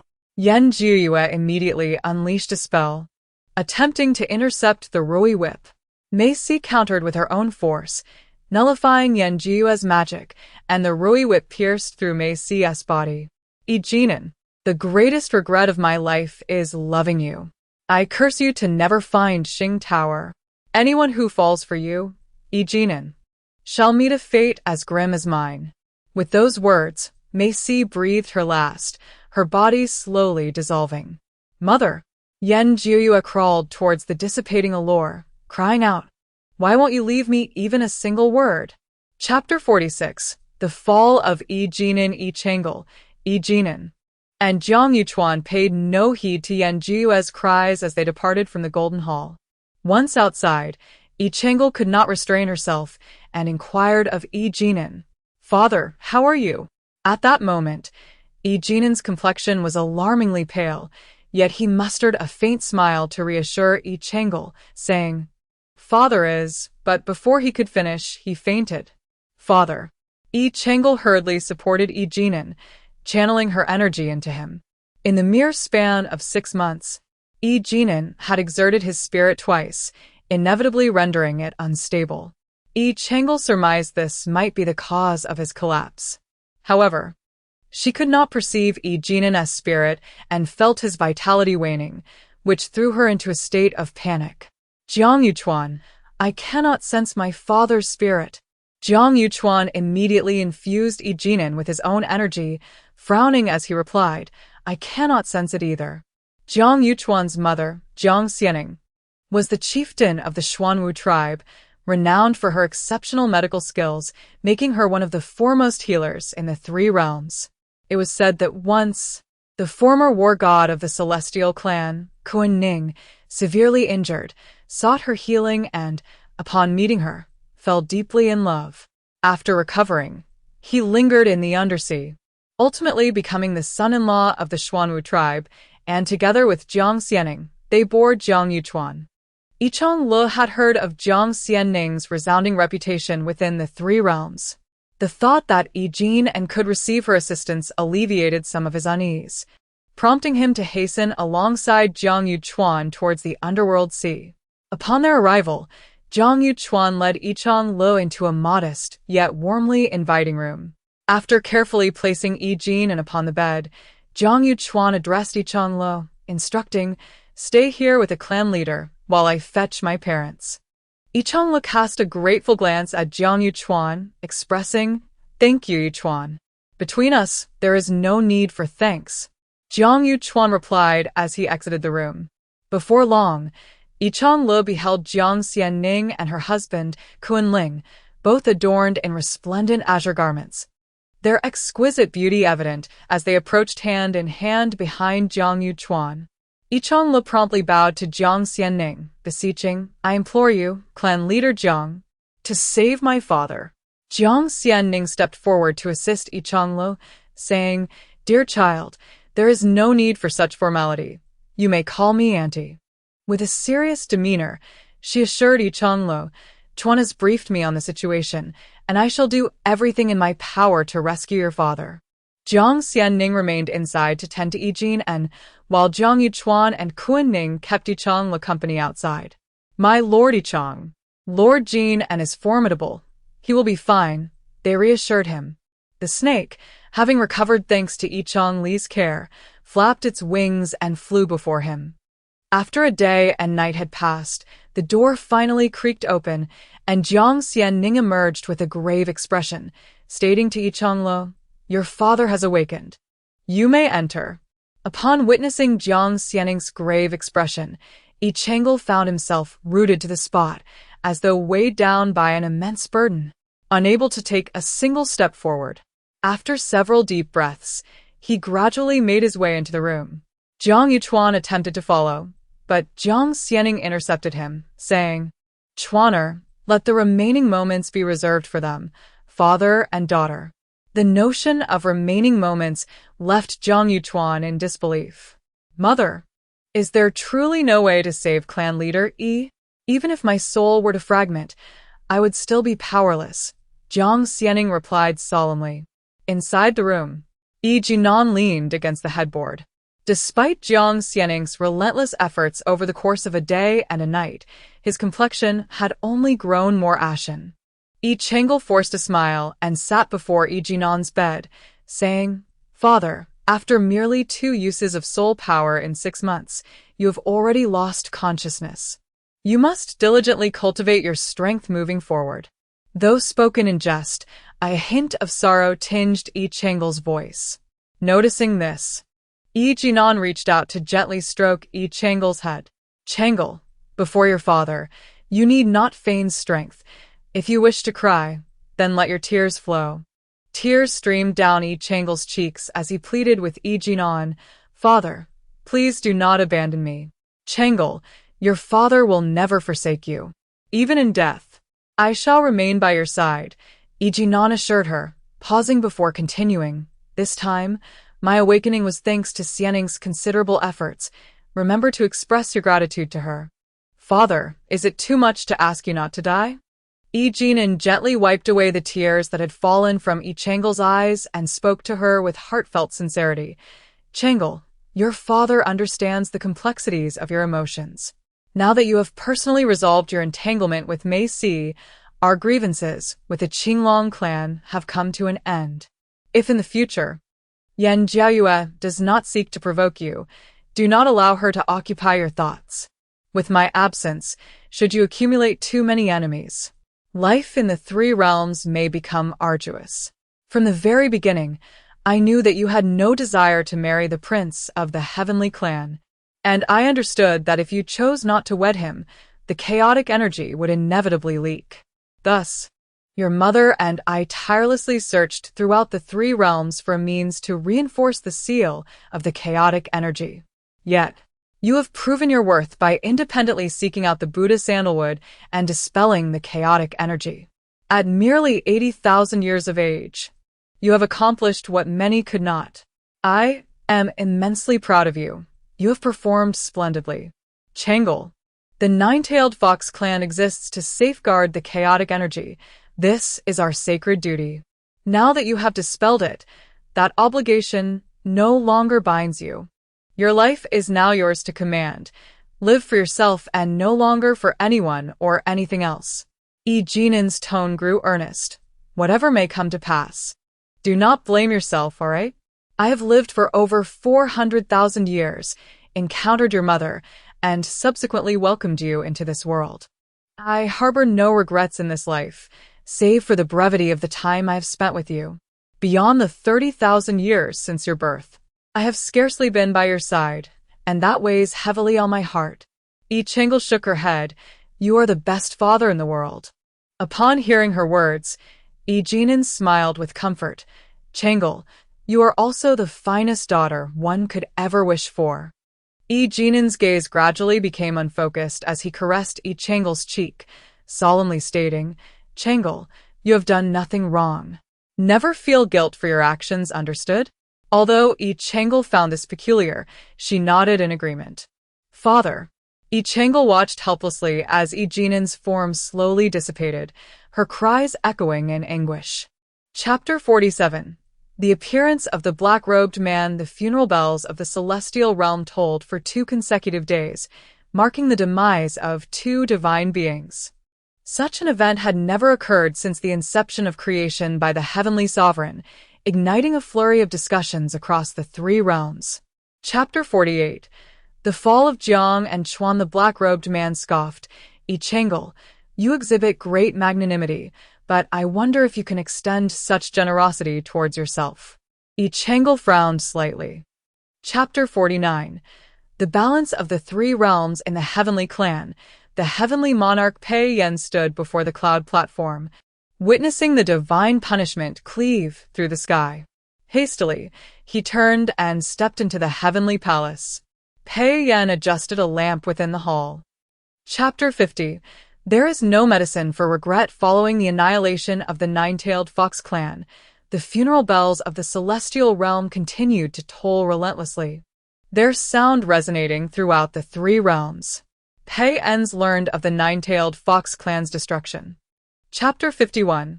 Finding Changle the factions? Yan Jiayue lowered her head in contemplation. When she raised it again, the smile that had graced her lips had vanished, and with sharp eyes, she inquired of Mo Fan. The annihilation of the nine-tailed fox clan. Is it your doing? Chapter 52. Everything feels amiss. The transformed serpent slowly opened its eyes. Upon realizing it had been disturbed, its golden pupils glared discontentedly at the figure before it, releasing a breathy roar that echoed like the wail of an infant. Chapter 53. Reluctance to trust anyone. Xianyu. What do you mean by this? Upon hearing Xianyu's words, Changle felt a profound sense of bewilderment. Chapter 54. Pei Yan's ambition. Changle understood that even if she confronted Lan Sun and Luo Jinjin directly, it would only serve to rouse suspicion without yielding any truths. In the face of self-interest, everyone would choose to conceal their intentions. Chapter 55. Qi Side Story 1. Not long after my birth, Jinan also came into the world. our arrival separated by merely 2 hours. To the 3 realms and 6 clans, it might be seen as an inconsequential event. Chapter 56. Chi-E Side Story 2. The customs of the 3 realms are remarkably open. Throughout eons of creation, gender has never been an impediment to love. Jinan is different. He is of the 9-tailed fox royal lineage and thus. Chapter 57. Changel seeks allies with a deep sigh. Kuan Ning addressed Changel, saying, Changel, had your father not perished, the 9-tailed fox clan would not have fallen victims so easily to divine retribution. Chapter 58. The Side Story of Chi-E Fan 3. Xian was coerced into a marriage alliance. She was the most humble princess born in the Lin Kingdom, yet possessed an enchanting visage. Wolf Fox, since my earliest memories I. Chapter 59. The abduction of the protagonist by MASU after vanquishing the calamity. Changel departed from Juma City, soaring towards the Celestial Clan. The transformed serpent remained obediently perched upon Changel's shoulder, while the calamity morphed into a swirling blend of black and crimson. Chapter 60. Interrogating the truth, Pei Ens remained silent, yet Changel was unperturbed, softly calling, Calamity. At the utterance of this word, Calamity drew ever closer to Bai Mingyu's throat, and Bai Mingyu's. Chapter 61. The Secret of the White Tiger Clan. After a passage of 20,000 years, Changel once again arrived at the gates of the Hall of Fate. Calling out to the interior, Changel seeks an audience with the Celestial Lord of Fate. I pay my respects to the young clan. Chapter 62. The Awakening of the White Tiger Clan. Thus, you acquiesced to that purple sovereign. Changel exhibited no excessive emotion. Indeed, I had no alternative. Mo Fan wore a bitter expression. Chapter 63. With great power comes great responsibility indeed. Yen Wu, do refrain from weeping. You are no longer a child, yet you exhibit such a lack of shame. Mofi stepped forward, gently taking Changel's arm and said, Changel, standing here. Chapter 64. Changel encounters Zizan. Upon hearing this, Mo Fan's expression grew serious. My understanding of Zizan is rather limited. He always wears a mask, never revealing his true face. Even Tianjun Peiyan. Chapter 65. A Whale Falls. All things are born. What do you mean by that? Changel felt overwhelmed by the sheer volume of information, momentarily unable to process it. Zizan gazed outside the hall and softly elucidated. Chapter 66. Changel meets Xingxior. Zizan led Changel to the entrance of the Heavenly Clan's secret chamber.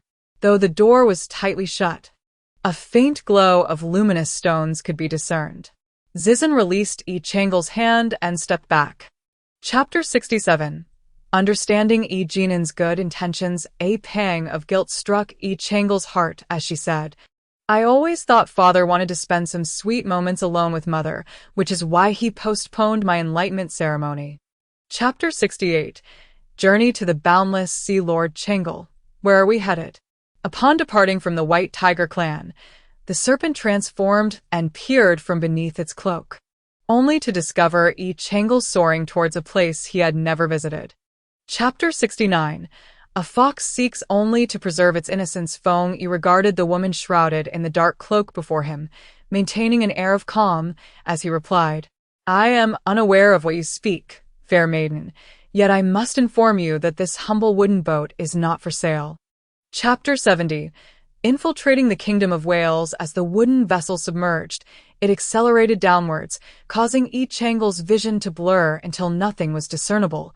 Resigning to the unknown, he simply closed his eyes. Chapter 71. The Serpent Probes Lonjuan. After pondering for a moment, Jingli shook her head. It is rumored that Principal Lan of Ingtian Academy dotes on Changel, his only disciple, to an extraordinary degree. Chapter 72. The Absurd Chronicles of the 3 Realms. After the transformation snake exited, it constantly recalled Changel's admonitions, adhering to the principle of utmost caution, remaining vigilant at every turn, and closely following the path to the Crystal Palace. Chapter 73. Jiang and Chuan once visited the endless sea upon finishing her inquiry. Yi Chengel noticed Jingli's expression suddenly shift to one of melancholy. After a prolonged silence, she spoke. Beidao, there are certain matters I intended to bury deep within my heart for a lifetime, yet. Chapter 74. The Solitude and Tenderness of Jingli. Chapter 75. Confiding in Jingli. Upon hearing this, Jingli regarded her with suspicion.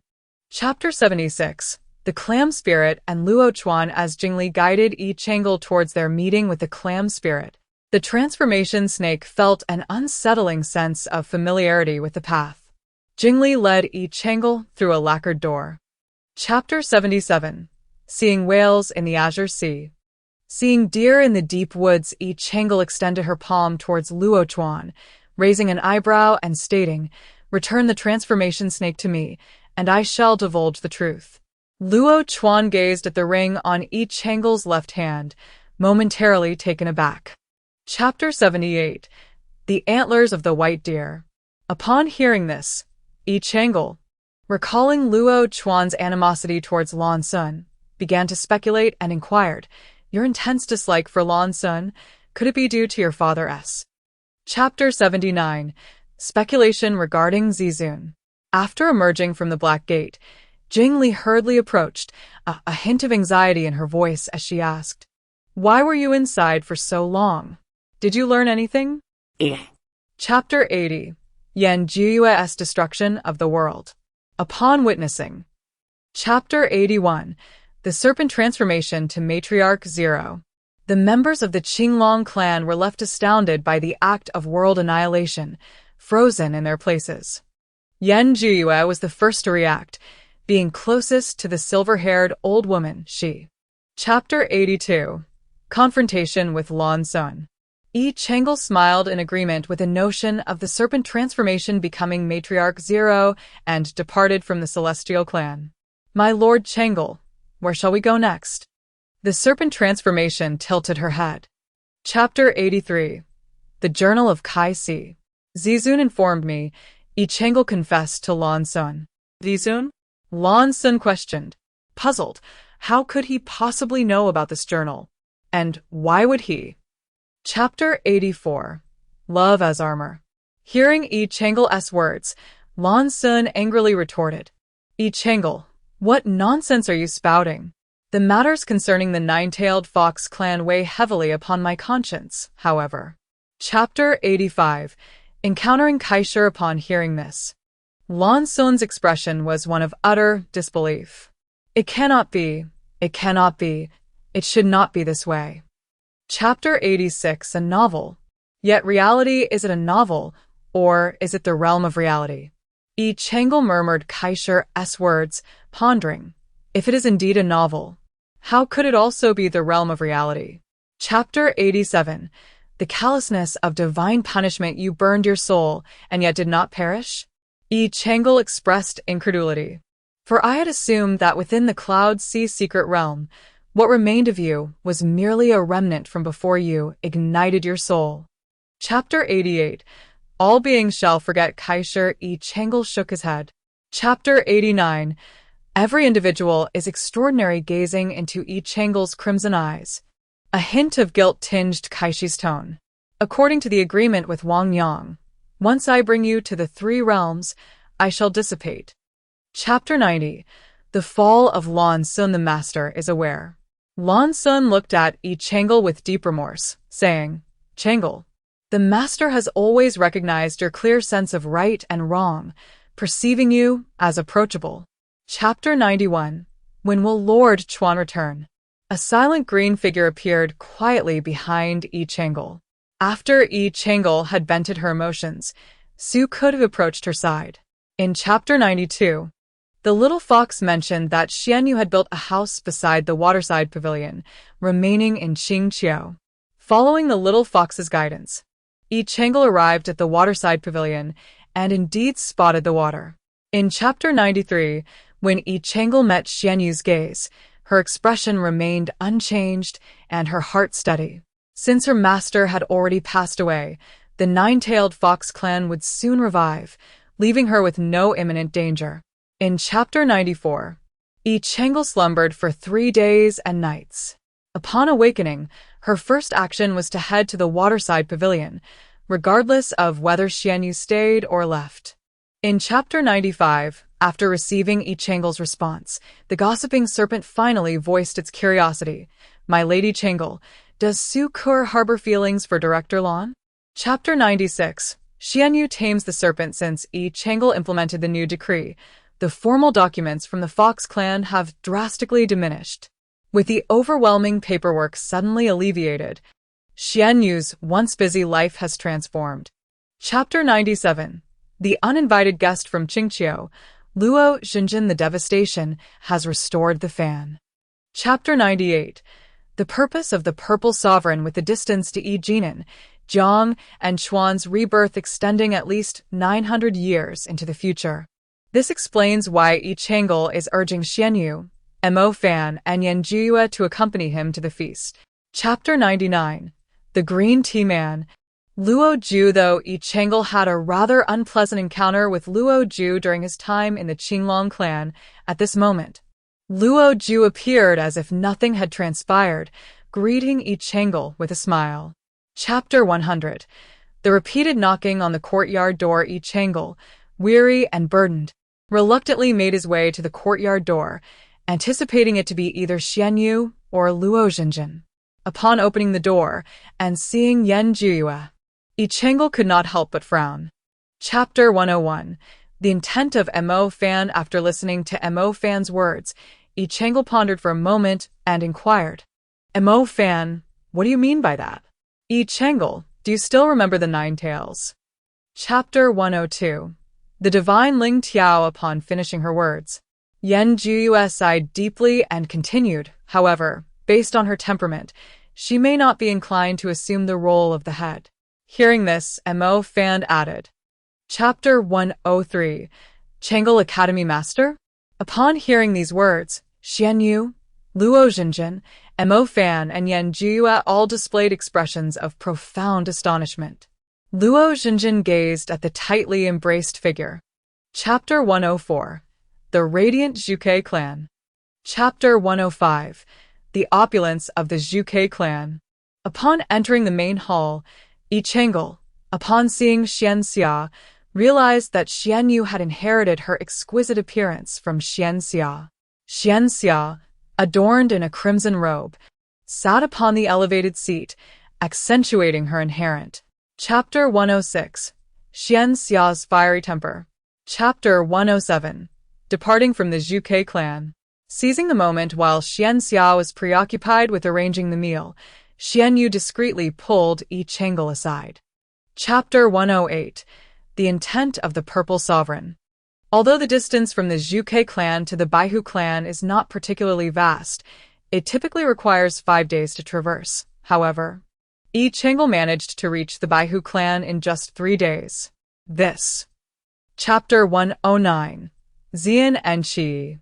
Yi Chang'e did not rush, instead standing quietly in place, awaiting the arrival of the Purple Sovereign. Chapter 110.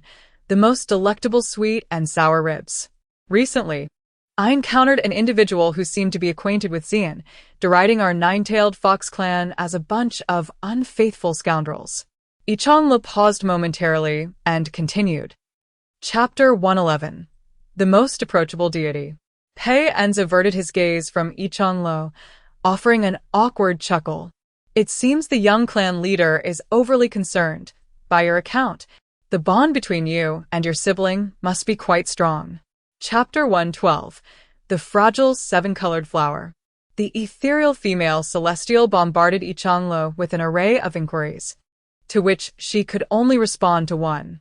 Feeling a touch embarrassed, she inquired of the celestial maiden, "If I only know the name of this mortal." Chapter 113. The Dejected Yi Chang'e. Do you still recall the matters concerning Miss Xian? Yi Chang'e pressed the god of fate. Upon hearing her question, the deity appeared somewhat perplexed. Chapter 114. The Appearance of Xian and Luo Xinjin. Observing Yi Chang'e's crestfallen demeanor, the tender voice of the childlike annihilator echoed. Yi Chang'e, there is something I find quite peculiar. What is it? Chapter 115. The Bullied Little Gray Fox. After listening to the little fox's words, Yichang Luo remained silent for a moment before asking, Xian Yu, how did you recount the tale of the nine-tailed fox clan? Chapter 116. Yichang Li's Apology. Indeed, they have not bullied me lately. The little gray fox finally revealed the truth, clarifying that they had merely uttered a few harsh words in the past. Chapter 117. The black robe of Hui Yan is removed. Did you know? In the voice of Hui Yan, there was an air of perplexity. He turned to Yi Chang'e and inquired, since you are aware, why then do you bring them to me for an apology? Chapter 118. After receiving the consent of Hui Yan and his mother, Yi Chang'e summoned all the foxes of Qingqiu to the square the following day. As night fell, Yi Chang'e turned to Hui Yan beside him. Chapter 119. The True Identity of Zizun. Yi Chang'e, you have finally arrived. Wang Yang's voice was indeed as warm as Kai Si had described. Upon hearing Wang Yang's voice, Yi Chang'e felt the pain throughout her body dissipate. Chapter 120. No Regrets. Yi Chang'e, you are correct about one thing. The man paused momentarily before speaking. It is true that Zizun embodies the primordial purple qi. Yet I did not allow her to wreak havoc upon the three. Chapter 121. The Resurrection of Jiang and Chuan. That night, Yi Chang'e reclined on a bench in Tianlong Garden, her left hand cradling her head while her right hand spun a wooden hairpin, occasionally lifting it to her eyes for a closer inspection. Chapter 122. Jiang and Chuan's Affection. Since the day Jiang and Chuan met Yi Chang'e, he had always held her joys and sorrows close to his heart. Yet, witnessing Yi Chang'e's furious demeanor now, Jiang and Chuan was still. Chapter 123. Words from the Heart. Jiang and Chuan, if I were truly to forget you as you suggested, having already found someone I hold dear, what would you do? Yi Chang'e inquired with a smile that held a hint of irony as she looked at Jiang and Chuan. Chapter 124. Are you incompetent? After Yi Chang'e had subdued Jiang Yuchuan, nothing truly transpired. It was not due to Yi Chang'e's reluctance, but rather Jiang Yuchuan's unwillingness. At a critical moment. Chapter 125. The Savior Tower's Method upon witnessing Yi Chang'e. Chapter 126. You should give it a try. After Yi Jinan and Yi Chang'e arrived at the Celestial Clan, Yi Jinan gently waved his sleeve, effortlessly toppling the celestial soldiers guarding the gates, leading Yi Chang'e through with an air of confidence. Chapter 127. Xing Tower's Severed Tail. Yi Jinan was exceedingly pleased with Yi Chang'e's actions. Although Xing Tower remained within the secret chamber of the Celestial Clan, the nine-tailed fox clan had already been revived, and Pei Yan was not to be underestimated. Chapter 128. I promise to satisfy you. The severing of tails in the nine-tailed fox clan not only inflicted profound anguish, but also diminished their magical prowess. Xing Tower, having lost 8 tails in one instance, nearly jeopardized her divine status.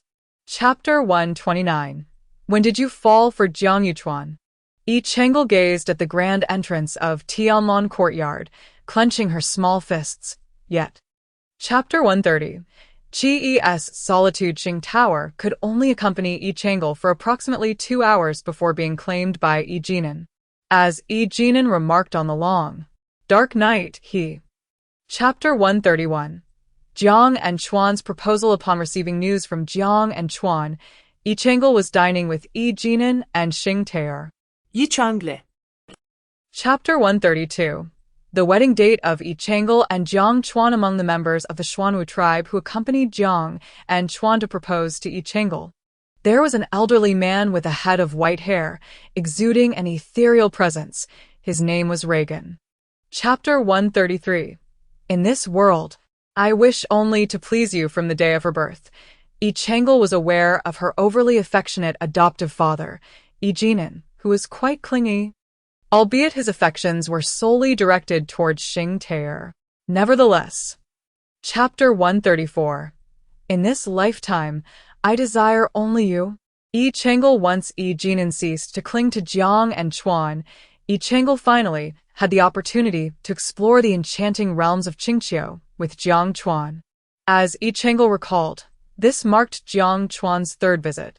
Chapter 135. I wish to try Chapter 136. Lure from Qingqiu Square to Tianmon Garden.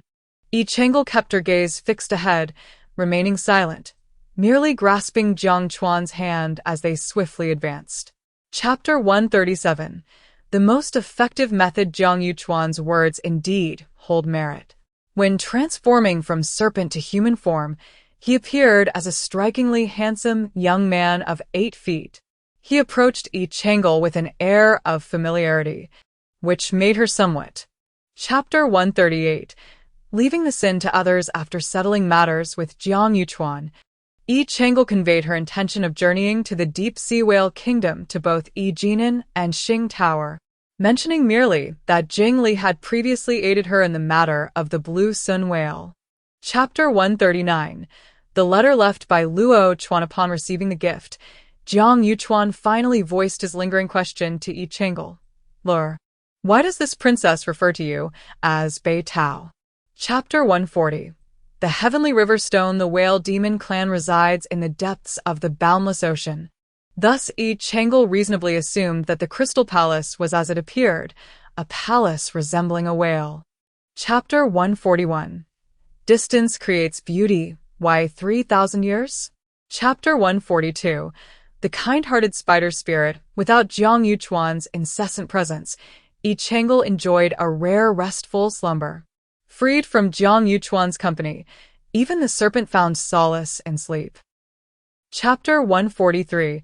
Catastrophe has struck. It was evident that the serpent displayed considerable disdain towards the braised shellfish. Serpent, are you certain you do not wish to partake? The tone of Jiang and Chuan remained tranquil, yet within the transformation of the serpent. Chapter 144. The unawakenable cataclysm. Yi Chang'e hastily cast a spell, seeking to discern the state of the cataclysm.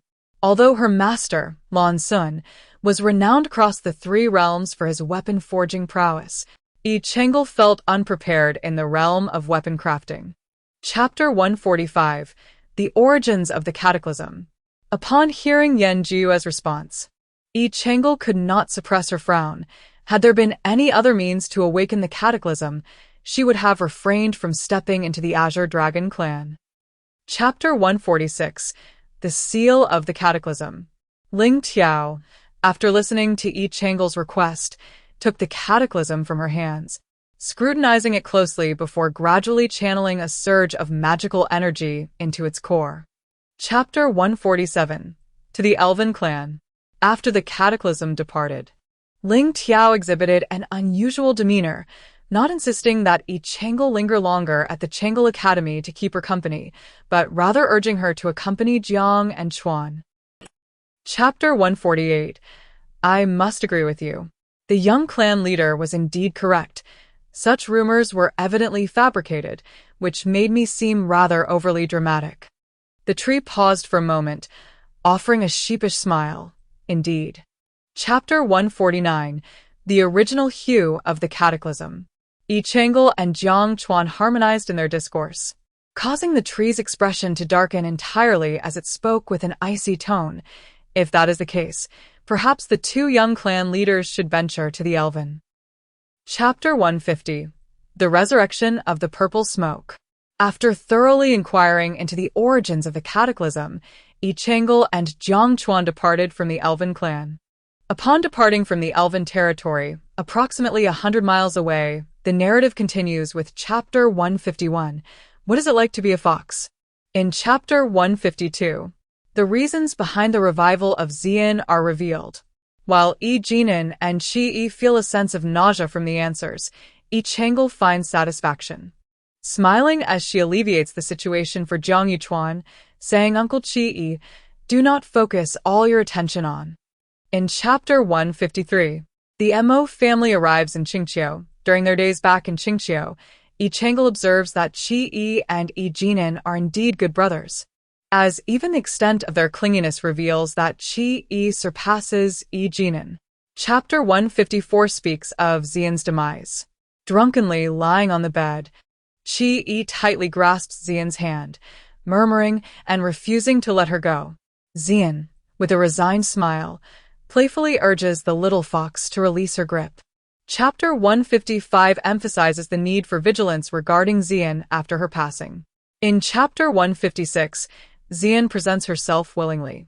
Having received Jiang Yuchuan's promise, Yi Chang'e feels as if a weight has been lifted from her heart, and she proceeds to voice another concern. Yuchuan, there is also something I believe. Finally, Chapter 157 discusses the competition between Xing Taoa and Jiang Xianing. After these events, Yi Chang'e's wariness towards Xian diminishes somewhat. Yi Chang'e suspected that if Xian truly harbored ill intentions, she would not have brought a Mo fan. Chapter 158. Qi Yi and Xian's marriage. Qi Yi took Xian to the enchanting Jiangnan, a place that, despite the passage of countless millennia and the incessant turnover of earthly emperors, remained a realm of memories for Qi Yi, who is a divine being. Chapter 159. Yi Jinan, Kun Ning, and the resentment of the serpent. As the wedding date approached for Jiang Yuchuan and Yi Chang'e, the two found themselves surprisingly unburdened. Xing Taoa and Jiang Xianning were preoccupied with preparations for the dowry. Chapter 160. Xian's pregnancy. Chapter 161. The plea of Bai Mingyu. Shortly after Xian and Qi Yi departed, Tianlan Courtyard welcomed its next guest, Xiao Lizi. The voice of Ling Tiao announced his arrival before he even crossed the threshold. Chapter 162. The dilemma of Pei ends upon hearing Yi Chang'e's inquiry. Bai Mingyu fell into a contemplative silence for a considerable time before responding.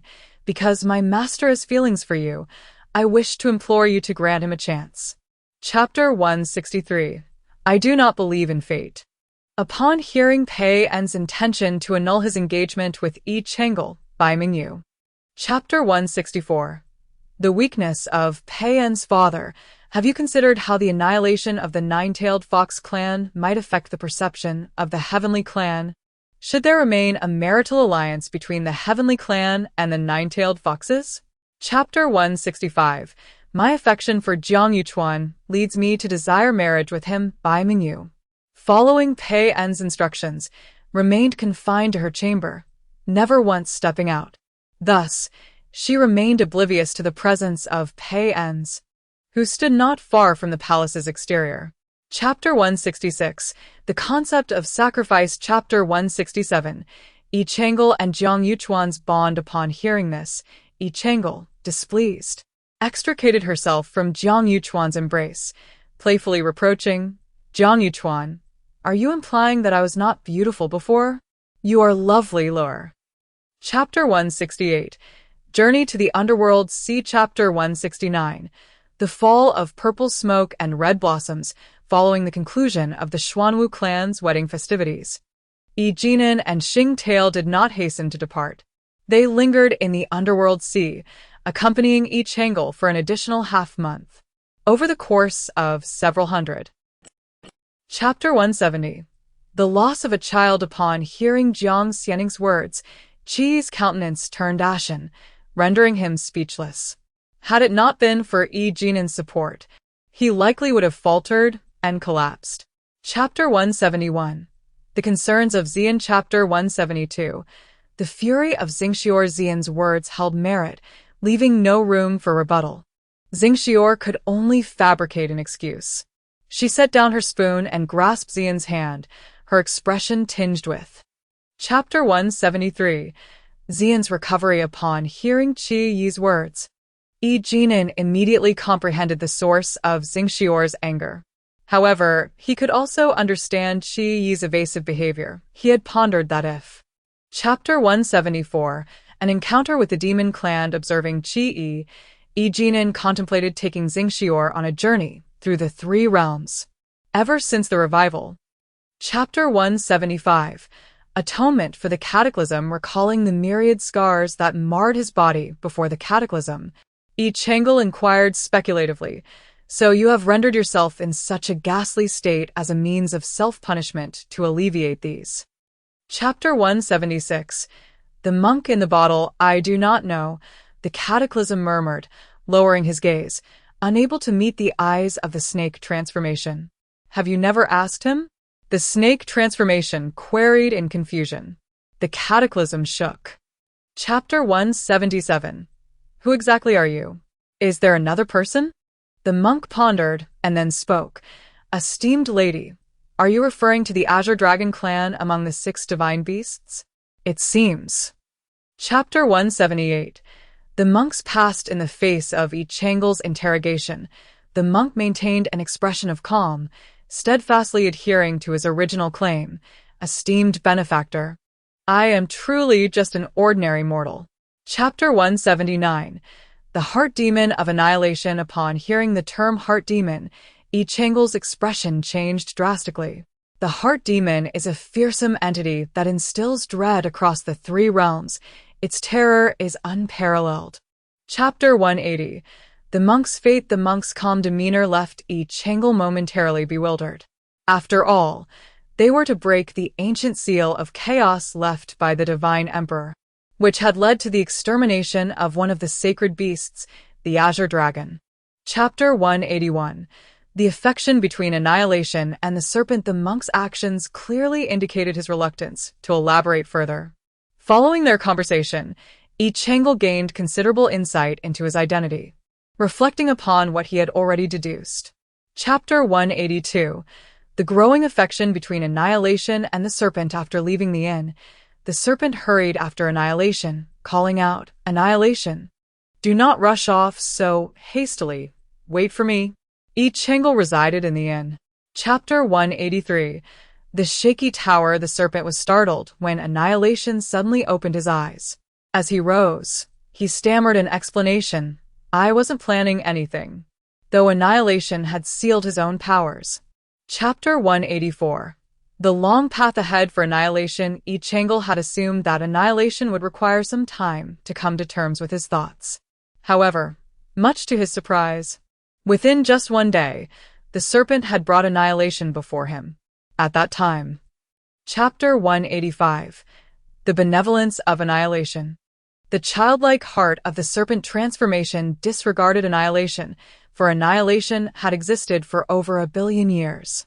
In terms of lineage, annihilation could be considered the venerable ancestor of the serpent transformation. Chapter 186. No more Azure Dragon clan in the 3 realms. Will you assist me in breaking the seal? Annihilation snorted coldly and inquired of Yue, do you comprehend the consequences that would befall the Azure Dragon clan if the seal were to be shattered? Chapter 187. The disappearance of the monk. Upon finishing his words, Annihilation's vision darkened, and he fainted. As Annihilation began to fall to the ground, the serpent transformation hurried forward to catch him, exclaiming, "Annihilation?" Chapter 188. To act according to one's heart is worthy. After the monk had completely vanished, the originally tainted white jade bottle suddenly shimmered with a golden light, its brilliance blinding. I Chang and Ling Tiao instinctively raised their hands to shield themselves. Chapter 189. The Soul of Another World. After Ling Tiao departed, I Chang sat alone in the Chang'e Academy for a considerable time, murmuring, "To act according to one's heart is indeed worthwhile." I Chang then felt a profound sense of sorrow. Chapter 190. Yi Changle loses consciousness. What does it matter that I feel remorse towards my master and Yue? They have both dispersed in the 3 realms, and I am powerless to make amends. I Chang bore an expression of deep guilt. Chapter 191. The predecessor of the 3 realms. Damn it, I have fallen into her trap. When I Chang opened his eyes once more, he found himself in a vast and desolate expanse. Where is this place? Chapter 192. I Chang's remembrance of the primordial purple chi. Though the primordial purple chi has appeared before I Chang only a few times, each encounter has seen her concealed behind a mask that is half sneaky, half divine, shrouded in mystery. Chapter 193. To split you is to become heaven. As the words of the primordial purple chi resonated, the scene before I Chang transformed once more. After Kaisher departed, The primordial purple chi remained seated upon the intricately inscribed golden pedestal. Chapter 194. The primordial purple chi's hatred for the three realms. Do you imply that to split me is to forge a new existence? The tone of the primordial purple chi was laced with reluctance, suggesting that if a new existence were to arise, it necessitated my demise. Chapter 195. I can assist you in truth. My connection with Xian is tenuous at best. She scarcely knows who I am. With a sigh, the primordial purple chi continued. The reason for my presence is... Chapter 196. I have a method to alleviate his guilt. Why can I not take action? The primordial purple chi scoffed, her voice imbued with boundless resentment. Changel, do you comprehend that for countless eons, my thoughts have been consumed with? Chapter 197. Do not deceive me. Changel, once the heavenly punishment departed, Changel. Chapter 198. Acknowledging the heart demon, unaware, yet also a heart demon at this moment. The world-ending entity resembled a porcelain doll, as if uttering a word of refusal from Changel would cause it to shatter instantly. Seeing the situation, Changel let out a helpless sigh. After a moment. Chapter 199. The end of the world is the beginning of creation. The beginning? Murmured the end of the world, and then suddenly realized, could it be that sort of creation? As he spoke, the end of the world seemed to forget his earlier sorrow. Chapter 200. I will protect the serpent. Chapter 201. He met with you.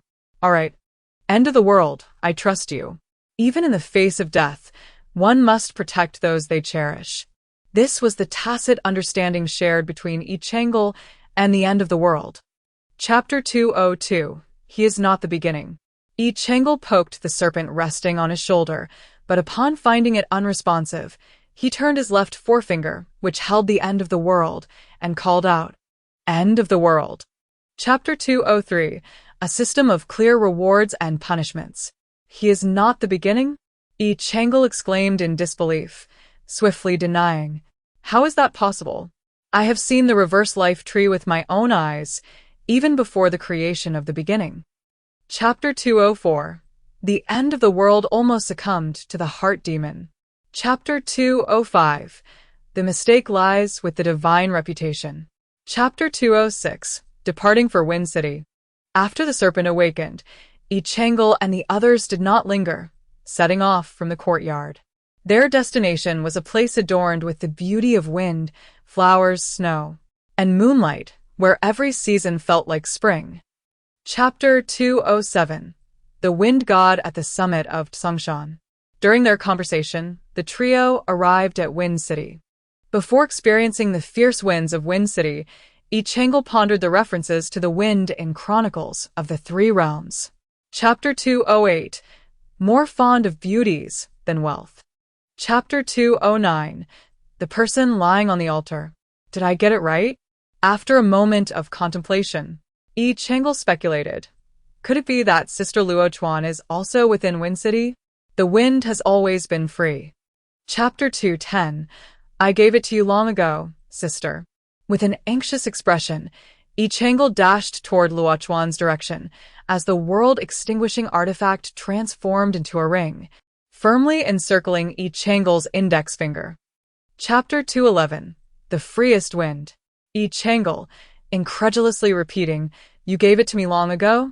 Although Luo Chuan and Changel shared a deep bond, their relationship had its complexities. Chapter 212. 18 Layers of Hell. After departing from the depths of Arai, Changel followed Luo Chuan's instructions and ascended to the summit of Tsongshan, conveying Luo Chuan's words verbatim to Fo Mi. Thank ye. Chapter 213. Farewell, Mandala. Shortly after Changel left Qingqiu to pursue studies at the Yingtian Academy, Mandala also bid farewell to Qi Yi and departed from Qingqiu, thus escaping the demise of the nine-tailed fox clan. Chapter 214. The Ascetic. But why would he voluntarily descend into the 18 layers of hell? Lu felt perplexed on the surface, but her heart was laden with disbelief. The beings within the 18 layers of hell must. Chapter 215. Entering the 18 layers of Hell 9 Heaven's profound fire? Manduo inquired with a furrowed brow, her face etched with concern. Do you understand that the 9 Heaven's profound fire signifies ultimate death? Why, in a state of normalcy, would you seek it? Chapter 2:16. The final ascetic indeed, it is not to detoxify. Ichang Lo resolved to reveal the truth. The individual beside me was originally a sword, yet he is merely the sword's body, devoid of the blade. Chapter 2:17. I beg you, that is true. What right do I have to criticize you? I am the one who has caused her the deepest wounds. In comparison to my actions, what are you? Chapter 2:18. The falling serpent. The serpent gently shook its head in refusal. My lord Ichang, I cannot heed your words this time. If I do not proceed, the annihilation of the world will occur, and if the world perishes, there will be nothing left. Chapter 2:19. I am not the annihilation. Ichang Li's eyes were vacant, her form kneeling motionless upon the ground. The azure dragon tendons that once bound her, rendering her immobile, had long since scattered chaotically around her. Chapter 2:20. Fateful entanglement. Master Shurjia. Ichang Lo locked her gaze onto Shurjia's crimson eyes, perceiving not only their depth, but also a haunting emptiness within. In the ethereal realm of the celestial skies, a remarkable sight unfolded. A pristine white 9-tailed fox, bearing a pitch-black longsword, traversed layer upon layer of the heavens. Chapter 2:22. A journey to retrieve memories. Ichang accompanied Kaitian to the secret chamber of the Xianyuan clan, concealed within the imperial capital of the human realm. The chamber retained its former appearance, with a circular structure at its center. Chapter 2:23. We are all in the same boat. Kaitian's expression shifted dramatically as he exclaimed, Ichang, the one you refer to as the master of all, is he not a deity? Indeed, it is Shenyu. Chapter 2:24. The tale of Kaitian. Upon witnessing the tears streaming down Kaitian's face, Ichang felt a pang of sorrow and offered a comforting word. Kaitian. This is the path that Kaishur chose for himself, and it is also the conclusion he embraced. Chapter 2:25. The instrument of creation. If the primordial purple chi harbored any lingering hope, believing that even with the fate inscribed upon it, there remained a glimmer of possibility for change, it was now fading. Chapter 2:26. Tales from the Void 1. The narrative unfolds after the primordial purple chi discovered Kaishur. In the void before the creation of the world, there existed no distinction between heaven and earth. Only an expanse of desolation met the eye. Chapter 2:27. Tales from the Void 2. Whether the world was to be created or not, for me personally, it truly mattered not. Kaishur conceded, however. My brother aspires to create the universe, which holds significance for me. Chapter 2:28. Tales in the Void 3. In the vast expanse of the 3,000 realms, those with a heart of pure goodness are not limited to Kaishur alone. Every creator possesses such a benevolent spirit. Only those who embody pure goodness. Chapter 2:29. Tales in the Void 4. Uncertain of the means employed by the primordial purple chi, I failed to recognize her as the essence that needed to be cleaved for creation when I first encountered her. The sword of creation sighed. Chapter 2:30.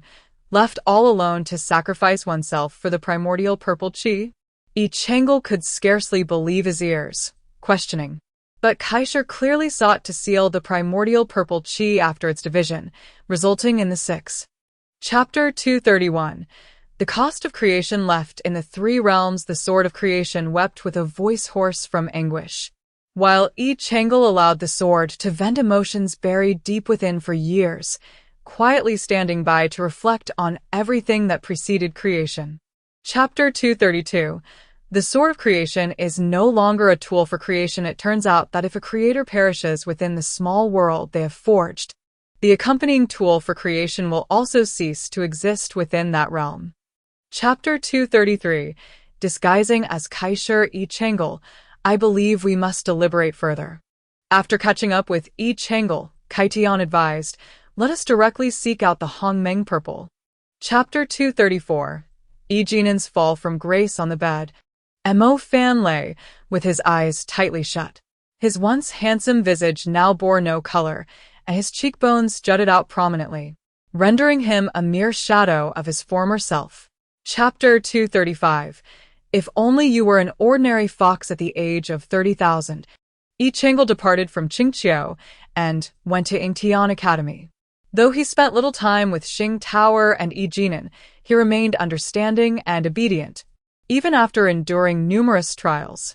Chapter 236. Willing to strive with all my might. Chapter 237. Seeking assistance from the Hongmeng Purple Qi, do we draw upon the essence of the common folk for cultivation? Yi Changel raised an eyebrow and remarked, Kaitian, given Uncle Qi's character, I firmly believe he would never harm mortals. Chapter 238. The 12-hour mirror seeking assistance from the Hongmeng Purple Qi. Kaitian was taken aback by Yi Changel's audacious proposal, exclaiming, Yi Changel, we can barely evade the Hongmeng Purple Qi, let alone. Chapter 239. Bai Mingyu's help. Bai Mingyu sighed softly, saying, Yet, the affairs of the mortal realm have never escaped the Crown Prince's memory. I am aware that he is not forgotten. Had he forgotten, you would not be present in my. Chapter 240. The individual within is not seen. The handkerchief entered the 12 times mirror, causing the surface to ripple gradually. As the amplitude of the ripples increased, Yi Changel's expression darkened little by little. Chapter 241. The 3 Souls and 7 Spirits. A profound connection? Yi Changel's gaze sharpened in an instant as she questioned the tree. What is the relationship between Xian and Luo Xinjin? Chapter 242. The Tree's Resignation. I believe you. Yi Changel discerned the emotions that permeated the words of the tree, sensing they were genuine. Yet, why would Xian and Luo Xinjin become one? Chapter 243. Luo Zhu's Ambition. Chapter 244. The Parrot Spirit, Reduced to Ashes. Yi Changel had thought that after expressing so much, she would at least evoke some sentiment in the tree, prompting a pause for old feelings. However, to her surprise, Yi Changel abruptly. Chapter 245. Only your life must be preserved. Yi Changel shrugged and opened her hands, saying, I understand. You are the clan leader, and I am the junior leader. We both bear the fate of our clan upon our shoulders, so I naturally comprehend your position. Chapter 246. Luo Zhu strikes Yi Changel. Tendons and ligaments? Yi Changel maintained her composure, a smirk appearing on her lips as she addressed Luo Zhu. How novel. Enough chatter. Let us proceed. Chapter 247. Luo Zhu's legs rendered useless. Luo Zhu was struck down to the ground. Yet he had no time to attend to the blood that flowed incessantly from the corner of his mouth. He crawled and rolled towards the presence of the Purple Sovereign, pleading for mercy. Sovereign, this time it was my fault. Chapter 248. Yi Changel questions Hongmeng Ziki, how dare you even ask? With that, Kaitian departed from Yi Changel's fingertip, transforming into human form and standing before the bed, pointing at the lying Yi Changel and chastising her. Chapter 249. A half-cunning phantom Hongmeng Ziki was momentarily taken aback and inquired, Yi Changel, do you believe that Qi Yi's transformation into that state is due to me? Uncertain, if he had misheard. Chapter 250. At the execution platform, seeing that Yi Changel remained motionless for an extended period, Kaitian softly called out to her, Yi Changel, what are you dawdling for? Chapter 251. The demonic clan feasts on pork hawks. Yi Changel and Kaitian sat within the century-old renowned tavern of Jumasheng, their table adorned with an array of delectable pork hawks. Kaitian gazed at the feast before them, which was rich in color, aroma, and flavor. Chapter 252. Who is speaking? It is because living must be imbued with aspirations. Yi Changel's expression suddenly turned earnest as she spoke in a deep tone.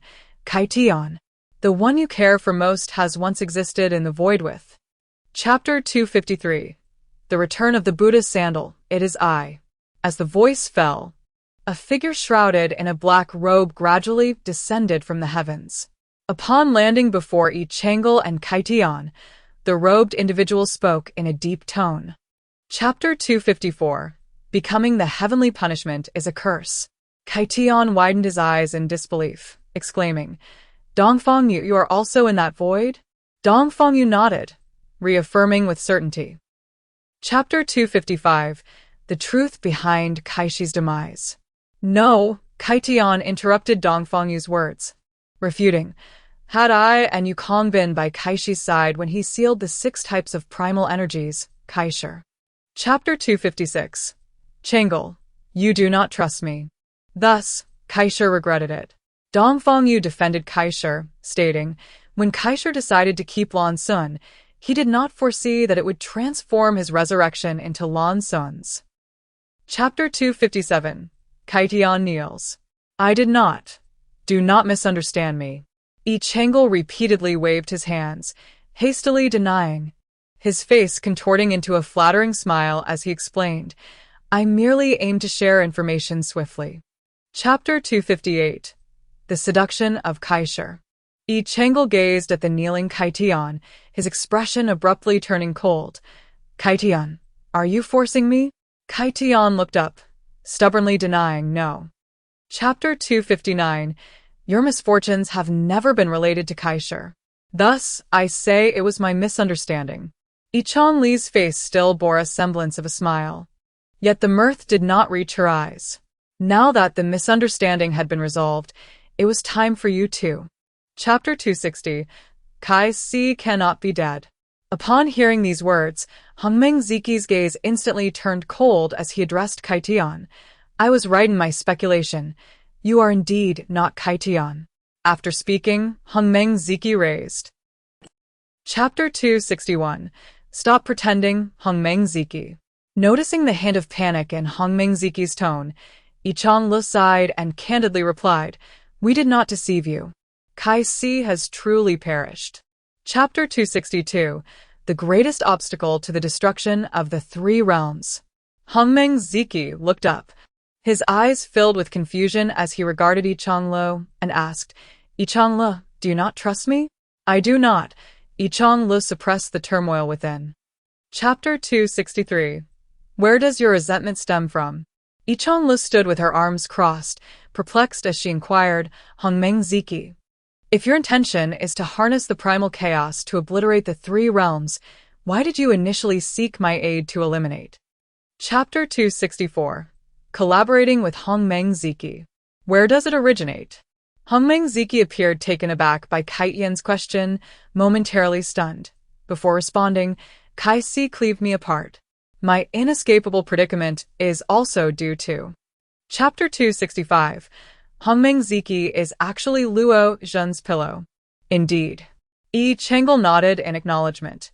Continuing to persuade Hongmeng Ziki, considering the meticulous plans you have concocted over countless years for the sake of revenge against Kaisher.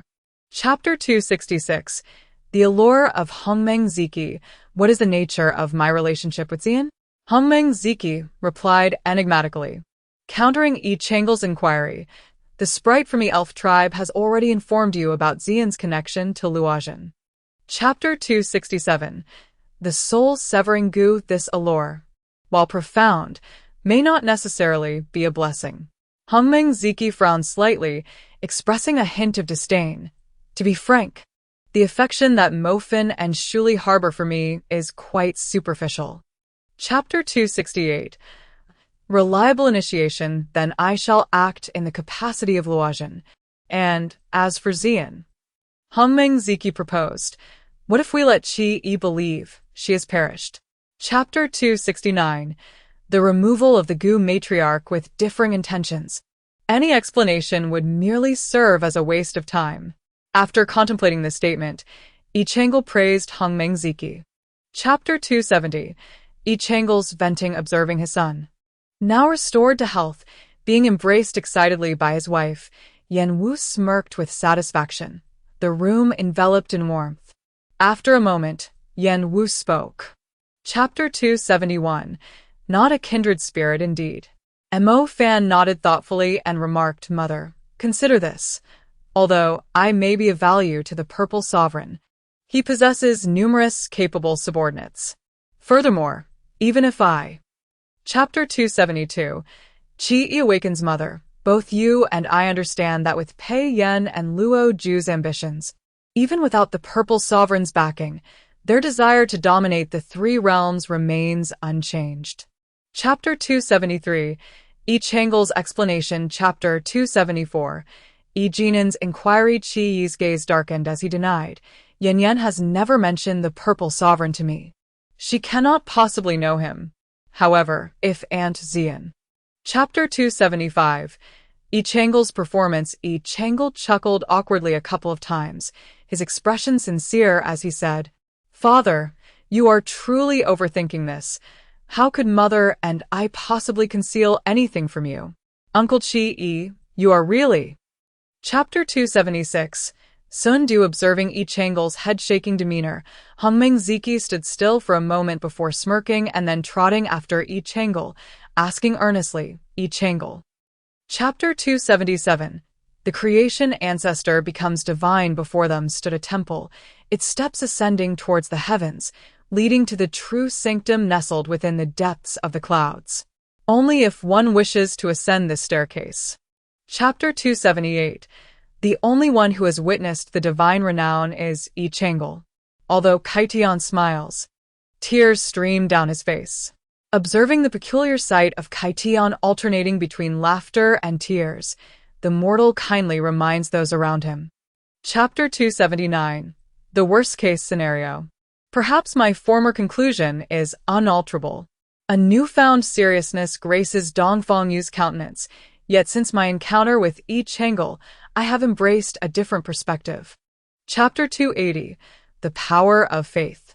If this truly is the most dreadful outcome, then the divine renown is indeed.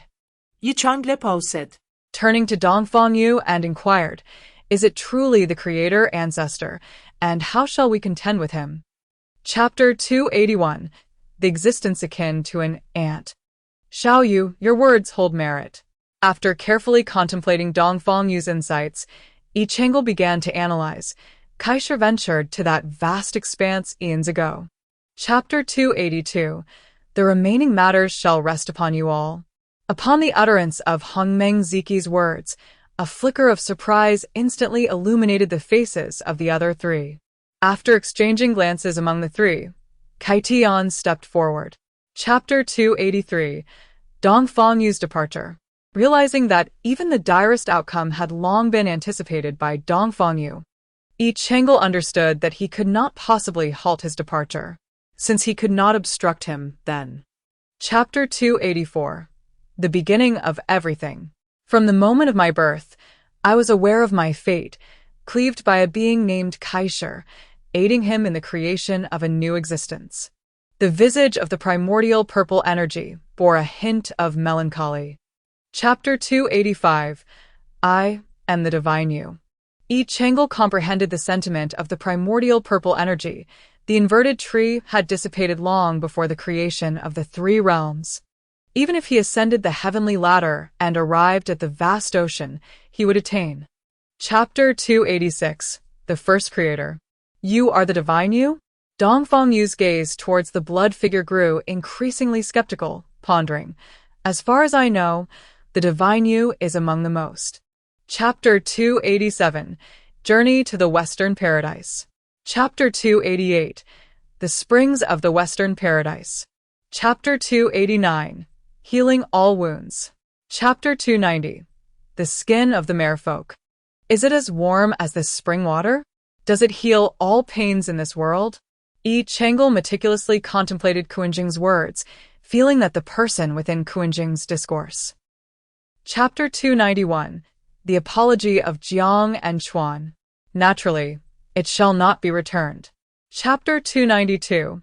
Departure from the underworld. See, despite having lived for an extended period and witnessed numerous grand spectacles, Kai Tian found his steps inexplicably halted as he approached the spirit tomb of the merfolk. Chapter 293. Yi Chang'le remains in Qingqiu upon hearing Qiao Lu's agreement. A flicker of joy illuminated Kai Tian's face. However, before his delight could fully manifest, Yi Chang'e interjected, urging, Miss Chiao, please do not rush to respond. Chapter 294, Yi Chang'e's intentions nevertheless, despite this, Kai. Chapter 295, the prey of beasts after coldly posing his inquiry. Yi Chang'e lowered his hand that had obstructed his view, disregarding the blinding golden light, and fixed his gaze upon Xinyu, awaiting a response. Chapter 296, the savior. If the waters of the Western Paradise are unfathomably deep, then the primordial chaos enveloping Kai Tian is a vast ocean that transcends even that depth, appearing boundless. Chapter 297, finding Dongfang Yu. I indeed contemplated this. Yi Chang'e sighed softly, raising his hands in resignation. Yet now that you have uncovered this, what can I, the savior, do? Chapter 298, the method to save Xinyu. Indeed, I am the true Xinyu. If you are Xinyu, then who is the one above? His name is Yun. And Chapter 299, concerns of the primordial purple chi. The primordial purple chi furrowed its brow, questioning, why are you so certain? Chapter 300, a non-bloody demise. After a moment of silence, Yi Chang'e pondered deeply before responding, I believe that the true God will honor his promises. Chapter 301, persuading the initiator. Upon hearing this, the initiator waved his hand dismissively, confidently stating, isn't it merely a matter of reemergence? A trivial affair. Chapter 302, fortunate Star City, having finally acquiesced, the initiator's agreement should have alleviated the heavy burden from Yi Chang'e's heart. However, upon witnessing the initiator's expression of fearless resignation, Yi Chang'e hesitated, unable to suppress his thoughts. Chapter 303, sensing with intention the gruesome truth? After a shiver, the initiator hugged himself tightly. Yi Chang'e, how is your description of fortunate Star City rendered? It's so chilling. Chapter 304, the statue of the fortune star. As the primordial essence observed the descending figure of the creator, a subtle smile graced its countenance. With arms crossed over its chest, it stood upon the clouds, gazing serenely at the unfolding scene. Chapter 305, the city with a shared countenance supported by Ji. The primordial essence also took note of the bizarre occurrence in Fortune Star City. After glancing at Ji's eyes, which sparkled with mirth, the primordial essence responded appropriately. Chapter 306, the Fortune Star deity surprised, the creator blinked in confusion and inquired, did my question take Miss Ji aback? Ji nodded and truthfully replied, the Heavenly Lord. Chapter 307, the deception of the celestial and ethereal races in its relentless quest to alleviate the suffering of mortals. The Fortune Star deity selflessly created Fortune Star City. This is also why the inhabitants of Fortune Star City bear strikingly similar appearances. Chapter 308, the allure of beauty. Upon mentioning the celestial and ethereal races, a fierce expression flickered across the face of the primordial essence.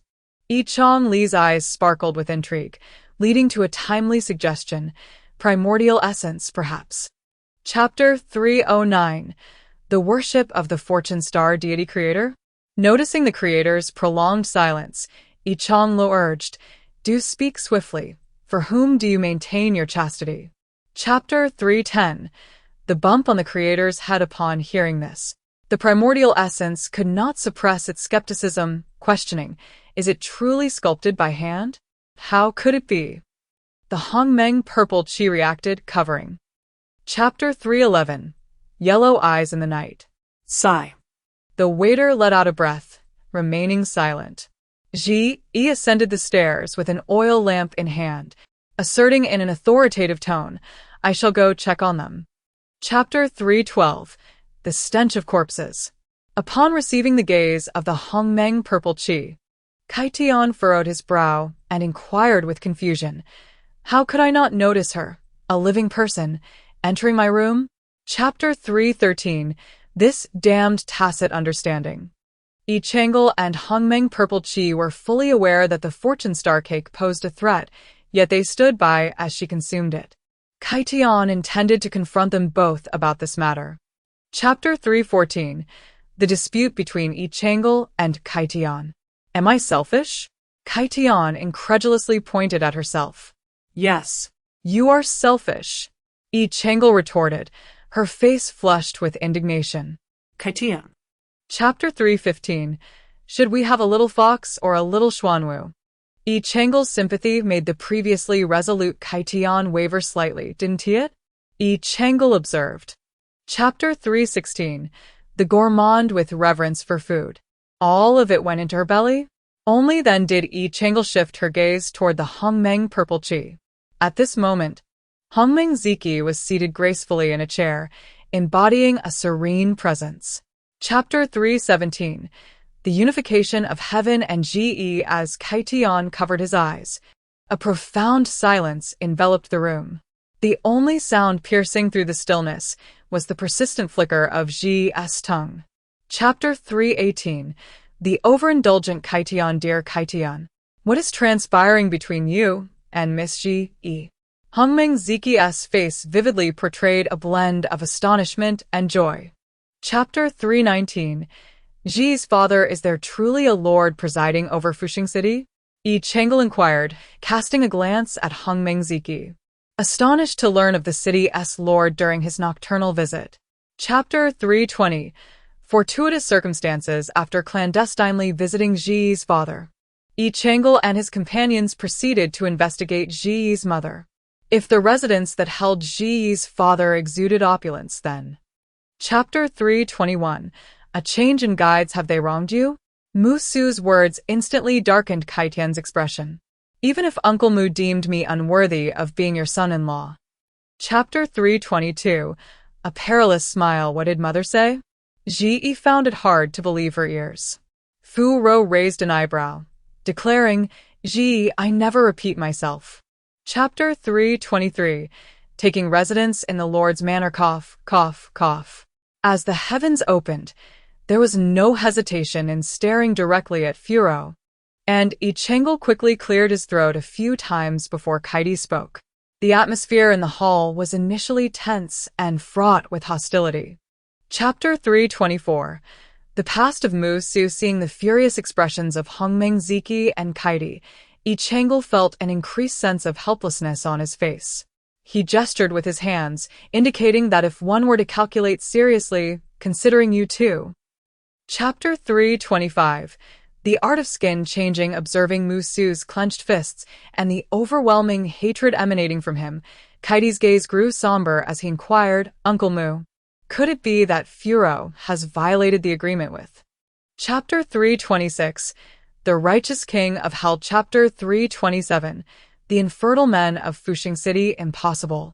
Hongmeng Ziki unequivocally dismissed Yi Chang'e's thoughts without a hint of hesitation. I have thoroughly explored Fuxing City, if these. Chapter 328. The endurance of a turtle. Seeing himself closely adhering to Kaitian, who displayed no signs of resistance, but merely shifted shyly.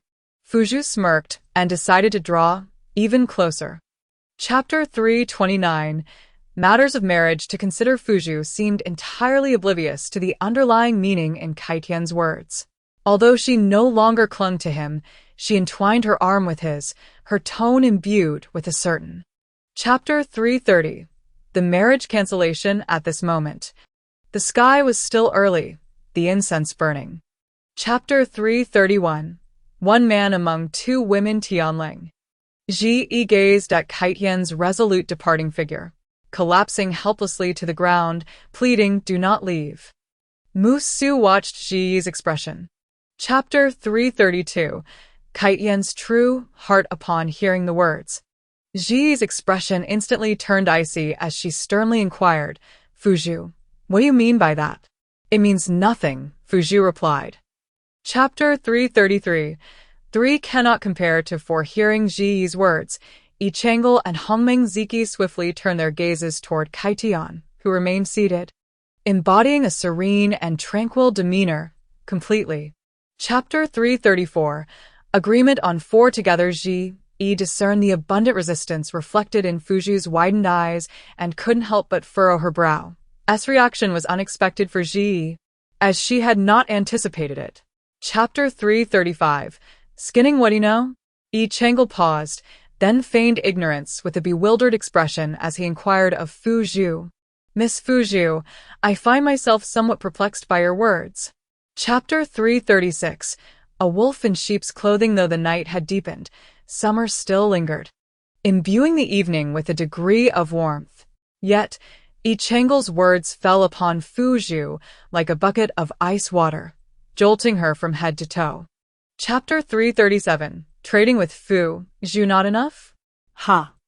Hongmeng Ziki scoffed. It is merely a small fortune in the Fuxing city.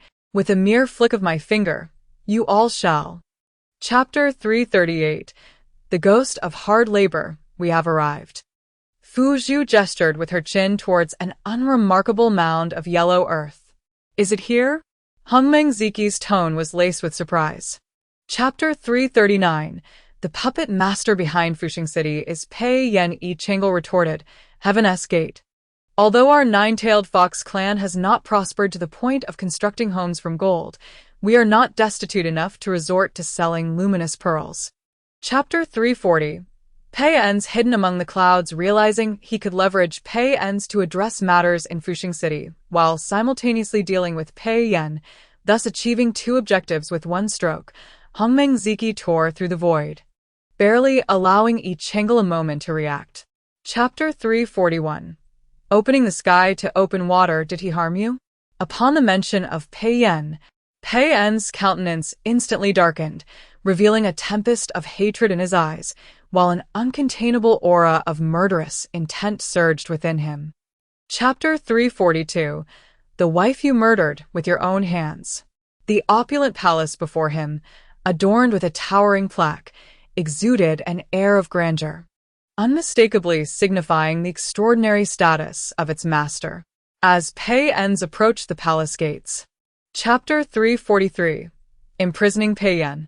Upon hearing Pei Yan's words, Kaitian could no longer suppress his inner sarcasm and began to gradually shift towards Pei En's. However, if Kaitian were to be direct. Chapter 344. The city of Jinling. Well then, it is time to address the mess he left behind. Just as Pei Yan remarked, Pei En's is indeed a born sovereign. In mere moments he had already. Chapter 345. A sense of confusion. The three individuals appeared not to be from Jinling City, but rather had traveled from afar? If I am not mistaken, they must have lost their way, just as Yi Chang'e and the others. Chapter 346. A gambling father and a sick mother. I am an utterly ordinary yellow-eyed creature from the city of Fuxing. Incorrect. Perhaps I am not as ordinary as I thought, for I was born a male, in contrast to women. Chapter 347. The death of Mother Su. Mother Su's reaction was entirely unexpected. Prior to this, I had confidently assumed that she would cling to me, her sole lifeline, for survival. Chapter 348. He is my husband. Chapter 349. Do not wish to become a malevolent spirit. Yi Chang'e raised an eyebrow and inquired, even if beneath this layer of humanity lies a grotesque monster? Even if he is an unsightly creature. Chapter 350. Acknowledgement from a Wang. Indeed, it was she. Kaitian nodded, her expression revealing, you are indeed perceptive. He is the young clan leader, the young clan leader. Yi Chang'e promptly corrected. Chapter 351. Transforming a Wang. It is not so. A Wang shook his head earnestly, saying, When Fei, I am aiding you. I am preventing you from making foolish decisions, moreover. A Wang's. Chapter 352. The concealment of Fuzhu. Thus. Chapter 353. Displeased with you. Where have you hidden young Master Tian? As Fuzhu stepped into her courtyard, she was met with Shi Yi approaching her in a furious manner. Chapter 354. The city's demise. 1. Upon hearing Pei En's words, Fu Ro's body became unnaturally rigid, and she cast a tremulous glance towards him, her gaze shadowed and ambiguous. Until today, she never. Chapter 355. The city's demise. 2. Your Highness, Fu Rou furrowed her brow, her expression strikingly solemn. Such jest was far from amusing. After speaking, she bit her lip, her heart yearning too. Chapter 356. The City Estimise 3. Under Fu Rou's astonished and fearful gaze, Pei En's nonchalantly shrugged his shoulders regarding the contingency she mentioned. As he uttered the words contingency, Fu. Chapter 357. The City Estimise 4. Old. Pei En's incredulously elongated his tone, seeking confirmation from each angle. Madam?